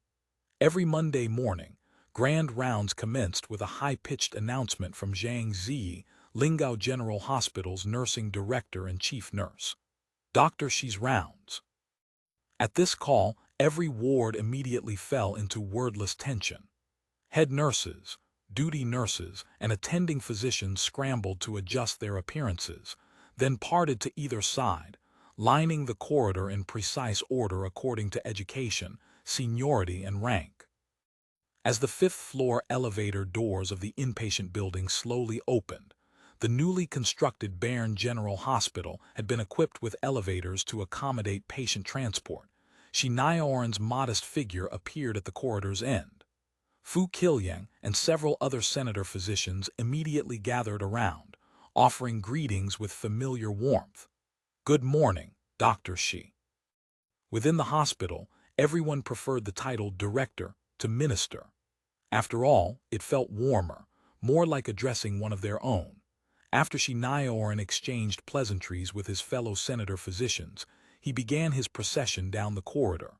Scores of naturalized citizen doctors stood stiffly on either side, their expressions taut with apprehension, alongside an even larger contingent of female nurses. Together, they bowed in unison, welcoming the senator physician into the ward. The scene never failed to remind Shinaoran of emperors setting forth in historical costume dramas, which was precisely why he never tired of it.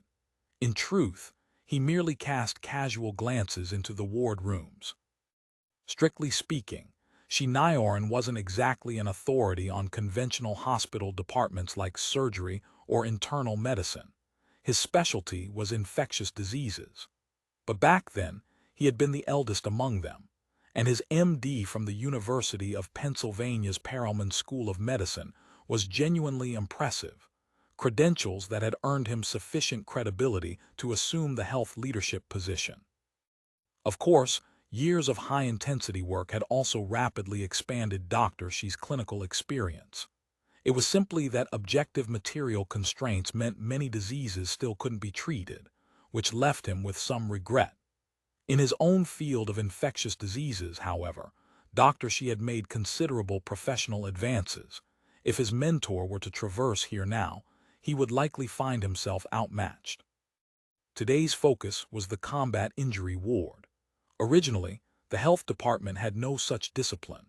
Only after the mainland campaign began and casualties surged did this specialty open, at the emphatic recommendation of senator physicians serving at the front lines. Bern General Hospital's combat injury department remained modest in size, since the largest and most specialized facility in this system was the Army General Hospital at Mainau. The Bern ward existed primarily for research and was headed by Fu Qilyang, who had recently returned from the front. Today, in the duty doctor classroom, Fu Qilyang was preparing to lecture the residents in training. This was another major innovation of the Senate's health system. After all, their homegrown doctors had studied for too short a time, and the gaps in their knowledge were too numerous. The only viable path was work while studying. Though Dr. Shi wasn't particularly invested in this department as director, it was his responsibility to pay personal visits. The classroom was packed, everyone holding their breath and staring intently. Let's examine this case. Fu Qilyang switched the transparency on the slide projector.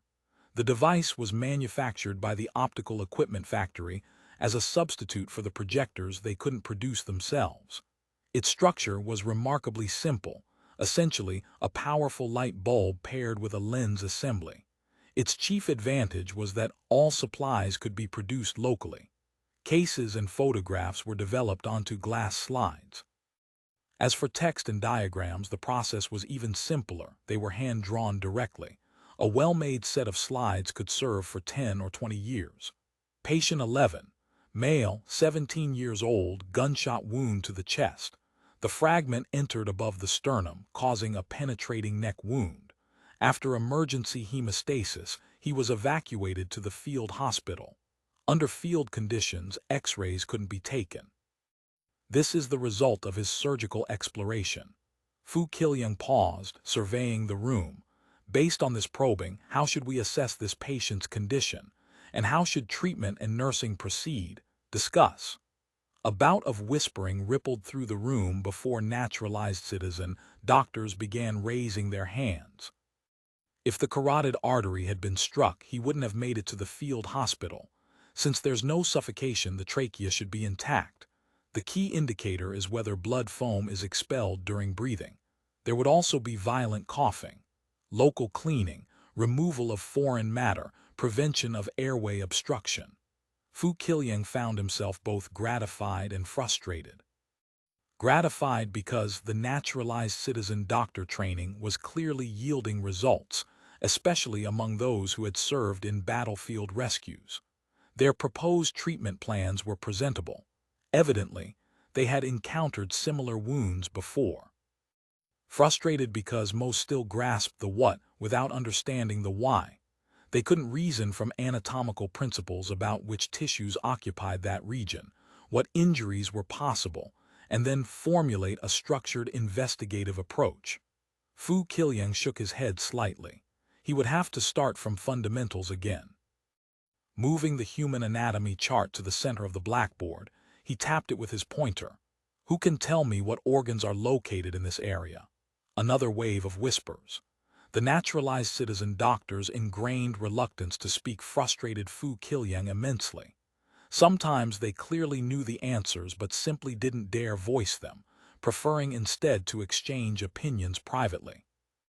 Under Fu Qilyang's encouraging gaze, which gradually darkened with impatience, someone finally raised a hand. Blood vessels, trachea, and esophagus. Very good. Fu Qilyang offered appropriate encouragement. Theoretically, a fragment passing through could injure all three. We must assess them in order of importance. As you've already noted, vascular damage causes major hemorrhaging, tracheal damage causes suffocation. This case happens to involve the third possibility, esophageal damage, which is why the patient was able to survive the 2-day journey from Guilin to the hospital. Now that we've identified the injury, who can describe the treatment plan? Double-layer inverted suture. This time someone's hand shot up quickly.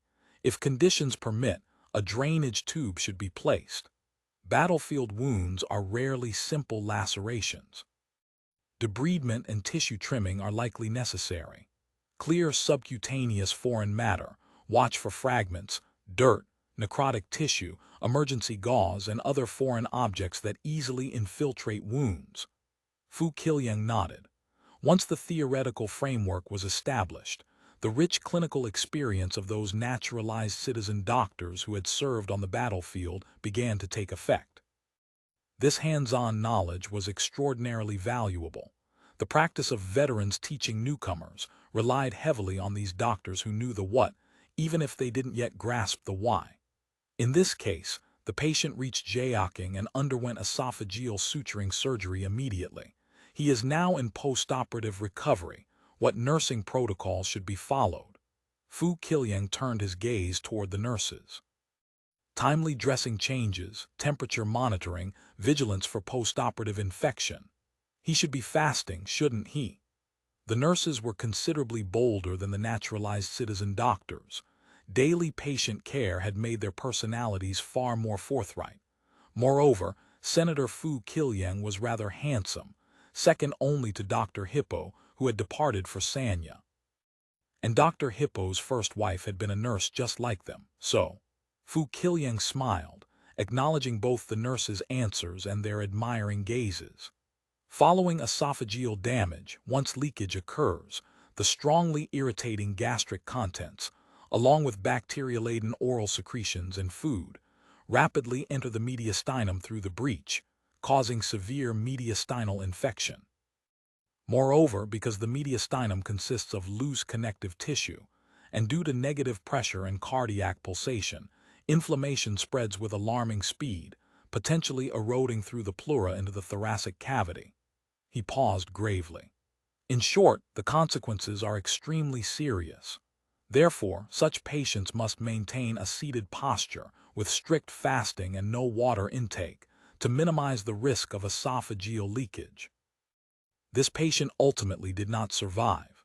Despite receiving sulfonamide anti-inflammatory drugs, he died of severe purulent mediastinitis. I didn't have time to perform an autopsy to determine the precise cause, but through inquiry, I can essentially confirm the primary factor: infection caused by the patient eating aboard the medical ship, which triggered mediastinitis before surgery could be performed. Fu Qiliang's voice grew heavy. Regrettably, this young man survived Ming Army artillery fire only to be killed by field ration crackers. I want everyone to remember this lesson well. End of chapter. Chapter 28-25, Simplified. General practitioners walking out of the combat injury department's final ward. Nyaoren dispensed last-minute instructions to the attending physicians while privately savoring his morning's triumph. He had stumped every doctor during rounds, including several senator physicians. HMPH, my PhD isn't some worthless piece of paper. Doctor, she returned to his office at the General Hospital. He maintained dedicated offices in all health institutions. The life secretary waiting by the staircase hurried over to relieve the junior nurse of the case files, then swiftly collected the white coat he shrugged off. The moment he settled into his chair, she presented a cup of tea at precisely the right temperature. Nyaoren sipped his mild tea while reviewing the medical business operations report from Director Deng.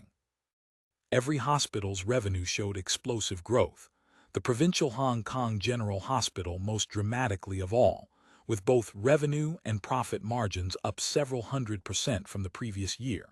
It seems our medicine is finally earning everyone's recognition, he thought. No wonder Director Deng has been contemplating expansion into additional hospitals. Just as he was mulling this over, the life secretary brought over a cigar tray.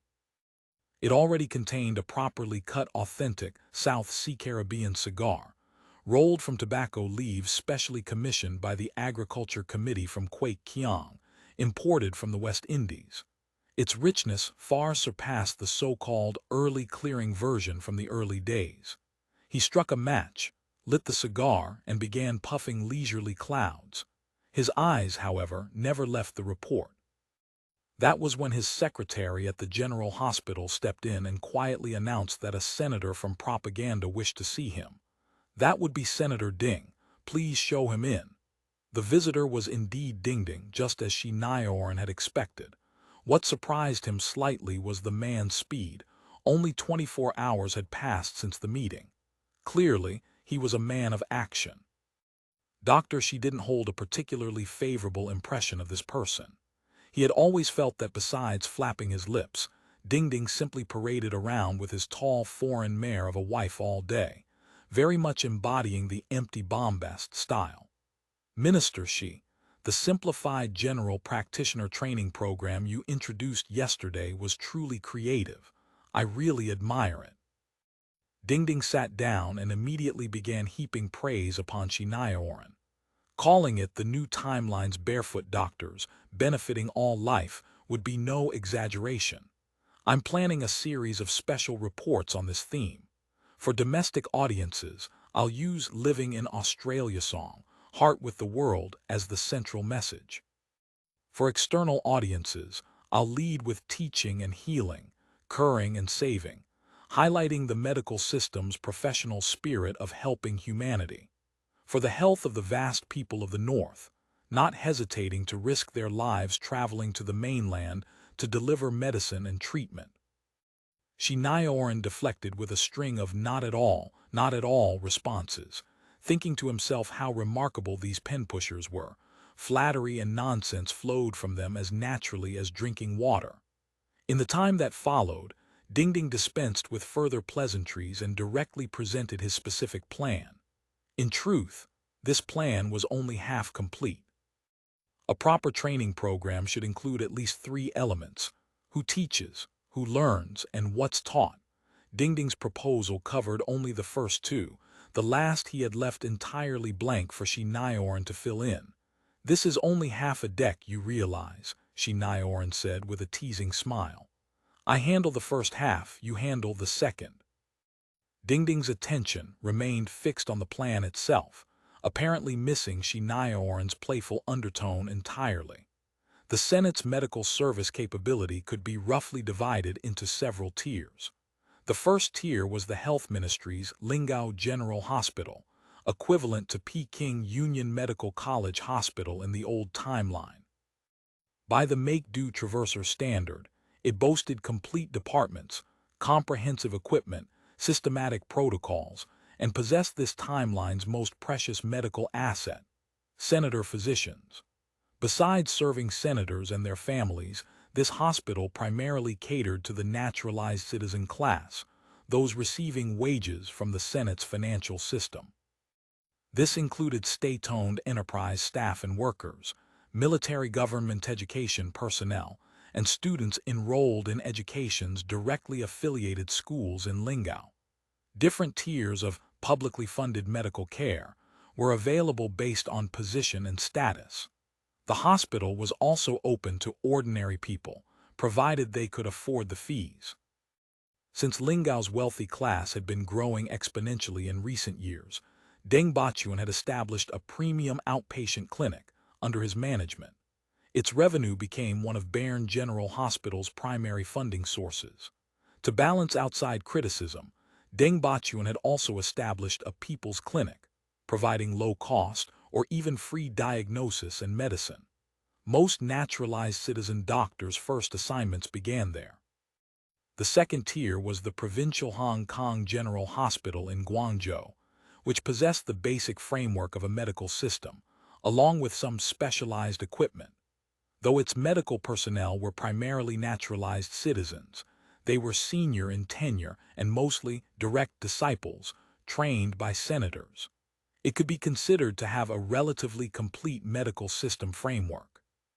Senator physicians periodically rotated through for clinic duty, and medical training was also conducted. similar to the old timeline mega-tertiary hospitals like Xiangya. Below that came military system hospitals, with the Naval General Hospital in Kaohsiung and the Army General Hospital, slated to relocate to Jeju Island, serving as the vanguard institutions. Though these two hospitals sounded impressive, they were actually just enhanced health stations. Now there were two more: the field hospitals dispatched from the Army General Hospital in Jaeoking and Kaiju. Facilities were even more limited, but being positioned at the front lines, they deployed elite personnel and had senator physicians rotating through. Though medical standards, except for trauma emergency care, remained relatively low compared to Ming's dismal healthcare, they qualified as regular tertiary-level facilities. The fourth tier comprised overseas stations at Hangzhou, Kimao Island, and Shengjing, which had only a handful of medics and nurses. However, most station senators had acquired some basic medical knowledge, barely reaching community health center level. The fifth tier was rather chaotic. By the senator's standards, it could no longer be properly called a medical tier at all. The first four tiers at least had medics who had trained for a year and formally graduated nurses. By the fifth tier, the backbone consisted of so-called simplified general practitioners, the old timeline's barefoot doctors. Dingding's plan proposed using the third and fourth tier medical systems as a foundation, establishing training centers at each fixed military hospital and overseas station. Students would be locals willing to pay for instruction, regardless of identity. As long as they could afford tuition, they would be admitted. Teachers would be drawn mainly from local medical departments. If necessary, rotating physician dispatch from Lingao could provide reinforcement. I believe your simplified general practitioner setup is especially suitable. The scale could be much larger. After all, before you were conducting public interest education, now there can be revenue. The word revenue genuinely moved Dr. Shi. After all, maintaining Lingao General Hospital's consistently high standards and extending those high standards to provincial Hong Kong General Hospital all required heaps of money. As for what to teach, this indeed required no meddling from an outsider like Dingding. Over the past 2 years, Shi Nyaoran's non-professional medical common knowledge short training course in Hainan, abbreviated as Simplified General Practitioner Training Course, had already accumulated considerable experience in training natives who possessed nothing but enthusiasm. Regional common disease prevention and treatment manuals were compiled accordingly. There was no need to instill professional medical knowledge. Students simply needed to match symptoms to solutions. If no match could be found, refer to a hospital. In any case, this timeline had no such thing as illegal practice or medical negligence. Death was destiny. Recovery was the Senate's glory shining everywhere. Based on the Guangzhou plague situation, substantial hygiene and epidemic prevention content had recently been added, such as how to construct latrines, how to purify water sources, and similar matters. Drawing on accumulated experience, Shi Nyaoran planned to have the medical senators already stationed at the front compile Guangdong Guangxi, Jiangnan, and northern versions based on the Hainan Common Disease Prevention and Treatment Manual. After tentatively establishing the framework, the two chatted freely about details: how much support Lingao would dispatch, how many teachers the medical department needed to prepare, whether senator inspections were required, fee standards, and various other matters. Dingding also promised that Lingao Times and other related media would publish at least 3 positive reports about health each month, thus confirming cooperation with the medical sector. As Shi Nyaoran walked Dingding out while continuing their conversation, he thought to himself, this man definitely has an insider in health. How else could he know the situation so thoroughly? Could it be that money grubber Deng Bachuan? For his part, Dingding felt half excited and half apprehensive. Excited that with health's cooperation, the cultural strategy finally had something concrete to stand on. Apprehensive because the refugee screening, training venues, and logistics support he had just promised were all empty pledges. He would have to approach the military and overseas stations waving health's banner to beg for their cooperation. Leaving Bern General Hospital, Dingding cut across Eastgate Market's busiest district, heading straight for the Cooperative Society restaurant. He had arranged to meet Sickade at noon and was already running somewhat late. Dingding kept checking his watch, cursing Eastgate Market's traffic, wishing he could grab a patrolman to clear the way. The more anxious he grew, the more mistakes he made. He accidentally took a wrong turn and ended up walking further from his destination. When he finally spotted the Cooperative Society in the distance, his heart suddenly skipped, rushing over in such frantic fashion. What would Sickade think? At this thought, Dingding couldn't help but slow his pace.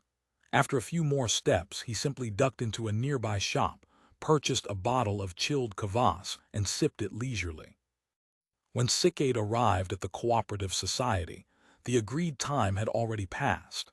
He had been rehearsing how to explain his lateness to Dingding, but the very man who had so warmly invited him the previous night still hadn't appeared, leaving him rather displeased.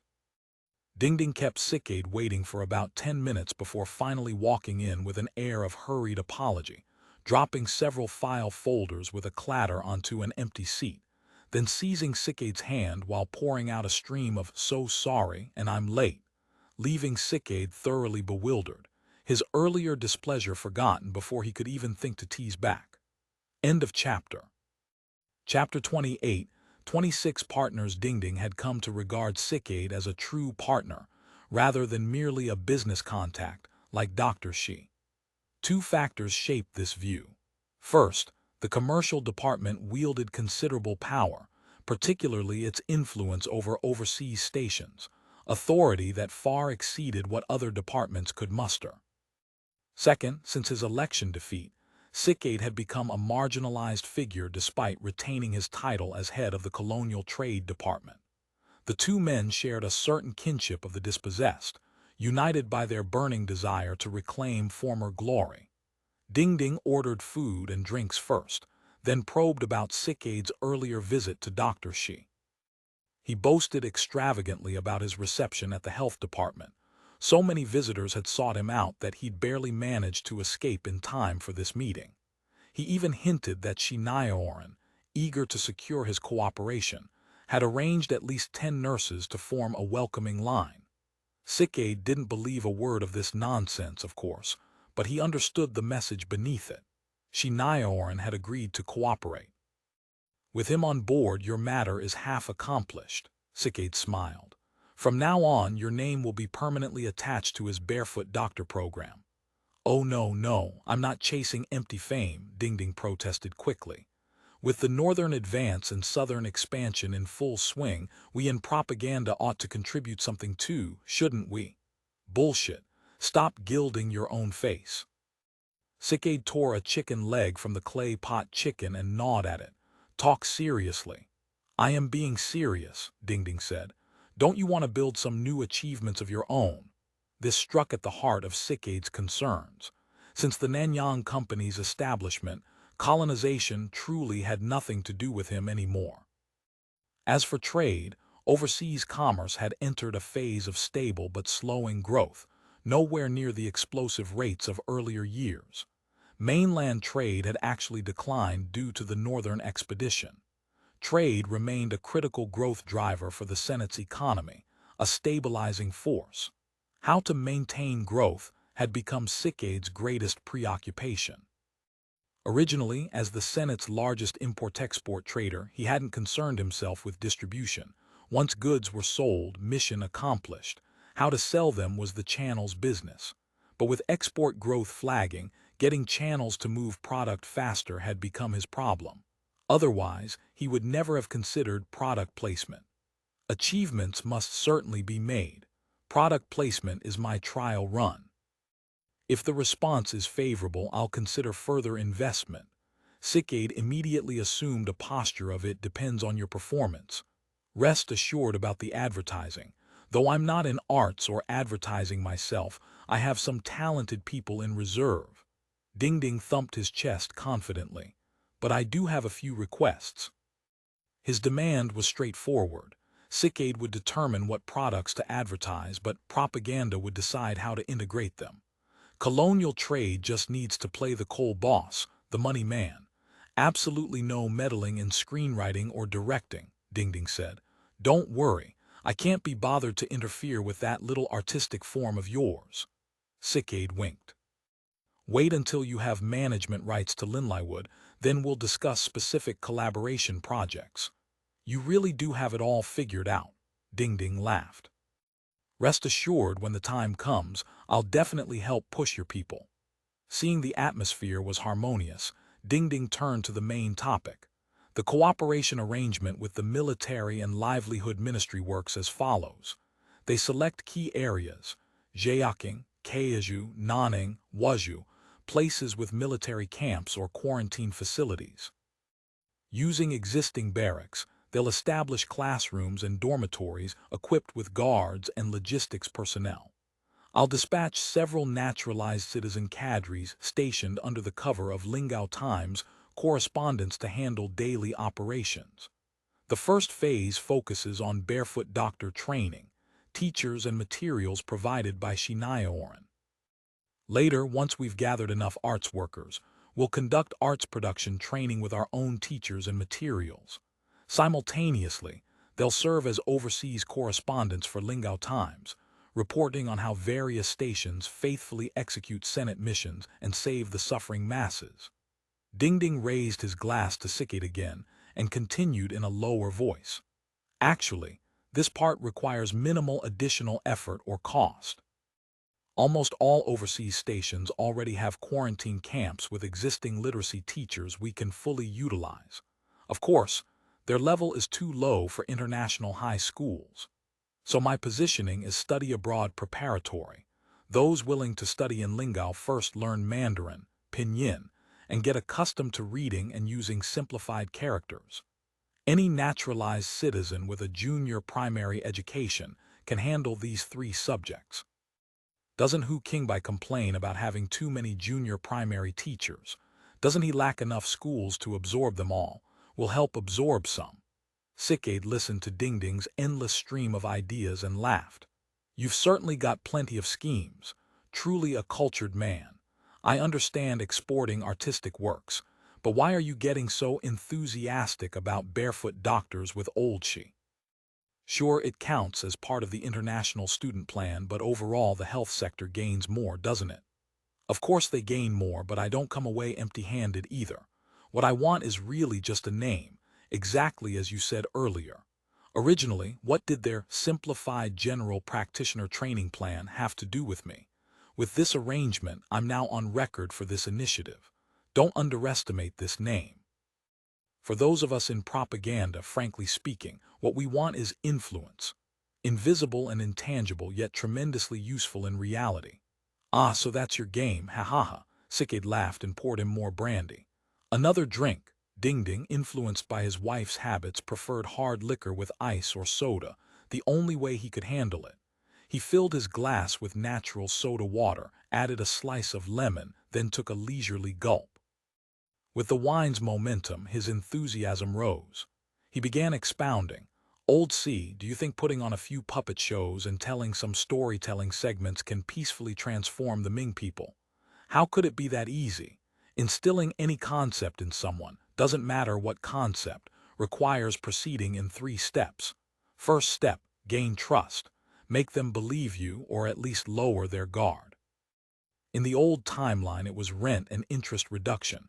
We use heaven and earth society demonstration households, all serving the same purpose. Second step, integrate into life. You have to make them unable to do without you.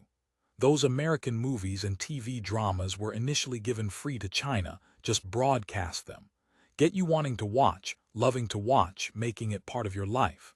Third step is instilling concepts. Subtly and repeatedly drumming the same ideas into you, approaching from different angles for years, until it becomes your own belief. Conquest by force cannot last, but cultural conquest, that's forever. None of this was fresh knowledge to Sickade. He came from a foreign trade background. This routine was all too clear to him. When a country's cultural exports were strong, its products' popularity in international markets would also rise. The two were complementary, but Dingding was enjoying himself, so Sikke didn't interrupt, just refilled his glass. The two clinked cups. Dingding drank and grew even more animated. If the army simply steamrolled over, we could do whatever we wanted. But we can't swallow it all in one bite, can we? What builds trust in Ming? Delivering medicine. With that opening, our pharmaceuticals can penetrate the Ming market. Then come various other goods, including cultural products. Finally, the concepts we want to instill. Australia song good, Ming bad. The remaining conclusions, let Ming's people reach them on their own under this framework. Then he rambled on for over an hour about artistic conquest and cultural governance concepts. Sikke adopted an expression of utmost admiration. Director Ding, old Ding. I think you should be the next term's Secretary of State. The two continued drinking while exchanging commercial flattery. When the atmosphere felt right, Sikke spoke. Chief Editor Ding, I have a small favor to ask. He pulled several papers from his pocket. Regarding current commercial enterprise management issues, Colonial Trade has conducted some research. This falls within our professional purview. After all, we do manage commerce. Please provide some guidance. Certainly, certainly. Dingding accepted the papers and unfolded them. They were several articles. He scanned the titles. Dabo Shipping. Sailing toward the future, the predicament of Lizhu sugar industry, looking at private capital's role through Hangzhou stations. Japan Trade. Can the Guangzhou Grand World model be replicated? Research on Runshitang's business model without reading the content. Dingding already sensed a common thread. If these articles' subjects shared anything, it was that most were enterprises started by overseas stations rather than directly invested and controlled by the Planning Commission. To draw an analogy, perhaps similar to regional state-owned enterprises, he casually picked up one and flipped through. The content was nothing but old timeline institutional rigidity causes, plus warning signs emerging in this timeline, arguing that these state enterprises were developing, or would develop, large enterprise diseases. Old C, is this pure theoretical analysis, or is there something specific behind it? Dingding asked cautiously. He had already vaguely guessed Sikke's thinking. He wanted to use these articles to expand overseas stations' authority, allowing them to use local capital to establish joint ventures. The Nanyang Company had carved out such vast territory. How could colonial trade not be jealous? Naturally, certain domains had to be reclaimed. Southeast Asia wasn't convenient to openly interfere in, but the mainland was another matter entirely. Sikke merely smiled without speaking. The smile carried a hint of forced awkwardness. After a moment he said, just consider it some theoretical exploration by our department, summarizing experience. Old C, I'll take these materials, make some edits, and publish them serially in Morning Star. I'll pick one or two for Lingao Times and space the timing out to avoid creating bad impressions. Dingding smiled and tucked all the documents into his briefcase. End of chapter. Chapter 28, 27, Performance Troupes. Once the conversation had reached this level of intimacy, secrets that had previously been unspeakable could now be discussed openly. Sikke revealed what amounted to a semi-public secret. Using pooled capital from Jiangnan literati, Hangzhou Station had specifically established a Yangtze River shipping company, operating routes from Jiangnan to Kaohsiung and Lingao. What's so special about that? Wasn't it the same when Jiashangju was established, just attracting private shareholders? The Senate invested shares in Jiashangju, Sikke said. Yangtze River Shipping, Hangzhou Station didn't put in a single cent. He spoke very quietly, even though only he and Dingding were in the room. The hushed tone served merely to convey the gravity of the secret. Then he added, joint ventures have enormous potential. Dingding considered this carefully. Finding a native merchant registered in Lingao to incorporate a company and register a few ships, all of this was currently legal and above board. Given the massive gap in shipping capacity, neither the Council of State nor Dabo Shipping as a competitor would raise any objections. From start to finish, Zhao Yingong wouldn't need to lift a finger, just have someone in his circle run through the process. Whatever share percentage he obtained would be pure profit, easy money, really. Brilliant, truly brilliant. Dingding raised his thumb in approval. The two men burst out laughing. Lying on a massage bed at Ziming House, feeling the gentle pressure working across his back, Dingding's muddled mind slowly cleared. He drunk a bit too much at lunch and his mood was elated. With health and colonial trades cooperation secured, plus a big shot in the Fubo army already sorted out on his behalf, this plan could officially launch. Tomorrow he would write up a proposal, arrange the first batch of personnel for dispatch, file with the Council of State, and get things moving. On the surface, this plan didn't benefit him much directly. But viewed from another angle, this was the first time he'd led such a large plan involving so many parties. As long as it succeeded, no one could deny that Dingding had commanded the entire operation. The qualification of having led a major project. Before, Dingding hadn't recognized its importance. Now he was beginning to understand its significance. He was still young. He still wanted to advance. But to climb higher, such credentials became essential. As Ma Qianju had privately remarked to him, without having done practical work, without having commanded large operations involving hundreds or thousands of people, will senators, especially those somewhat rational soy sauce senators, feel confident voting for you.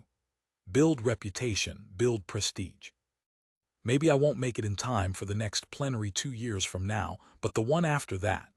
Hard to say, Dingding thought to himself. By the time he returned from Ziming House to the propaganda department office in the Central Administrative District, within the old Lingao County seat, it was already nearly 5 o'clock in the afternoon. At this moment, he was invigorated and full of energy. The instant he stepped into the lobby, a dreaded message rippled through every propaganda department office. Overtime tonight. The Senate's administrative organs now enforced a 10-hour work system, 8 in the morning to 6 in the evening, with 1 hour for lunch and rest in between, effectively a 9-hour workday. In practice, however, senators' work hours were often completely unpredictable. Most senators not only worked the infamous 996 schedule, but sometimes stayed in the office for days on end without going home, sleeping in the office dormitory when exhausted, then resuming work when they woke. This made life miserable for the departments they managed. If the boss didn't leave, subordinates couldn't leave either. Who knew when he might suddenly summon someone for a discussion or demand certain materials? Such complaints were originally limited to senators' personal staff or their apprentices and students. Gradually, as senators' power and status grew, their relentless work habits spread to entire units under their jurisdiction, making life miserable for naturalized citizens as well. Eventually, relevant departments had to step in to regulate and limit senators' work hours, preventing them from acting arbitrarily and disrupting everyone's biological rhythms. Dingding arriving at the office at 5 o'clock meant that, even with Senate restrictions in place, his subordinates probably couldn't leave until after 8 at the earliest. Everyone waited in trepidation for the general affairs girl to emerge and order dinner. Fortunately, she didn't appear. Dingding's return to the office was more about organizing his thoughts than urgently handling any business. The institutional restructuring hadn't greatly affected his department. Currently, he still managed the old propaganda section. Though Hu Qingbai held the title of minister, he essentially didn't concern himself with non-education business. Dingding's jurisdiction wasn't large, but it contained many organizations. Any department touching culture or propaganda fell under his command. The propaganda department building's lobby displayed all its subordinate departments and organizations: radio station, Lingao Times, Lingao Puppet Troupe, Central Experimental Art Troupe. The dazzling array of signs was considerable, but when broken down specifically, there were really only 3 parts: publishing, performance, and mass arts. Correspondingly, there were 3 departments: Propaganda Division, Performance Management Division, and Mass Arts Division. In the old timeline, his role would have been purely management and guidance. But in this timeline, he also had to do the actual work. It was called management, but he was really operating things too. Take periodically published newspapers and magazines. Whether for internal distribution or public sale, everything from editing and proofreading to final proofs and distribution had initially required senators to handle personally. Over these 10 years, thanks to outstanding contributions from the education system, Dingding had managed to gradually sort out and delegate these tasks. But naturalized citizens' abilities and knowledge had their limitations. Many things still required senators' personal attention. Dingding's wife Penny was now stationed at Guangmingjai in Bern Town, serving as the combined editor-in-chief of numerous publishing houses, newspapers, and magazines. As for the most crucial positions, editor-in-chief of the Lingao Times, Morning Star, and Weekly News, for prudence's sake, Dingding still held those himself. Performance troupes were relatively less dependent on senators. After all, the 17th century still had some folk performance groups, circus troupes, puppet troupes, local folk art troupes, various itinerant artists. But they commonly suffered from the same problems: small scale, low performance quality, and unsuitable repertoire. Moreover, most performers were impoverished. Without appropriate guarantees, they would mostly wander off. It was completely impossible to keep the team together. So despite a fondness for talking about marketization, the Senate in the arts field ultimately had to return to the old path of official troupes. Neither Dingding nor the Senate as a whole liked government-run performance troupes. Every additional troupe and project meant additional headcount and operating expenses. But the problem was, without running them directly, many new performance forms and content simply couldn't be promoted. The currently flourishing Lingao puppet shows had largely taken off due to the abundant nourishment provided by the Senate. Otherwise, it would have remained just family troupes doing market fair-style performances of old repertoire. So, publicly run troupes snowballed into existence along with circumstances and senators' personal interests. The oldest and most famous was naturally the Lingao puppet troupe. Though named Lingao, it was actually Dingding's strongest performance group. Next came the Central Experimental Art Troupe. The art categories under this troupe were practically comprehensive: music, drama, musicals, children's theater, various singing and dancing styles. Whether conditions existed to perform or not, as long as some senator knew even a little about a particular art form, everything was set up with professional or amateur performers selected. Whether they could actually perform was beside the point. The priority was to spread the relevant theory, knowledge, and techniques. Its subordinate Lingao Western Orchestra and Folk Music Ensemble frequently performed at various occasions, also filling in as the military band for major events. Indeed, the military band performing at every Senate parade or major activity wasn't actually composed of military personnel. Ranked last was the Lingao Opera Society, which included folk opera and folk arts excavated in this timeline, plus folk art categories transplanted from the old timeline. Benefiting from the expansion of the salaried class under Senate rule and the improvement in farmers' living standards, common people now had a little spare money for cultural entertainment. The puppet troupe and Lingao Opera Society's overall revenue was quite good. The earthy, folksy Lingao Opera Society was especially profitable, with virtually no investment required. Its profit margin was actually higher than the puppet troupes. Overall, Dingding wasn't too happy about having such large performance troupes under his jurisdiction. This wasn't entirely about fiscal expenditure. Except for the experimental art troupe, both the puppet troupe and opera society could currently sustain themselves. But he knew that any government-run troupe would inevitably develop problems and contradictions over time. According to internal reports from the 10-person group, several of Wang Tao's storytelling apprentices in the Opera Society had expressed varying degrees of strange talk. Wang Tao had discussed this issue with him as well. He'd taken on quite a few apprentices, originally mostly art activists doing amateur performances in the military and enterprises.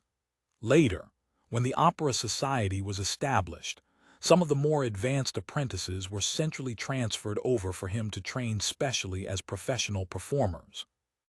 Thanks to Wang Tao's relatively professional performance level from the old timeline, plus the massive audio materials in the Grand Library, not just traditional storytelling, but also audiobook versions of many web novels. Once promoted, this art form immediately became popular. Compared to popular literature published by the propaganda department, storytelling had a lower audience threshold. A storytelling craze quickly formed with performance invitations pouring in. This craze was certainly worth celebrating, but with box office success came stardom for some performers. With the emergence of star performers and their growing drawing power, the question of who supports whom inevitably arose. Of course, Wang Tao as the founding master could still keep them in line for now. But keeping them in line only meant oral compliance, not heartfelt compliance. So Dingding discussed the matter with Wang Tao and others.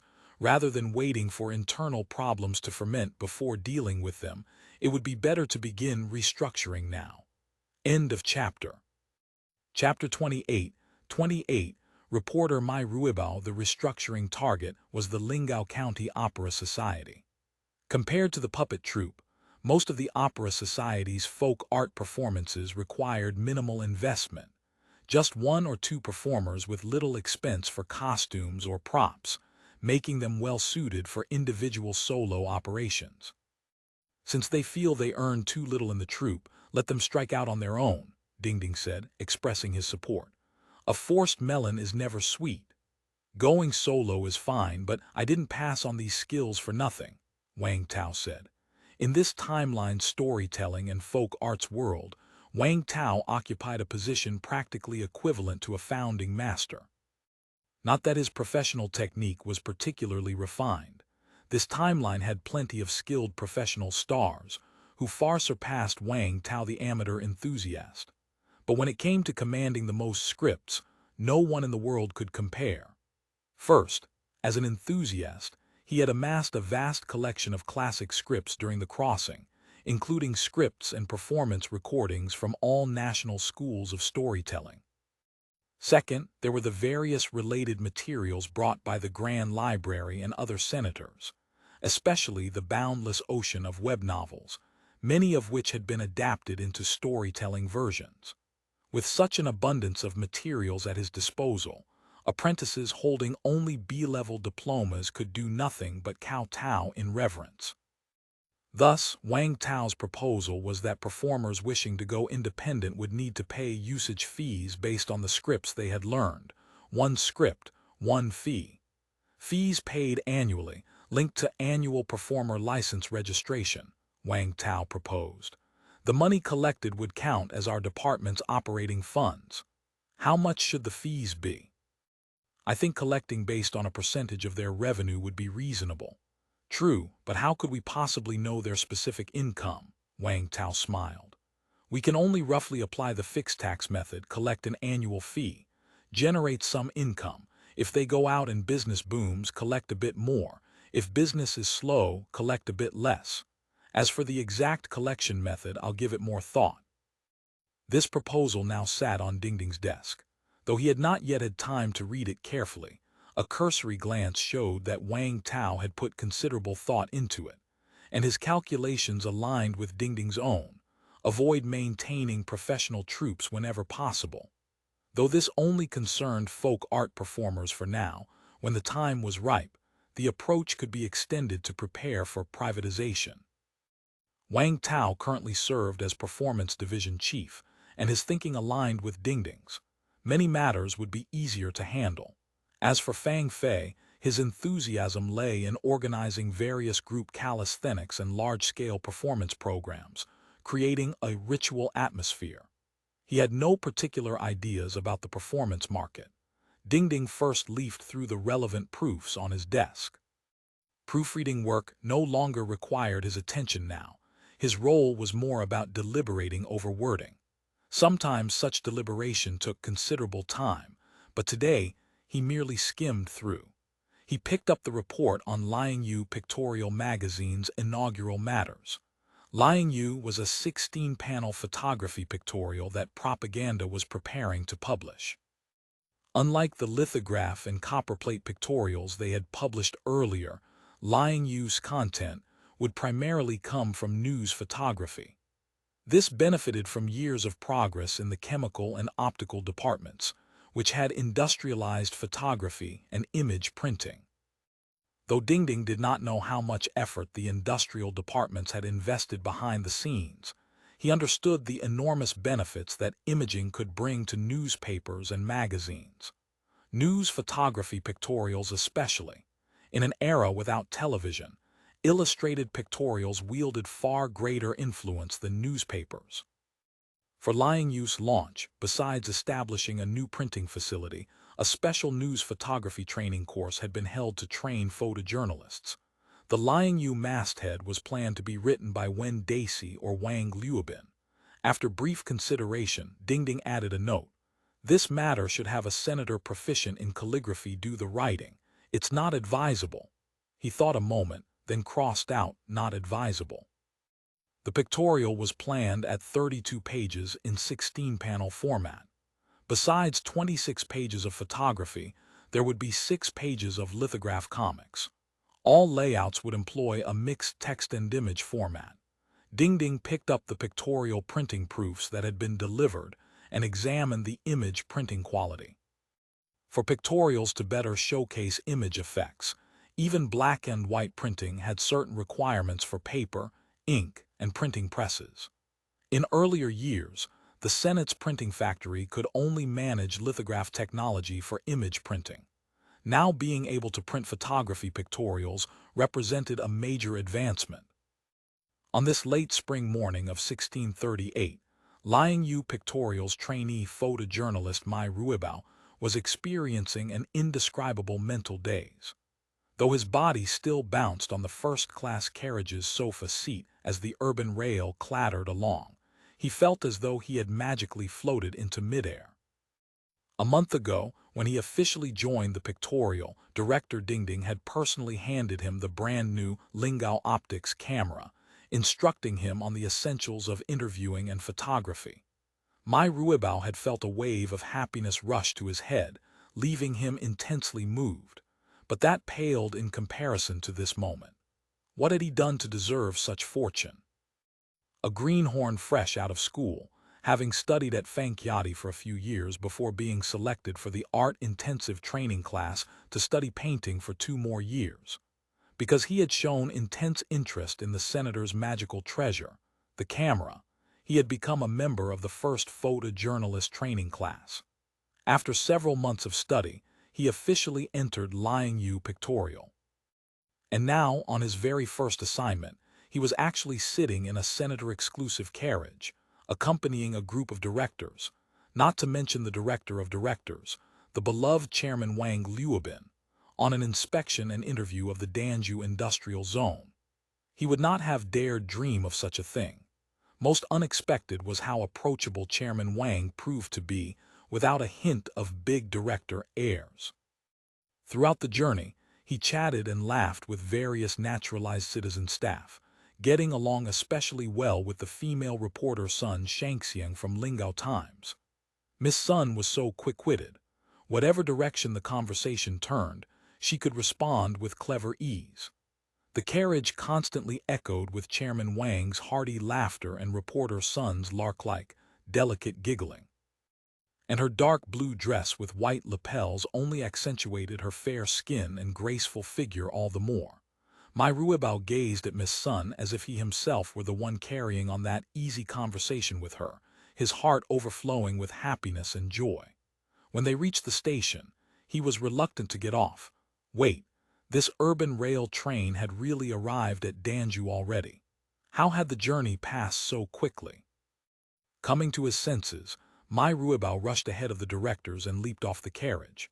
The recently built Danzhou Yangpu station primarily handled freight, so besides railway staff, The platform was practically empty.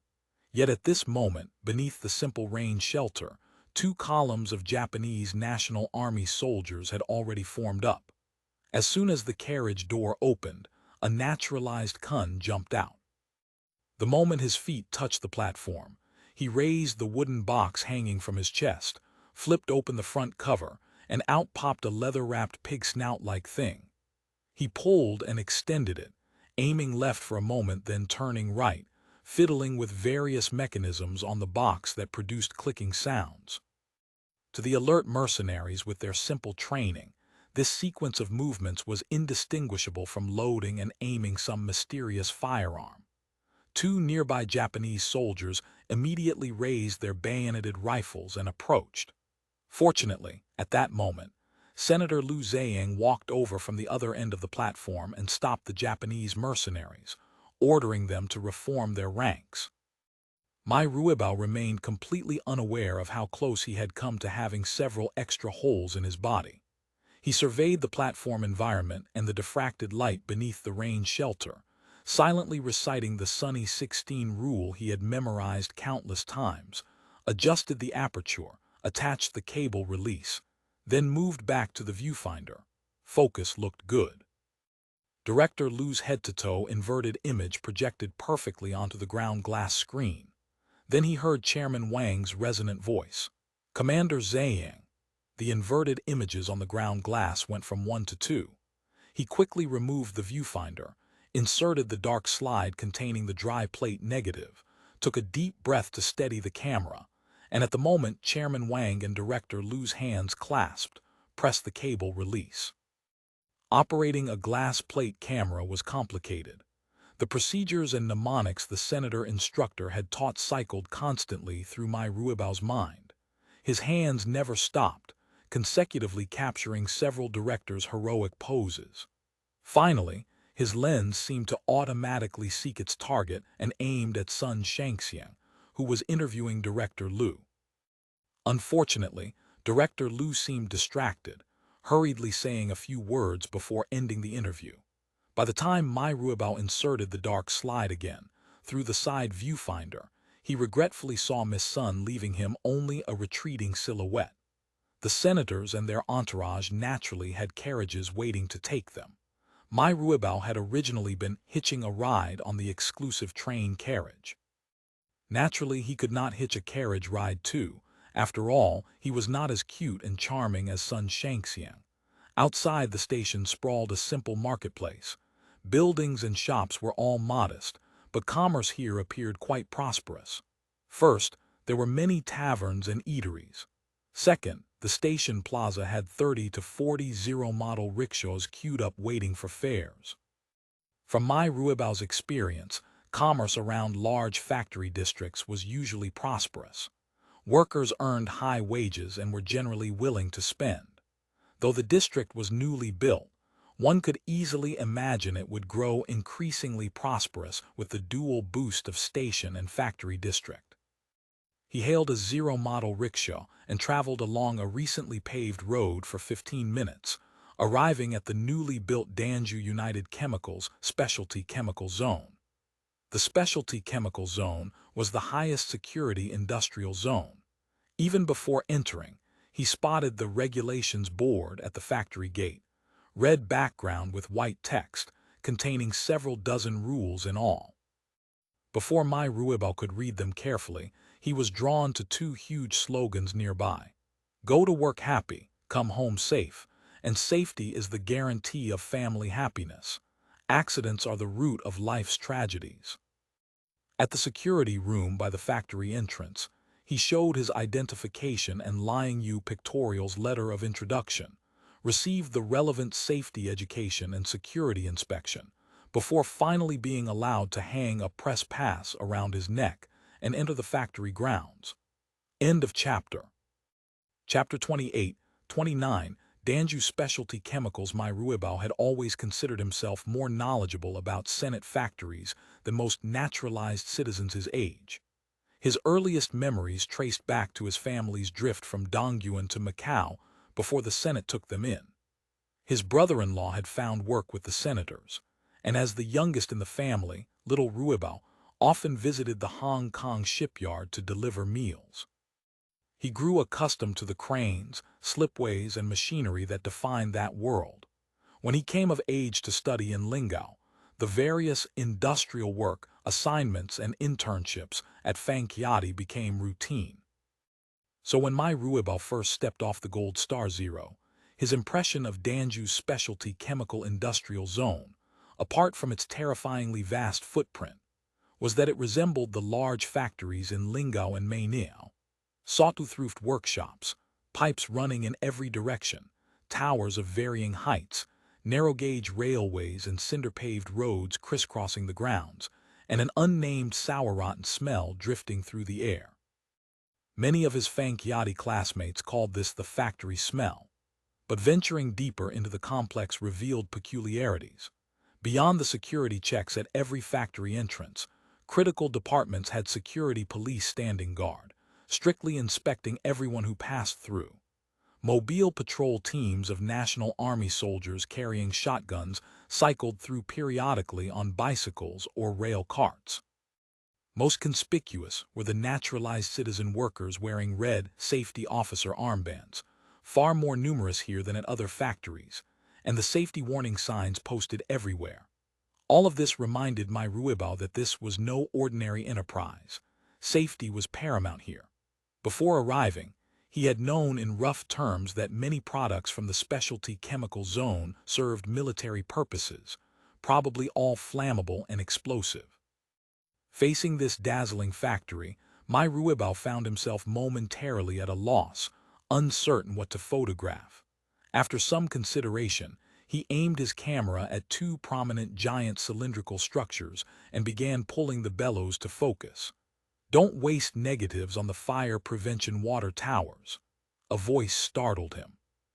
A girl had appeared beside him without his noticing, about his age, rather slight in build, yet radiating that condescending aura Fang upperclassmen assumed when addressing freshmen. She extended a thin wrist from her baggy work uniform sleeve. An ugly scar marked it, and pointed toward a small building near the water towers. "Fire hydrants and hoses are stored inside. There are plenty throughout the factory zone." "You're not here to inspect fire prevention work, are you?" My Ruibao could only show his press pass, indicating he had come to accompany the senators on their interviews. But the girl remained relentless. "How can a qualified reporter not understand their subject matter? I'm a greenhorn, don't really understand factories." My Ruibao could tell at a glance this visitor was some senator's disciple. Only they possessed such confident expressions and condescending tones. He knew such people mostly thought highly of themselves. Mishandling them could easily cause offense. Fortunately, these individuals had been selected to be around senators since childhood and mostly lacked deep scheming. They responded well to flattery. He immediately assumed an enthusiastic air.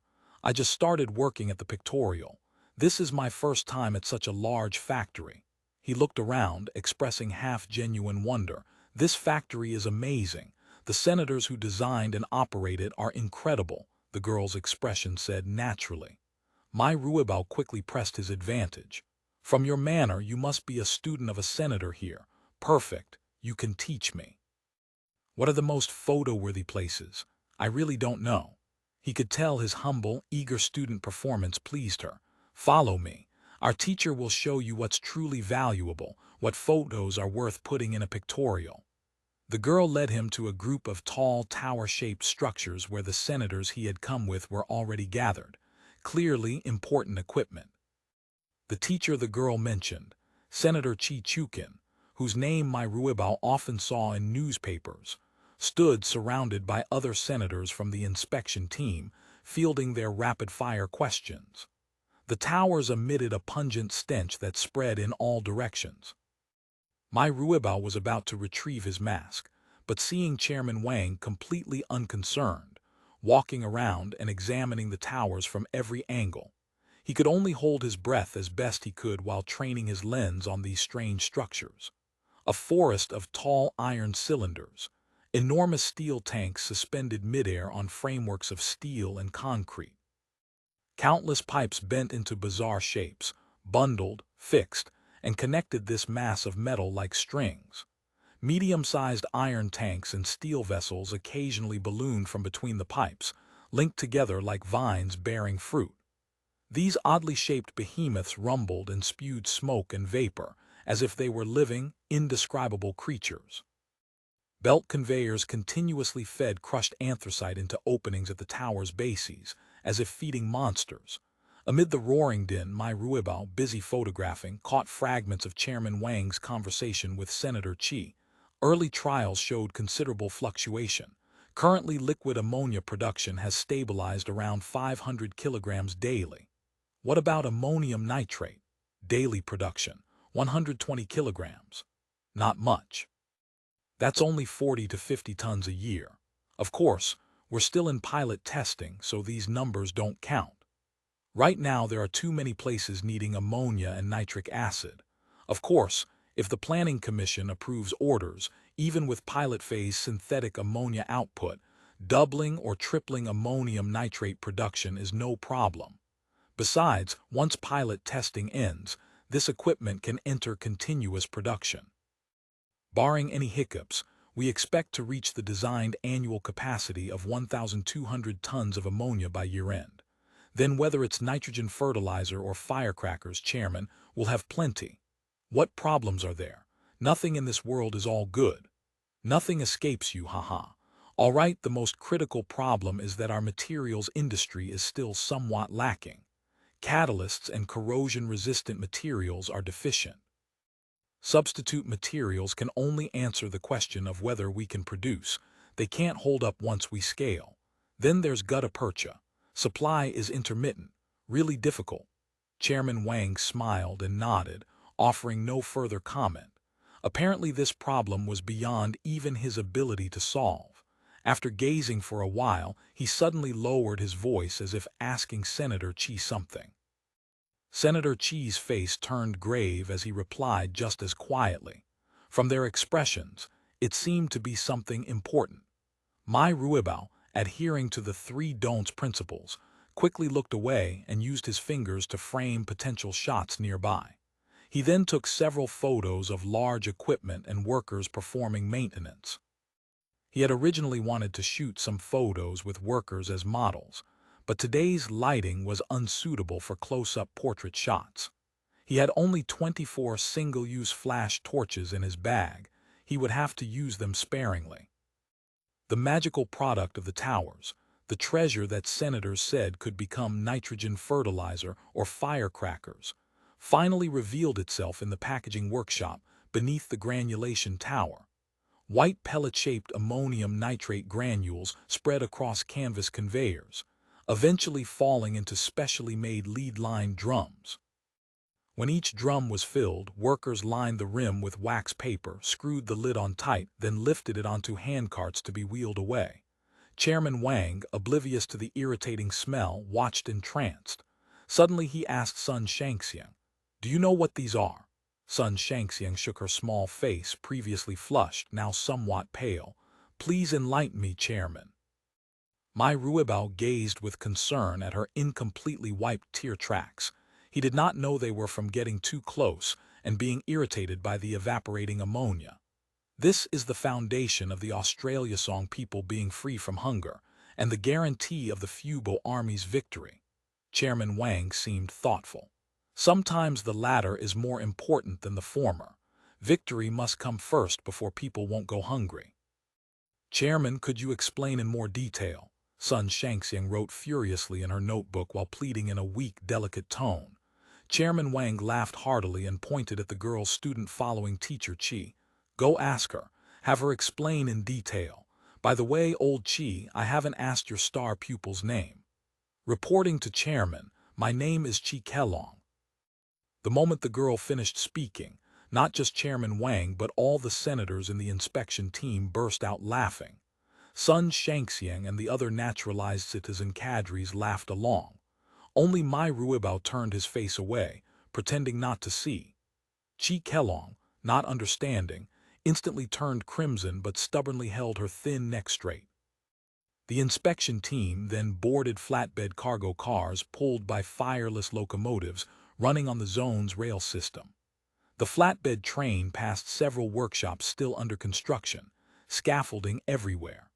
From the senator's conversation, reporter Mai learned that this Danzhou specialty chemical enterprise was the first fully electrified factory under Senate rule. Indeed, as they walked in and out of workshop after workshop, all had electric lighting. Exhaust fans whirred. Everyone had put on the factory-provided safety goggles and activated charcoal masks, but my Ruibao still detected a nose-stinging acidic smell in the air. Everywhere he looked, massive nitrating vessels, reaction tanks, and water tanks. Some showed bare cast iron, some were covered with enamel anti-corrosion layers, and some parts were actually made of glass.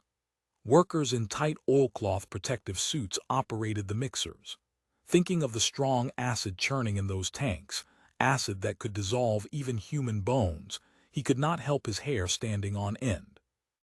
Like the synthetic ammonia-ammonium nitrate coproduction installation, pipes of varying thicknesses, metal, glass, and gutta percha, wound around the tanks and machines, connecting them together. Chairman Wang inspected equipment along the way, finally stopping by a crystallizer and pointing at the pale yellow crystals that had dried inside. "What's the current output?" Reporting to Chairman, TNT daily production is approximately 100 kilograms. It was still Chi Kelong who answered. End of chapter. Chapter 28, 30 Big Firecrackers Too Little. Taoyuan, oh Taoyuan, my dear Chairman. Chi Chukin threw up his arms dramatically. Before, we relied entirely on coal gasification for that pitiful amount. Now, with the light crude from Syria well number 2, we can extract toluene through direct heating and fractional distillation. But we can't afford to squander such excellent crude oil. I've spoken with the Planning Commission several times about this. Wuda says there's oil, but no ships to transport it. The question of how to ship Syria's oil back had become a thorny problem for the Planning Commission. The Senate possessed no oil tankers. Their current method remained positively ancient, packing oil into wooden barrels, then loading those barrels onto cargo vessels. The old timeline unit barrel for measuring oil was, in fact, a vestige of this primitive transport method. As one might imagine, this approach was pitifully inefficient, with enormous losses en route. On one end, oil accumulated in storage pools with no way to ship it out. On the other, factories sat idle for lack of raw materials. If light crude sits in storage pools for more than a few months, the light fractions evaporate away, leaving nothing but asphalt for paving roads and coating roofs. It's like forcibly grinding diamonds into window glass. If that oil could arrive in time, I'd take Fubo Army tomorrow and blast the Forbidden City flat, then drag Zhu Yaojian back to Lingao for public exhibition. As he spoke, his face contorted into an expression of bitter anguish, practically accusing Wudu of being a Kun traitor sabotaging production. Wang Liubin suddenly remembered something. The Planning Commission has a proposal to build a refinery in Syria and process the oil locally. What does the chemical department think? We fully support it, of course, said Chi Chukin. But distant water cannot quench present thirst. Our Danzhou chemical facility has been under construction for years and can only be called preliminary in scale, still lacking in every regard. Building a refinery tens of thousands of li away. Even if we had the equipment, the worker and technician shortage couldn't be solved. Noting that Wang Liubin's expression seemed to invite further comment, he quickly added, relatively speaking, shipping crude oil is safer. Given our current technical limitations, maritime transport of chemical products would probably be more dangerous. Chairman Wang turned to a young male naturalized citizen who appeared to be his secretary. Note this down. Prioritize solving the Syria light crude oil transport problem. If necessary, use controlled vessels. These so-called controlled vessels were the modern ships that senators treasured, keeping them carefully moored and maintained. Chi Chukin's agitation stemmed from the latest composition report. he had received from the exploration team at the Syria oil field. The newly extracted oil showed significant changes in composition. Though Syria's crude was famous for its aromatic content, according to the exploration team's analysis, most of the newly extracted crude fell within the kerosene fraction range, while benzene, found in the light naphtha fraction, was quite scarce. Calculating based on annual production of 50,000 tons of crude, benzene output might amount to less than 500 tons yearly, with toluene under 2,000 tons, only a limited improvement over coal chemistry yields. On a brighter note, the gasoline ratio was reasonably high, which was welcome news for the Senate's engine industry. Given all this, the aromatic-rich light crude currently being extracted from well number 2 was extremely precious. Though that well was presently in its high-output stable production phase, oil well production had an almost mystical quality. There was no telling how long well number 2 could maintain such volumes. Allowing extracted oil to go to waste would be heartbreaking. Benzene and toluene were, after all, primary raw materials for explosives, disinfectants, and pesticides. Once supply gaps appeared, current equipment production schedules would inevitably suffer. This was precisely why Chichukan had so desperately requested priority shipping of crude from Syria well number 2. Though controlled vessels have advantages in speed and transport volume, the transfer process still requires barreling and cleaning barrels, extremely labor-intensive, with substantial losses throughout. Can oil tanker construction be put on the agenda? Build oil tankers, Wang Liubin hesitated. The Senate's shipbuilding industry had made clear progress, but to date, their largest vessel was merely a 3,000-ton iron-framed wooden-hulled ship with mixed propulsion. Building oil tankers seemed rather too ambitious a leap. Have the chemical department submit a proposal to the Planning Commission. I'll follow up, Wang Liubin said. So these are Senator Chi's firecrackers, my Ruibao mused. Recalling the fireworks workshops he had seen in Guangdong's countryside as a child, he could finally understand what those machines were doing when he entered Specialty Chemicals' Black Powder Division. Belt-driven drums and ball mills separately ground saltpeter, charcoal, and sulfur. Most eye-catching were the wheel grinders, 2 enormous black iron discs suspended in midair, rotating continuously. Barrels of saltpeter sulfur charcoal powder were dumped onto the material pan beneath the wheels, and the rotating iron wheels rolled and pressed the slightly moistened powder, grinding and kneading it until it gradually compacted into a large powder cake. He estimated it weighed at least 100 jin. How could such an enormous lump of gunpowder possibly be used? If fashioned into a firework and lit, it could probably blow the entire courtyard sky-high. My Ruibao was still wildly speculating when he saw workers lift the cake from the material pan and carry it to a series of wooden mallet machines. The mallets, driven by connecting rods, pounded up and down, crushing the large cake into smaller pieces. Workers then poured these fragments into several step-shaped machines. Note, this is the granulation process, someone explained. The granulator's bronze rollers made grinding sounds, further crushing, grinding, and sifting the powder cake fragments. Depending on the screen mesh size installed, finished products of different specifications emerged. Hearing Chi Kelong explain that finished black powder was classified by granule size into rifle powder, fused delay powder, and mining blasting powder, plus a special prismatic shape pressed for artillery propellant, my Ruibao recalled photographs he had seen in the newsroom archives. Never mind the Guangdong countryside workshops. Even the government-run operations in Guangdong Fujian use stone mills for grinding, wooden mortars for pounding, and bamboo baskets for sifting. Compared to everything before his eyes now, those facilities belong to an entirely different world. The black powder factory enforced strict fire prevention protocols. Even the electric lights were installed in exterior corridors, illuminating the interior through glass windows. To photograph, my Ruibao had to constantly move in and out between workshops. It seemed the slightest carelessness, a single spark, would cause a disaster that could level the entire factory. He could not help recalling Senator Qi's bold declaration: "Capture Zhu Yaojian alive, blast the Forbidden City flat." To truly flatten the Forbidden City, we wouldn't even bother with black powder. Qi Kelong's high-pitched voice rang out again. Its position as gun and cannon propellant will soon be completely replaced by smokeless powder. My Ruibao had encountered the term smokeless powder in classrooms and in the Lingao Times, but knew very little about it. So when he saw workers in the workshop soaking degreased soft cotton balls into ceramic reaction vessels filled with strong acid, he was shocked. This gunpowder was made from cotton. Miss Sun appeared even more flustered, murmuring to herself, This much cotton, how many jin of yarn could be spun, how many feet of cloth woven?" But Chairman Wang expressed his customary dissatisfaction.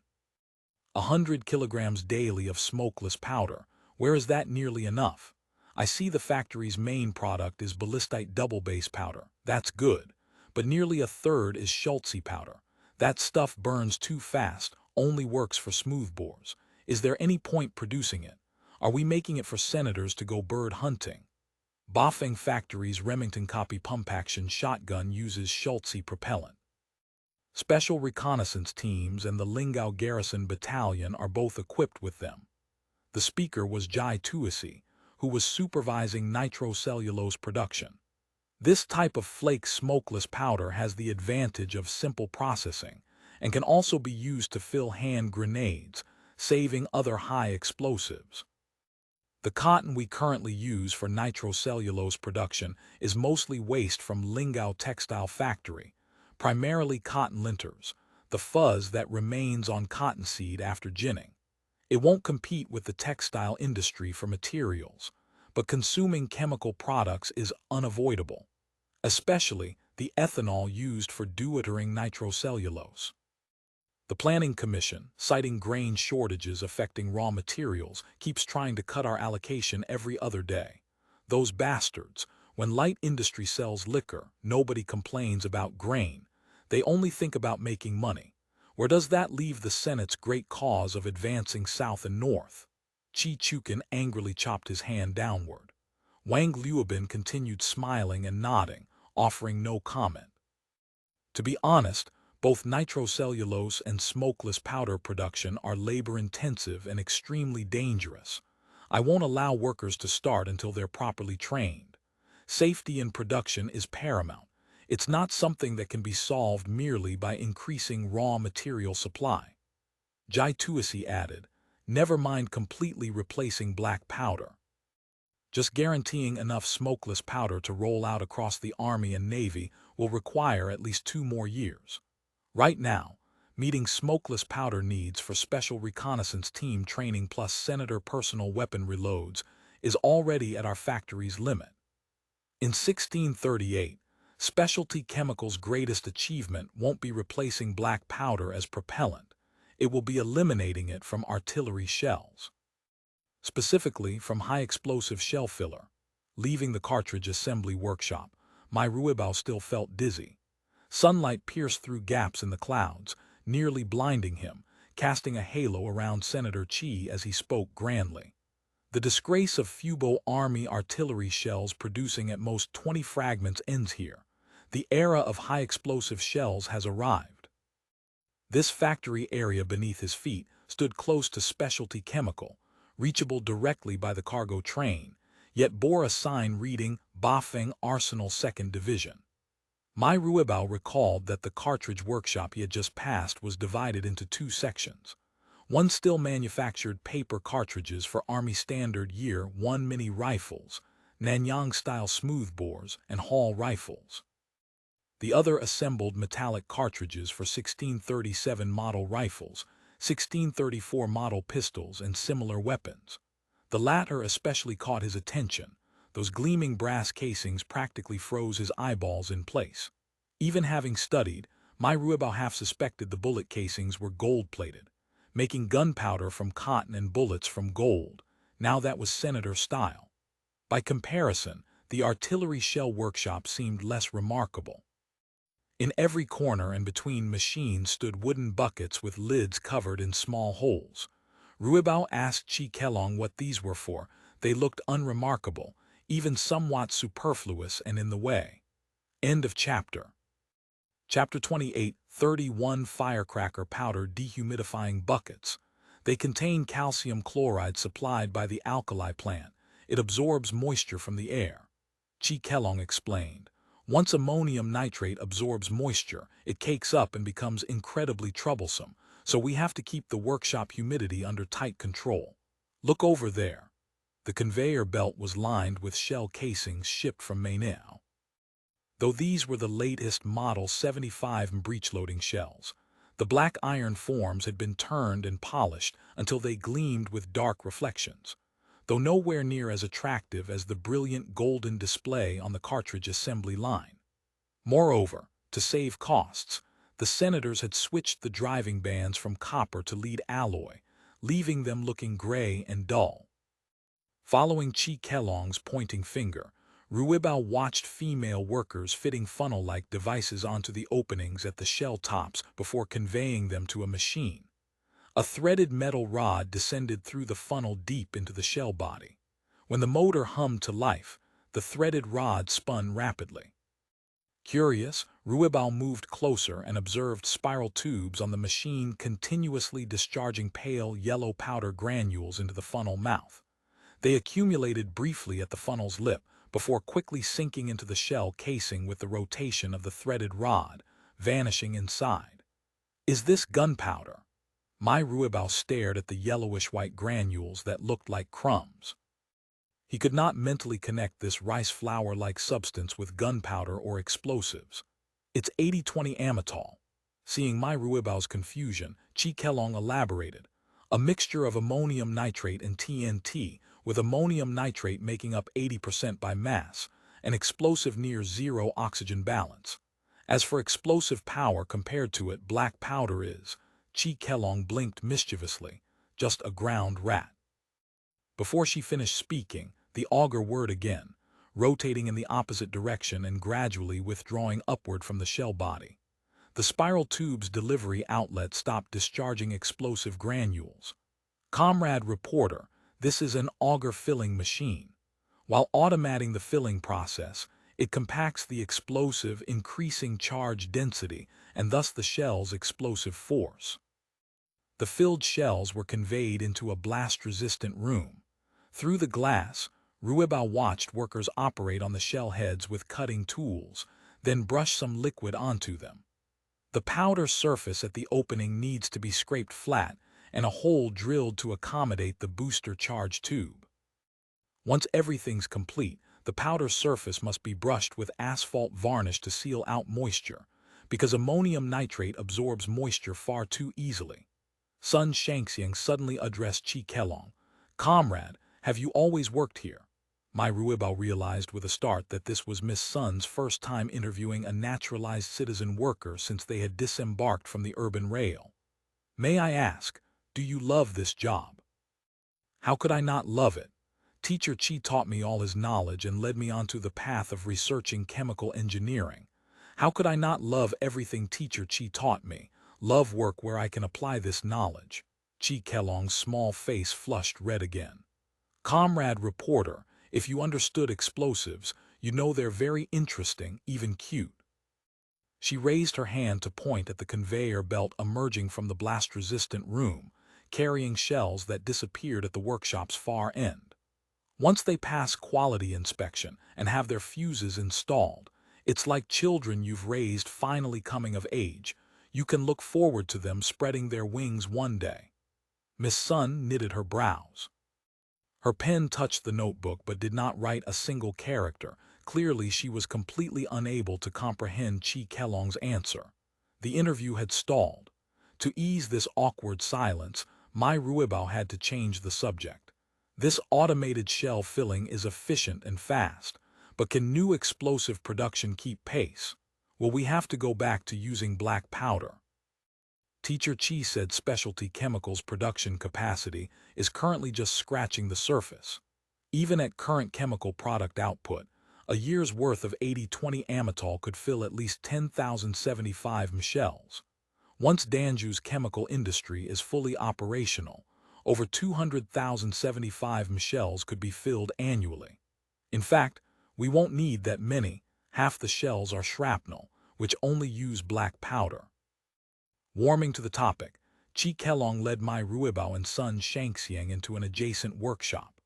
Come see this side. The filling process is even simpler. The conveyor belt in this workshop carried wooden insert racks with shiny small steel cylinders neatly arranged in the slots. From Chi Kelong, Ruibao learned these were high-explosive shell bodies for the Type 34 autocannon, with filling funnels inserted in their top openings. Gradually, his amazement grew. Workers pushed over flatbed carts, opened thermal water buckets mounted on top, scooped out a yellow oil, portioned it into several carrying buckets, then poured it into the funnels one by one. He looked closer and saw the bucket interior was painted with measurement markings for workers to dispense precisely. The yellow oil remaining at the bucket bottom still gave off some heat, like melted soap. Nearby, Chairman Wang asked Senator Qi with keen interest, "What explosive is being poured in?" "Torpex 7030, 30% RDX. Specialty chemical can already produce RDX. The pharmaceutical factory has been supplying hexamethylnitretramine for a long time. Nitrating hexamine to make RDX isn't complicated. It just consumes too much nitric acid, not as economical as TNT. Right now we're making Torpex mainly for booster charges. The Navy requires autocannons to destroy fire ships as quickly as possible, so they benefit too." Chi Chukin was in full flow when a female shriek interrupted him. Everyone's gaze focused on son Shangxiang. While walking, she had lifted her leg and bumped a bucket on a cart, yelping in pain from the burn. Hey, little girl, watch out. That's connected to a steam pipe." Only then did my Ruibao notice iron pipes with valves standing beside the conveyor, connected to fittings on the thermal water buckets. The buckets' double walls were filled with high-temperature steam. That's how the Torpex mixture stays in its molten state. Son Shangxiang refused my Ruibao's offer to help her rest somewhere, limping along behind the senators. Only Chairman Wang's comment could be heard. "This process is excellent, low dependence on specialized equipment, easy to scale up for mass production." The chairman is perceptive. Cast filling is simply efficient. Chi Chukin maintained his passionate lecturing tone. "I can easily modify the amatol formula, raising TNT content to 40% or 50% to create very castable explosives. Army mountain and field artillery shells as well as Navy shells could all switch to cast filling. Production efficiency could multiply several times over. In short, we need more TNT. Please have the Planning Commission allocate more nitric acid and sulfuric acid quotas so specialty chemicals TNT continuous production line can run at full capacity." "Director, I have a question." Son Shangxiang suddenly spoke up. "Why do all these, explosives that our great song produces have such strange names? TNT, hexamine, RDX. Where do these names come from?" "Well, they're basically English abbreviations of these products' chemical molecular formulas. Since they're all made by our great song, why use English abbreviations?" Son Shangxiang's soul-piercing question instantly crashed Chi Chukin's system. He had taught chemical compound naming principles, such as why it was called trinitrotoluene, but where its trade name came from, no one had ever asked. Up to now, not even his most capable and closest disciples had raised this question. Seeing Chi Chukin rendered speechless, Wang Liubin immediately improvised. "About this question, English has advantages in abbreviations. Easy to write, easy to remember. For someone who doesn't understand chemistry, is TNT easier to remember or trinitrotoluene? So in Australia, many industries use English for abbreviations." Chi Chukin hastily agreed. "Chairman Wang is absolutely right," he thought to himself. "Wang Liubin truly deserves to be Senate chairman. His ability to spin nonsense on the spot is top-notch." Son Shangxiang opened her mouth. Apparently, the explanation had not fully convinced her. But ultimately, she did not press further. "Before coming here, I specifically consulted with Comrade Wu De. The Logistics Bureau's Ordnance Factory's first-phase military production target is 100,000 rounds of new rifle ammunition and 10,000 new explosive shells annually. Today's on-site visit has moved me greatly. You comrades have been dispatched to a remote backwater, pioneering from nothing. In less than 3 years, you've built such a remarkable enterprise and reached the established targets. I'm truly in awe, and I regret being away from the production front for too long. At the lunch table, Chairman Wang spoke eloquently. Some comrades in the center do worry that investing too many resources in military equipment will cause waste and affect other economic sectors' development. Some cite the example that Japan fired only 43,000 shells to win the First Sino-Japanese War. Ming has no Beiyang army, no Northern Fleet. Why does the Senate need so many shells and cartridges? I say that reasoning is flawed. The Japanese army deployed 6 divisions, accumulating a deployment of 170,000 troops, not counting the combined fleet. Can the Fubo army reach even a fraction of that number? When manpower is insufficient, we must consider expanding our advantage in shells and explosives. I can tell you all clearly, according to reliable intelligence, military threat from the Ming court is imminent. The Manchus also very likely will enter the pass following historical inertia. The struggle facing the Senate is complex and arduous. But seeing your achievements today, I am fully confident we can achieve comprehensive victory at a smaller cost. My Ruibao and the other naturalized citizen escorts sat at another table. Chairman Wang's words he understood only vaguely, but the word Manchu made his whole body shiver. He almost could not hold his chopsticks. He recalled how earlier in the ammunition factory, as they had toured through to the quality inspection room, Chi Kelong had pointed at a 75 shell sawn in half lengthwise, indicating the explosive distribution in the cross-section, lecturing endlessly about shell-filling knowledge while complaining that the malleable cast iron shell body walls were too thick, taking up too much charge space and limiting shell power. Teacher Chi teaches that high-strength forged steel shells can greatly reduce wall thickness. Same caliber shells could have 1 to 2 times more charge, and fragmentation would also greatly increase. End of chapter. Chapter 28, 32 Military Exercise, Part 1. Comrade, these new shells you're describing, what's the significance of developing them? Sun Shangxiang spoke up again. A certain senator once recited 2 lines of poetry. If we can repel invaders, why need excessive slaughter? What are your thoughts on this? Does the comrade reporter truly believe that slaughtering those life-cherishing Ming officers and their beggar-like soldiers justifies developing forged steel high-explosive shells? Chi Kelong stiffened her neck again. You've got it wrong. They don't deserve such treatment at all. These fine weapons are reserved for entertaining the Manchurian Tartars in the future. Their subsequent conversation, my Ruibao couldn't recall it now. Ming Manchurian Tartars military threat. These words leapt into his mind and kept circling there. Ruibao set down his chopsticks. When his fingers brushed against the camera, he never let leave his side. That feeling intensified. Something momentous was about to happen, and he, perhaps his entire family, would inevitably be swept up in it. Director Dingding had a catchphrase he kept on his lips. Good news is run out.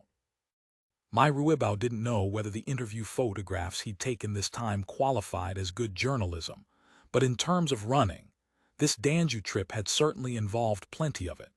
Though called a zone, Danzhou Industrial Zone actually encompassed nearly a third of the entire county. Though construction remained in its early stages, the various enterprises and supporting facilities already in operation were truly eye-opening. However, the subsequent tour of Danzhou Building Materials Factory, the Cement Factory, the Seafood Processing Factory, and other enterprises, even though Mayor Liu Yixiao extolled his local industrial construction achievements to the heavens, left the inspection team visibly uninterested. These small factories were common throughout Lingao. Even my Ruibao realized they were essentially supporting facilities serving the industrial zone. The senators showed considerably more interest in the National Army Training Center that Liu Ziying was establishing at Aiwen Market. South China's largest National Army Training Center was currently located on Hong Kong Island, but Hong Kong Island was ultimately too small. As institutions and facilities multiplied there, space had grown constrained. The training center was planning to relocate to Lantau Island. The Lantau camp handled National Army induction training, primarily reorganizing and reforming the various old-style armed forces that had submitted to the Senate. In a sense, political training exceeded military training in importance. But Liu Ziying had struck out on a different path, establishing a National Army Instructor Corps in Danzhou for advanced tactical training. Its primary purpose was training officers and non-commissioned officers for the National Army, while also handling instruction for certain special units. The site Liu Ziying had selected lay near Danzhou's northern coast, a region lacking rivers and streams. Apart from scattered salt-making villages along the shore, it was sparsely populated, with no need to worry about trampling farmland.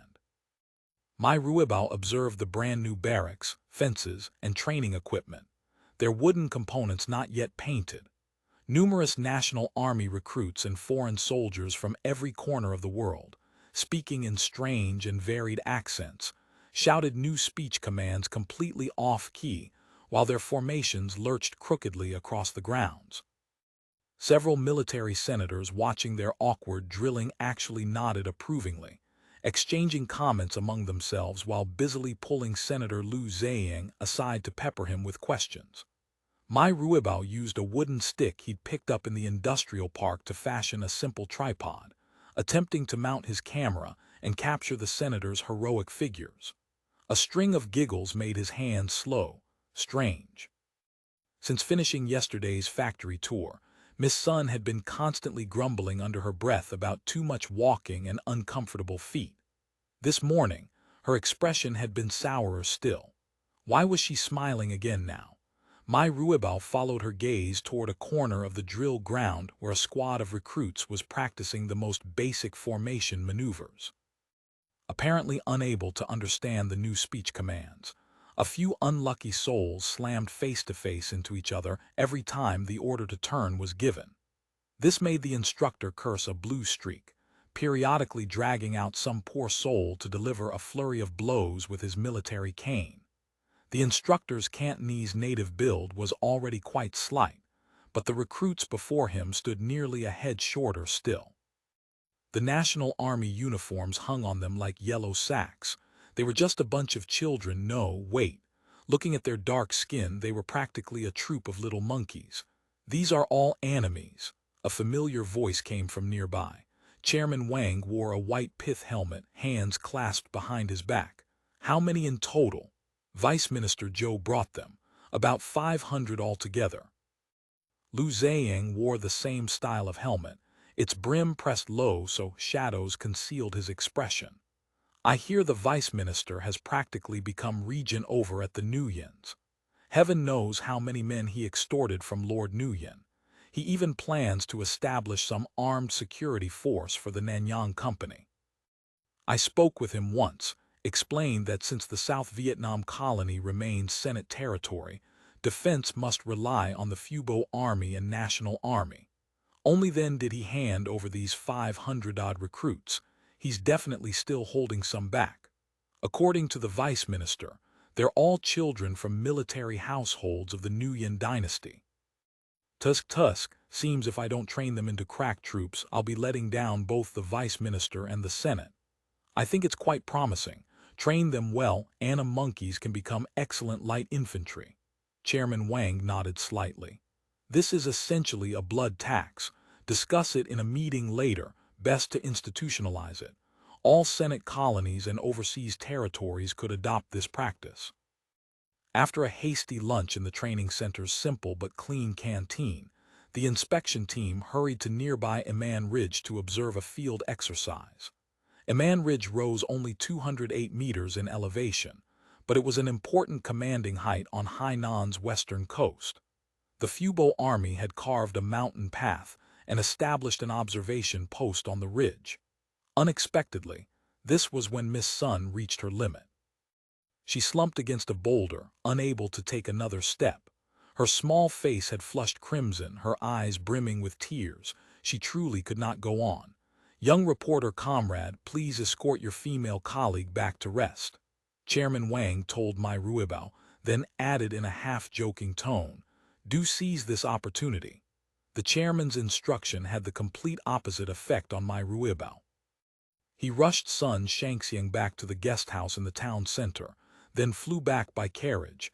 Senators observing a live military exercise was major news. He absolutely had to seize the interview opportunity. The improvised tripod had to be abandoned. Reporter Mai held his breath, lugging his heavy camera and film pack as he sprinted up the mountain. Before his eyes appeared the aftermath of a volcanic eruption millions of years past, terraced plateaus and rocky beaches stretching along the coastline. The black boulder beaches were fragmented by clusters of dense silver grass and yellow hibiscus flowers, appearing and disappearing through drifting musket smoke. The exercise had been underway for some time. Between gasps he could still hear the senators chattering. "Where did Red Side get so many men? The extra ones are village militia from the Joint Defense. See, they're all carrying standard spears. What's the point of bringing this rabble to pad numbers?" Old Dai muttered, binoculars raised. "Hey, White Side is fighting rather well." On the hilltop, senators held binoculars and watched intently. Though this was only a battalion-level exercise, it served as a test of whether the advanced tactical training curriculum that newly appointed National Army Commander Liu Ziyang was implementing would prove effective. The National Army had always been positioned as second-tier forces, at one point even becoming a dumping ground for Fubo Army personnel being punished. Liu Ziyang believed this practice seriously undermined unit combat effectiveness.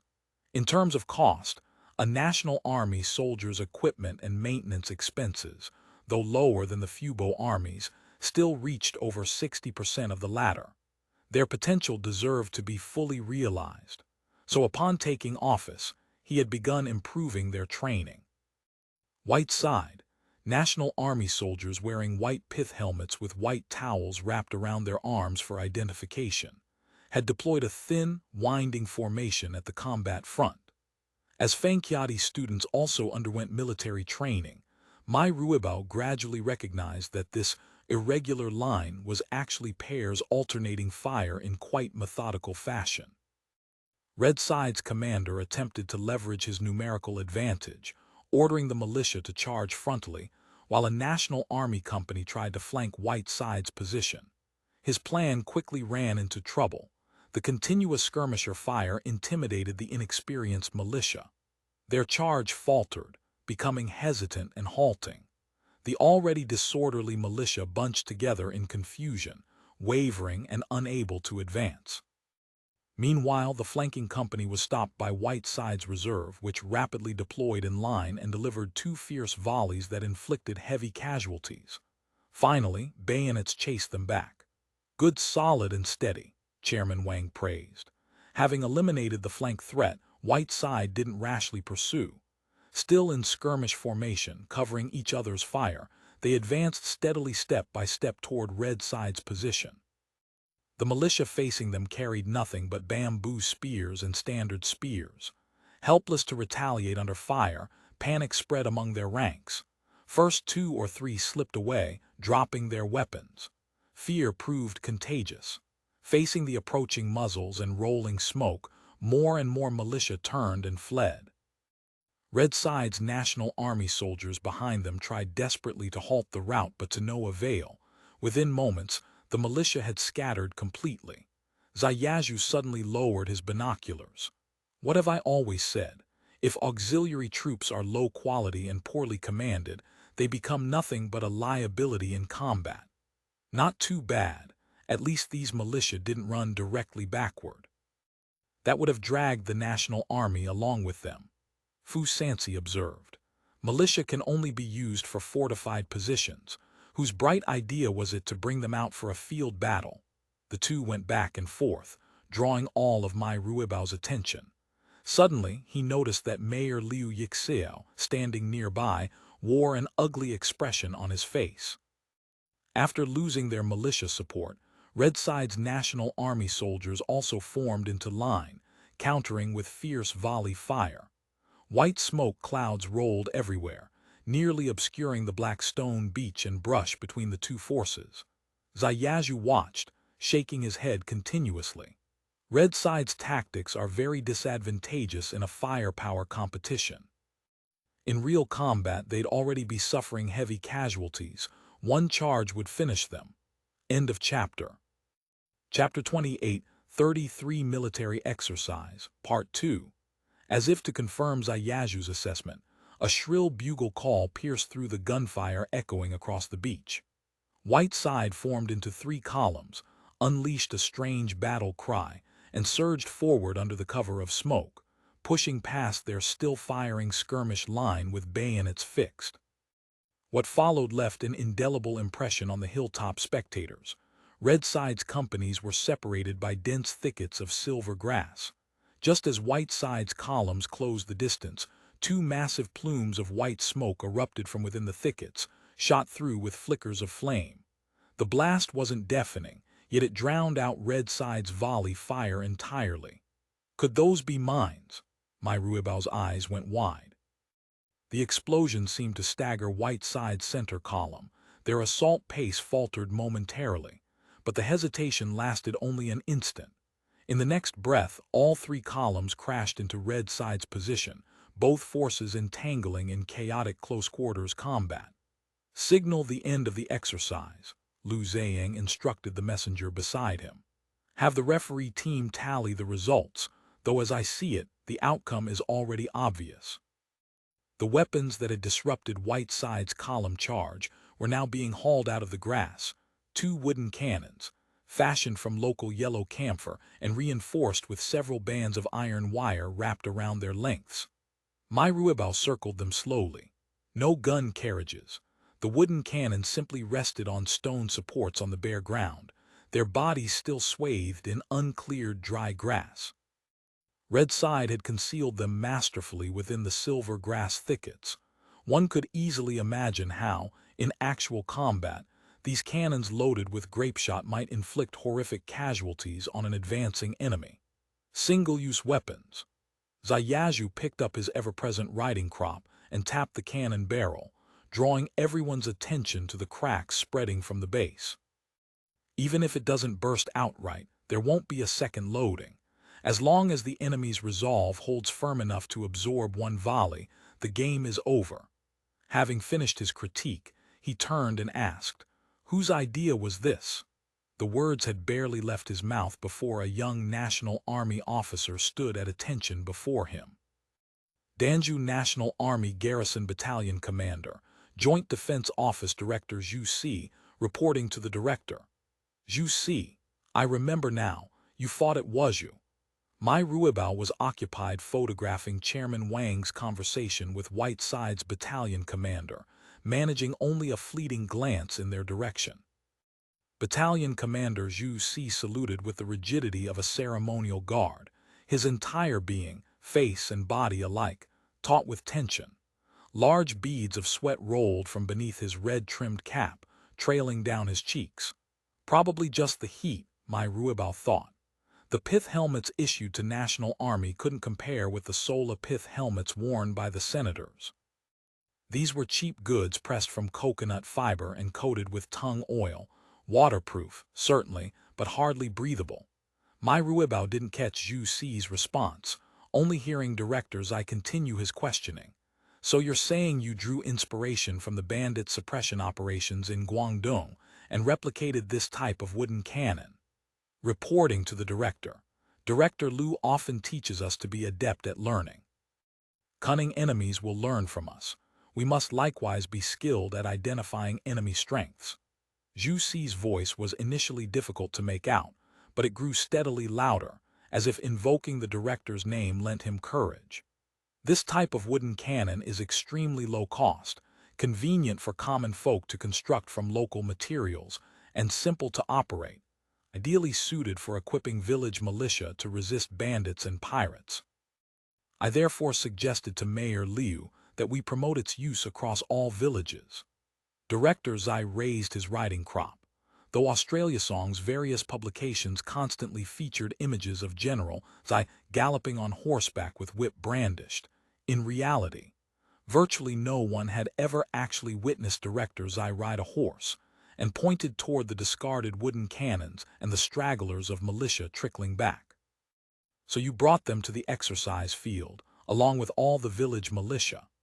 Reporting to the director, Mayor Liu instructed us that we must excel at joint training between National Army and village militia, must make do with existing conditions, must seize every opportunity to effectively improve military training standards, and must forge a force capable of fighting hard battles. Director Zai seemed quite satisfied with Zhu Si's explanation. He stowed his riding crop and returned a crisp military salute, indicating the officer could be dismissed. Messengers darted back and forth, notifying the official carriages to come collect their passengers. Meanwhile, Chairman Wang sidled up to Director Liu. I must say, Comrade Zhang, you as National Army Commander are rather biased.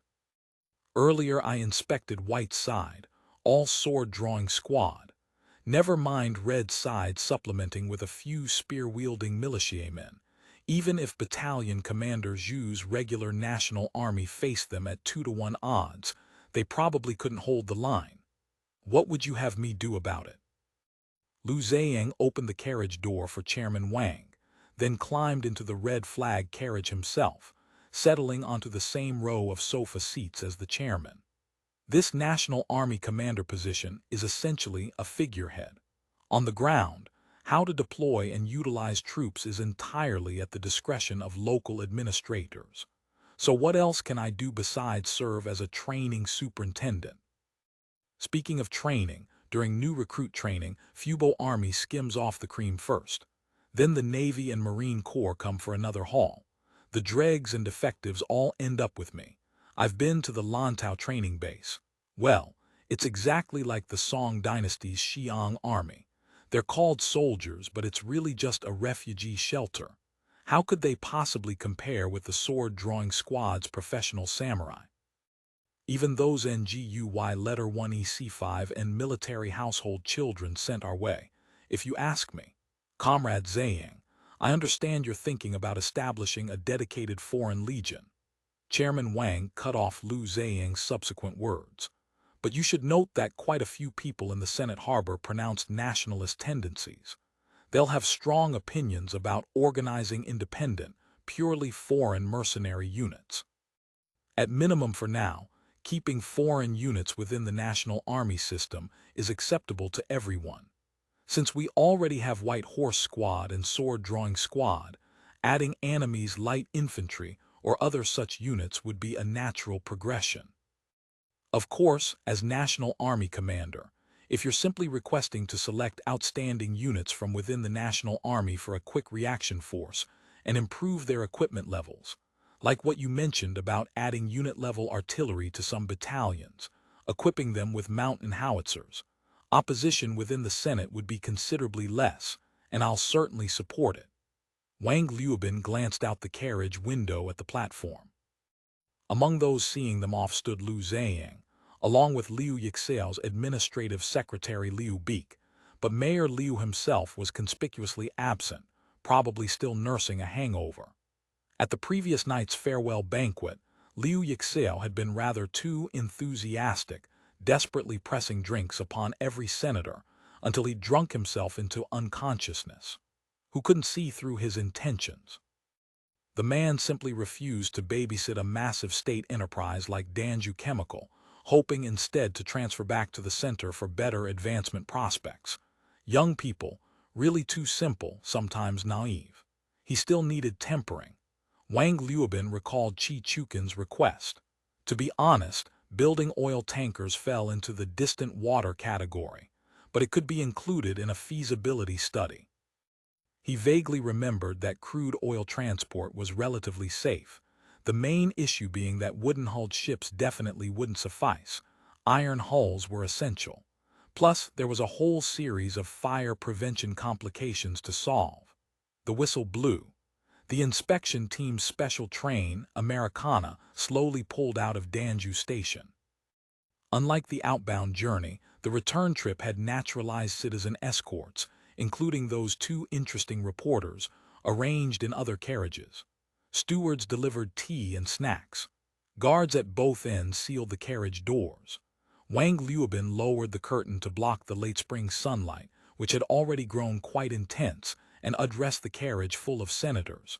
"Comrades, let's discuss your thoughts." After the Wuzhou incident, the Senate passed a resolution. No large-scale military operations for 3 to 5 years, with focus on deep cultivation and recuperation. But now it seems the tree may desire calm, yet the wind refuses to cease. If Zhu Yaojian is determined to stir up this wind, we cannot stop him.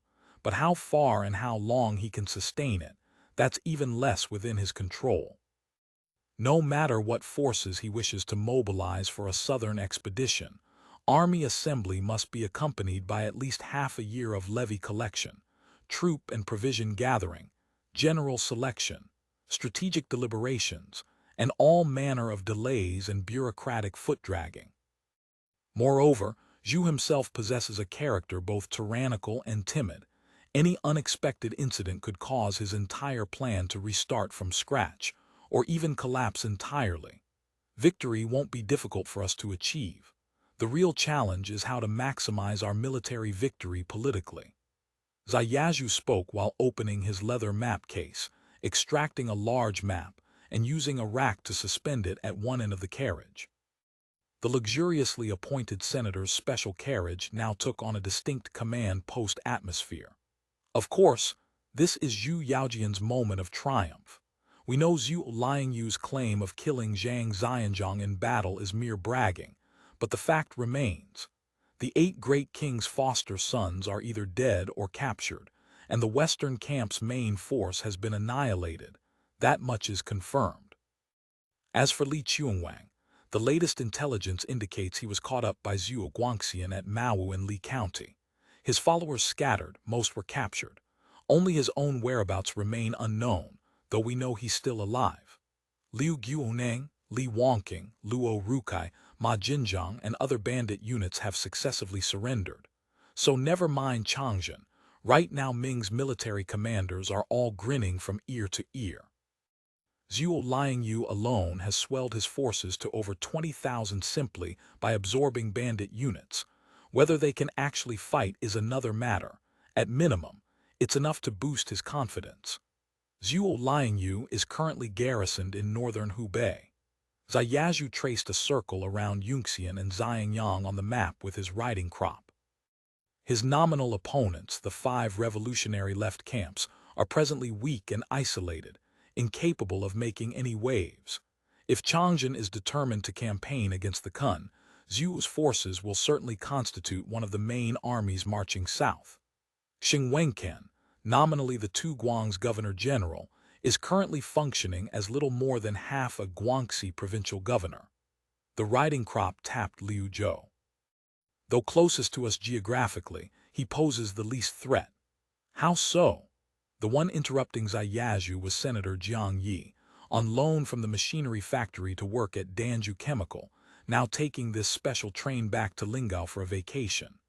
If I recall correctly, the Guangxi Territory South China Army has occupied amounts to only Wuzhou, Pingle, and Guilin prefectures. O and Nanning has been taken too, along with Zunzhu Prefecture. By my count, Old Qing still controls at least half of Guangxi. Allow me to add one point, taking Nanning relied on a Marine Corps surprise attack. Old Dai set down his teacup. I commanded that battle. End of chapter. Chapter 28, 34 Strategies. Zayazhu ignored Old Dai's interruption. That's correct, but the Ming-controlled prefectures of Wuzhou, Pingle, and Guilin happen to be the regions with the most appointed officials in Guangxi, and consequently the most stable. What remains for Xing Wenquan is western and northern Guangxi, territories teeming with Yao people, Long people, and various local chieftains. Historically, of course, The Long people of Guangxi have served as one of Ming's crucial troop sources in the southwest. But mobilizing chieftain wolf soldiers requires money, and how many can he possibly recruit with the paltry 20,000 taels Changzhen allocated him? Last year, when the Linlin miners' uprising erupted, his standard camp was dispatched to support Yangzhou. The moment they departed, a Yao rebellion flared up in Liuzhou, and the prefectural seat at Mapping County was burned to ashes. At present, Ming-controlled Guangxi is ablaze on all sides, smoke rising from every direction. Most of the remaining Ming troops are garrison soldiers who can barely hold their strongpoints. Even if Old Qing wanted to employ a driving tigers to devour wolves strategy by pushing Yao and Long people toward us, he couldn't manage it. Without a field army, there's simply no one to do the driving. Lead troops against the Kun personally.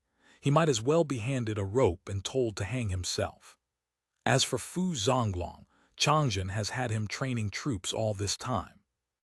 He claims to have assembled 10 battalions of firearms forces, though in reality he commands no more than 3,000 men.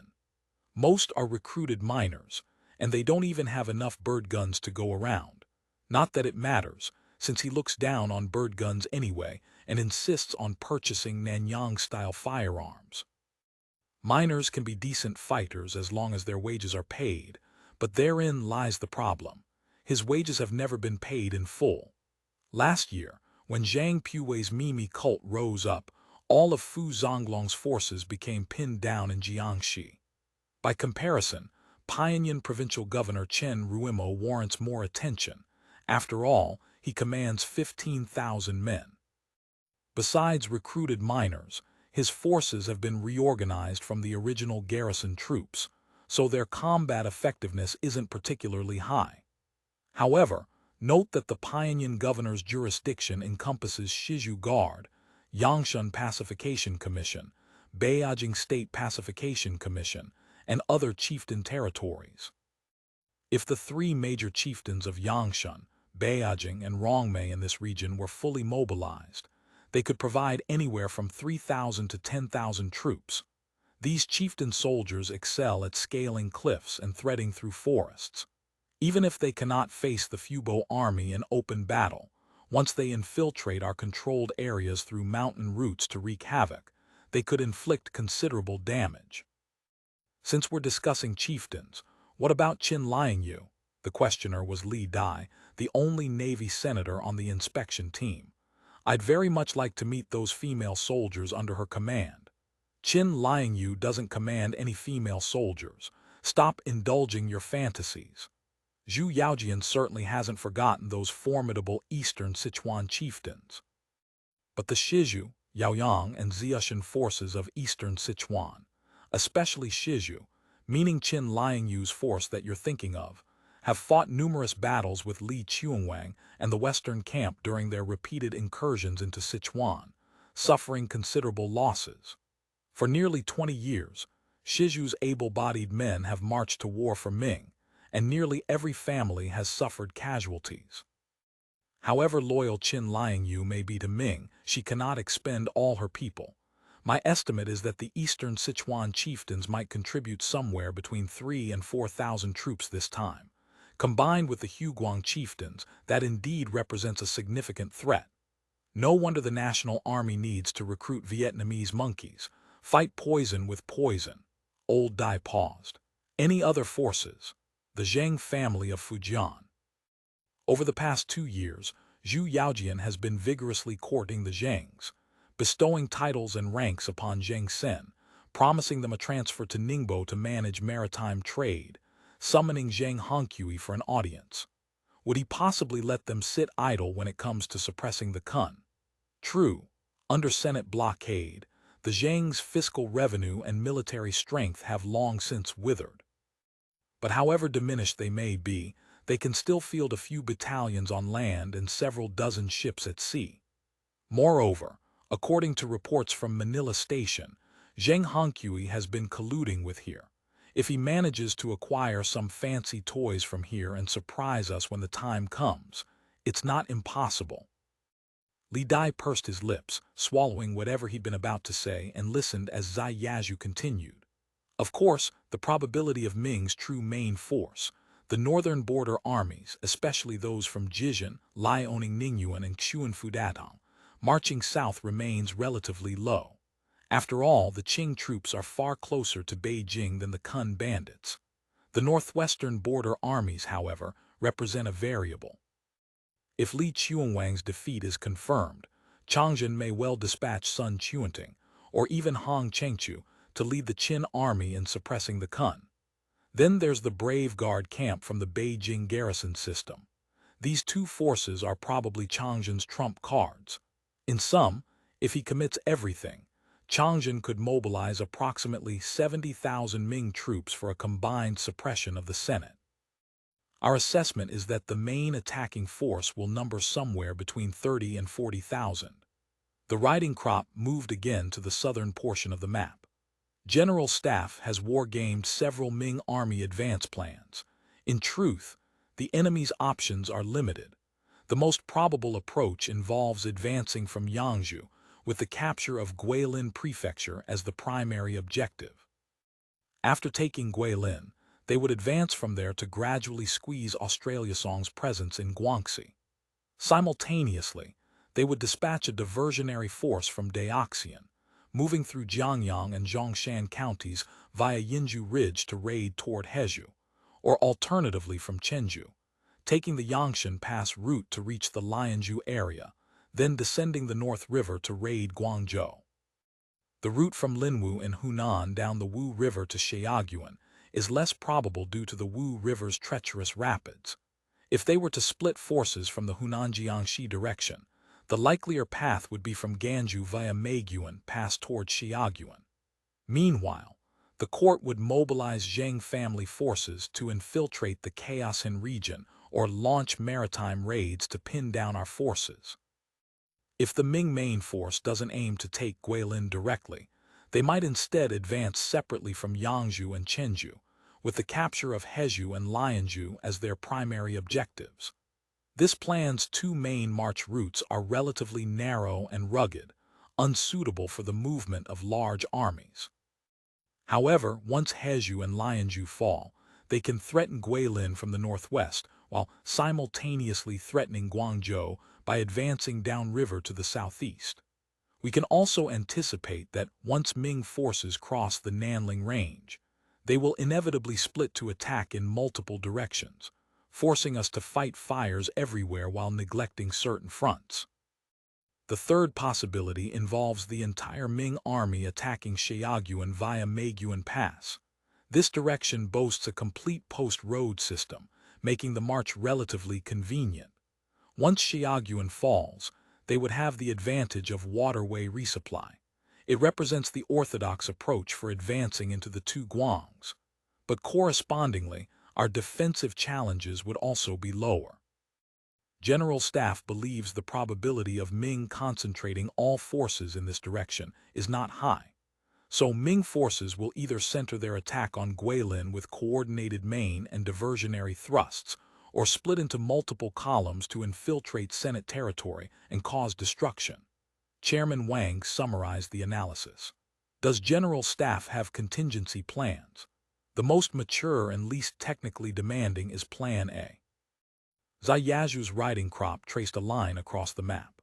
Our forces would deploy from Guilin in the west to Shiaguan in the east in a long, stretched formation. Specifically, the Fubo army would advance to the Xing'an Guanyang Daoxian Ningyuan Chenjuracheng line, roughly equivalent to the old timeline G76 highway, and establish defensive positions to meet Ming attacks. The National Army would hold key towns in the second line to counter any small enemy forces that managed to penetrate. Due to the excessive length of the front and our limited forces, our defensive positions would be spread rather thin. A snicker emanated from the carriage. What pig-like tactics? Correct. During wargaming, we felt this plan was too comprehensive. The flaw of being too comprehensive is that it becomes passive and rigid, easily allowing the enemy to identify weaknesses to penetrate and inflict rear area damage. Of course, Strategically, this wouldn't affect anything. Ming forces lack the ability to accumulate tactical victories into a strategic breakthrough. We would simply win less elegantly.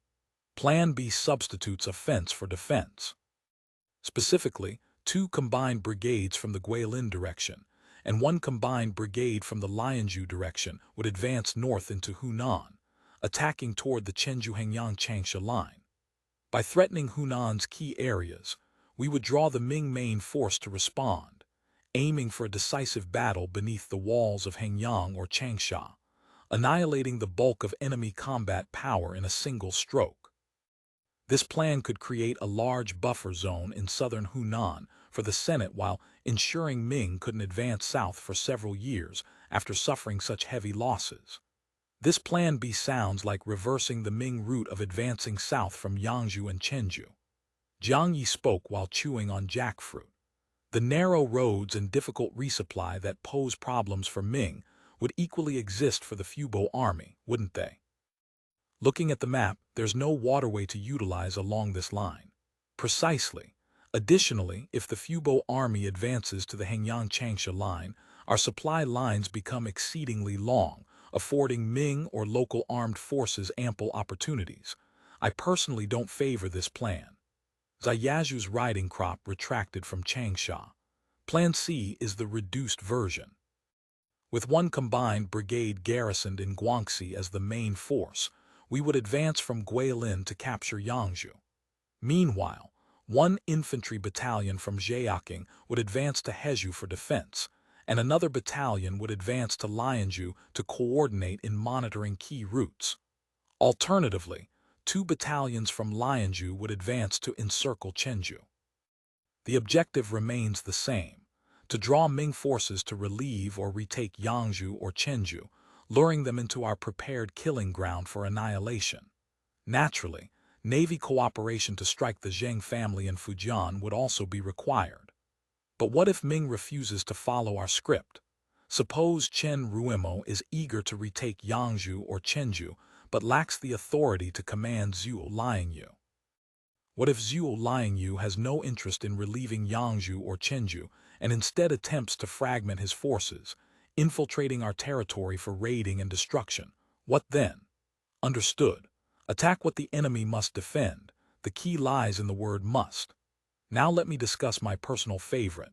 Plan D, the riding crop moved to the sea, tracing a half-circle along the coastline before finally coming to rest at the Yangtze estuary. This plan can also be called the Southern Zhili Campaign. The main force would consist of 1 Fubo Army combined brigade, reinforced with artillery plus reconnaissance and logistics units. We would also draw from the Marine Expeditionary Force and National Army foreign units to form a task force, with the Navy dispatching a task fleet. The operations plan is as follows. T-Day marks confirmation of the Ming Court's determination to march south. T+1 day. Issue mobilization and operations orders. T-Days. Marine Expeditionary Force and Task Fleet assemble at Kaohsiung on standby. T+2 weeks. Task Force main body completes assembly and landing preparations. Assembles at Hong Kong and Kaohsiung on standby. T+10-15 days. Marine Expeditionary Force captures Zhaoshan to establish forward base. T+25 days. Task Force main body lands at Zhaoshan for assembly and rest. T+1 month. Task Force enters the Yangtze River, lands at Wusong. End of chapter. Chapter 28, 35 Strategy, Part 2. Upon landing, seizing Songjiang and Suzhou prefectures constitutes our first objective. The second objective involves using the task fleet to support ground forces in capturing Zhenjiang, Yangzhou, and Huyan, thereby seizing tribute grain and severing the Grand Canal. Surrounding and assaulting the auxiliary capital of Nanjing forms our third objective. Simultaneously, the Navy will conduct feints along the Fujian and Zhejiang coasts, pinning down the Zheng family while preventing Zhejiang's Ming forces from redeploying to southern Zhili. The entire operation will adjust according to weather and sea conditions, with the goal of achieving all objectives and concluding operations before the Mid-Autumn Festival. Is taking Nanjing under consideration? Wang Liuban asked. It's not part of the planned objectives, Zai Yazhu replied. Capturing Nanjing would shake Ming too severely. Our goal is forcing peace through war. We still need to leave the other side a way out. Taking Susong Chantai alone would be enough to shake Ming. I have a question. It was Dr. Lin Motion, also returning to Lingao for vacation, who spoke up. Since we're deploying the Navy anyway, why not sail directly north to bombard Tianjin, or land there and march on Beijing, give Chang'an a direct shock? If I remember correctly, we have ports at Jeju and Longkou for resupply. Tianjin makes for a poor landing site. Before Zai Yazhu could respond, old Dai jumped in. That damned Dagu area is nothing but mud flats. Take one step and your leg sinks in, you can't pull it out. Correct. Moreover, the Tianjin of this era isn't even 1/500th the size of its old timeline counterpart. From the high river's mouth to the Tianjin garrison city, the hub of the Grand Canal, requires a 60 or 70-kilometer journey upstream. The high river runs shallow with numerous bends. If Ming receives expert advice and positions Hongyi cannons at a river bend, who ends up shelling whom becomes anyone's guess. Let's not forget, the Qing's greatest warship-sinking victory against Westerners occurred at Dagu. That kind of ambush warfare in South China has cost the Navy dearly as well. Li Dai rarely agreed with anyone. Furthermore, even if a landing at Tianjin succeeded and we advanced on Beijing, Ming would certainly dispatch their most elite border troops, forces from Jizhen, Liaoning Ningyuan, perhaps even the Xuan Fudadong armies, to encircle us. But Ming's southern Zhili garrison hasn't seen combat since the Jiajing Japanese pirate crisis 100 years ago. Their combat effectiveness has rotted away to nothing. Which persimmon is softer and easier to squeeze should be obvious. Of course, Fubo army fears no Ming force. When we march into southern Zhili, Chang'an will almost certainly deploy his northern border army southward. But Jiangnan's dense network of waterways, combined with our naval advantage, actually favors fighting battles of annihilation in southern Zhili rather than achieving mere frontal routes. The advantages of this plan were self-evident. First, it broke free from passive defense, substituting offense for defense and seizing the strategic initiative. Second, the costs remained relatively low. Alternative plans all required massive mobilization and fortification. Essentially, every garrison in the two Guangs would need to engage in defensive operations, plus reinforcements would have to be brought in. Plan D demanded far fewer troops to mobilize. I also lean toward Plan D, Wang Liuban stated his position. We need to carry the war outward, bring the flames to Ming's heartland. We must not only strangle the Grand Canal, Ming's lifeline, but also demonstrate to Chang'an that we can strangle it for as long as we wish, as many times as we choose. And we can annihilate his field armies there as well. Only then can we puncture Zhu Yaojian's fantasies of war. As for those peace-opposing King Liu scholar officials in Beijing, once the Jingtong granaries run dry and there's nothing left to eat, will they still have the strength for empty talk? Marching into southern Zhili accomplishes multiple goals. It draws all of Chang'an's attention, preventing him from threatening the two Guangs, while several million shi of tribute grain falling into our hands would greatly ease our logistics pressure. More importantly, consider the political impact. Jiangnan's wealthiest gentry would encounter Senate power for the first time. If we can win and win beautifully, they'll leap entirely onto the Senate's ship. So I have only one question. One infantry brigade plus the Marine Corps and foreign security forces, 7,000 to 8,000 men, under 10,000 total. Southern Zhili's Ming forces, however useless they may be, still number in the tens of thousands. Add to that the tens of thousands of Ming troops originally slated to march south against the two Guangs, they'll certainly be redirected to relieve southern Zhili. Can we truly win beautifully? Whether we can win beautifully, asking the army alone isn't sufficient. The Navy faces considerable issues of its own. Li Dai's tone began calmly but grew increasingly agitated as he continued. From Operation Overlord to the Two Guangs campaign, the Navy hasn't received a single new large warship capable of naval combat. To date, the only new vessel we've gotten is a collier, and that was only because we rode on the coattails of bulk-building colliers for Dabo Company. Steam combat vessels over 500 tons, we have only 8. These ships are now entering major overhaul cycles one after another. Each requires 3 to 6 months minimum. We're currently forced to rely on Coast Guard vessels to blockade Zheng family smuggling, a thoroughly passive situation. If this plan actually passes, you're expecting the Navy's handful of ocean-going combat vessels to sweep Zhaoshan, enter the Yangtze, support the Army, while simultaneously maintaining blockade, patrol, and feint bombardment missions spanning from Ha Long Bay in the south to Jeju in the north. Comrades, you're asking the Navy to fly to the moon. He grabbed his teacup and gulped several mouthfuls. Oh, and let's not forget Vice Minister Zhou Insania, Zhou the Emperor, whose head is consumed with his Mekong River colony, constantly asking when the Navy will sweep the pirates southward for him. So where are the ships, the guns, the trained officers and sailors? Go conjure them up. Building large ships, there's probably not enough time now. Facing Li Dai's barrage, Chairman Wang responded calmly, sidestepping the key issue of no money and addressing only the matter of timing. The Coast Guard recently received approval to build 8 motorsail patrol boats. That construction needs to accelerate.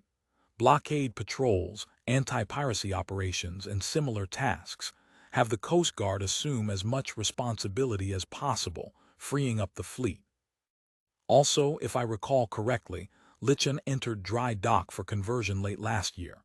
That needs to finish as soon as possible. Everyone faces difficulties, but solutions must be found.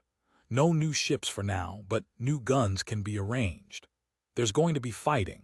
The Finance Ministry will likely arrange a supplementary budget. It's just that old Cheng's deficit reduction plan for this year is probably going to fall through again. He says every year that the deficit is too high, needs cutting, or there'll be a crisis. What crisis? The market's thriving. You can't put it that way. Wang Liuobin was well aware of the current fiscal situation. The market thriving was true, consumer spending figures looked as favorable as possible, but this came at the cost of loose fiscal policy. Massive fixed asset investment combined with enormous military and administrative expenses had caused deficits to mount daily over these past few years. Though the so-called silver standard, rigid convertibility still maintained societal confidence in the currency, the market couldn't be fooled. According to finance bureaus' confidential statistics, price indices were rising steadily. To maintain currency stability, the Planning Commission had already begun low-price releases of grain and cloth to suppress the CPI, preventing residents' living costs from climbing further. Though moderate inflation benefited the economy, exactly what constituted moderate was currently being hotly debated between industrial and financial circles. Cheng Dong had already stated multiple times in internal meetings, if the deficit couldn't be sharply reduced soon, the Senate should find someone else. He couldn't serve as finance minister any longer. Our finances are indeed unhealthy. His concern is warranted, Wang Liuobin said. But right now we have no choice. Whether to fight isn't something we can resolve by hoping for peace. Fight one battle, if we can trade it for 3 to 5 years of peace, that would be worthwhile, Lin Motion said. Optimistically, perhaps 10 years of peace, Wang Liuobin said. Of course, this question isn't ours to decide. It depends mainly on debates within Ming's court. Stop keeping us in suspense, leak some inside information. Good heavens, you people really don't read the papers, Wang Liuobin laughed. It's all in weekly news, too lazy to read that thing. Very well, synthesizing everything, the situation is this. Within Ming's court, there's gradually emerging the possibility of 2 factions forming, a Kun Affairs faction and an Expel the Kun faction. Though currently it remains just a possibility. Damn, isn't this replicating the Qing? I'd say it's a fairly normal reaction. After all, in recent years, quite a few people in the court and countryside have witnessed the power of our strange skills and excessive cleverness. And we're different from the Qing. 19th century Chinese had almost no opportunity to visit Europe, but Ming commoners and gentry can travel to and from Hainan and Guangdong with relative convenience. They can easily compare advantages and disadvantages. If perceptive individuals harbored no thoughts whatsoever, that would be an insult to their intelligence. Ming faces internal and external troubles. There's motivation for change. A current affairs movement may emerge soon. That would present a valuable opportunity for us to gradually transform society. Hard to say. Wang Liubin shook his head. Late Ming politics differ considerably from late Qing. They feel more complex even. Changzhen and the Empress Dowager are not the same type of ruler. The eight-banner nobility and Ming's imperial clan also differ fundamentally. Some things cannot be reasoned through common logic. The late Qing's self-strengthening movement can serve only as partial reference, not as a template. Besides, we've already departed from the original historical trajectory. Many things have become unpredictable. For example, the Manchu entry into China in Changzhen 17. The way events are evolving, they probably won't be able to enter. Sun Yuanhua's great victory in Korea. The Manchus inevitably have to watch both directions now. Yes, Dongjiang represents another variable. If they don't enter China, isn't that even better? Is the Senate so reluctant to see Ming fall by our hands? Our generation probably doesn't care. Wang Liubin shook his head somewhat heavily. Future generations, that's harder to say. Rather than burdening descendants with unnecessary controversy, better that we handle things more thoroughly now. The train sounded its whistle again. Their speed gradually slowed. We're nearly at Lingao. Wang Liubin lifted the curtain to glance outside, then turned back to face the group. This trip, including today's informal meeting, has proven very productive for me. Time waits for no one. I hope everyone will take stock of the work at hand. Comrades, war is imminent. We must not only win, but win beautifully and win quickly. End of chapter. Chapter 28, 36 Wei Aiwen and Wang Tao. By the time Wei Aiwen returned from He Ming's office, Wang Tao had already spent over an hour chatting animatedly with Wei Aiwen's female orderly in the lounge. Catching sight of Wei Aiwen's sour expression, the orderly immediately assumed the posture of someone diligently absorbed in paperwork. Enough, enough, stop pretending. Go fetch 2 bottles of kvass. Iced. None for me, thanks. I've already had several. Wei Aiwen ignored him. He dropped heavily into the large high-backed chair across from Wang Tao, pulled a cigar from the box on the desk, and lit it for himself. The orderly brought the chilled kvass. Wei Aiwen waved her away impatiently, then drained 2 bottles in quick succession, but still couldn't quench the fire burning in his chest. Bottom. What? Wang Tao didn't understand this new term. Nothing. In Wei Aiwen's view, He Ming was a capable commander. Whether in combat operations, military training, or staff work, there was little to criticize, at least by his estimation. But as Minister of Defense, or rather, that ridiculous new title, Armed Forces Minister, He Ming was utterly unqualified. Before the Senate and Council of State, he always wore that expression of guaranteed to complete the mission, even as he let himself be trampled underfoot. Ma Qianju's good boy. This nickname circulated among the soy sauce crowd, referring to the cadres Ma Qianju had promoted and entrusted with important responsibilities during his years at the Planning Commission, General Staff, and Council of State. Most of them were cadres with a strong sense of the big picture, the type who rarely clashed openly over departmental interests. In other words, as the soy sauce crowd saw it, these cadres simply followed Ma's lead. They were the Ma faction. Under normal circumstances, Wei Aiwen dismissed such gossip as idle talk, but this time he was growing restless. He'd learned at drinking parties that Dingding had been rampaging around lately, promoting his strategy everywhere. The livelihood, medical, education, and other sectors were all scrambling to curry favor. When Dingding's claws finally reached into the military, his mainland cultural infiltration strategy would encompass all departments' northern operations. What pained Wei Aiwen even more was Ming's attitude toward all this. Proceed from the big picture, give strong support. There was nothing technically wrong with saying that, but the work Ming had assigned to Wei Aiwen was precisely that, leaving him feeling like a eunuch more worried about the empire than the emperor himself. I'm caught between enemies on both sides now. Wei Aiwen rose, closed the door, and began pouring out his grievances to Wang Tao. We used to stay out of each other's way, even helped each other out plenty, but this time Dingding has truly overstepped. The two men had forged a deep bond during the earliest recall past bitterness propaganda campaigns. Their friendship transcended departmental interests. Oh, really? How come I haven't heard about this? Wang Tao asked in surprise. He was one of the backbone members of the arts propaganda sector. For Dingding's mainland cultural infiltration strategy, he served as both an important participant and formulator. To Wang Tao's knowledge, there was genuinely no plan to meddle in internal military propaganda, so he was truly puzzled by Wei Aiwen's complaint. Could Dingding have some secret agenda he was keeping under wraps? I really treat you like a true brother. You're not treating me like some distant cousin, are you? Wei Aiwen sat down beside Wang Tao, affectionately draping an arm around his neck, cigar nearly poking his face. Your director Ding hasn't directly conducted propaganda within the military, I'll grant you that. But his quarantine camp outreach points, plus that barefoot doctor training, how is that not poaching in military camps?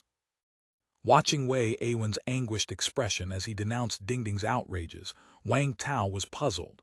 How had this touched such a nerve? South Sea Thunder and the ordeal had been performed for the troops for years without Wei Aiwen objecting. What are you going on about? Since when did quarantine camps fall under military jurisdiction? Besides refugees, which group is most numerous in quarantine camps? Wang Tao paused. Troops. The realization struck him. Apart from Hainan itself, in terms of overseas deployment, quarantine camps were mostly managed by the military. Naturally, the majority of workers there were soldiers. So what? Wei Aiwen apparently saw Wang Tao's confusion and pressed on, waving his cigar for emphasis. The key isn't the form, it's the content. Your next new play is the story of Pine Fort. See, isn't this deliberately causing me trouble? The moment the Northern War eased up, ideological work among the troops immediately showed signs of slackening. Do you have any idea how many discharge applications I've approved this month? Wei Aiwen rattled off his complaints like a machine gun, but Wang Tao's expression grew increasingly awkward.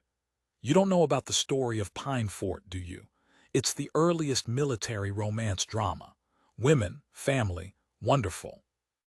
Once that's performed, another pile of discharge applications will land on my desk. Tell me that isn't picking a fight. Wang Tao understood now. Thinking it over, this really wasn't such a significant matter. Dingding had absolutely no intention of interfering with military political propaganda. The content choices might be somewhat troublesome, but that trouble couldn't be solved simply by changing the subject matter.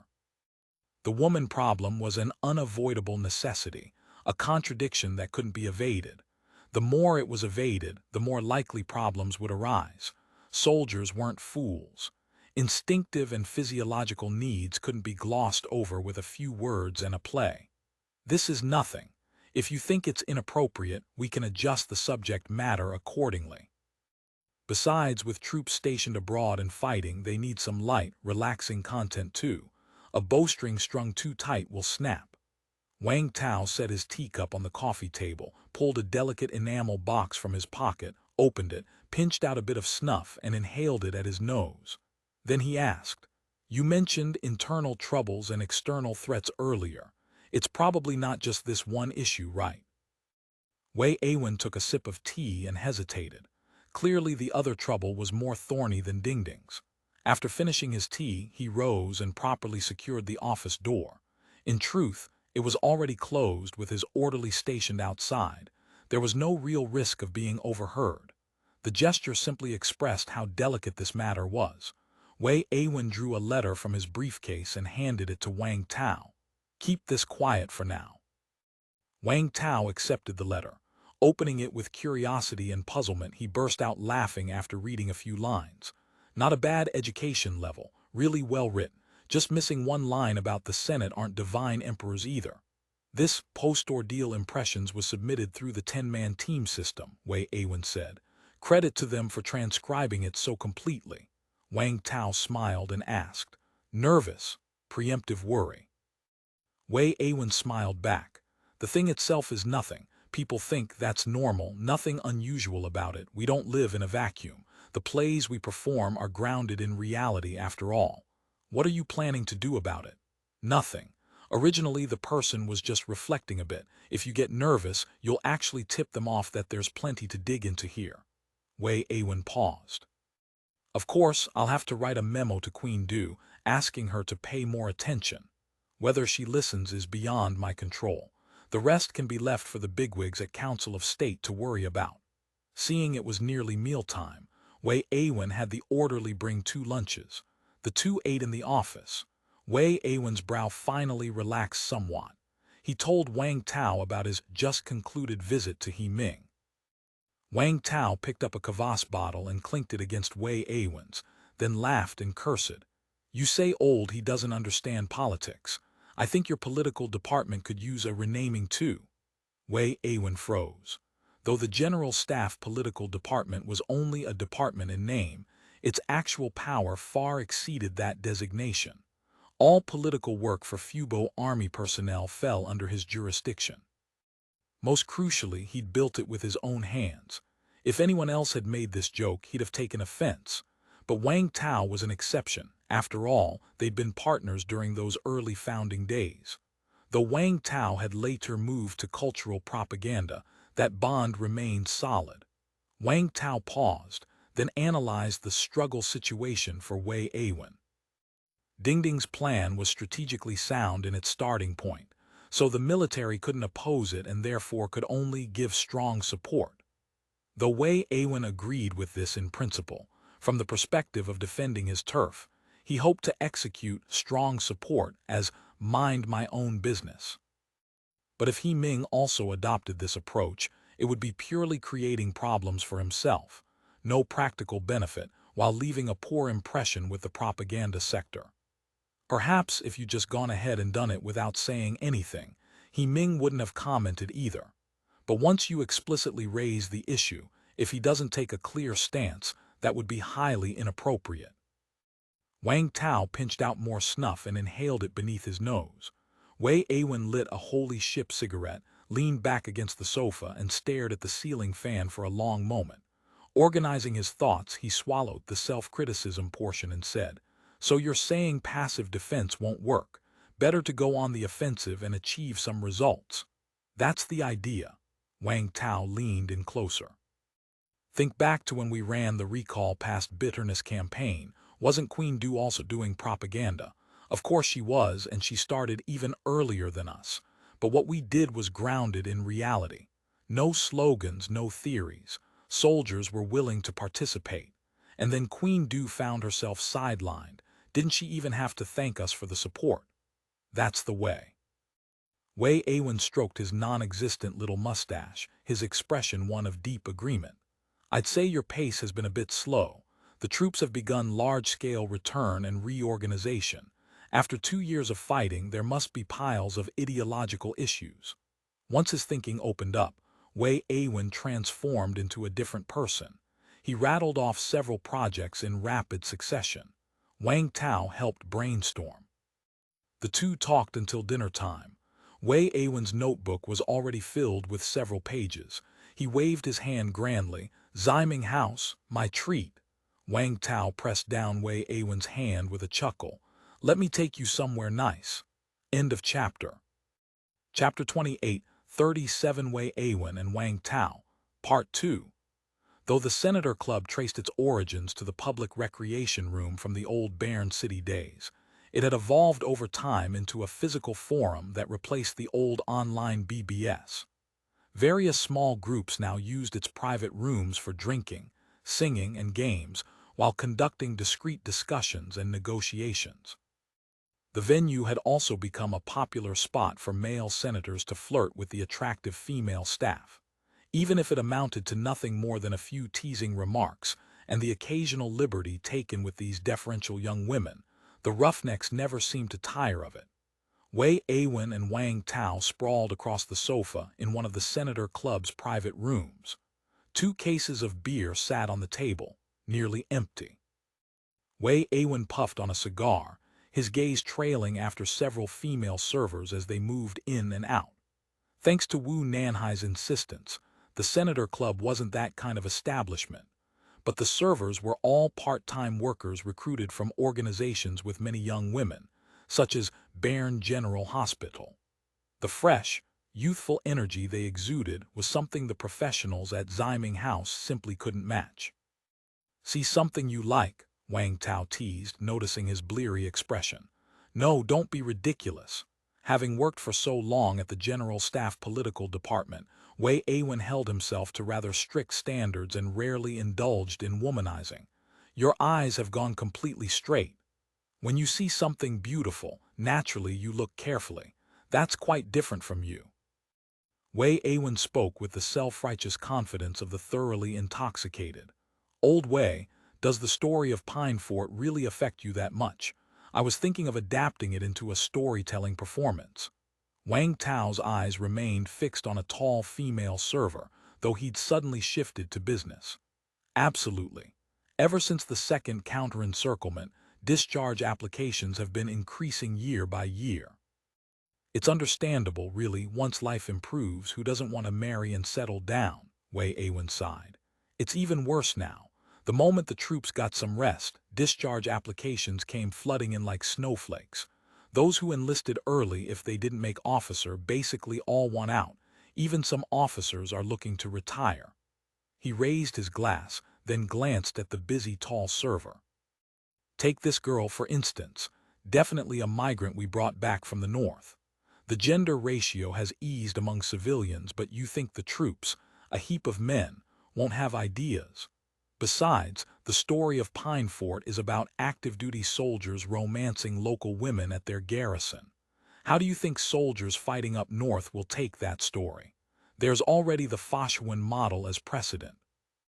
"I see."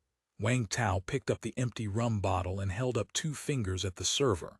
The tall server nodded and walked away. "Let me give you an idea. Have your people set the performance at some colony. Do a trial run first, see how it goes. Meanwhile, I'll go back and talk to people about revising the script. Change the setting to some colonial outpost. A soldier responsible for protecting colony security falls in love with a migrant girl or a local indigenous girl, then decides to stay and put down roots on the frontier. How's that for a model?" Aiwen's eyes lit up.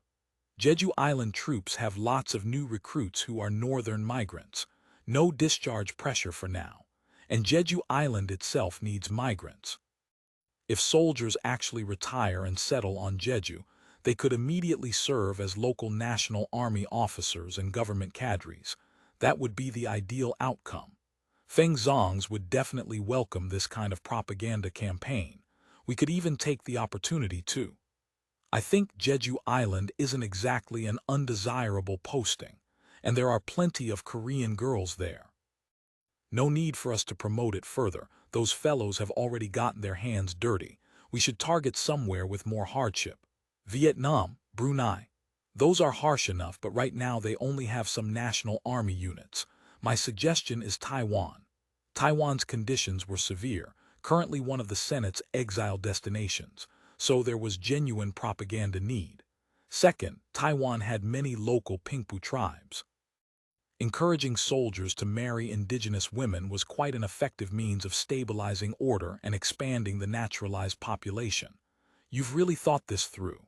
Of course. And a storyline set in Taiwan would have an exotic flavor or frontier romance, much easier to develop the plot. Isn't that better than using the Central Plains as a backdrop? Let's go with your idea. Aiwen nodded repeatedly. When it comes to crafting stories, you professionals know best. Director, your rum. The tall server brought the drinks. As she bent forward, both men paused their conversation and straightened slightly. Their gazes slid from the bottle along the server's arm toward her collar opening. The tall server's face flushed. She quickly collected the empty bottles and withdrew. Hey, hey, hey, watch your image. Wang Tao tapped the bottle on the table. Colonel, stop staring at her chest. Only then did Wei Aiwen reluctantly turn back to explain.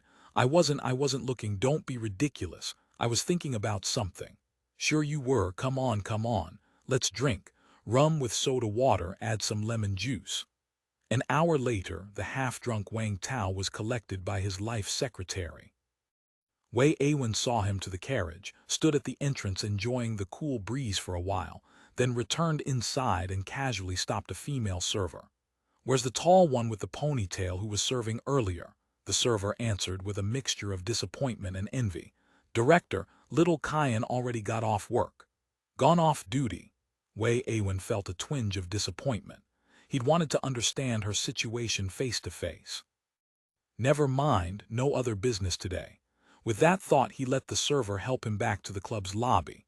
Director, will you be sleeping in the Baron Barracks dormitory tonight? Or?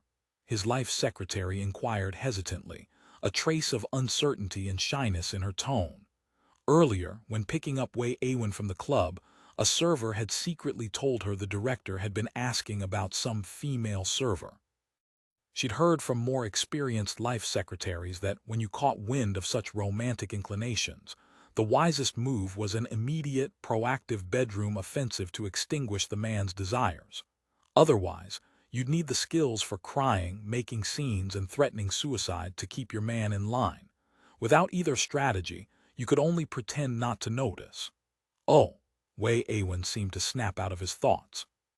He glanced at the barren dormitory area visible through the carriage window, was silent for a moment, then said, Go home and sleep first. Don't wait up for me. I'm heading back to the office to work overtime.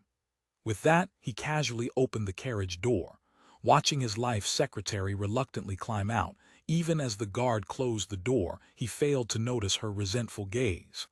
That vixen surnamed Kyan, just let me catch you again. The life secretary watched the departing carriage, spat hard on the ground, her eyes reddening.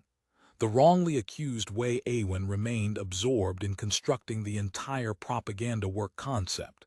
He'd completely forgotten about the female server. Women couldn't compare to the satisfaction of professional achievement. The troubles that had plagued him recently, now he had a fairly complete countermeasure. Transforming these ideas into concrete results was what mattered most now. The next morning, the General Staff Political Department officers found Director Wei in the conference room. He'd pulled an all-nighter, along with 4 orders, further refined, for naturalized citizen officers to complete. First was investigating post-battle fear and other psychological phenomena among combat units, with particular focus on PTSD symptoms. They were to summarize the main manifestations, how grassroots officers had handled them, and the results, all to provide material and direction for post-war psychological construction propaganda. Second was collecting cases where troops had experienced significant ideological fluctuations. This mainly concerned the troops' views on casualties, MIAs, and POWs during combat, their opinions on how the military and civil affairs departments handled related personnel, and their views and attitudes toward the rear. This was actually a long-standing problem. As early as when the first batch of wounded and discharged personnel returned to Guangzhou and Lingao, conflicts had arisen due to the vast differences between the front and rear. Then there was propaganda work. First, to promote the Fubo Army's heroic performance in the Two Guangs campaign, establishing a spirit of not afraid to bleed and sacrifice for the Senate and the people throughout the military. Second, vigorously publicizing local veteran support work and highlighting local support model stories. Finally, implementing various specific projects. Veteran support work involves significant expenditure. Though money isn't our department's responsibility, we do have input on specific projects. Everyone should brainstorm on this. Don't get carried away launching projects everywhere, then run out of money and find yourselves embarrassed. Even worse is making promises everywhere, failing to deliver causes even greater trouble. Subordinates began reporting on the implementation of various veteran support projects. Monetary distributions went without saying. Money could get things done. The key was ensuring it reached the recipient's hands. This was something Aiwen repeatedly emphasized. Especially death benefit payments for soldiers killed in action. These had to be delivered point to point to immediate family by personnel from the deceased's own unit. No transfers through intermediaries. The widespread feedback is that village-level veteran support often fails to be properly implemented, the subordinate reported. Especially proxy farming for military families has major problems, either half-hearted and perfunctory or outright embezzlement. I'll communicate with Liu Muzhu on this and see what improvements can be made. Reporting, Director. One of his naturalized citizen officers stood to deliver a report. What is it? Regarding the loyalist school proposal, the officer spoke carefully. It's been raised for almost 2 years and the Education Ministry still hasn't given a clear response. I know. Aiwen's reply was somewhat deflated. He'd actually proposed this for years, but education kept saying they were studying it. According to Hu Qingbai's view, children of Fubo Army and National Army martyrs already had explicit regulations for enrollment and tuition waivers, with practical guarantees. There was no need to specifically establish a separate school.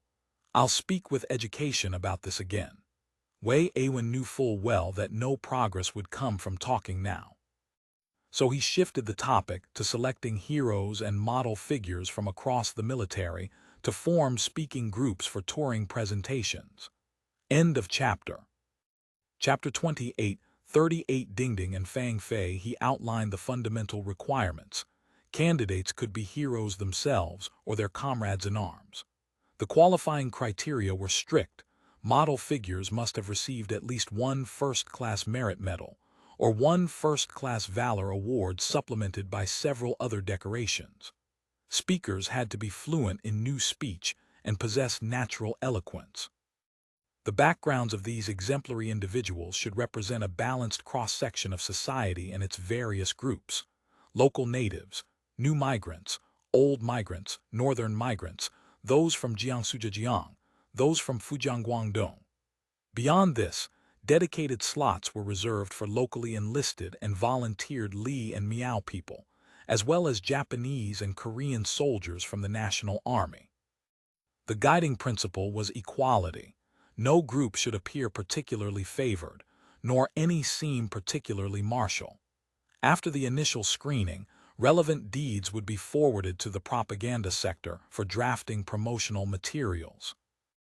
Aiwen had originally intended to add dedicated writers to the political department staff, but the Senate-controlled military headquarters staffing with an iron grip, particularly for non-military positions. The standard solution was outsourcing. Fortunately, the collaboration with cultural propaganda was well established. They understood this particular client's needs, if not intimately, then at least thoroughly. Naturally, for each piece he would either personally compose or review the relevant writing guidelines to ensure the contractor remained on track. Aiwen rattled off his assignments in a single breath, then inquired about the review status of the storytelling adaptation of Rising Wind in Lianyang. The novel was set against the backdrop of bandit suppression and pacification in the Lianzhou-Lianshan region, penned by the area's director, Huang Kao. Though fictional in form, 80% of the content drew from real people and actual events. Combined with director Huang's masterful prose, the narrative pulsed with life and vitality, earning widespread acclaim upon publication.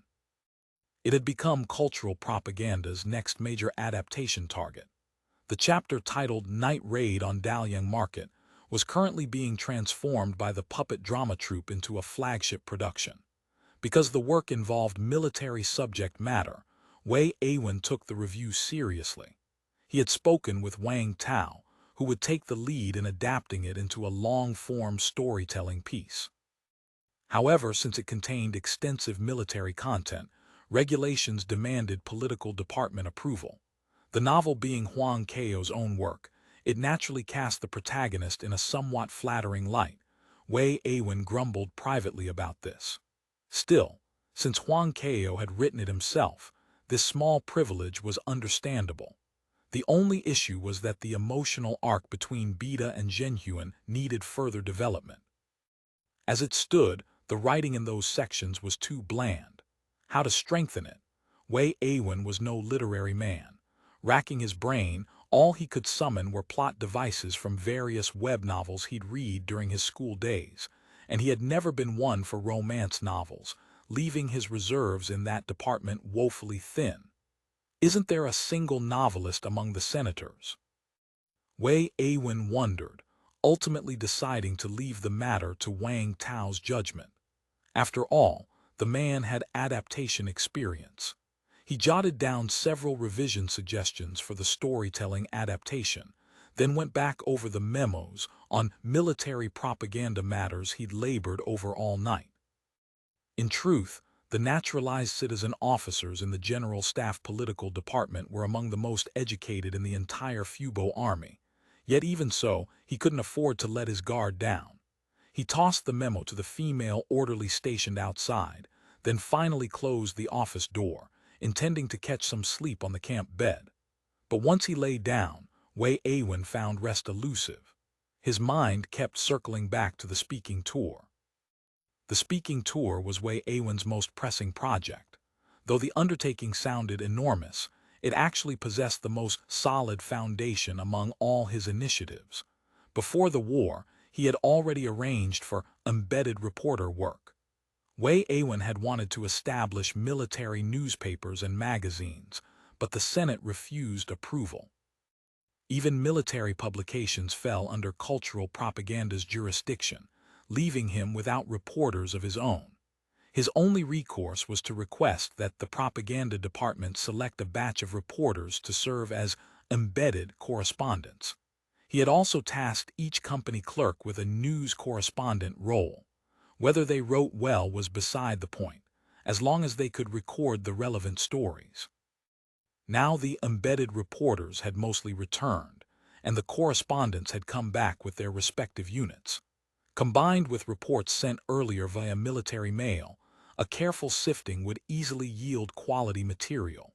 From there, supplementary interviews would help identify the first batch of representative figures. He remembered being organized by his school as a child to attend old mountain combat heroes speaking sessions. What he'd enjoyed most wasn't actually the accounts of combat, but the stories of daily life in the cat-ear bunkers. The memory struck him suddenly, and he sat bolt upright. He scrawled in his notebook, "Every propaganda draft must go through my review," a reminder to himself that when subordinates submitted their plans, he must pass on this latest instruction. Dingding stared at the tortuous Gantt chart sprawling across his notebook. The thrill of power had long since drowned beneath the tidal wave of work.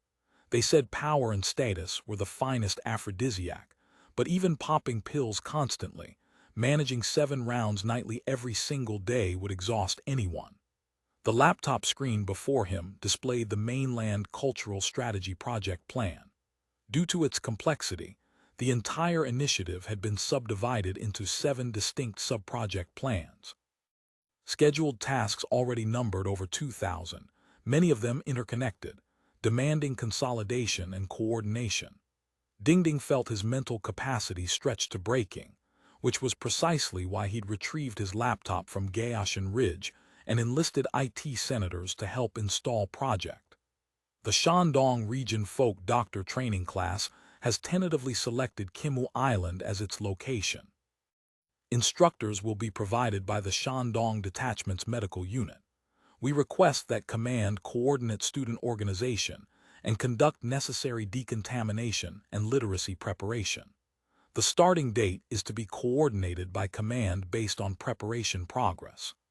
Machinery General Factory plans to dispatch a flower equipment exhibition team to Hangzhou for on-site demonstration. We request that command coordinate with local merchants, transport ships, and Hangzhou Station to provide security.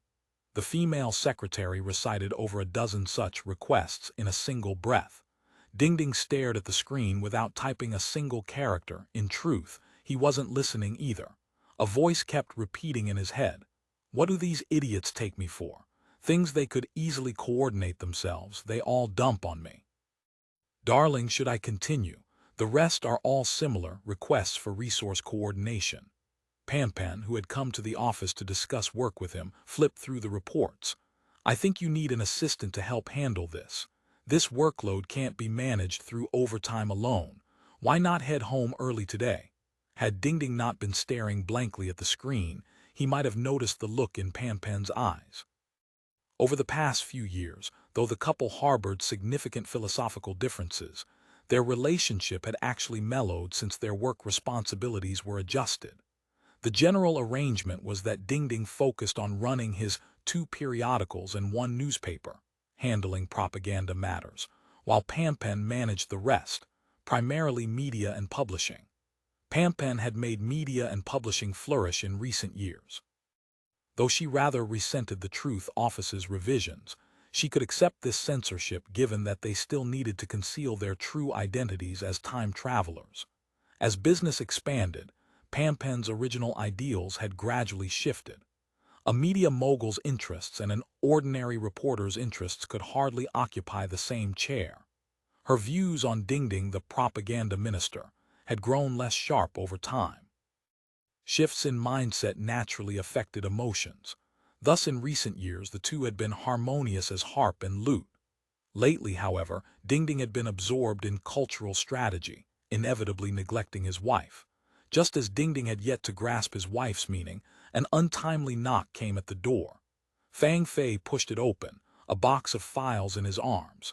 Seeing Pan, he froze momentarily, keenly aware that his timing was inappropriate. He could only muster a strained smile in greeting. Pan found an excuse and withdrew first, leaving the two men alone. Fang watched her depart, thinking Dingding would probably be spending another night on the balcony. "Old Fang, if you're here to ask me to coordinate with other departments, hold off. My head's about to explode." Dingding collapsed against the back of his chair, looking more exhausted than ever. He turned the screen toward Fang, pointing at the forest of bars in the Gantt chart. Fang understood that when Dingding called him Old Fang, it meant his mood had truly soured, and he needed an old friend to share the burden. Otherwise, Dingding would have addressed him as Department Head Fang or Director Fang.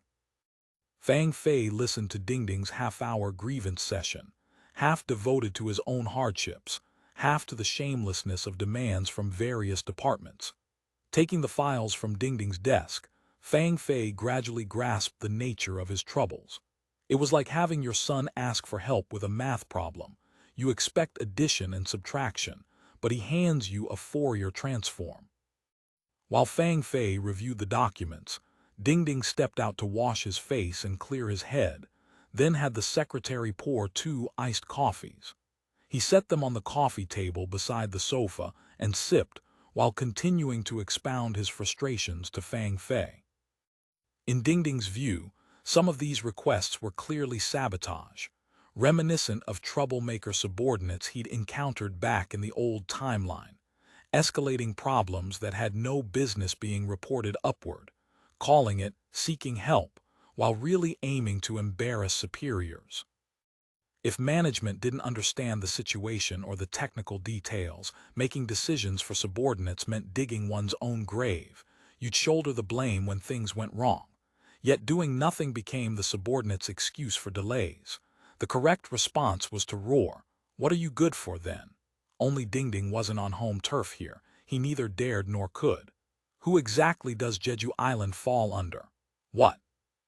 Just as Dingding was spraying spittle in his tirade, Fang posed this seemingly unrelated question. For a moment, Dingding couldn't fathom what Fang was driving at. "I mean Jeju Island and Kaohsiung, these 3 places, excluding the garrisons, who does the local administration report to?" Fang pushed aside the files and laptop and moved to the sofa as well. He picked up his coffee, took a sip, and continued. "Feng Zong's and Wei Bakai, these 2 overseas officials, Who should they be reporting to? End of chapter. Chapter 28, 39 Dingding and Fang Fei, Part 2. The question left Dingding stumped. The 1634 organizational restructuring had abolished the overseas station system entirely. Hangzhou Station and similar behind enemy lines units now fell under the External Intelligence Bureau's jurisdiction. But Jeju Island, Kaohsiung, and Kimu Island, all having received the Senate's blessing, were administratively assigned to Hainan Greater Region. In practice, however, being so far from imperial oversight, these outposts maintained closer ties with Hangzhou Station, Kimu Island, and Shengjing Station, while Hainan Greater Region's official documents never proactively mentioned them. A subtle trend was emerging, something akin to French overseas departments. What do you mean? Dingding still couldn't grasp Fang Fei's point.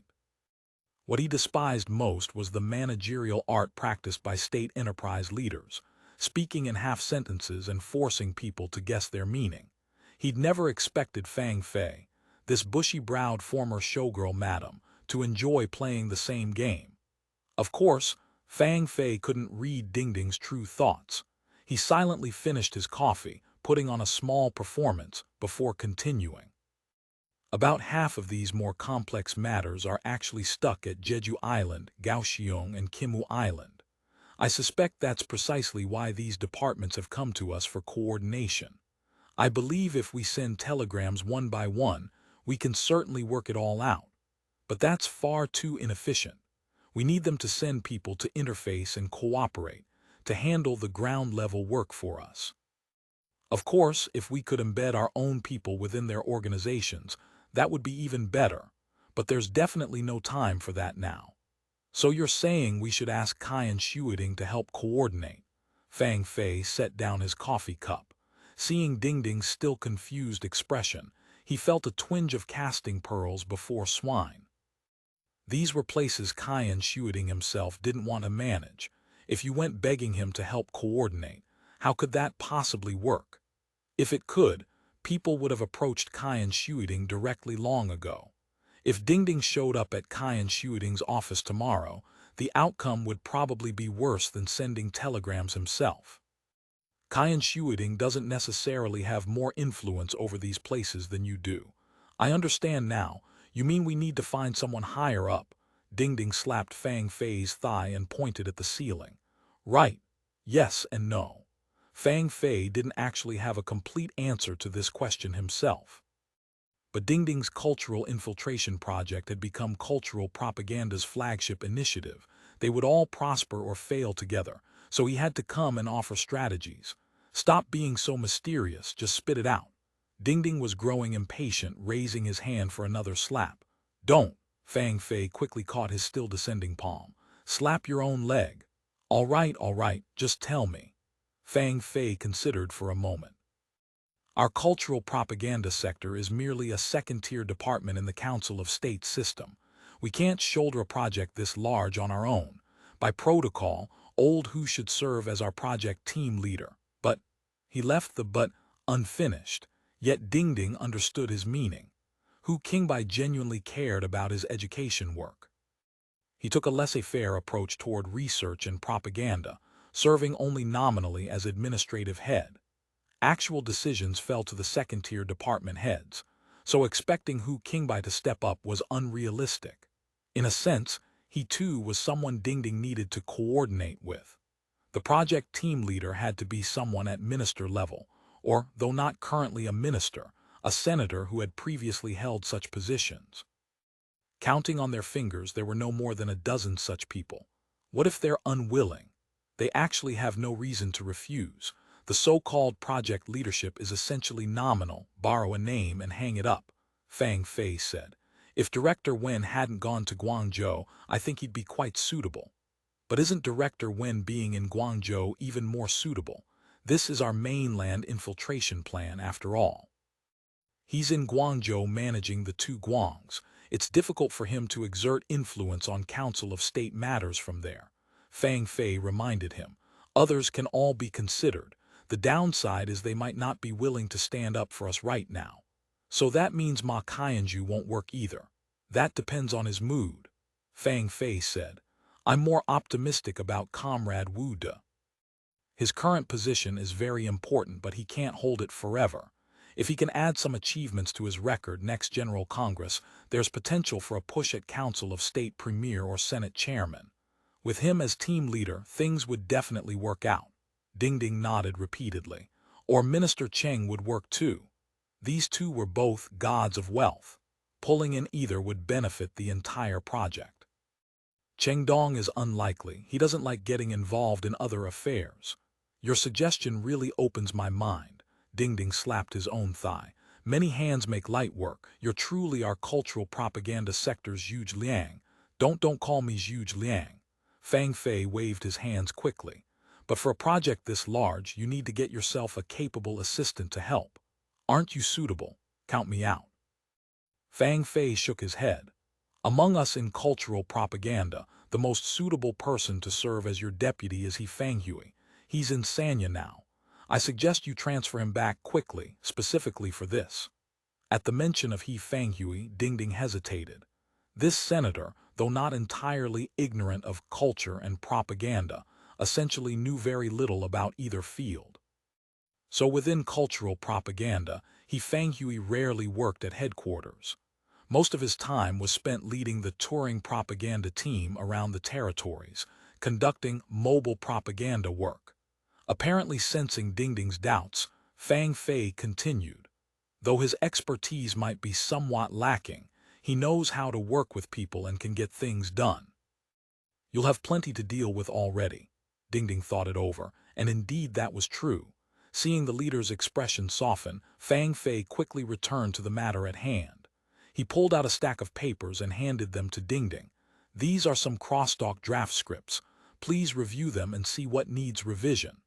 This was a project Fang Fei and Wang Tao had collaborated on, prematurely birthing the art of crosstalk. This performance form had minimal requirements for venue and costumes, making it particularly suitable for cultural promotion. So it had recently been added to the Drama Society's innovation list by Wang Tao. The stack Fang Fei brought consisted entirely of crosstalk routines. This project had been discussed before. Initially, they had looked to traditional crosstalk pieces like hawking cloth and snatching the ma gua for reference.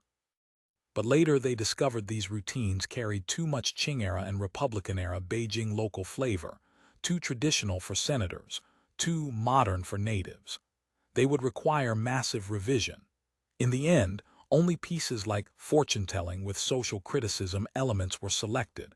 Other routines would be rewritten by people under Fang Fei's direction. Some modern crosstalk was selectively referenced as well. Dingding picked up one page. The title read Western Expedition Dream. Below the title, instead of the crosstalk script itself, was a text explanation. This work is primarily performed in Mandarin, suitable for Sinitrul territories, not suitable for Ming-occupied areas.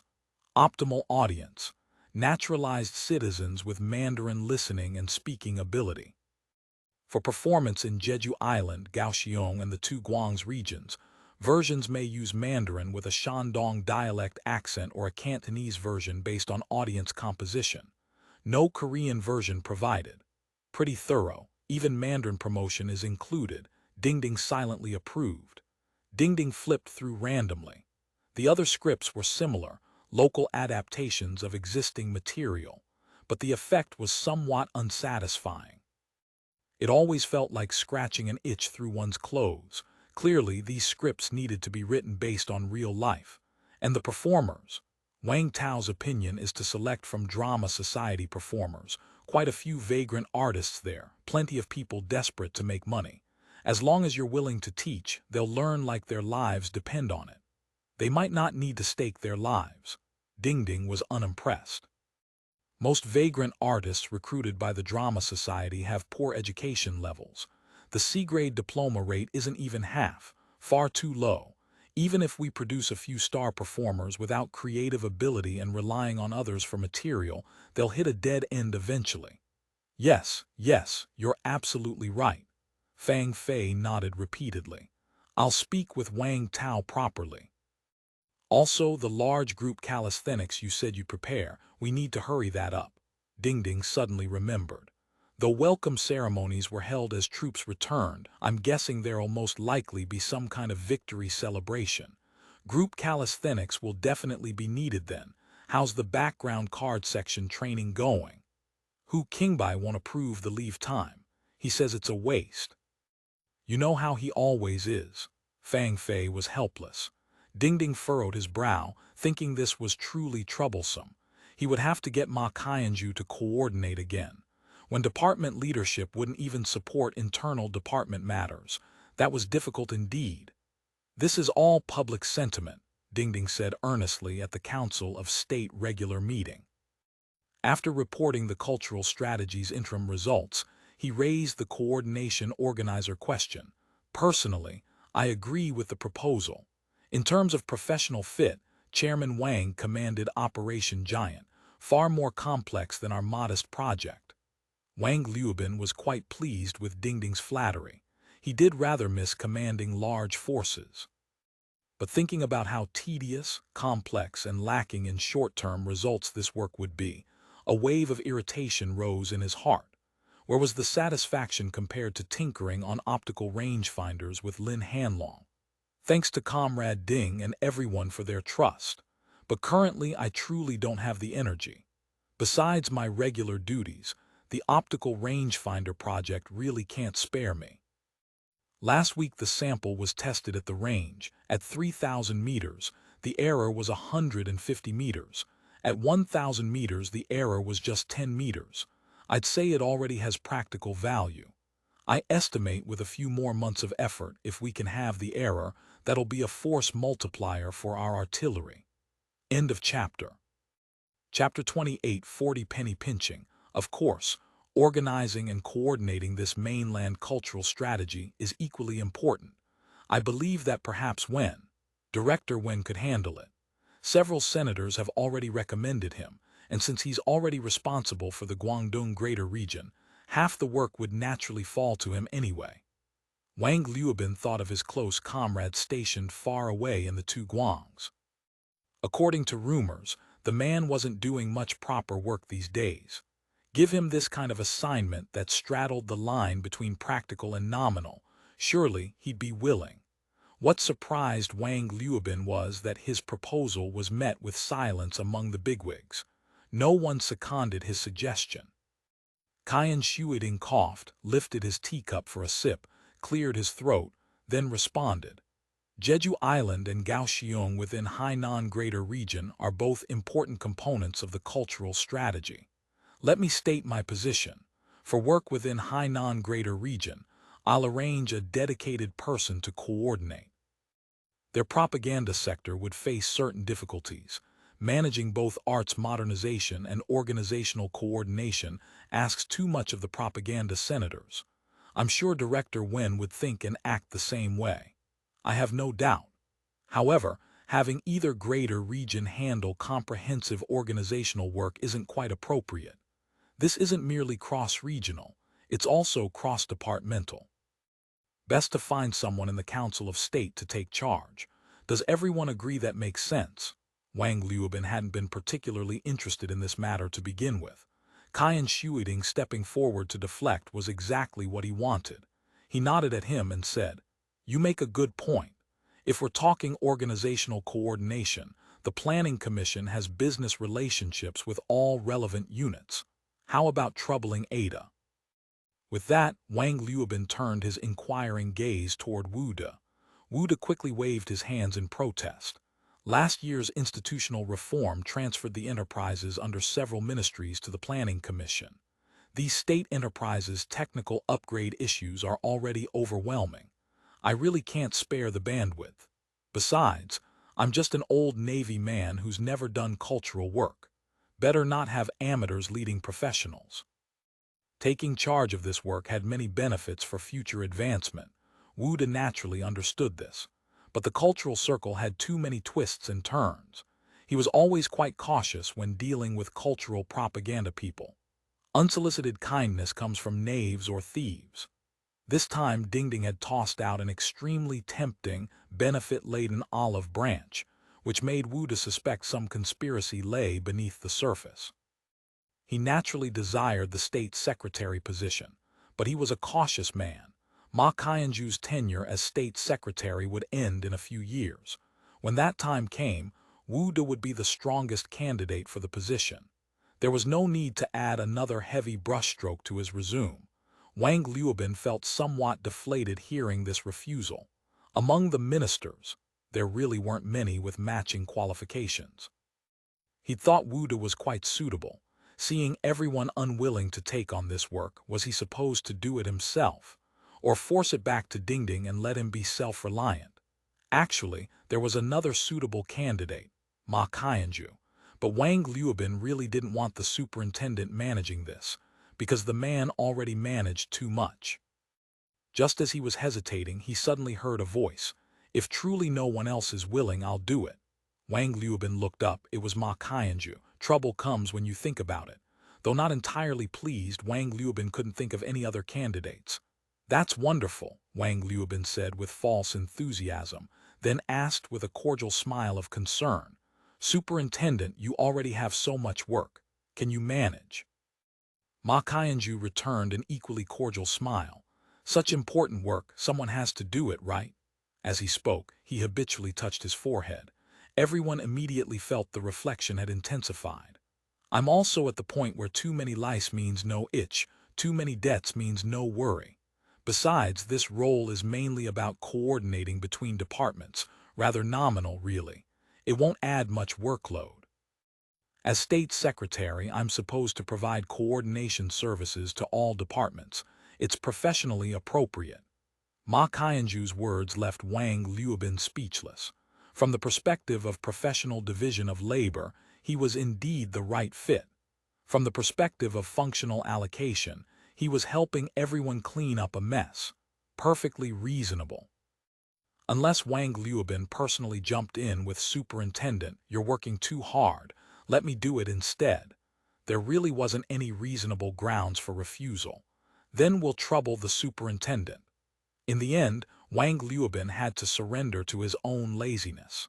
For he Fanghui, the Senator Club was a new entertainment venue.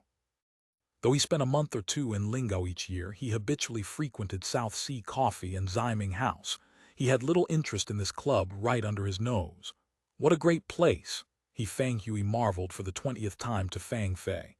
"Lingao is still the best. Sanya's so rundown there's nothing but ocean and sharks at that, damn it." He viciously stubbed out his cigar in the ashtray.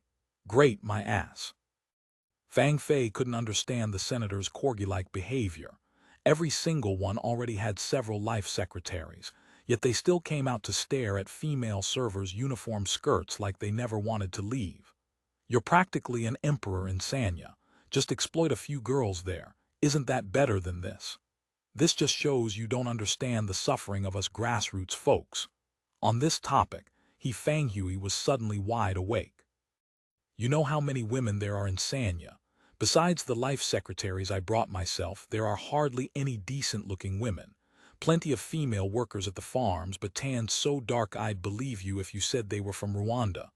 Only a pirate like Hu Wume could go for that. Ambience. Refinement. Bro, you've lost touch with the masses. Then go to Ziming House when you come back. Why come here to harass servers? Ziming House is too commercialized. Boring." He Fanghui rubbed his gleaming bald head. "No fun." He pulled the service bell cord. "Another pitcher," he said to the entering server, pointing at the punch bowl. "Drink less." Fang Fei tried advising him, but his stomach churned and he hurried off to the restroom. The club's restroom was top tier among Senate facilities, luxurious, with 24-hour continuous cleaning.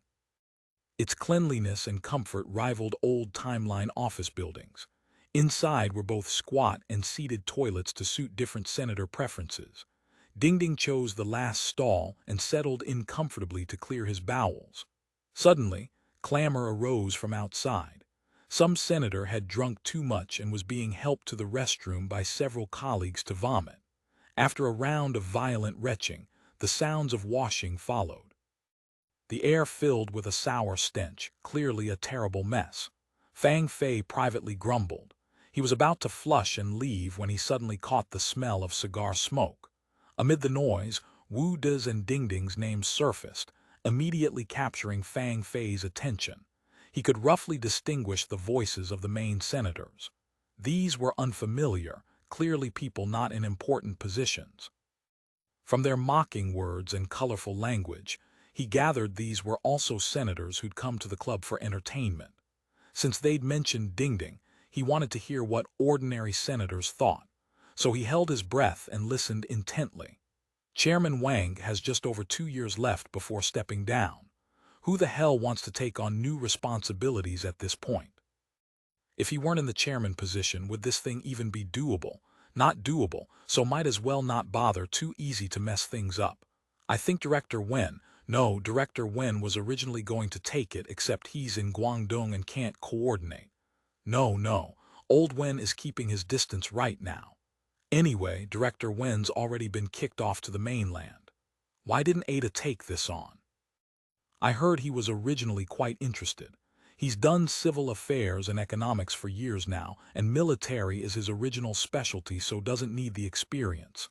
Add some credentials and next term he's state secretary, the term after that Senate president or whatever, quite possible. Why? You just said it yourself. His credentials are complete across the board. He's got everything. The state secretary position will be his sooner or later. Why bother mixing with Dingding now?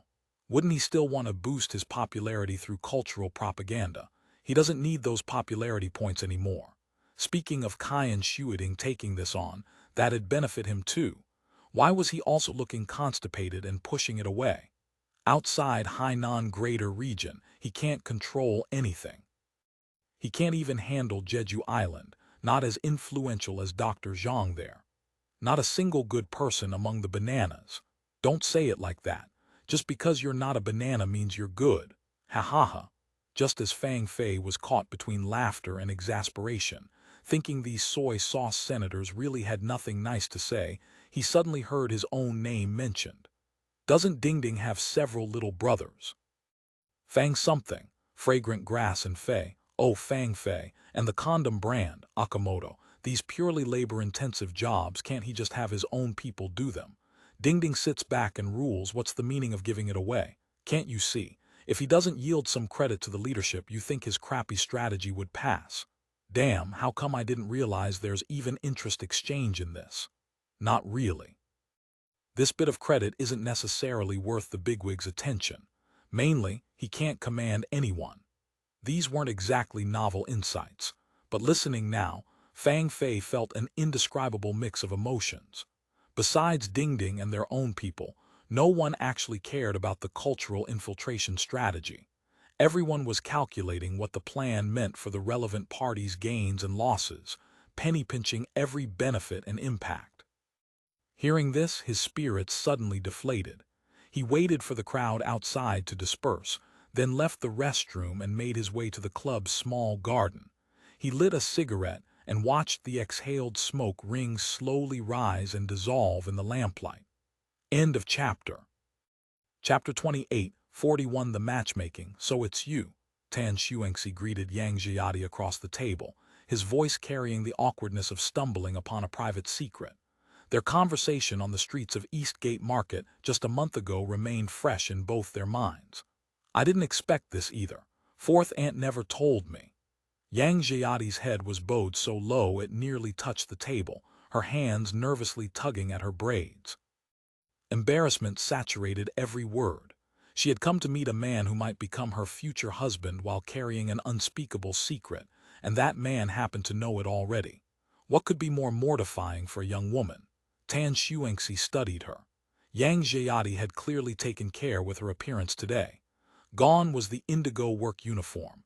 In its place, a blue dress with white floral patterns. This song-style women's fashion had already become popular in Lingao. But Yang Jiadi's tall figure was uncommon among local women, lending her a distinctive grace. The deep blue fabric, a shade he had never seen before, set off her complexion, fairer than most local girls. Her thick black hair was combed into a single plait, a red ribbon tied at its end swaying with her movements, drawing his gaze to follow of its own accord. The matchmaker, fourth aunt, smiled and said, "Since you two already know each other, I don't need to make introductions. Chat for a while first." She made some excuse and slipped away from the table. Noon was still some time off. The modest tea-house sat nearly empty. To break the awkward silence, Tan Xuanxi picked up the teapot and poured Yang Jiadi a cup of tea, explaining, "My leave just started today. I was originally heading home, but the battalion headquarters was kind enough to arrange this matchmaking. When I said I wasn't local, I truly had no idea it would be you." Without outsiders present, Yang Jiadi's expression softened somewhat. She picked up the teacup and took a sip, still not daring to meet his gaze. Head bowed, eyes fixed on the cup cradled in her hands, she said, "The steel mill is transferring some workers to Fashion, my mother among them. She wants me to find a match before she leaves, preferably married. That way she can rest easy. Your mother does mean well, but didn't you tell her about Brother Li?" Tan Xuanxi figured that with no outsiders around, it was better to clear things up directly rather than waste time dancing around the issue. "I told her. She refused." Yang Jiadi's eyes gradually reddened as she spoke. "She said after Brother Li was wounded, who knows if he can still do heavy work, and he's alone here, no family. Marrying him would mean immediately taking care of a cripple." Her voice tightened. "When I refused the matchmaking, she hit me, said I was being disobedient." A teardrop escaped her eyes and fell, darkening the fabric at her chest. Something stirred in Tan Xuanxi's heart, like raindrops striking still water, sending unfamiliar ripples spreading outward. "The Senate advocates freedom in love and marriage. No one, not even parents, may interfere." Tan Xuanxi spoke with conviction, then realized his voice had grown too loud and quickly lowered it. "Don't worry about this. The Senate can advocate for you." Hearing this, Yang Jiadi felt even more aggrieved. Tears fell like beads from a broken string. "The Senate," she choked out. "The Senate can't manage such small matters. When my mother hits me, the pagia just comes to offer a few words, tells me to be obedient, says she means well for me." This is, Tan Xuanxi floundered. The senators were each consumed by affairs of state. How could they possibly attend to such trivial domestic matters? Seeing Yang Jiadi's tear-streaked face, lovely as a pear blossom in spring rain, with restaurant staff casting curious glances their way, Tan Xuanxi grew restless. His right hand reached instinctively for the towel usually hooked to his satchel strap, but grasped only air. He was in civilian clothes today, without any of his usual belongings. Just as he floundered, a bamboo clip holding a steaming white towel appeared before him. He looked up to see the restaurant worker watching with knowing eyes. Sharp fellow, Tan Xuanxi thought. He thanked him quickly and passed the towel over. Yang Jiadi accepted it and wiped her eyes, pressing the cloth to her face to compose herself. At last she raised her head and managed a smile through her tears. Tan Xuanxi felt as though a minié ball had struck his chest. For a moment, he could not breathe. "How about I help speak with your mother? Or if you and Brother Li are truly together, you could write to the General Staff Political Department to appeal. The military will definitely handle it. Senate policy is freedom in love and marriage. No one can violate that. Whoever you choose to love is up to you. Your mother has no right to interfere." He offered his suggestions carefully. Yang Jiadi gave a bitter smile. Grief and bitterness lingered at the corners of her eyes. "It's not about my mother anymore. A few days ago, one of Brother Li's comrades wrote me a letter. He's gotten together with a nurse at the hospital." Her voice caught. "I was beaten for nothing." This unexpected turn surprised Tan Xuanxi as well. Sympathy welled up within him, along with a trace of secret joy he could not quite suppress. His gaze followed her tears as they slipped from her cheeks onto her chest, dampening a patch of fabric. The sight stirred something restless in him. "You're watching me make a fool of myself." Yang Jiadi wiped her tears with a bitter smile. "Mother says if she doesn't see me with a man, she won't let me come home. So I've been staying in the farm dormitory instead. Then she came to the farm to lecture me and even won over fourth aunt." Every day, another matchmaking introduction. Her voice grew flat, weary. I have no interest at all. I really don't want to marry so early. Defeat hung about her like a shroud. Tan Xuanxi had been rather eager to express that he was available too, but that enthusiasm deflated at once. She had just been crying so bitterly over Brother Li, and now she had shifted to not wanting to marry at all. Women's hearts truly were like needles at the bottom of the sea. I'm currently studying for my Class B diploma and also taking evening accounting classes. Yang Jiadi hesitated, then raised her head to look directly at Tan Xuanxi, her first time meeting his eyes all day. I think I can pass. Really. Ever since I started working at the farm and attending night school, I've realized there are so many things in the world more interesting than getting married. Like when the farm plants new crops, they take soil to the laboratory for testing, and then the lab tells us what fertilizer to add. Sometimes you need lime too, but everything grows well. Isn't that strange? Her voice quickened with enthusiasm. And soil is divided into acidic and alkaline. I secretly tasted some, but I couldn't taste any sourness. Director Wu found out and laughed so hard. As she spoke, a light flickered to life in her eyes. With a Class B diploma plus an accounting certificate, finding work is easy. I heard from the farm clerk that with both qualifications, it's not hard to find bookkeeping work at any factory or large shop. The income would be much better than now, and far less exhausting. I've seen the accounting books my mother keeps. They're simpler than what we learn in class. She grew more animated as she continued. If I stay at the farm, management says that with this certificate, I could transfer to the finance office or administration. No more field work every day. I'd be a cadre. And if I'm willing to transfer to farms in other counties, I could even get promoted quickly. Her eyes shone as she spoke, full of longing. Once away from the topic of romance, Yang Jiadi became talkative, chattering about interesting stories from the farm and night school like a child on their first journey far from home. Tan Xuanxi watched her excited expression and felt genuinely happy for her. Life was not only about Brother Li, there was a broader world waiting. Xuanxi-ji, what diploma did you get? It must be Class A, right? Me, I haven't even passed Class B yet. Tan Xuanxi shook his head ruefully. This leave I'm planning to study hard and finally get the diploma. Then I can become a candidate officer. What's a candidate officer? Yang Jiadi asked, curiosity brightening her face. It means once there's an officer vacancy, you can fill it and become an officer. Oh my, then you'd be a proper official. Yang Jiadi beamed. Let's work hard together, Tan Xuanxi chuckled. He found himself genuinely charmed by her unaffected manner. He took a sip of tea and noticed his stomach was empty. Only then did he realize it was nearly lunchtime. It's almost noon. Let's order something here to fill our stomachs. Tan Xuanxi ordered 2 bowls of wontons. Only then did Yang Jiadi realize she had been doing all the talking. A bit embarrassed, she tossed the conversation back to him. Xuanxi-ji, was your matchmaking arranged by your family too? Mine was arranged by the political department. Tan Xuanxi shrugged. The battalion clerk delivered the letter, that's how I found out. The military is quite caring. Yes. Tan Xuanxi hesitated. Actually, I don't want to marry so quickly either. Oh, why not? Yang Jiadi leaned in, immediately interested. Sigh. Tan Xuanxi exhaled heavily, then told her everything about delivering death notifications since his return, first about the wives of Hu Wide and Tan Haiyanen, and finally about Li An's sister. As they talked, the worker brought their 2 bowls